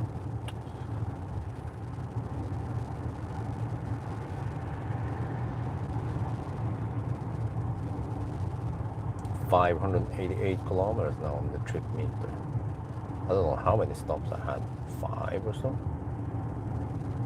I stopped at many chargers actually. I'm not plugging in. Are you in custom mode? Or I'm in custom mode and in the normal power mode thingy, not in eco mode. Eco mode was way too annoying, super sluggish. It doesn't matter. I'm in eco mode on HVAC. That's what matters. And then I've been cruising constant speed most of the time. So.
around, the traffic doesn't seem to improve. Shit. It means that there's still a bunch of people traveling home. Or they gather around it. There's some from here, some from Isan, from other directions, and all of them converge into Bangkok now tonight.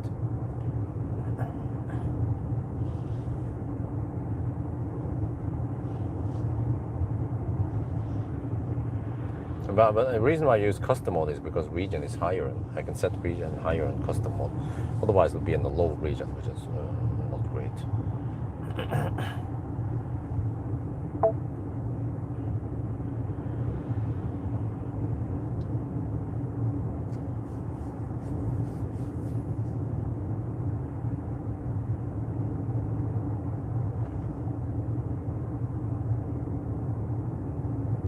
Well, I mean, after driving a while, I feel like it has a quite premium feel over the drive, except for the slight bounciness, but it feels like premium, like a German brand, like a BMW or Audi or Mercedes, like the EQS or the i7 or something like premium, like or a fat e-tron.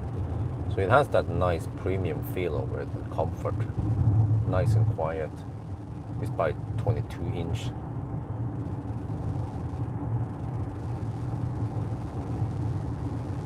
So I think ride quality here is better than IM6.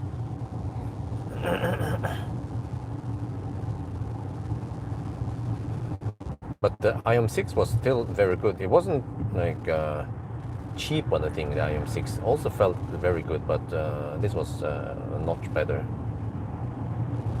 So if you then compare the price, then actually the IM6 is the winner in terms of comfort versus price. But of course, if you compare this car against the German brands, then this is still cheaper.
Nice bass.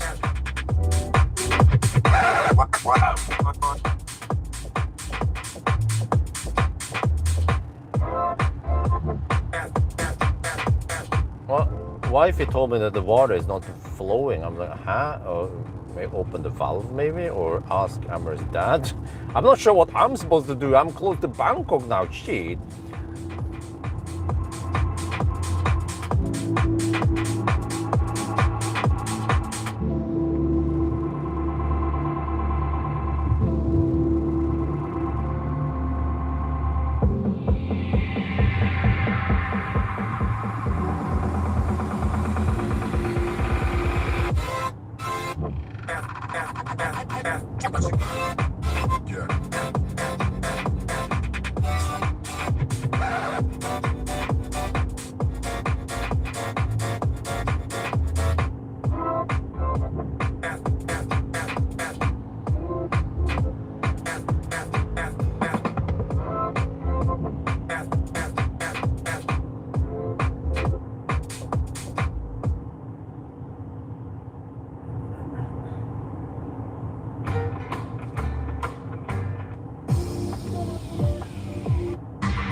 German brand, okay.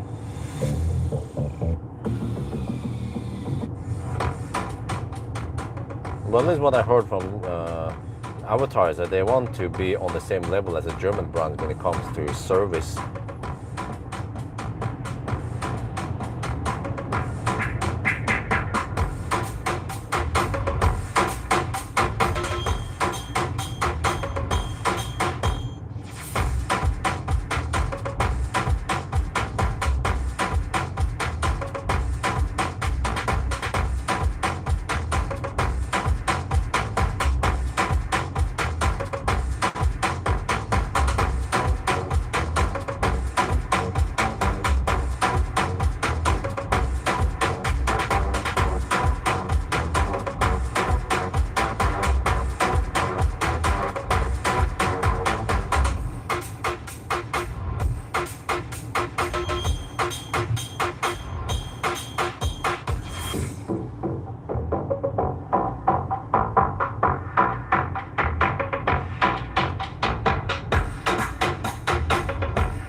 Man, what the heck, man?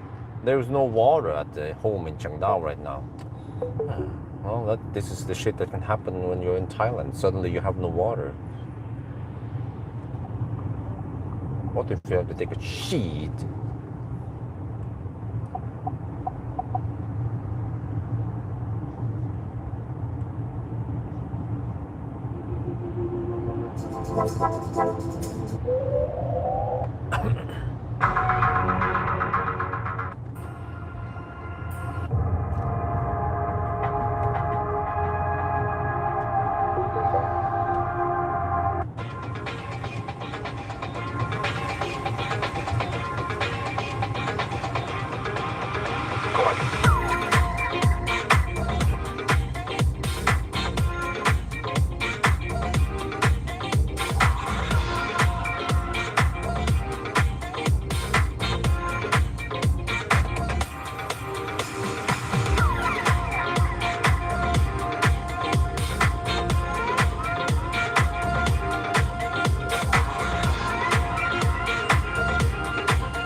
No, we don't have a water tank, unfortunately.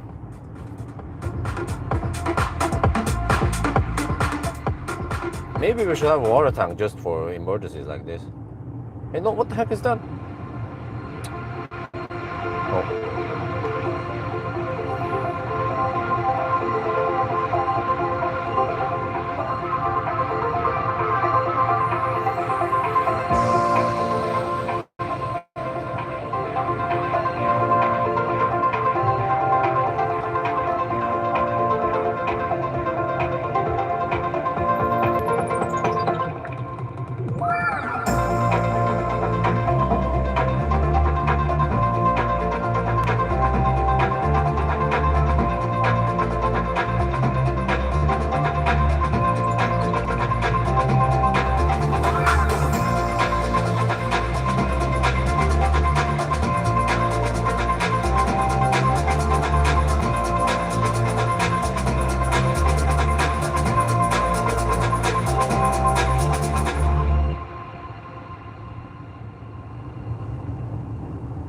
Wait, let me see. Did they block all the U-turn spots? No, they didn't. Okay, so you can't U-turn. In case I want to U-turn. Hey, hold Or on. just push it through the Stau. I'll stay here till it goes.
So many right lane hoggers here tonight.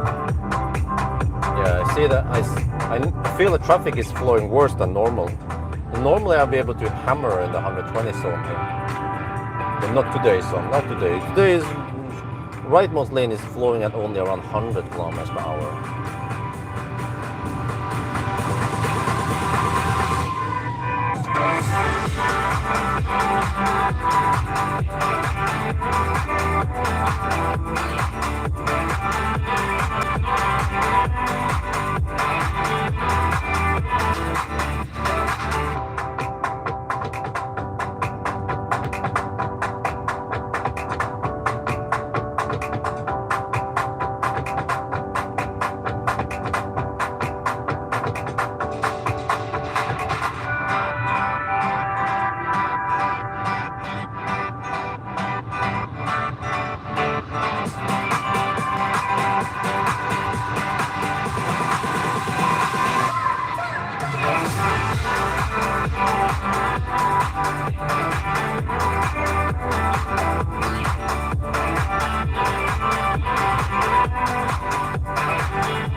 Now these damn trucks hogging in the mid lane.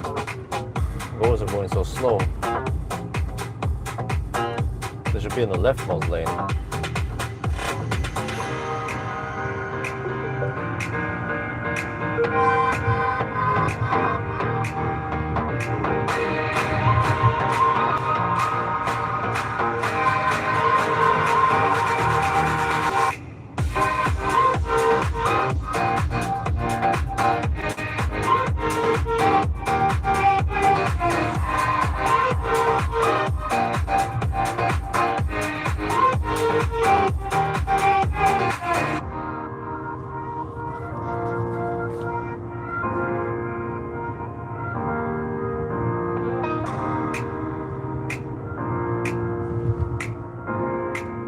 I was wondering how you were going to do 800 kilometers in the snow, huh? Yeah.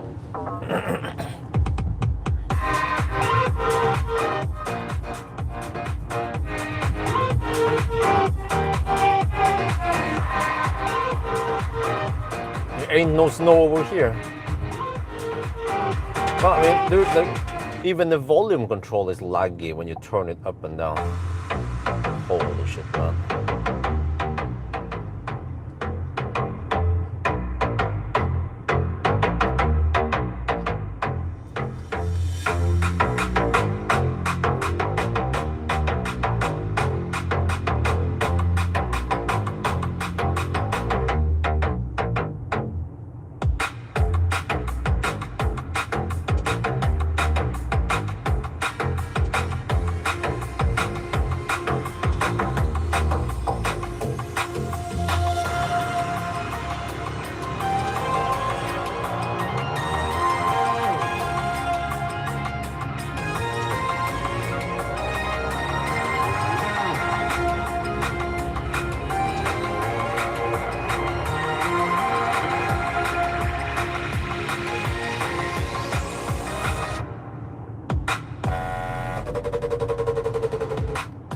Oh, it seems like we might have more than 100, whatever, let me estimate now. Hey, what the?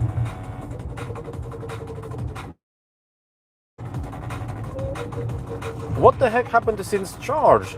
Dude, I was looking at it now, and then it shows 12.4 kilometers. Fortunately, I have the since reset. What the heck? That shit, man, this is unbelievable. This software, man, is unbelievable. Suddenly it shows 12.7 kilometers since charge, and then driving time 9 minutes. Huh? No, we have been driving for 47 minutes. Holy shit balls. Okay, let me record this.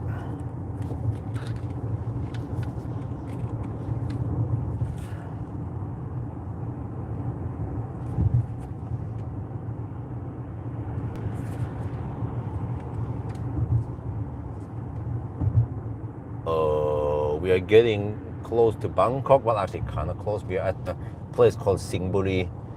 Yeah. Still 125 kilometers away. And then, okay, we are down to 24%. And I've been looking at this like trip screener for a while. Just a minute ago, I was looking here. It's like, okay, you know, we've done 600 kilometers. Suddenly, it shows this since charge has suddenly been reset. I don't know how that is possible. I have not touched anything, and is it even possible to recharge to reset it? I don't know. And then the car claims that we have driven 11 minutes after the recharge. And then, no, we had a P-stop 48 minutes ago, 58 kilometers away. Dude, fortunately I have the since reset. Yeah, we can look at this. What the heck, man? The software here is just, it's just so bad. I experienced this in 6 days ago when I traveled from Bangkok to here, and you guys can watch the previous episode. I don't want to repeat myself, but this is just beyond whatever I've experienced with other cars. Like, since charge has been reset by itself. Well, at least it seems like we should be able to go 800. My only concern is that there is a little bit of Dao near Bangkok, so yeah, we'll see if I drive extra loop or if I could just extrapolate the remaining.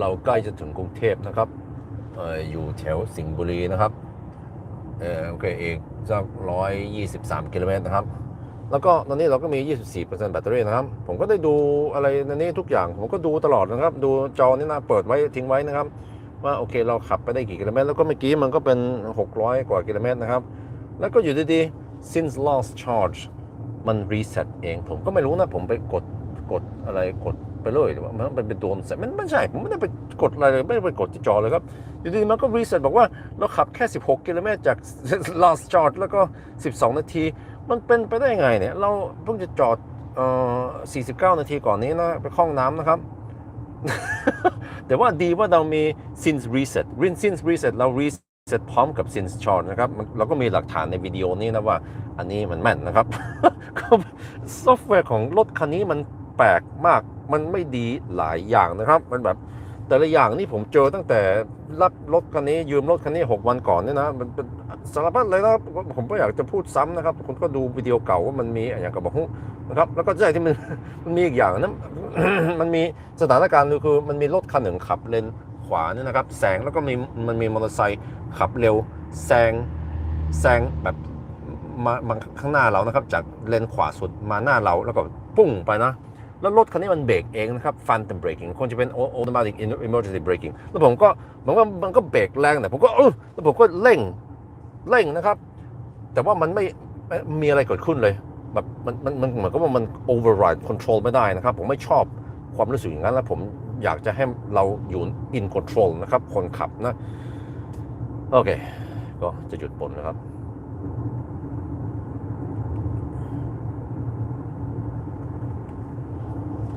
Another buggy thing I experienced a little while ago was that I was just cruising in the middle lane here, and then there was a car overtaking me on the rightmost lane, and then there was a motorcycle following it behind it, quite schnell, and then the motorcycle undertook it and came in front of me, and then this car phantom brake because it was like, it was calculated that I was going to hit it or something. No. The motorcycle was fast and it was going away from me, not against me. But then the phantom brake slowed down the car quite a lot, and then I accelerated to try to overcome it, and then nothing happened. I'm like, what the heck? Yeah, ABC, always barefoot cruising.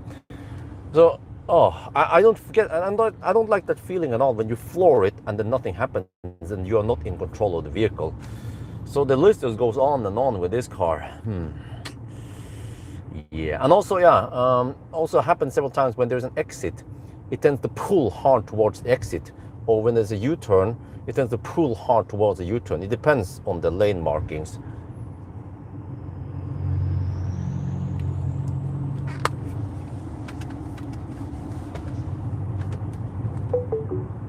Okay, now we are driving slow for some reason. I don't know why it's going so slow. I was busy shooting videos. I couldn't overtake. But yeah. So apparently the rightmost lane is going at around 85, 90 kilometers per hour now. Shit.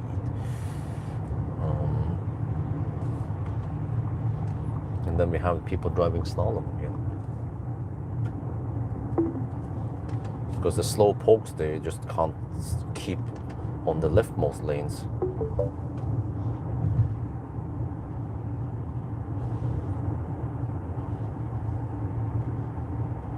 .3 mil lag, huh?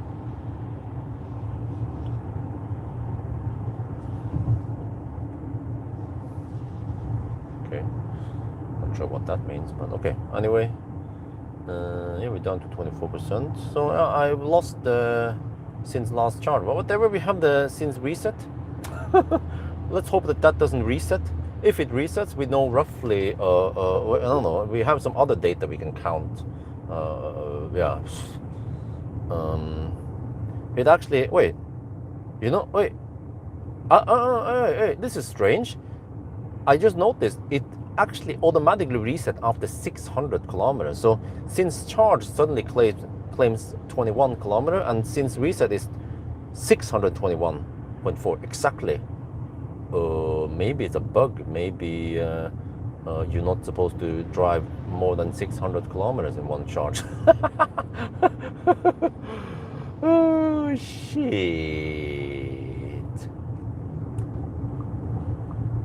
Okay, let me point out that in the video. I think this is a bug. Yeah.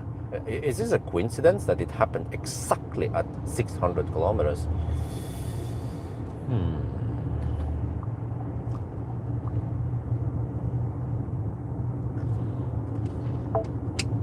No, come on. Get the damn auto steer going. There, okay. Oh yeah, that was like a nice car, but the software glitch would drive me nuts if I had this car. And plus, I don't know if they're gonna fix this or not.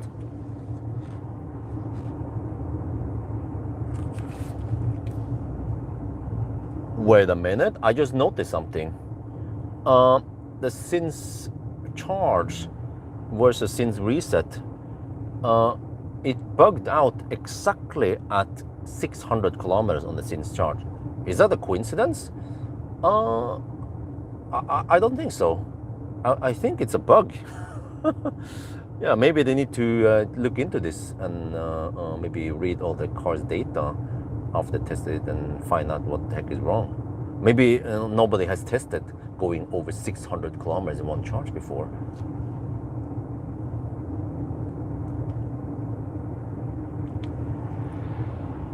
Oh, ผมเพิ่งจะสังเกตนะครับว่า since charge นั่นระยะทางนะมันรีเซ็ตตอนระยะทางเป็น600กิโลเมตรเป๊ะเลยนะเพราะว่า since reset กับ since charge นั่นมันต่างกัน600กิโลเมตรนะครับเห็นไหมฮะอันนี้มันควรจะเป็นซอฟต์แวร์บั๊กนะครับ มันอาจจะไม่เคยมีใครที่ขับเกิน600กิโลเมตรมั้ง ไม่รู้นะAvatr เขาก็น่าจะอ่านลogในรถนี้นะแล้วก็ลองเช็คดูนะว่ามันมีบั๊กในซอฟต์แวร์ไหมก็พยายามจะแก้ซอฟต์แวร์นะครับเพราะว่าผมก็ว่ารถมันก็ดีนะมันสบายดีมันหรูหรานะครับมันก็สบายเก็บเสียงได้ดีสมูทอะไรนะนอกจากว่าชดมันโคตรช้าเลยนะครับเราเหยียบเต็มเนี่ยเหยียบเต็มมันไปช้ามากนะครับก็ดีหลายอย่างสมูทแบบพรีเมียมคุ้มแบบพอที่มันน่าจะเป็นมัชกับราคาแต่ว่าซอฟต์แวร์นี่นะแต่ละอย่างนี่ที่ผมเจอนะกับซอฟต์แวร์มันเราจะเป็นประสาทนะครับถ้าผมเป็นเจ้าของคันนี้นะครับแล้วผมก็ไม่รู้นะว่าชังงอนหรือว่าAvatr เขาจะแก้ซอฟต์แวร์ได้ไหมหรือว่าเขาปล่อยให้มันเป็นอย่างนี้นะครับ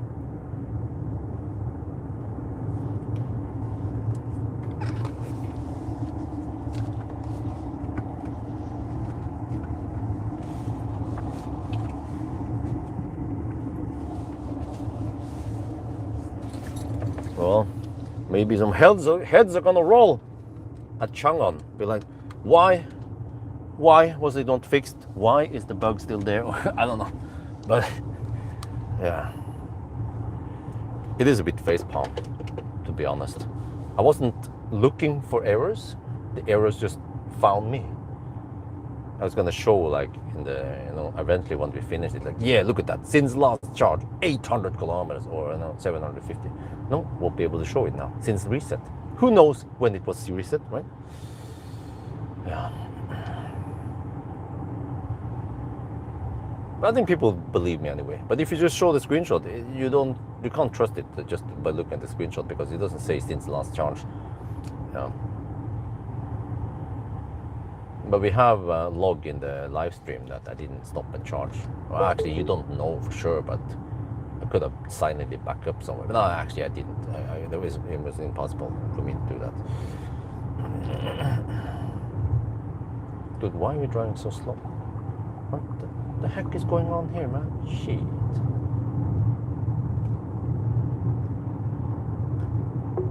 Got 23% left.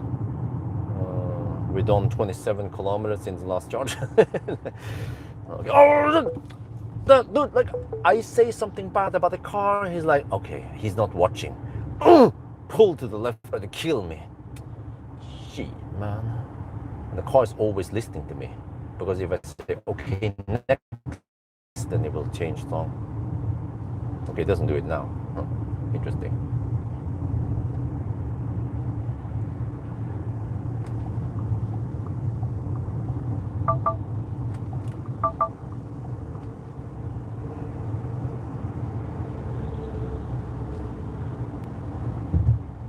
Okay, which one of you mother truckers are camping in the lane now?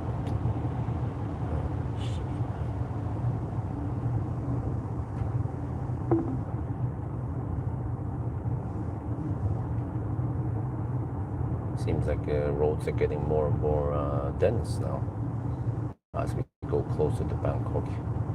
So, well, I could always U-turn somewhere.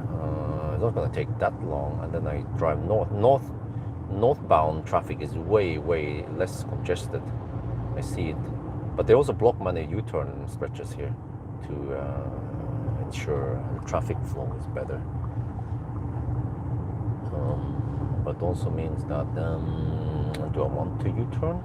I mean, I guess if I have 10% left, I can just extrapolate the remaining. It seems like I might end up with 10% now.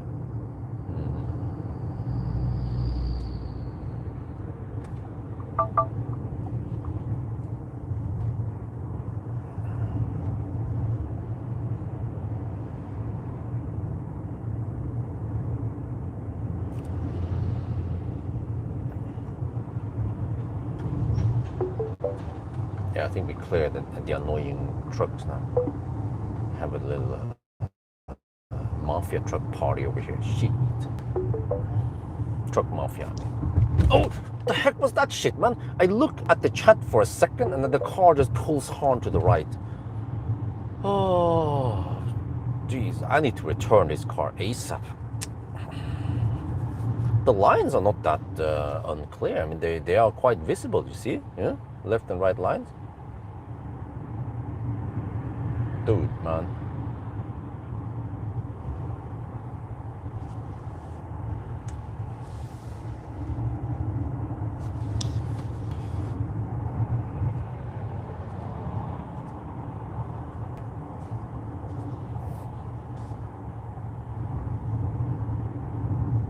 The system just, I don't know, the system is too short-sighted. It cannot look at the head, the road ahead. It's not intelligent enough to understand that we should be going straight now and not pulling hard to the right, you know, or to the left. Like it's acting like Tesla in 2015 when Autopilot 1 came out. It was doing shit like that. On a car in 2026 or 25, you know, shouldn't do shit like this. It should be smarter than that. Or they should at least, if it's not based on any AI or whatever, they should at least pre-program it to not go too hard at it. It should be smarter and check more conditions before it decides to pull hard. And the same also, like, how the heck did he decide to brake really hard because of the motorcycle? Okay, the motorcycle cut in front of me. Oh yeah, okay, true, but just give it a couple of extra milliseconds and calculate the projection of the motorcycle that is moving away from me, not against me, you know, and then the danger is gone. Nope, just did one check and then distance to the motorcycle is too short, right? Like, you know, and it will then be able to project where it's going. So you're gonna, in a way, you can say that the car is dumb. It doesn't understand what is going on. It just sees frame by frame rather than seeing the whole movement. And the same actually when it pulls hard to the left or the right. It's just too dumb. It doesn't check more conditions before it decides to do things.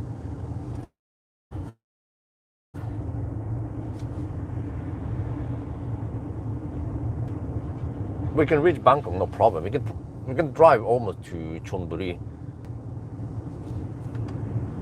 or Pattaya. Okay, maybe not Pattaya, but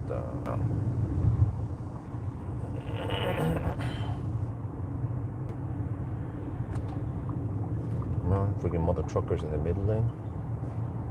But what else can I do? There are only 3 lanes here. But the truck, some of the slow trucks, they go really slow, like 50, 60 kilometers per hour only. So then the middle lane trucks, they go at around 70 kilometers per hour. Media volume has been turned up. What is that shit, man? The similar situation, but now it was not that close cut in, so I didn't emergency brake. But yeah, I could pull out the live stream footage and show that I was not lying about this. If it brakes hard, the front of the nose will dip slightly also. It's dip slightly down.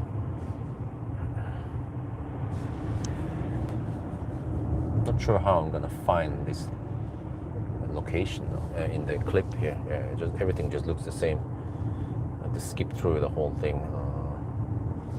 I remember roughly this conversation though.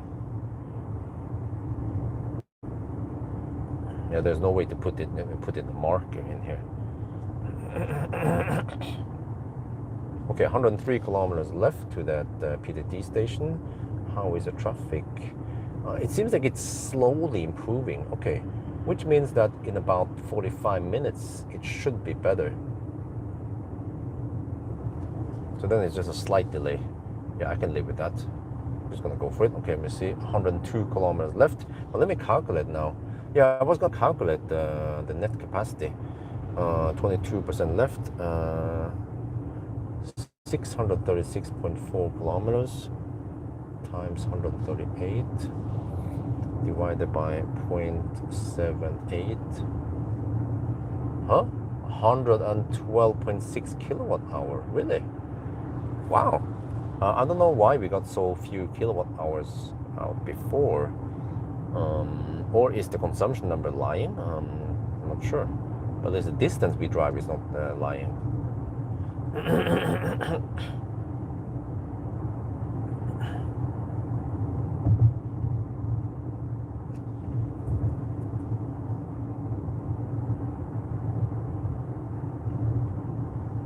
No, 22% left. Wait. So we have 101 kilometers to go, and we have roughly. Oh, we can try to calculate the range. Let me see.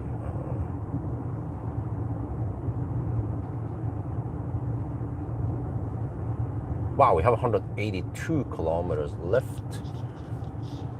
So which means that by the time we reach that spot, we will have roughly 10% left then.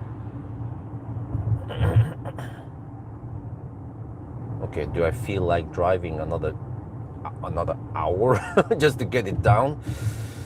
I think maybe I'll make a rule that I will just go straight towards the place and then we extrapolate the remaining. Otherwise, some of this test could be really long, like, especially for the Model 3 long range river drive. Like if I drive it past 800 kilometers, it's gonna take all night, man. By the time we are done, it should be quite constant consumption anyway, so we can just extrapolate the remaining, and then there'll be just slight error, maybe like 5-10 kilometer error, right, in the end result. Well, you can actually calculate how high the error is, but it's quite small because we already driven like 90% of the battery. So yeah, I don't know. You guys agree? What's wifey doing?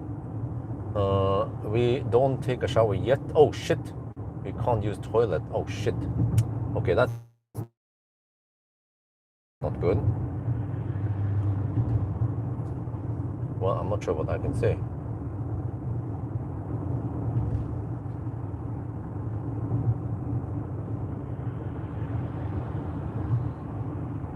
Maybe we need to save boy on the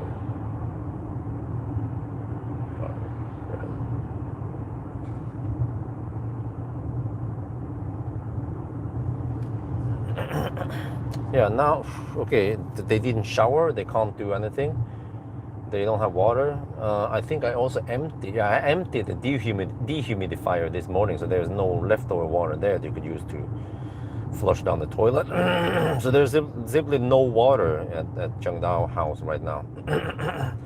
Maybe we should have like a 100-liter backup in case shit like that happens again. Maybe at least for flushing and some other stuff. But it needs to be 100% clean, so you need to seal that tank somehow.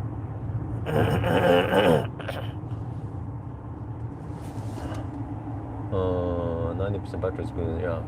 Maybe Sunday drive Avatr 11 versus Model 3, huh? No. Oh, huh? What do you mean? Versus Model, what do you mean? You want me to do it again or what? I'm not sure what you're talking about. We're doing it now, and then the Model 3 will be done in 2 weeks roughly. No, actually 3 weeks, yeah.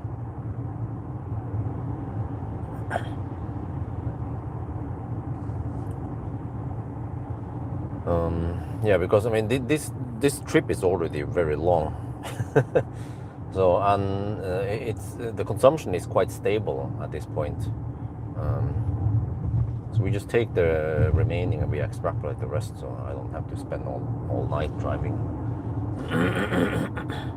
Or the emergency water tank, huh? But we can probably just buy something from they have it. What's a do or whatever they call it. There's a tank, but you seal it so that there is no contamination, no dust, no anything coming in there. But I think I heard that you're supposed to mix something in it. Okay, so you make non-drinkable water, right?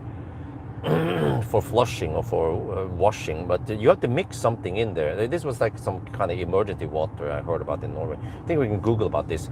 You mix something in there. I don't remember what it was.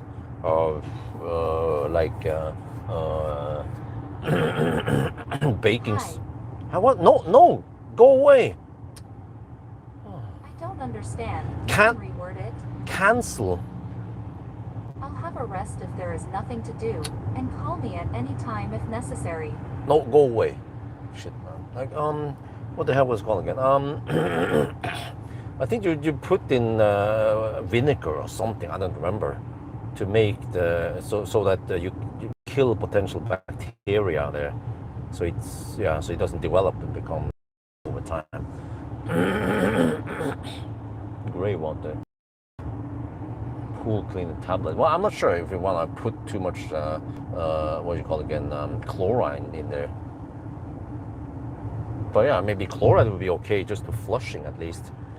And then, but for cleaning, I'm not sure if I want to wash my face with chloride water.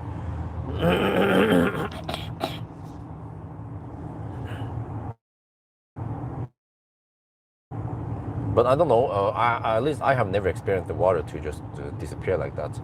But I mean, well, what can we do? Ask neighbors? We could ask Amaris. I mean, we could ask my mom if she has water. But then we don't have any tank to bring it, right? We could, dry. If I was there, I would of course take action and then solve the problem. Ask mom if she has water, and then she probably has some kind of tank or something. But we need to make sure that it's safe. And then bring, I don't know, some jugs maybe. I'm not sure. Whatever, like whatever that works. Unfortunately, I don't have any tank ready, water tank. But maybe my mom has it. Then just shuttle 20-liter tanks, and then you can get some stuff done. You could even do a basic showering, right? I've been talking way too much today. I'm living.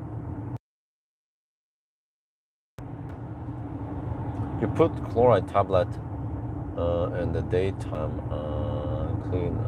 Okay. But actually my mom has plenty of water, but it's rain water, which means that the top is open.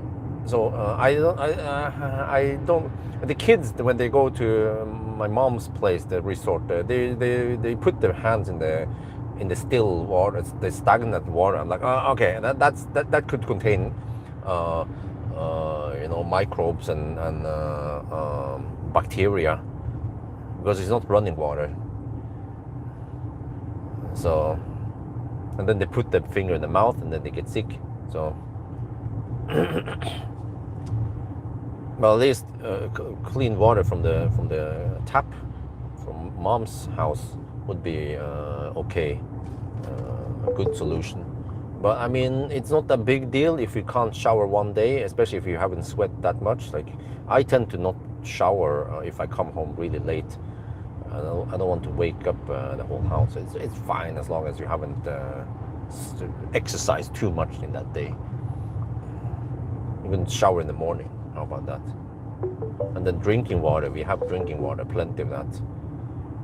Could even use some of the drinking water as just quick, like if you wanna clean your face with it, at least,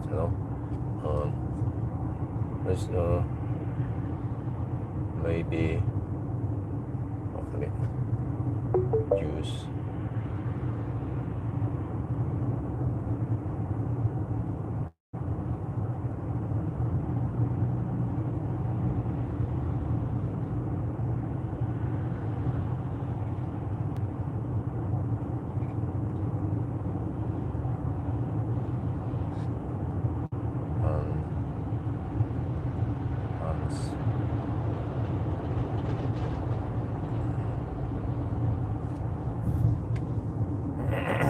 Yeah, we recently purchased a 12 pack of drinking waters. That's 6 liters, so that would be okay for emergency, just to clear, just to wash your face, and you can even do a gentle wash. Well, we fortunately the kids don't need to shower. They showered yesterday, just to clean the face and clean the hands, you know. So I mean, just find any solution. Or if I was there, I would just go and ask my mom or someone I know if they have water.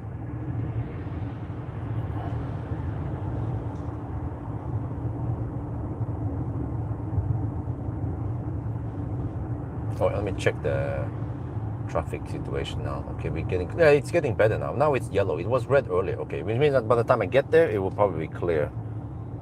Okay, so that's what we're gonna go for, I believe. 88 kilometers to go. Yeah.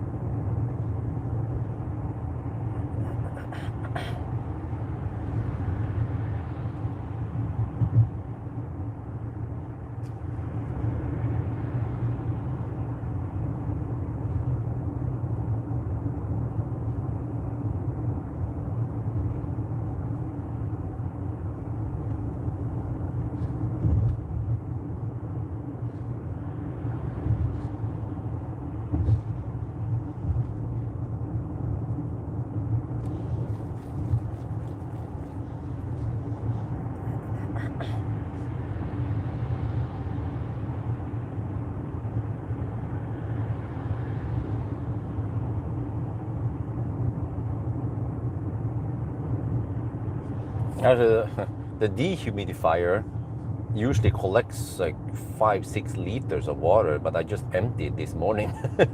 Otherwise, yeah, sometimes there's like a lot of water there. That's enough to flush, actually. But it usually takes almost 12 to 24 hours to fill up that dehumidifier tank. Dude, why are people driving so slow over here, man? Heck are you guys doing? Why are you driving so slow in the middle lane? Shit, man. Can you guys be less annoying?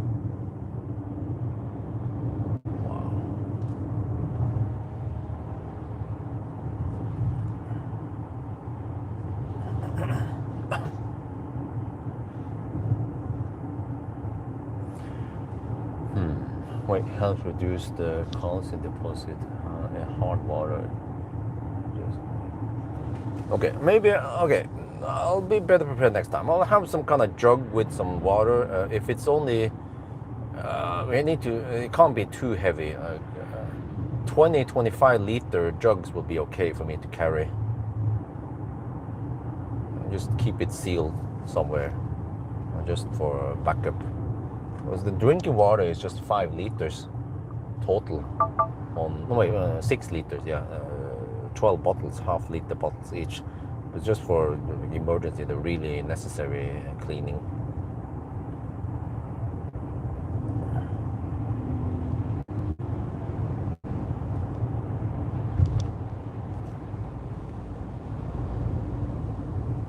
I don't know if my wife knows, but dehumidifier has some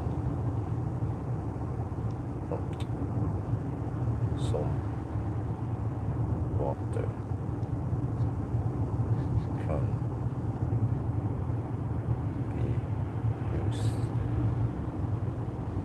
for flushing.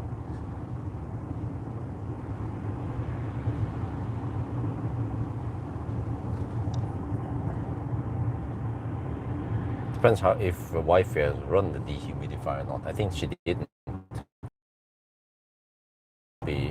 The tank is probably very empty.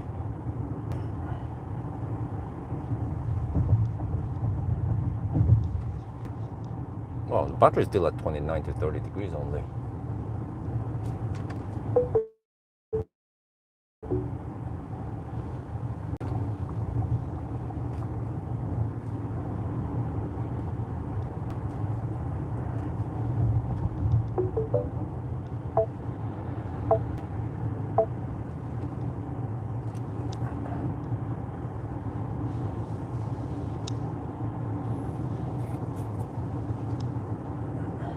let me write down in my to-do list here. It's also a shopping list. Let's see. Water tanks. Which we need to buy.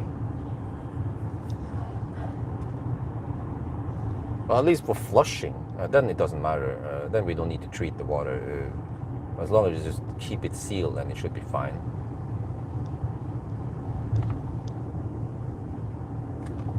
Ooh, more trucks. And then maybe from now on, I will try to keep the dehumidifier kind of filled up, since they contain some water there. Never empty it below half, maybe.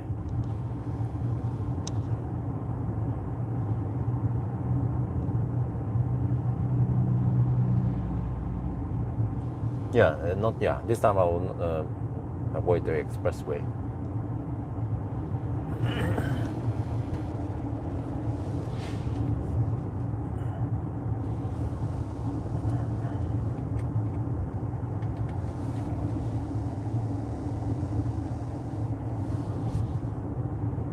What are those guys selling? Is that snack by the road? Yes, seems like it. The sugar snack thingy. Sukkerspinn, what is it called? Cotton candy. What the heck, man? Who wants cotton candy now? Yeah, let's stop and have some cotton candy. Why not? Have you some kind of water pump? Need to. No, I think it's the neighborhood's water system thingy, or there's a, yeah, they usually, I've seen it before. There was like a this water tank that is elevated, and yeah, from time to time maybe shit like that happens over here. Living in Norway for 40 years, I never experienced that the water would not work in Norway, but in Thailand that shit could work. Yes. Infrastructure is not super reliable in Thailand compared to Norway when it comes to electricity also.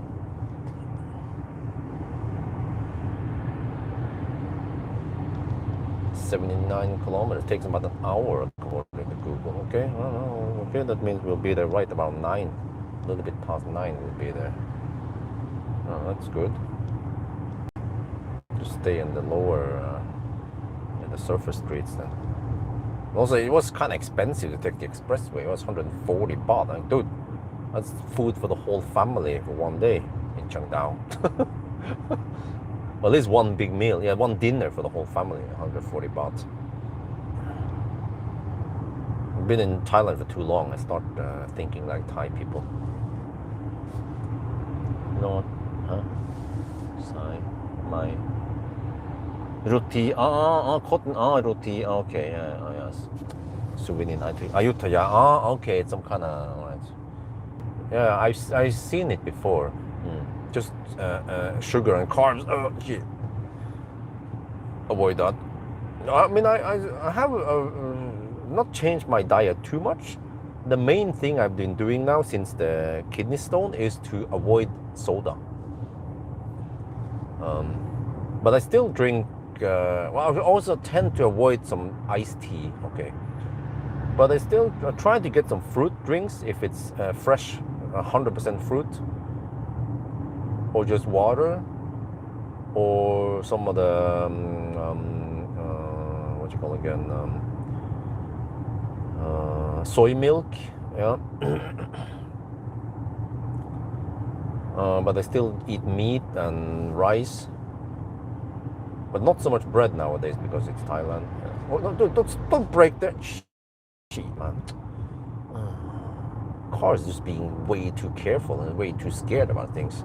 It's just a regular truck. You don't have to do all that shit braking and show all the warnings in the car. And show the car, oh, you have to take over, dangerous, red steering wheel icon. Like, huh? Just overtake that truck. Okay, once again, what was I saying? But I also try to avoid too much of the sweet stuff. and also too much of the salty stuff.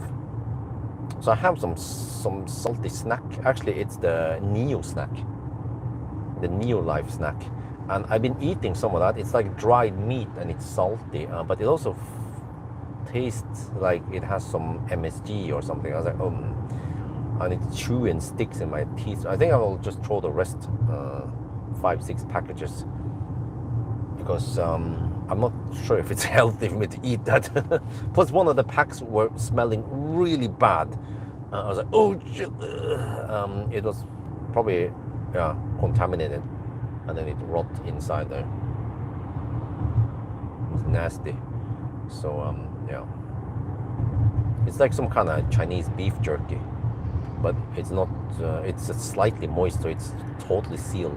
Beef jerky can just stay. It has insane good shelf life.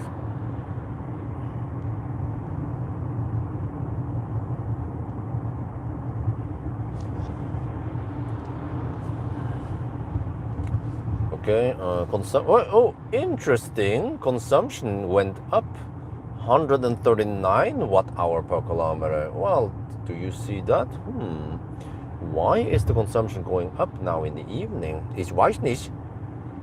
26.5 degrees Celsius. Maybe the temperature drop causes the consumption to go slightly up. And plus that we don't have sun.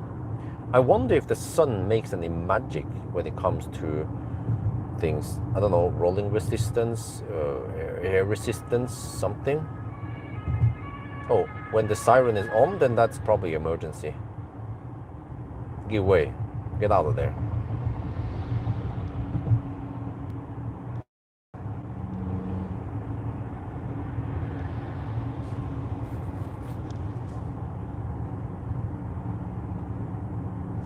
Let me check the traffic ahead again. Okay, yeah, very little congestion now. We should probably clear by the time I get there in about 45 minutes.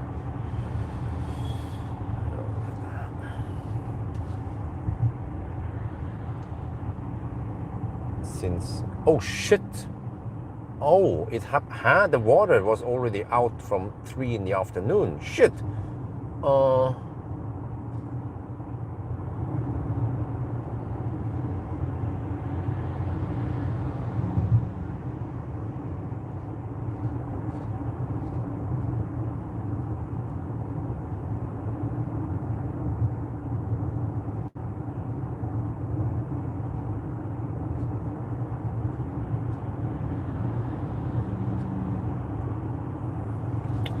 Dude, I thought it happened this evening. Dude, if that happened 3 in the afternoon, I would have taken action and went and buy some water tanks and asked my mom and do all that stuff.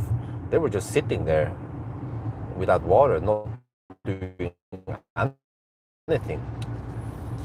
Oh, well, whatever. I guess they will just take the pain by not doing anything in time. Oh.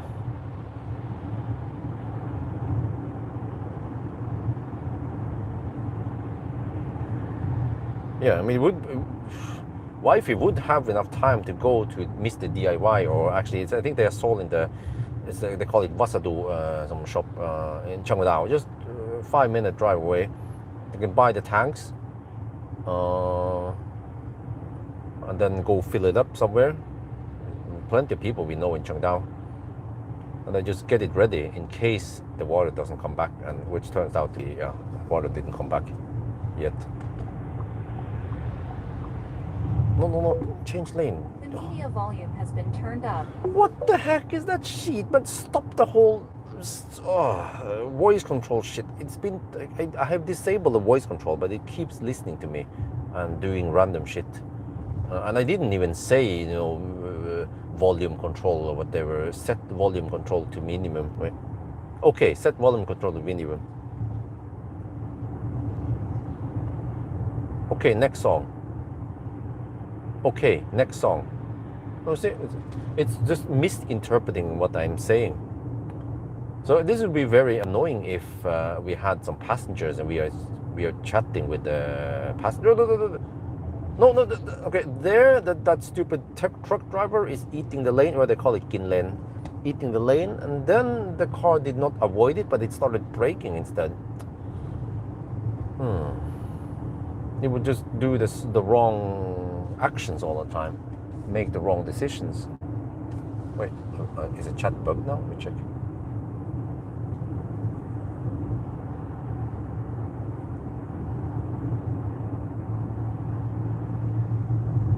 Okay, no, it's on. It's inactive.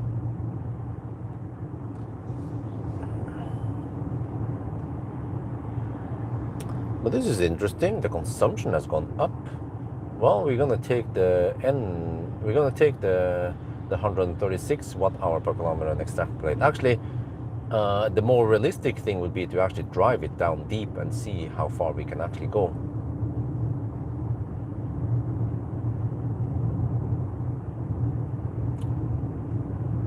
I'm still thinking if we would turn around, drive some extra loop, but then dude, how long do we need to drive, man? We need to drive almost an hour extra to go extra deep. We want to go deep, we want to go extra deep. Or do you want to go shallow?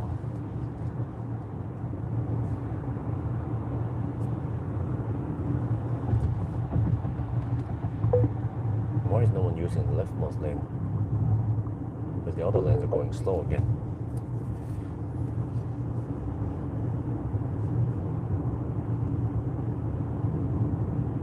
Okay, well, since the showroom opens at 9, then I don't have to wake up too early. I have to get ready. Be there at, I can leave hotel at 8:30 maybe and be there at almost 9, 8:50. And turn in the car and then get the heck out of there.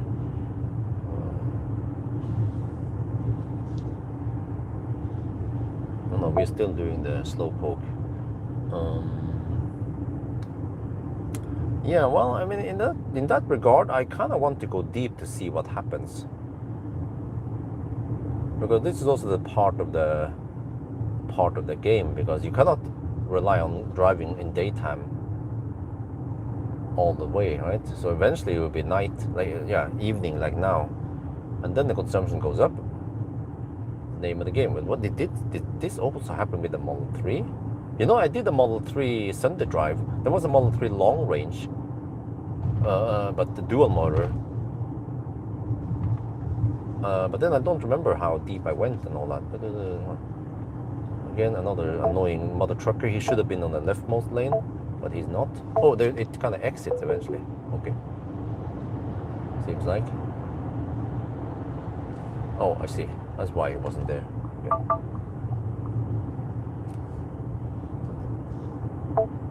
No, come on, go.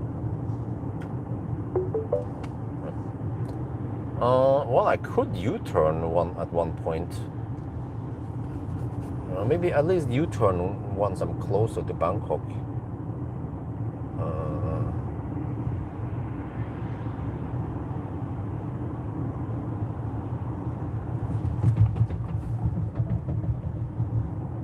Now it won't. Didn't want to auto lane change. Actually, no. I can just take this higher average. But you know what's happening? The consumption is higher than 139 watt-hour per kilometer. It must be. It's probably at 140 or higher right now.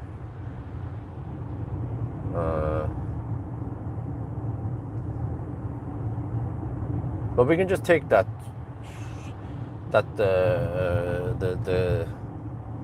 average we have so far and extrapolate. It's slightly off, yeah. But on the other hand, the error is not that high. The remaining distance, you can calculate it actually. If we go to 10% now versus going to 5%, right? I don't dare going to below 3% anyway. So 5% is 40 kilometers, and then we're talking about maybe less than 1%, 1% error. So it's like it's like 400 meter error. Yeah, so no big deal. Just go shallow. We don't go deep today. But when it comes to the Model 3, though, then I'll consider it. Because the Model 3, should also be able to go 800, or I don't know, we'll see.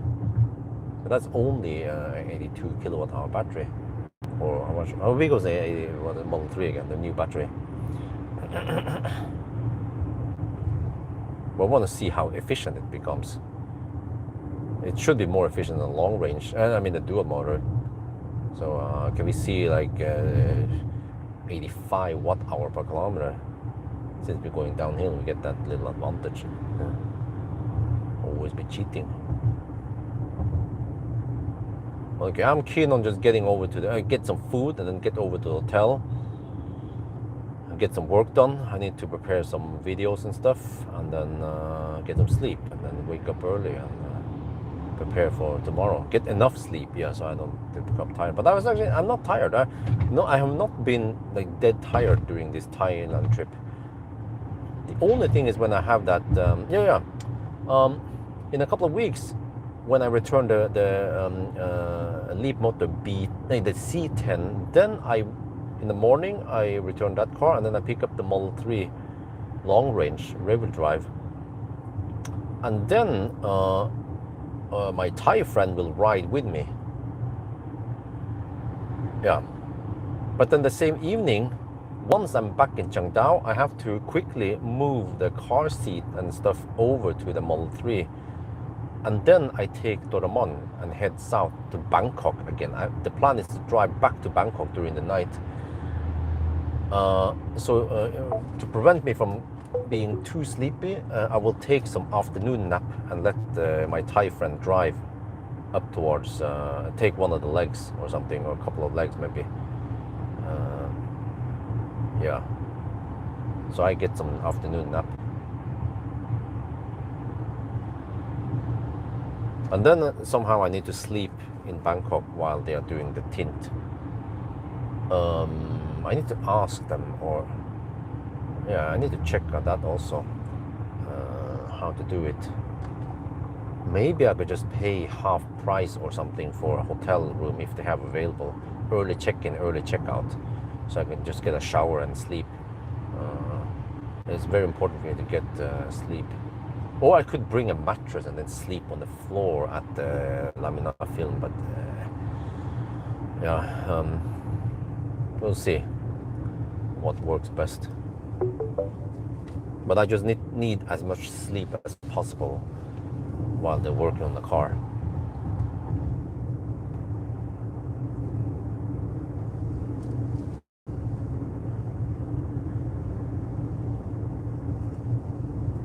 Head back home and then pass out in Chiang Dao. We'll see how that goes, or whatever time it will be. Yeah, who knows. 2 at night. At least if I can get 5-6 hours of sleep, that'd be great. Yeah.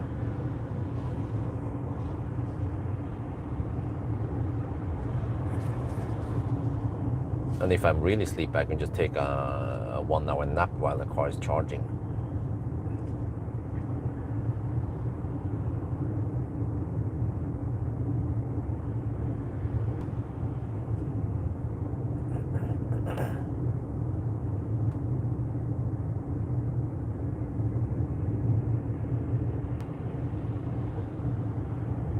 Right, 680 kilometers on the trip meter now. We're down to 17%. Now let me estimate this time then. Okay, 680, right? 680. Consumption is 139.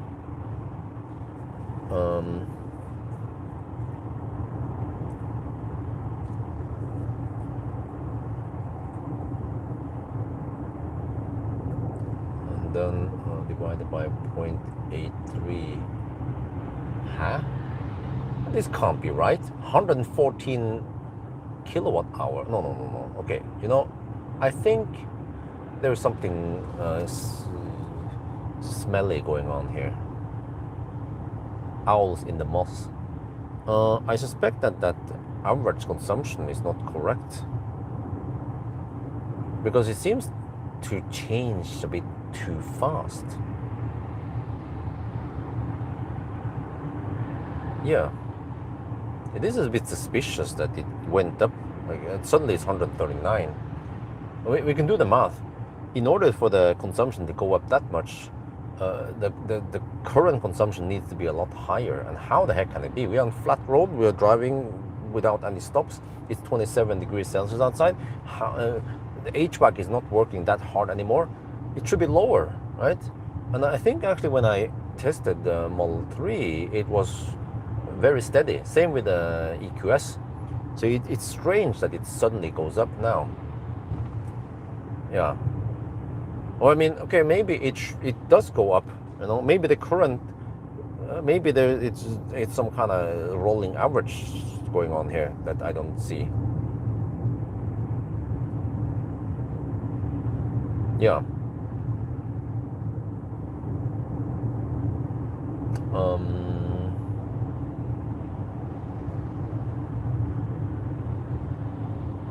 There are methods of checking this.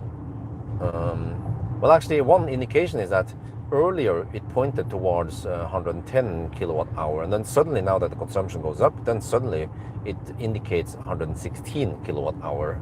So then that just rings a couple of bells here. It shouldn't fluctuate that much towards the end. It should actually be more and more even towards the end, and actually keep like an even drop. It was an even drop earlier, but that was due to that the consumption was dropping.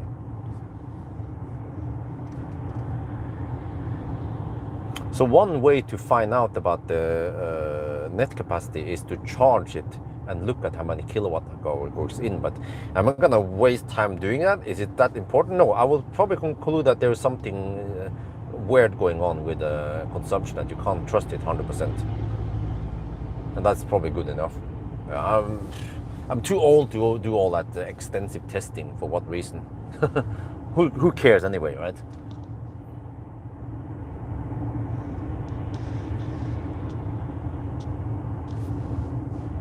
You are now booked charging time at... Nope, I haven't. Why is it that busy? Let me check. But that's the thing I should have checked also. The flagship thing.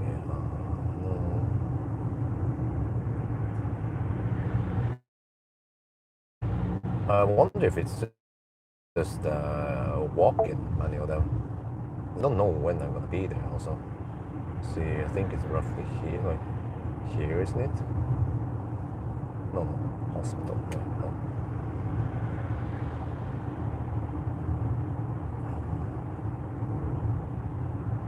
Oh, there, yellow. Oh, yeah, there. The more is yellow. What does that mean? Booked, occupied, booked. Oh shit! Oh shit! Okay, change of plans then. We go somewhere else. Shit, man.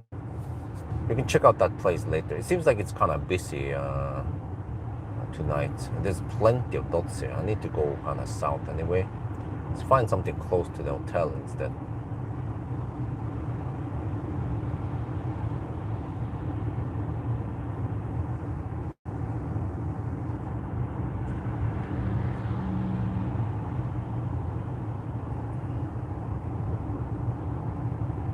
Where does car want me to go? I mean, just skip that one and navigate towards the hotel. Can we just, maybe we can just return the car with 5% left. There. Let's see what the car, what navigate Google, huh? He wants me to go that direction? Oh, really? Okay, well, let's follow Google. Because there's some Stau going on with the other. Okay, we can go that direction. Okay, no problem. Now the BMW is being weird. Stop eating the lane. Okay, so it will. Okay, Google wants me to take an exit, go to the east, the west route. Hey, what the heck is going on there? Yeah, take the west route, not the straight south route. Okay.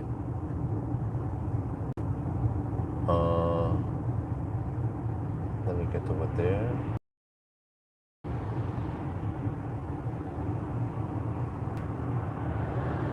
Okay, 78 kilometers. Okay, I just have to find food somewhere, but it should be east with in Thailand. Yo, Wait, I could even go to some PA. No, I think I want PDT, but then shit, I need to share and get 60 kilowatt. Really?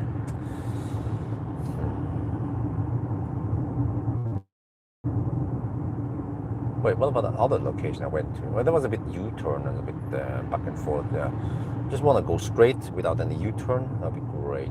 Yeah. Man, are the chargers really that busy in Bangkok? Huh? Really? Okay. Almost 7. Well, we have done roughly 700 kilometers now. Real distance. Still going. 16% left.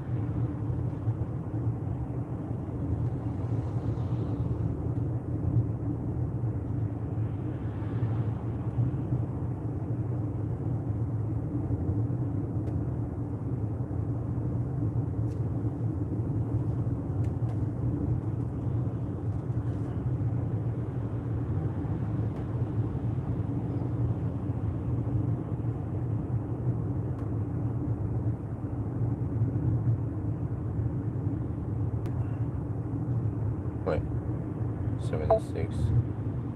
Oh, okay.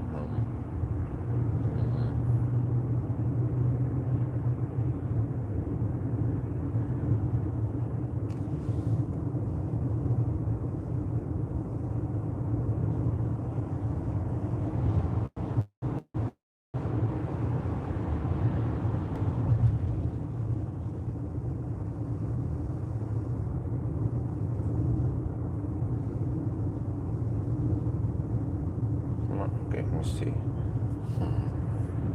Trying to find a place to charge.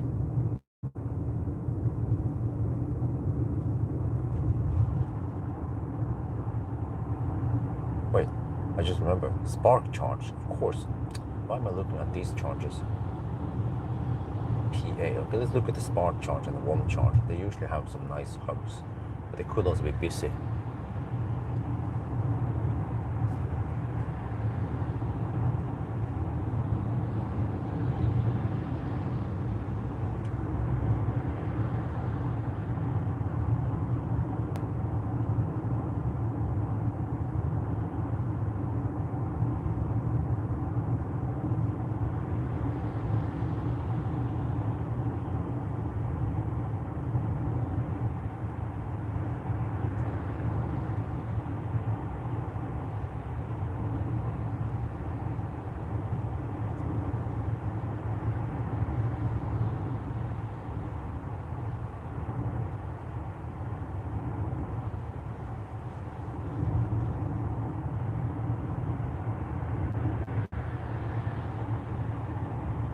Nope.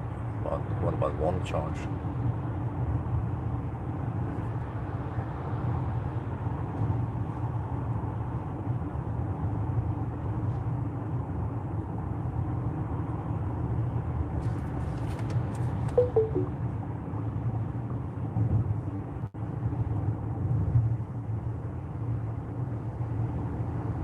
Dude, I didn't know that hub was so busy. And I could go there and hope that it's not that busy by the time I get there. That's another solution. I'll just check One charge if it has anything in that area I'm going. Oh, it seems like it has. Oh, wait, One charge. Not that far away from the showroom. I just have to drive a slight detour. What is this? Parking something. AC, shite. What here? What is that? School. AC. Shit, man. Okay, AC is not gonna cut it.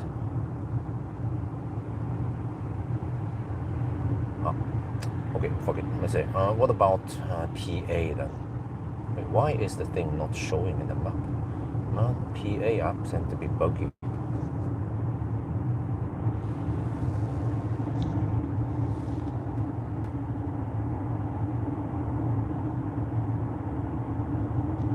Well, I have done 694 kilometers with 2.1% underreported distance, and I have 15% left.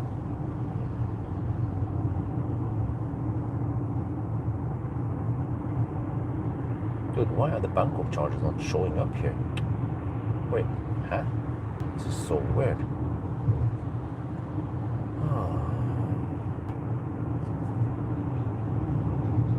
Dude, that guy is like a meter away from the car in front. But can you just load all the damn chargers, please?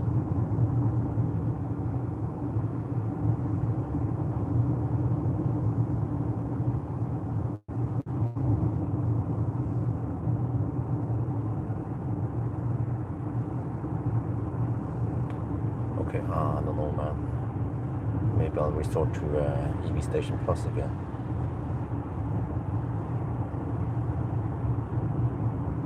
There's something close to where I'm going. Wait, what is that? Rama Terminal 21. B1 for AC and DC. Okay.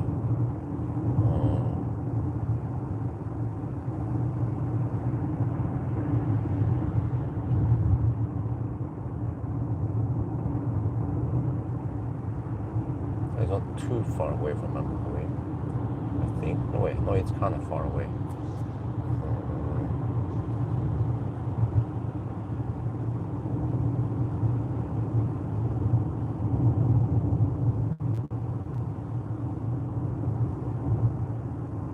Get on the center point.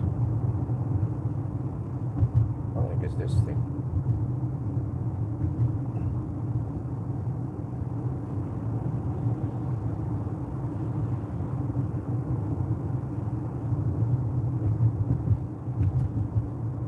That's kind of close on my route.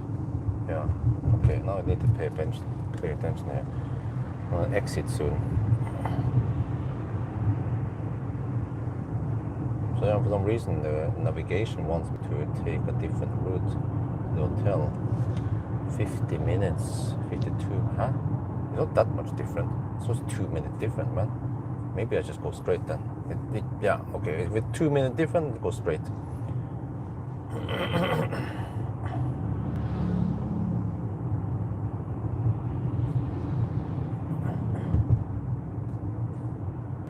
Let me check again. Flagship thingy. Wait, is that ein Stau there? Slight Stau?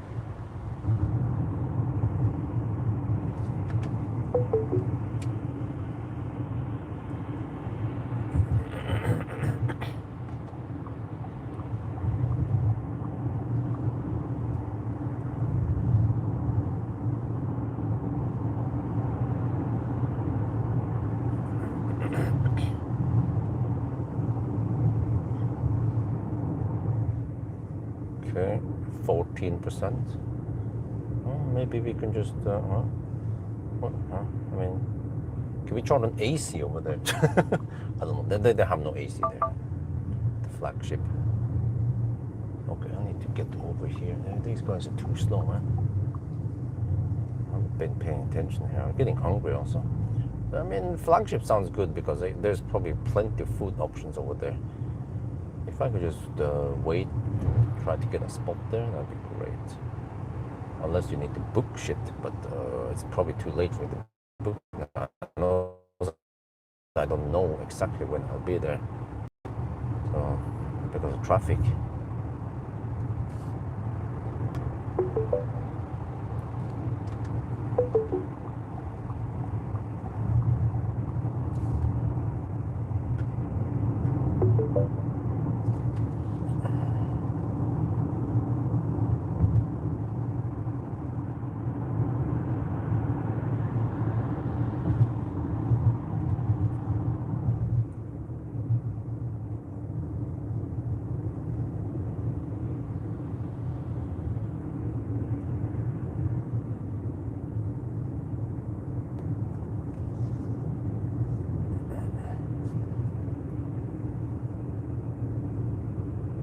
Occupied available. Okay, oh shit.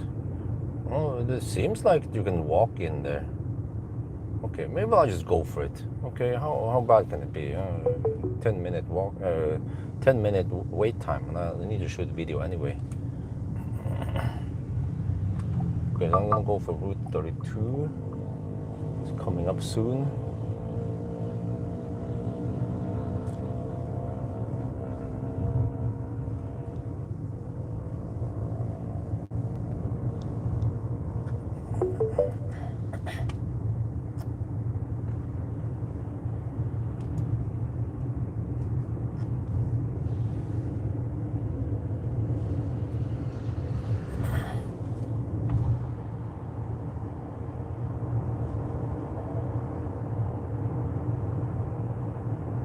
Bangkok, right, straight. Here's a split for some routes. Just go straight. Let me get over there. What did? Oh, wait, okay. I'm getting hungry. We can get over there in about half an hour. That'd be great.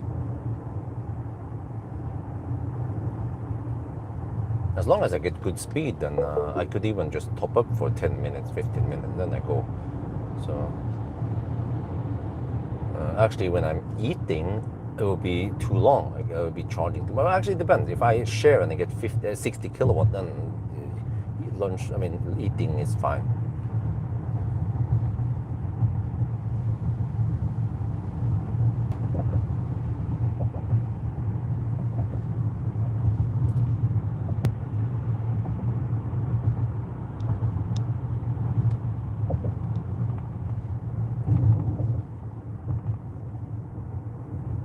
Yeah, 14% left, 139 watt-hour per kilometer still, and let me check check blind spot.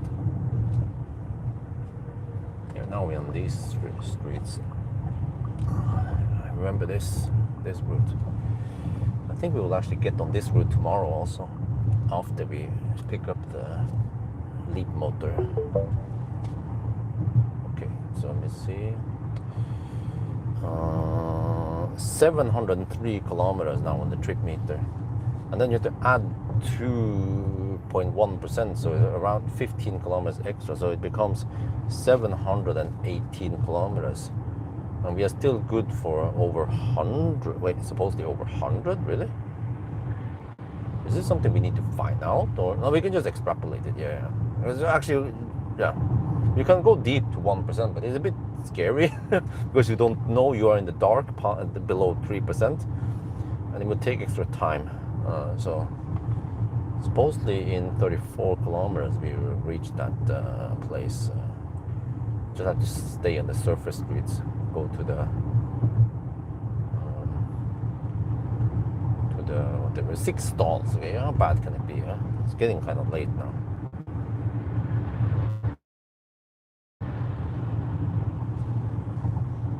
If I must, I will just grab some snack and wait and eat some snack while I'm waiting for the queue to clear up and get a spot.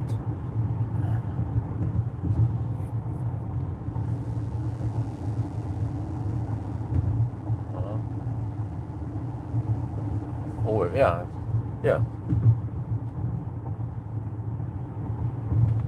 We need to also verify or check on the distance that it's correct, because from Chiang Dao all the way here, it should be more than 700. The Google distance, but I have checked before, and I can check again that the car underreports by around 2%. But we have 13% left, so yeah, it seems like we can go over to 800. Wow, can we actually beat the EQS?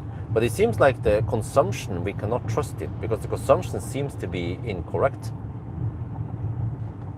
But the distance, you cannot lie about the distance, because we know how far we have driven today. We know where we drove. We had a few detours, but no U-turn. So the detours were just a couple of 100 meters extra, maybe, just to swing into a gas station and out again.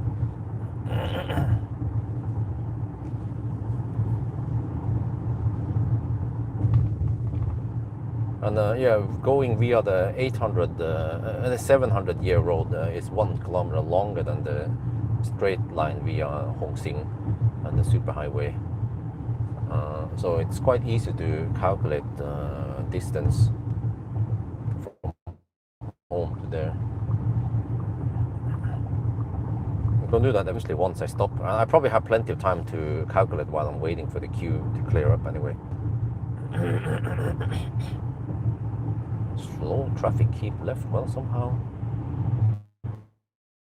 traffic is going quite slow.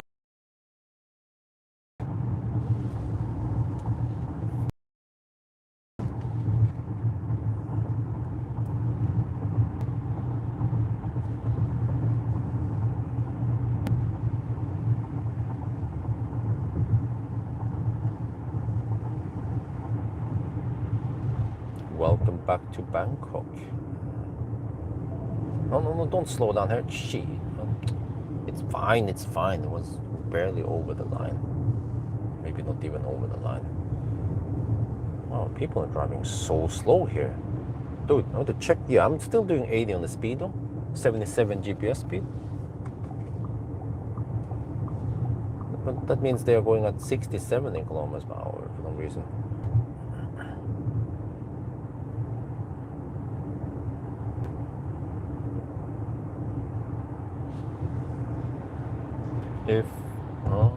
If I own this car, I don't need to charge it for a week. Yeah, something like that. Okay, I need to pay attention to the traffic now. There's lots of motorcycles here. Yeah, it seems like motorcycles are allowed here.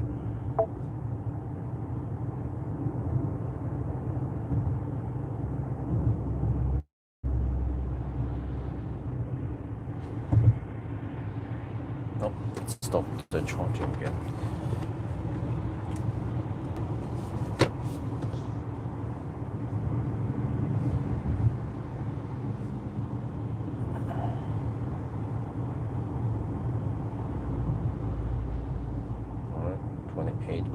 Left. I haven't booked anything. I'm not sure if I can book anything.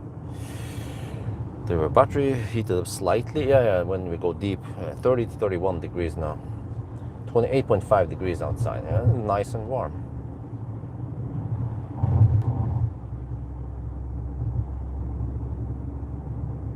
Well, I'm getting hungry. I need to order big enough meals. I get full. Oh. See what I can order over there.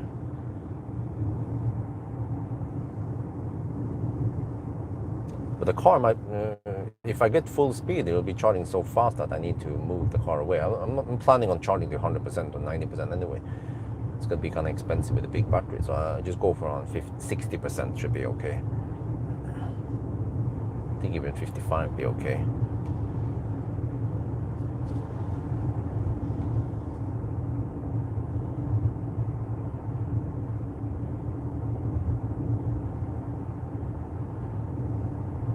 But I mean, even the ZSEV, we drive so little that we spend only around 15%. So the ZSEV, the way we use it, it will last for about a week. But we can of course just top it up, and in one day we get around 50% battery. Or maybe, let's say at least 30-40%, because we also need to use the car now and then.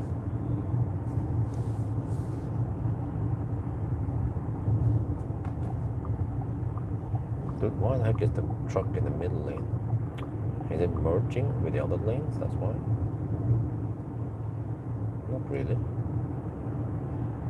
Well, okay, eventually, but where is it?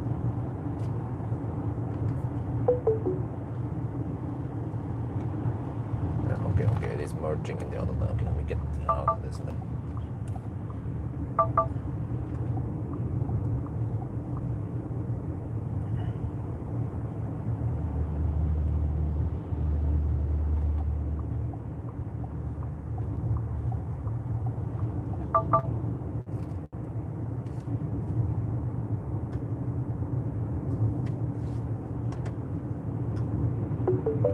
This stretch here actually goes quite slow in the daytime, daytime, because there's so much traffic here.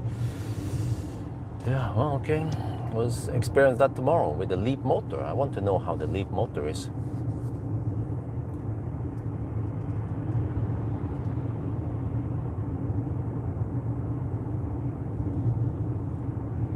Yeah, getting sleepy. I tend to sleep, pass out around 9 to 10 in the evening in Chiang Dao. Yeah.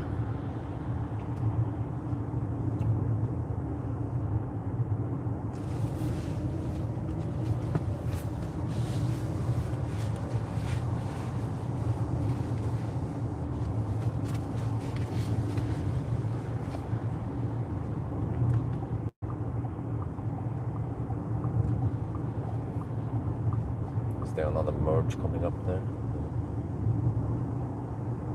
12% now. Okay, that means we should be at the charger with 10%. That's good enough. We can extrapolate the remaining. And I can also calculate the exact distance and the distance error once we are waiting in the Ladersdal. My only concern is there actually an okay Ladersdal there? Or do we know who came first, who's next, and all that? Oh.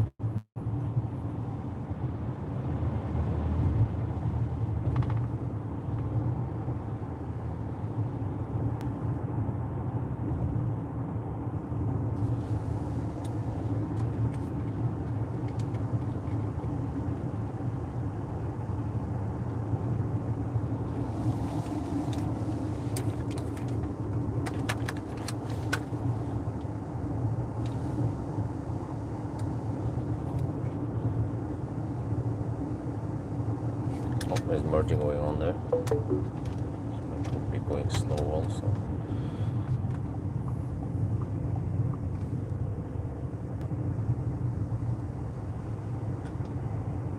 Come on. There.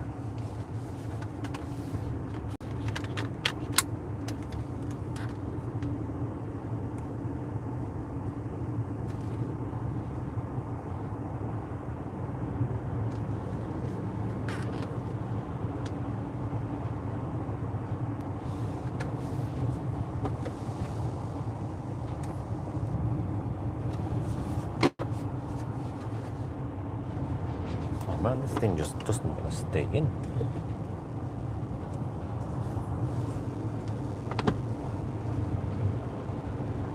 There.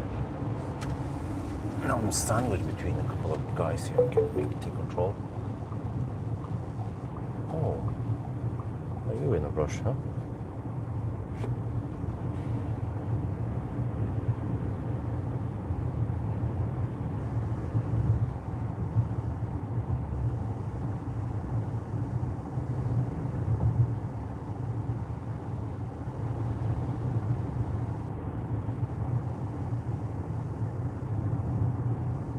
Wait, the light here is off.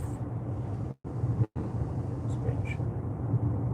Oh, the green bus is hugging the left lane, the right lane.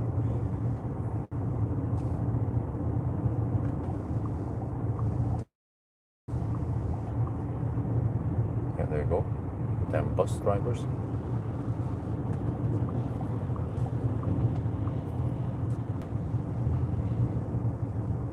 Man. Thailand just feels so uncivilized still. All the noisy fossils, especially the motorbikes, but also pickup trucks and shit, making noise and pollution. Whoa, whoa, whoa, whoa. This is the kind of shit you need to watch out for. You know? Always check my blind spot twice. Crazy mother truckers like that. Or actually, pickup truck.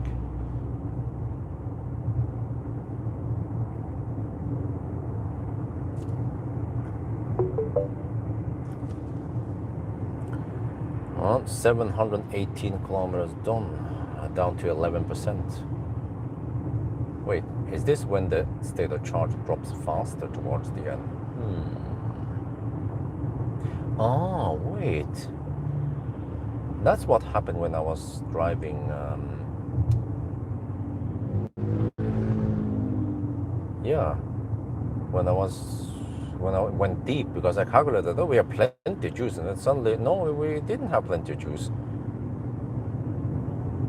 Okay. No, now the freaking Google wants me to go to the elevated expressway again. No, 9. I'm gonna navigate to home now. Go. Let me check here.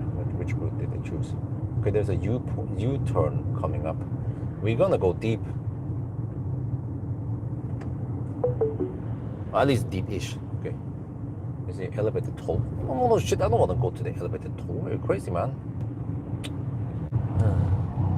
There should be a U-turn spot somewhere. Okay, whatever. Okay, we skip going deep. Okay, whatever. Fuck that shit. Let's just go to that PTT station. 18 kilometers away.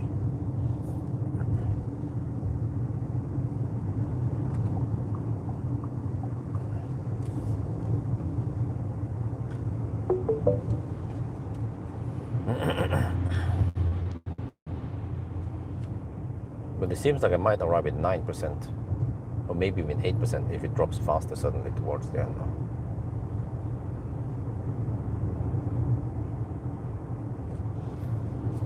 Okay, yeah, Google. Okay, I can't trust Google, man. Google wants me to take the elevated toll road in order to get over to that. No, I think Google doesn't know that we have to be on a surface road to get to that PTT station.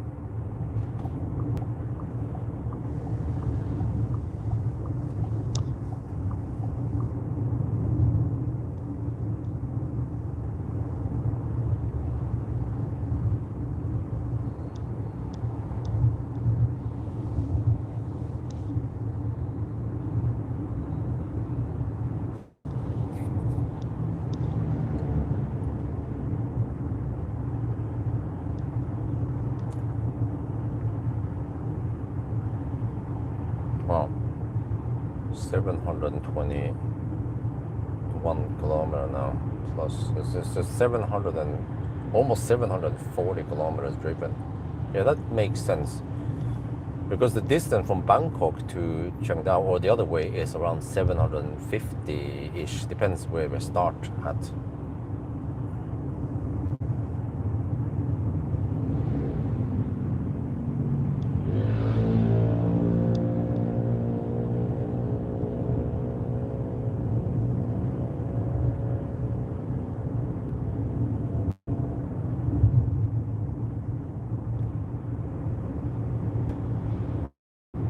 No phantom brake. That shit. It's just the car is so scared of large vehicles. It's like, oh, phantom brake! Ah, phantom brake! Ah, phantom brake! Every time we pass a truck or bus or something large.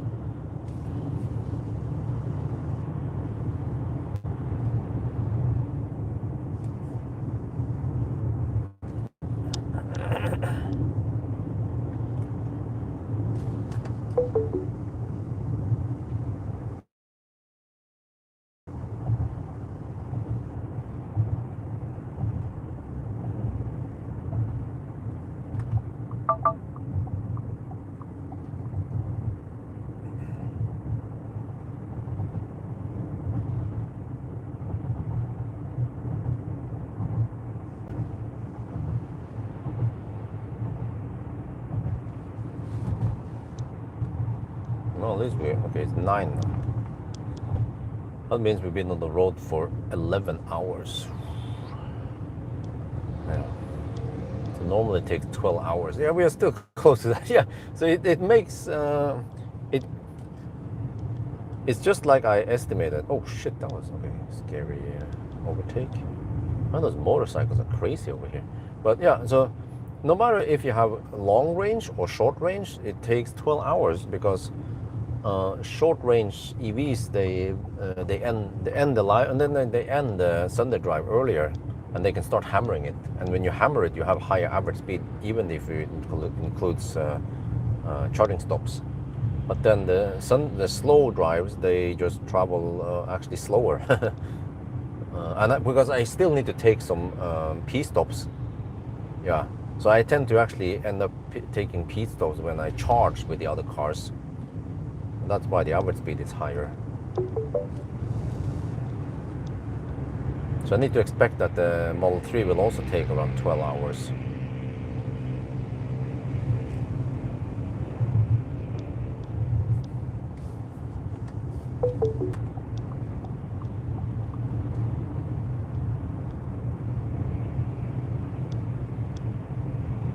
I don't understand this. In 1.6 kilometers, I take the exit towards Don Muang Airport. Right? That's what, yeah. Wait, I just follow this road, right?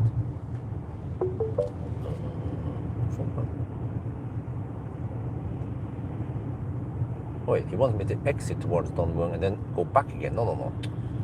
Oh man, Google is just drunk. Stay on this road. Oh.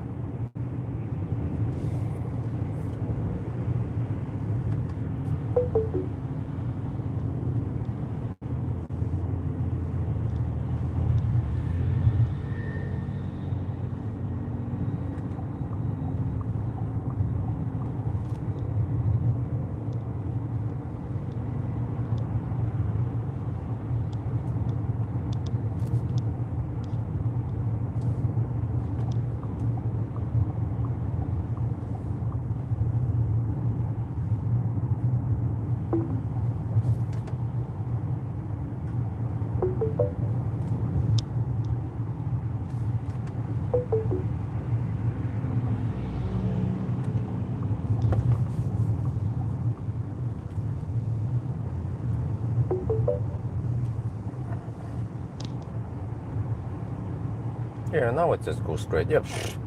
What the heck, man? You wanted me to go towards the airport and the other lane there, and then come back in here again. Okay. Don't always trust Google. You need to trust your own common sense and experience, also, and local knowledge. Fortunately, I'm starting to know Bangkok a little bit, at least in this stretch. But eventually we need to exit. Yeah, to get over there. Okay. Oh, maybe this is what Google wanted me to avoid, but it's not that bad.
No, 729 kilometers done.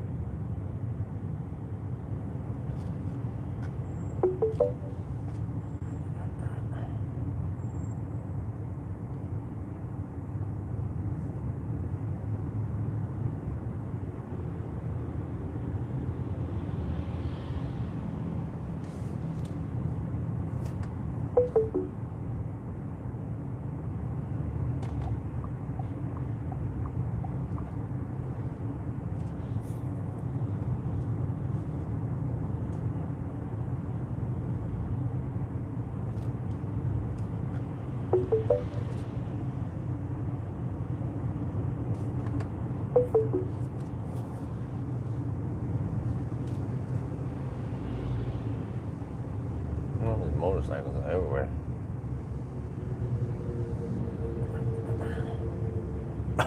They make things so stressful because they go so fast and they zip between cars, and sometimes they're hard to spot.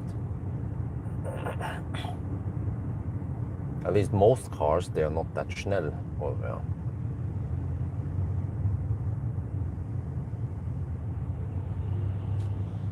Okay, some traffic. Normally, yeah, 9 in the evening, it's not that busy here. Must be tourists going home.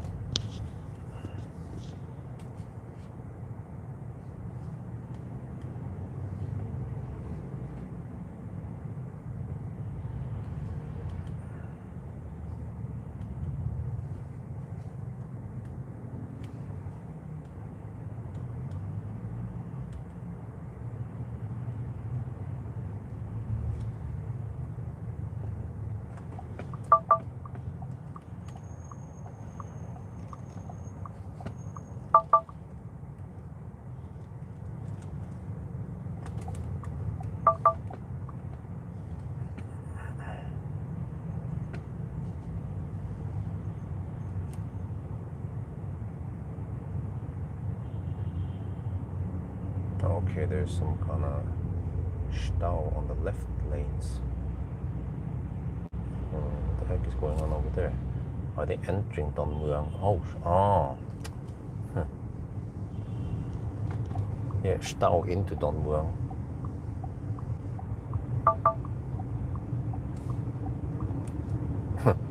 Alright, now I know. Next time to have more right lane before Dongmuang.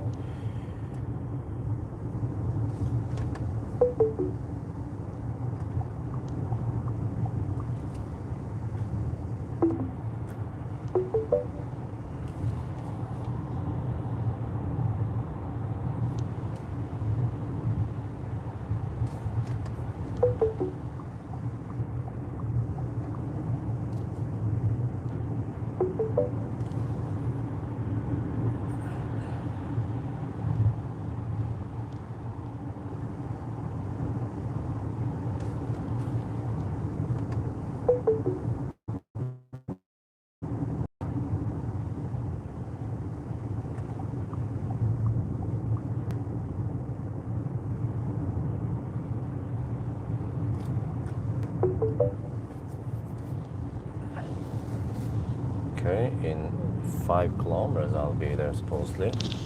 First time I go there, so I don't know exactly how to get there, but I eventually need to get over to the left lanes and get out of this loop.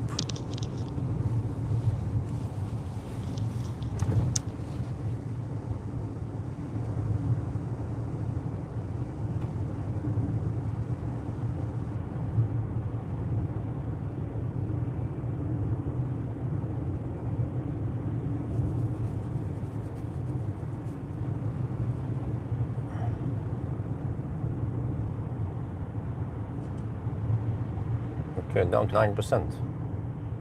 Yeah, it seems like it drops faster towards the end.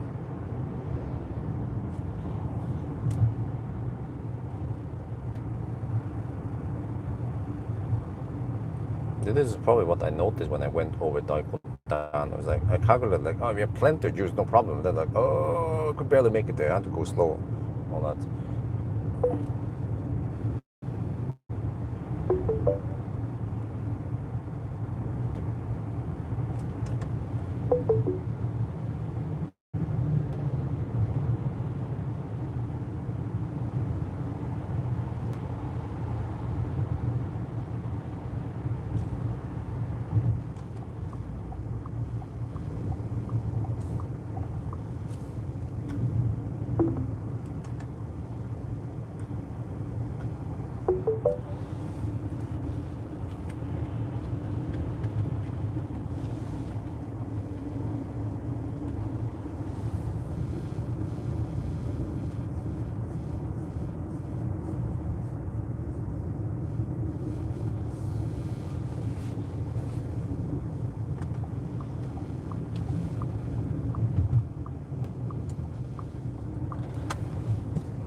Okay, we're getting close, 2 kilometers left. What, shouldn't I get over to the outer lane soon?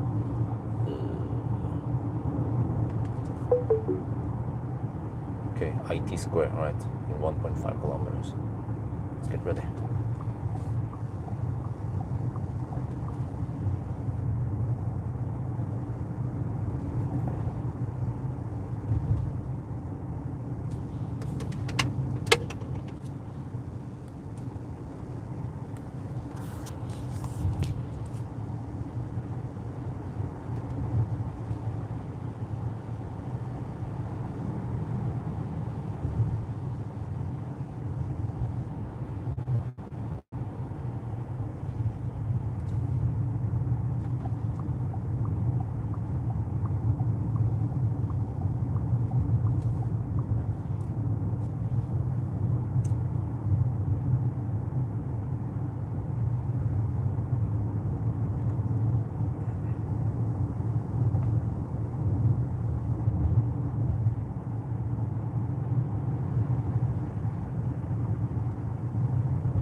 Well, I kind of need to get over to the left here, so come on.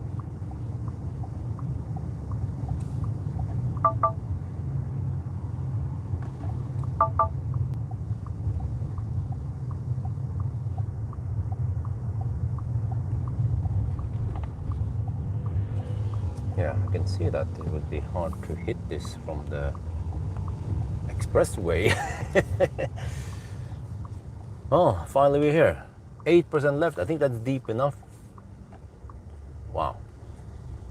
So this is they call it the flagship. And then I've seen the chargers beforehand on the Google Maps where they are. So now I need to somehow queue up here. I'm not sure how to queue up.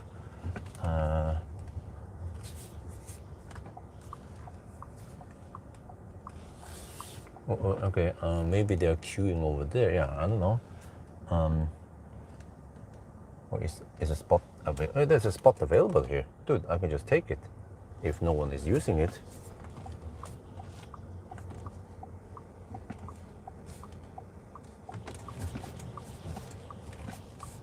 Unless it's booked, who knows?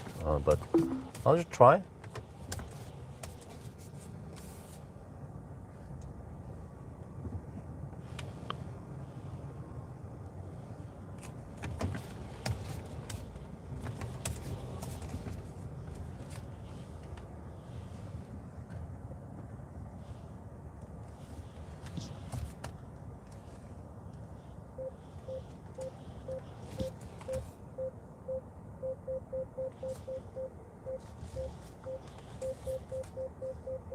To quickly record the data.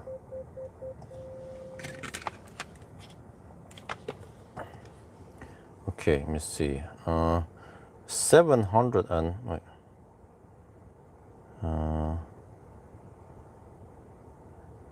736.7 kilometers, 8% left, and then the consumption is 138.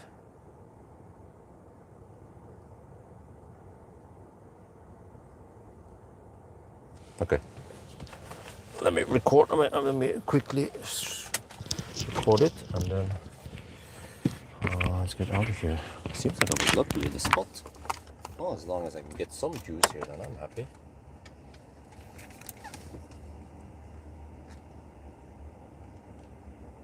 We are here. 736.7 kilometers before correction, 138 consumption, and 8% left.เรามาถึงแล้วครับ 736.7 กิโลเมตรนะ 138 วัตต์เอากิโลเมตรแล้วก็เหลือ 8% นะครับ Okay, now let's check out. Can I get juice here? Watch out for your charging mobile phone. Do not forget it.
Well, we are charging. Great news, we are charging. Okay. Let me quickly calculate some stuff. Well, there was no one queuing up. So yeah, that's good. Okay, let me see. So whatever juice I can get here is fine. 110 kilowatt, okay. Now let me calculate. 736. Well, let me check something else. Distance to here, okay, from home.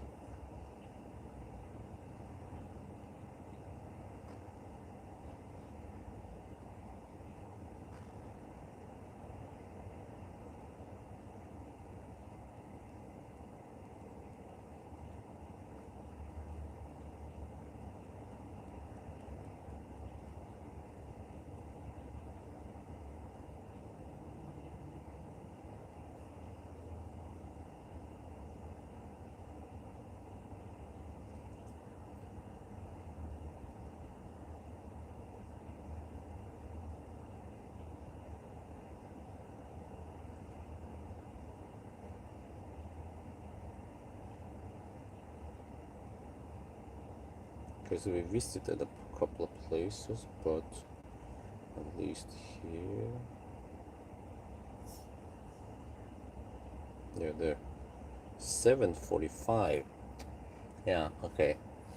Yeah, so the real distance is like 745-ish, possibly 46 with the extra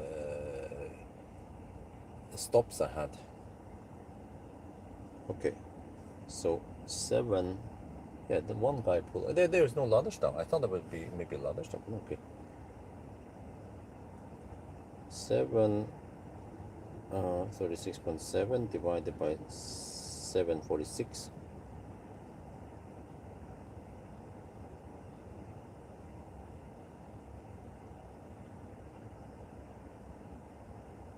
Okay. So not 2% like I measured earlier. I'm not sure where I got that from. Maybe it wasn't. No, wait. Oh, no. It was. Yeah. Let me calculate again. 736.7 divided by 747.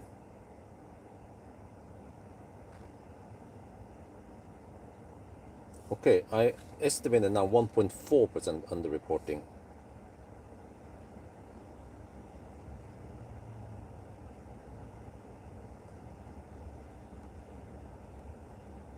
Yep, okay.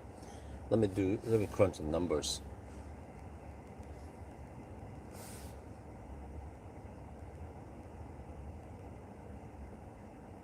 Hmm. 736.7 and then the remaining, so 800 kilometers, but then multiply by or adding 1.4%.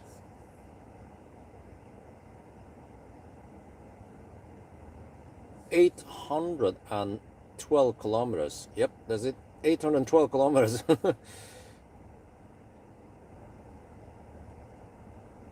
And then try to estimate the consumption.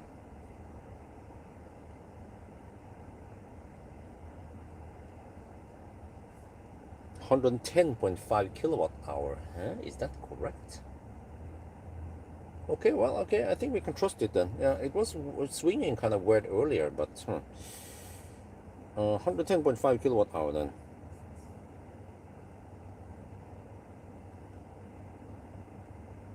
And then the consumption was 138 divided by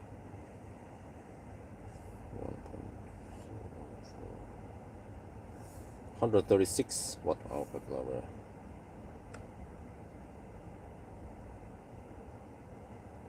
Okay, 812 kilometers. That puts it on. Is that second place?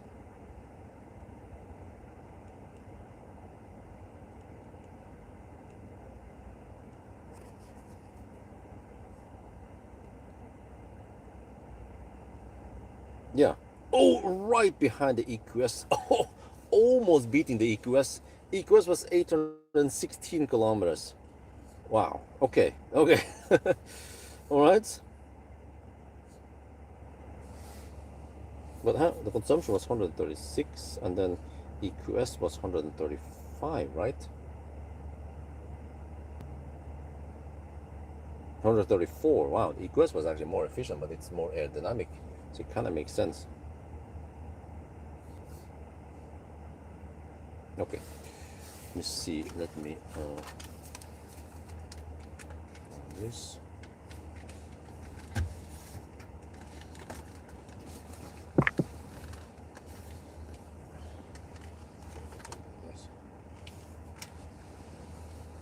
Right, I've done the math now, and I checked the distance, and I calculated that it's not 2.1% like I calculated earlier. I'm not sure, but at least as good as I could now, I estimated 1.4% underreported distance, and that means that the real distance we see is more than that. And then we can go 812 kilometers. We could almost beat the old EQS 500, but that's before the 125 kilowatt hour came out. And the EQS is more like aerodynamic, but that was actually all-wheel drive. So, and then consumption was also slightly higher, but we have slightly higher net capacity. So, dude, this is the second best, the second longest range EV ever tested. It's still really amazing. Yeah. Wow.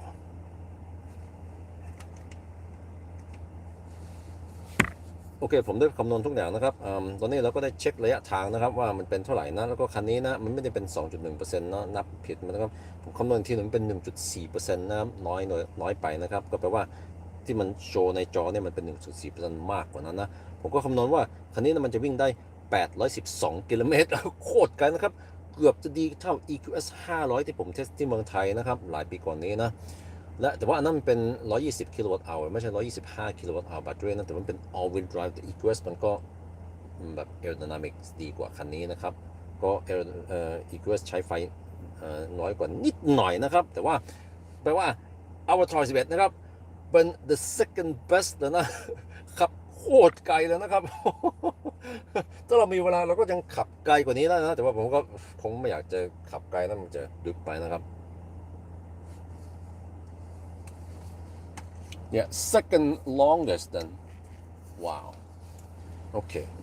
Until, I don't know, we'll see how far the Model 3 rear-wheel drive long range can go. Okay, let me show you here. As for charging, we're getting 110 kilowatts. Yeah, the battery is at, well, it was at around 30 degrees Celsius, so we shouldn't get any cold yet. It's just limited by the charger, but no big deal. We're gonna stay here. I'm hungry anyway.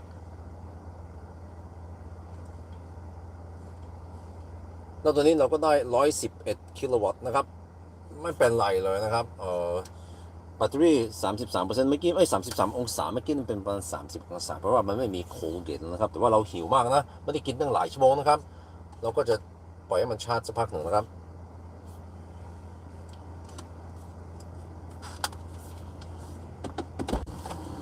ก็ and fill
Okay, we are 30%.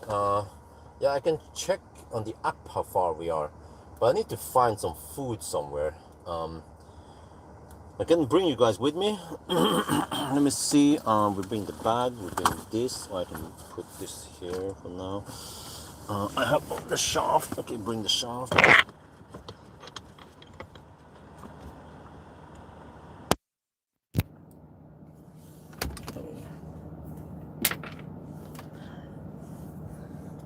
Okay, but maybe I should also hurry a bit in case some stuff, some shops will close. Yeah, but let me show you guys upside. I shot the video now, and I can show you guys. It's not too interesting what's going on here. I have 31%. I might order food and then move the car or something.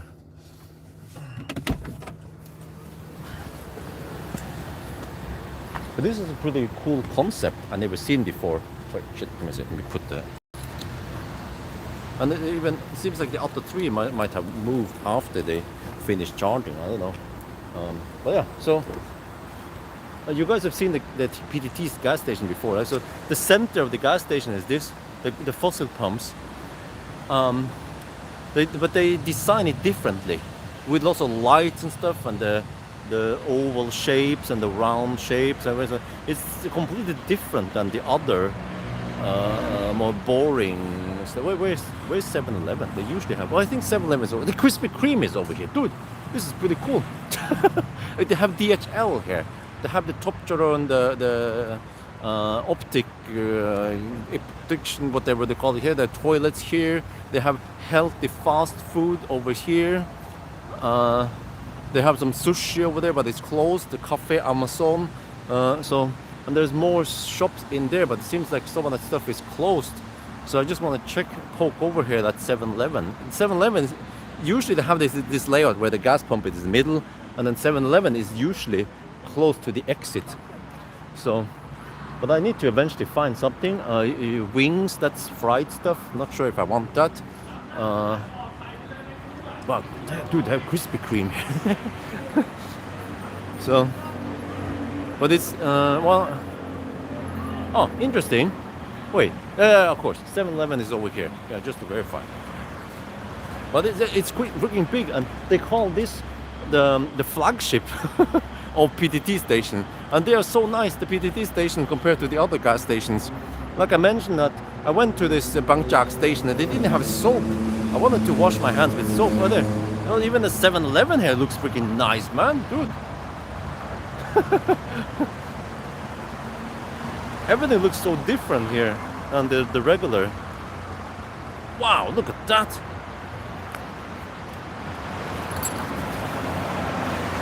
Okay, I need to pull this out.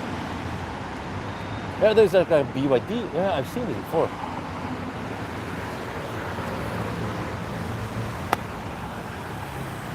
Dude, they have so many pumps there. I don't know, it's totally irrelevant for me. You can get anything there, leaded, unleaded, I don't know. But I also noticed, here is 7-Eleven, and it looks much cooler than the regular 7-Eleven. There's even BYD shop there. What the heck? They have so much stuff here.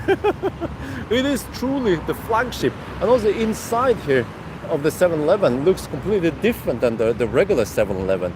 It seems to be more spacious. There has some screens and stuff, and on the regular food in there.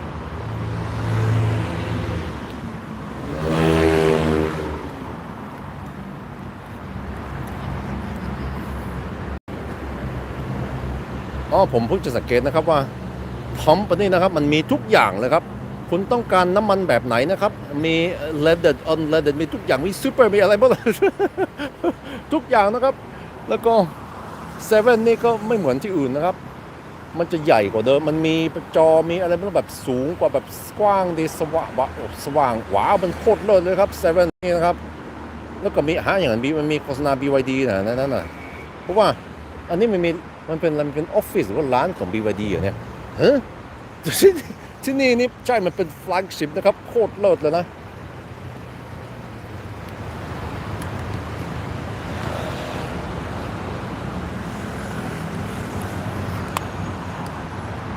Okay, I want the banana.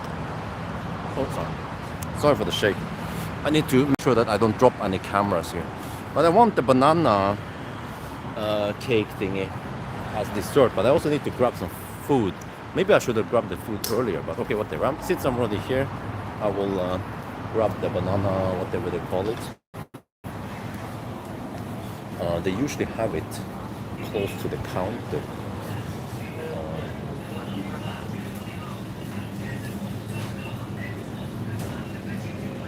Let me see. I just felt like eating the banana cake. Best seller. No, wait, is this? Chocolate chip banana. Okay, maybe not that. I just want the pure banana. Banana. Yeah, banana cupcake. Less sugar. Yeah. Let's go for that. 12 baht. 12 baht. That's how much is that? 50 euro cents? No, less. 30 euro cents. One of these. How about I get 2 of them?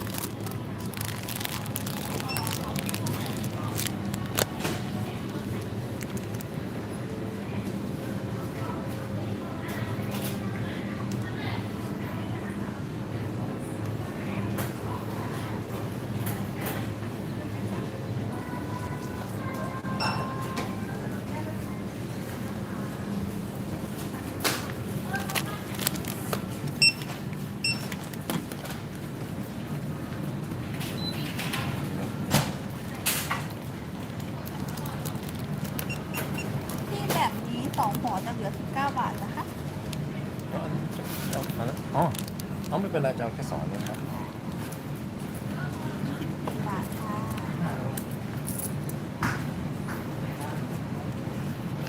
ใส่ถุงไหมคะ เอาไม่ต้อง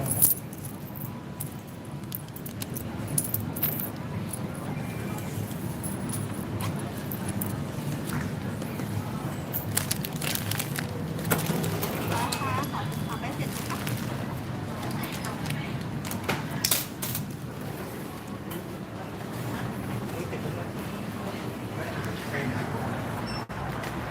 Okay, now I need to check how far the car has charged, because I might want to move it. Let's check here, EV Station Plus. Right. But it's nice, you know, I might want to come here other times when I swap other cars. We're at 41%, I mean, even this will be okay, but maybe I'll go somewhere and order food. Okay, Joe Wings, that's fried stuff. Maybe I can try healthy fast food. Oh man, there's so much other goodies here that is closed right now. But yeah, I don't know when this thing ends. So, healthy fast food.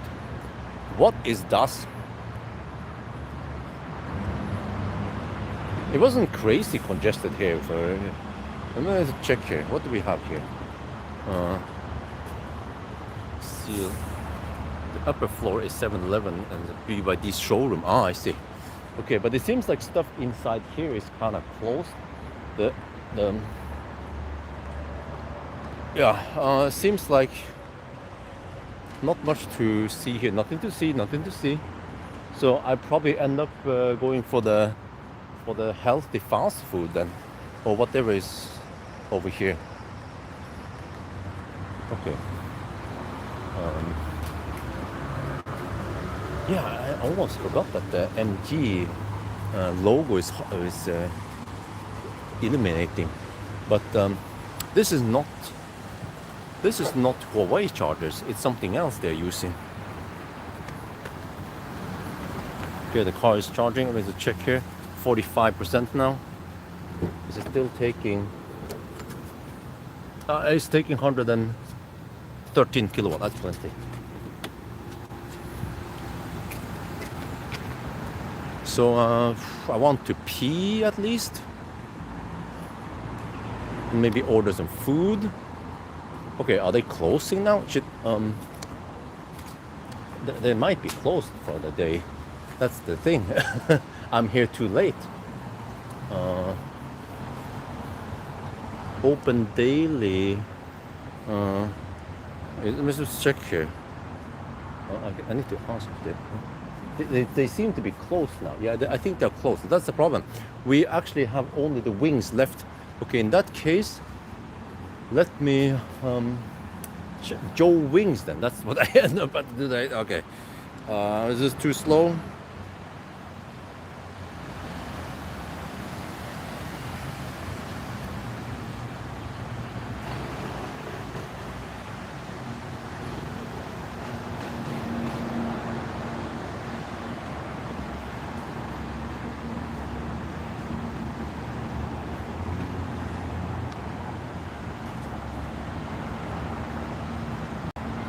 Joe Wings. When do they close? What's it say? I kind of need to pee.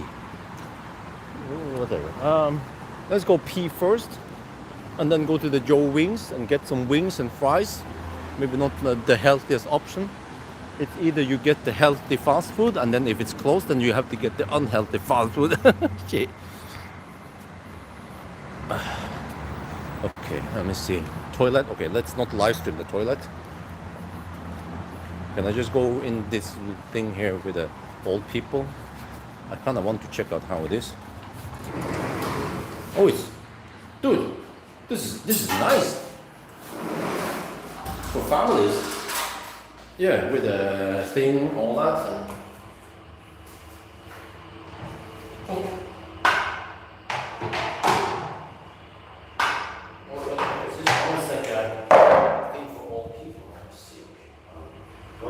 Check out, but it has a nice nursing thing here also. Okay.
Oh shit, that was good.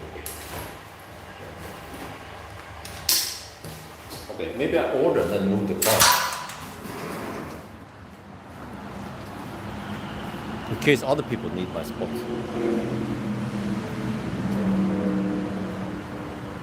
How far are we now?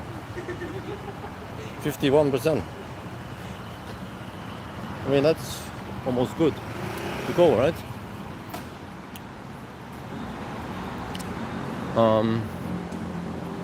Yeah, maybe I'll just move the car. We have plenty of juice.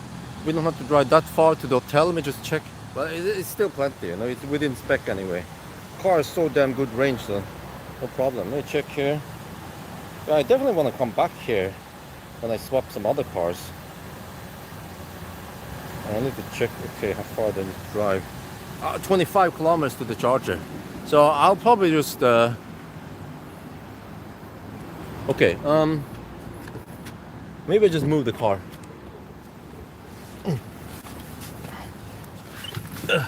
Right in front of the restaurant. Yeah, I can leave this truck here also. Somewhere there-ish. Oh, we're at 53% now. Yeah, so I can probably return the car with around 50% tomorrow. So it's been pumping in flat 116 kilowatt now, ish.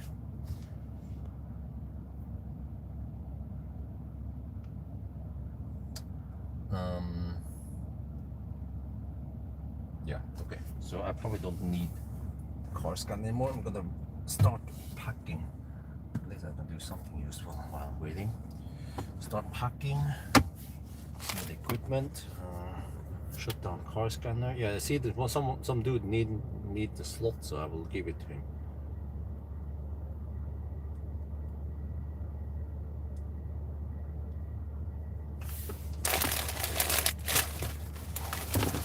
Don't worry about me, man. I have plenty of range now. I can go 400 kilometers on 50%. Okay. There, let me move. How they stop charging it? I can just stop it from here. Battery and charge.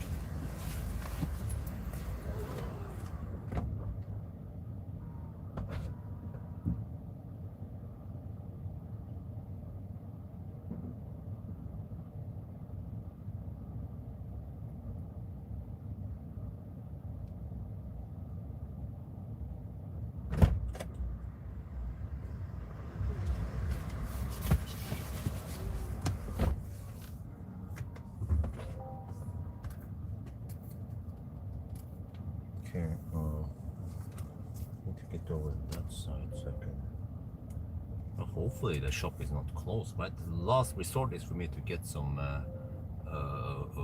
7-Eleven juice instead. If the wing shop is closed. Okay, let me see. Can I just park here?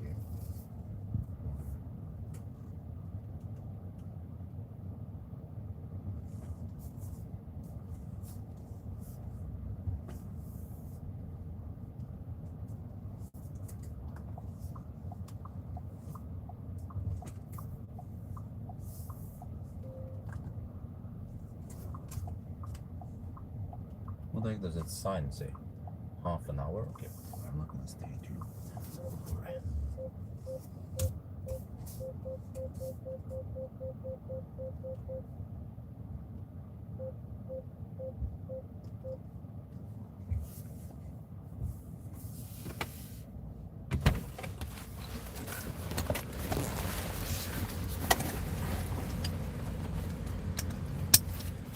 I hope I'm not too late for the Joe wings. It's like KFC or something.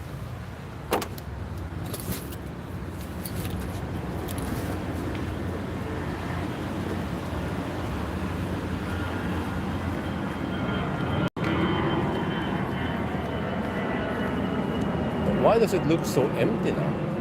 As if it's closed also.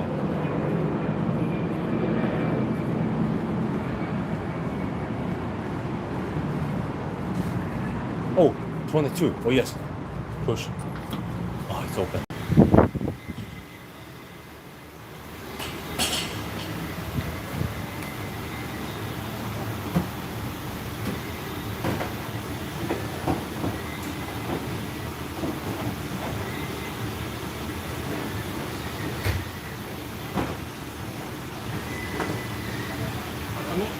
Set 2อันนี้นะครับเมลเซต2นี่มันเก็บไหม พอเลือกรสชาติได้ อ๋อโอเคเอามาเซต2ครับ กลับบ้านวันนี้ อ๋ออันนี้นะครับ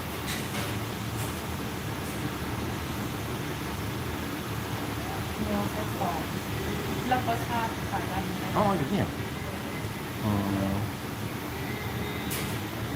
อันไหนที่มันไม่เผ็ดนะครับ อันนี้ โอเคกอริกความ2ครับ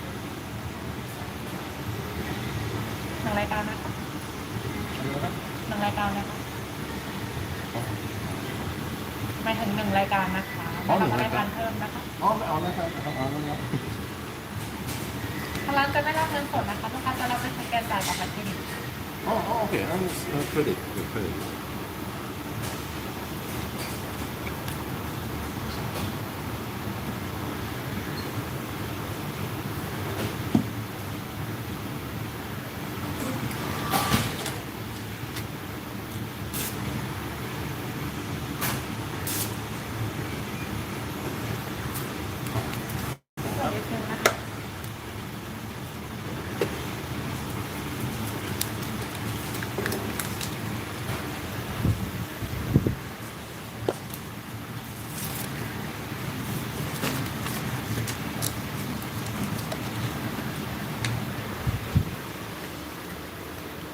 Okay, now I find the drinks here.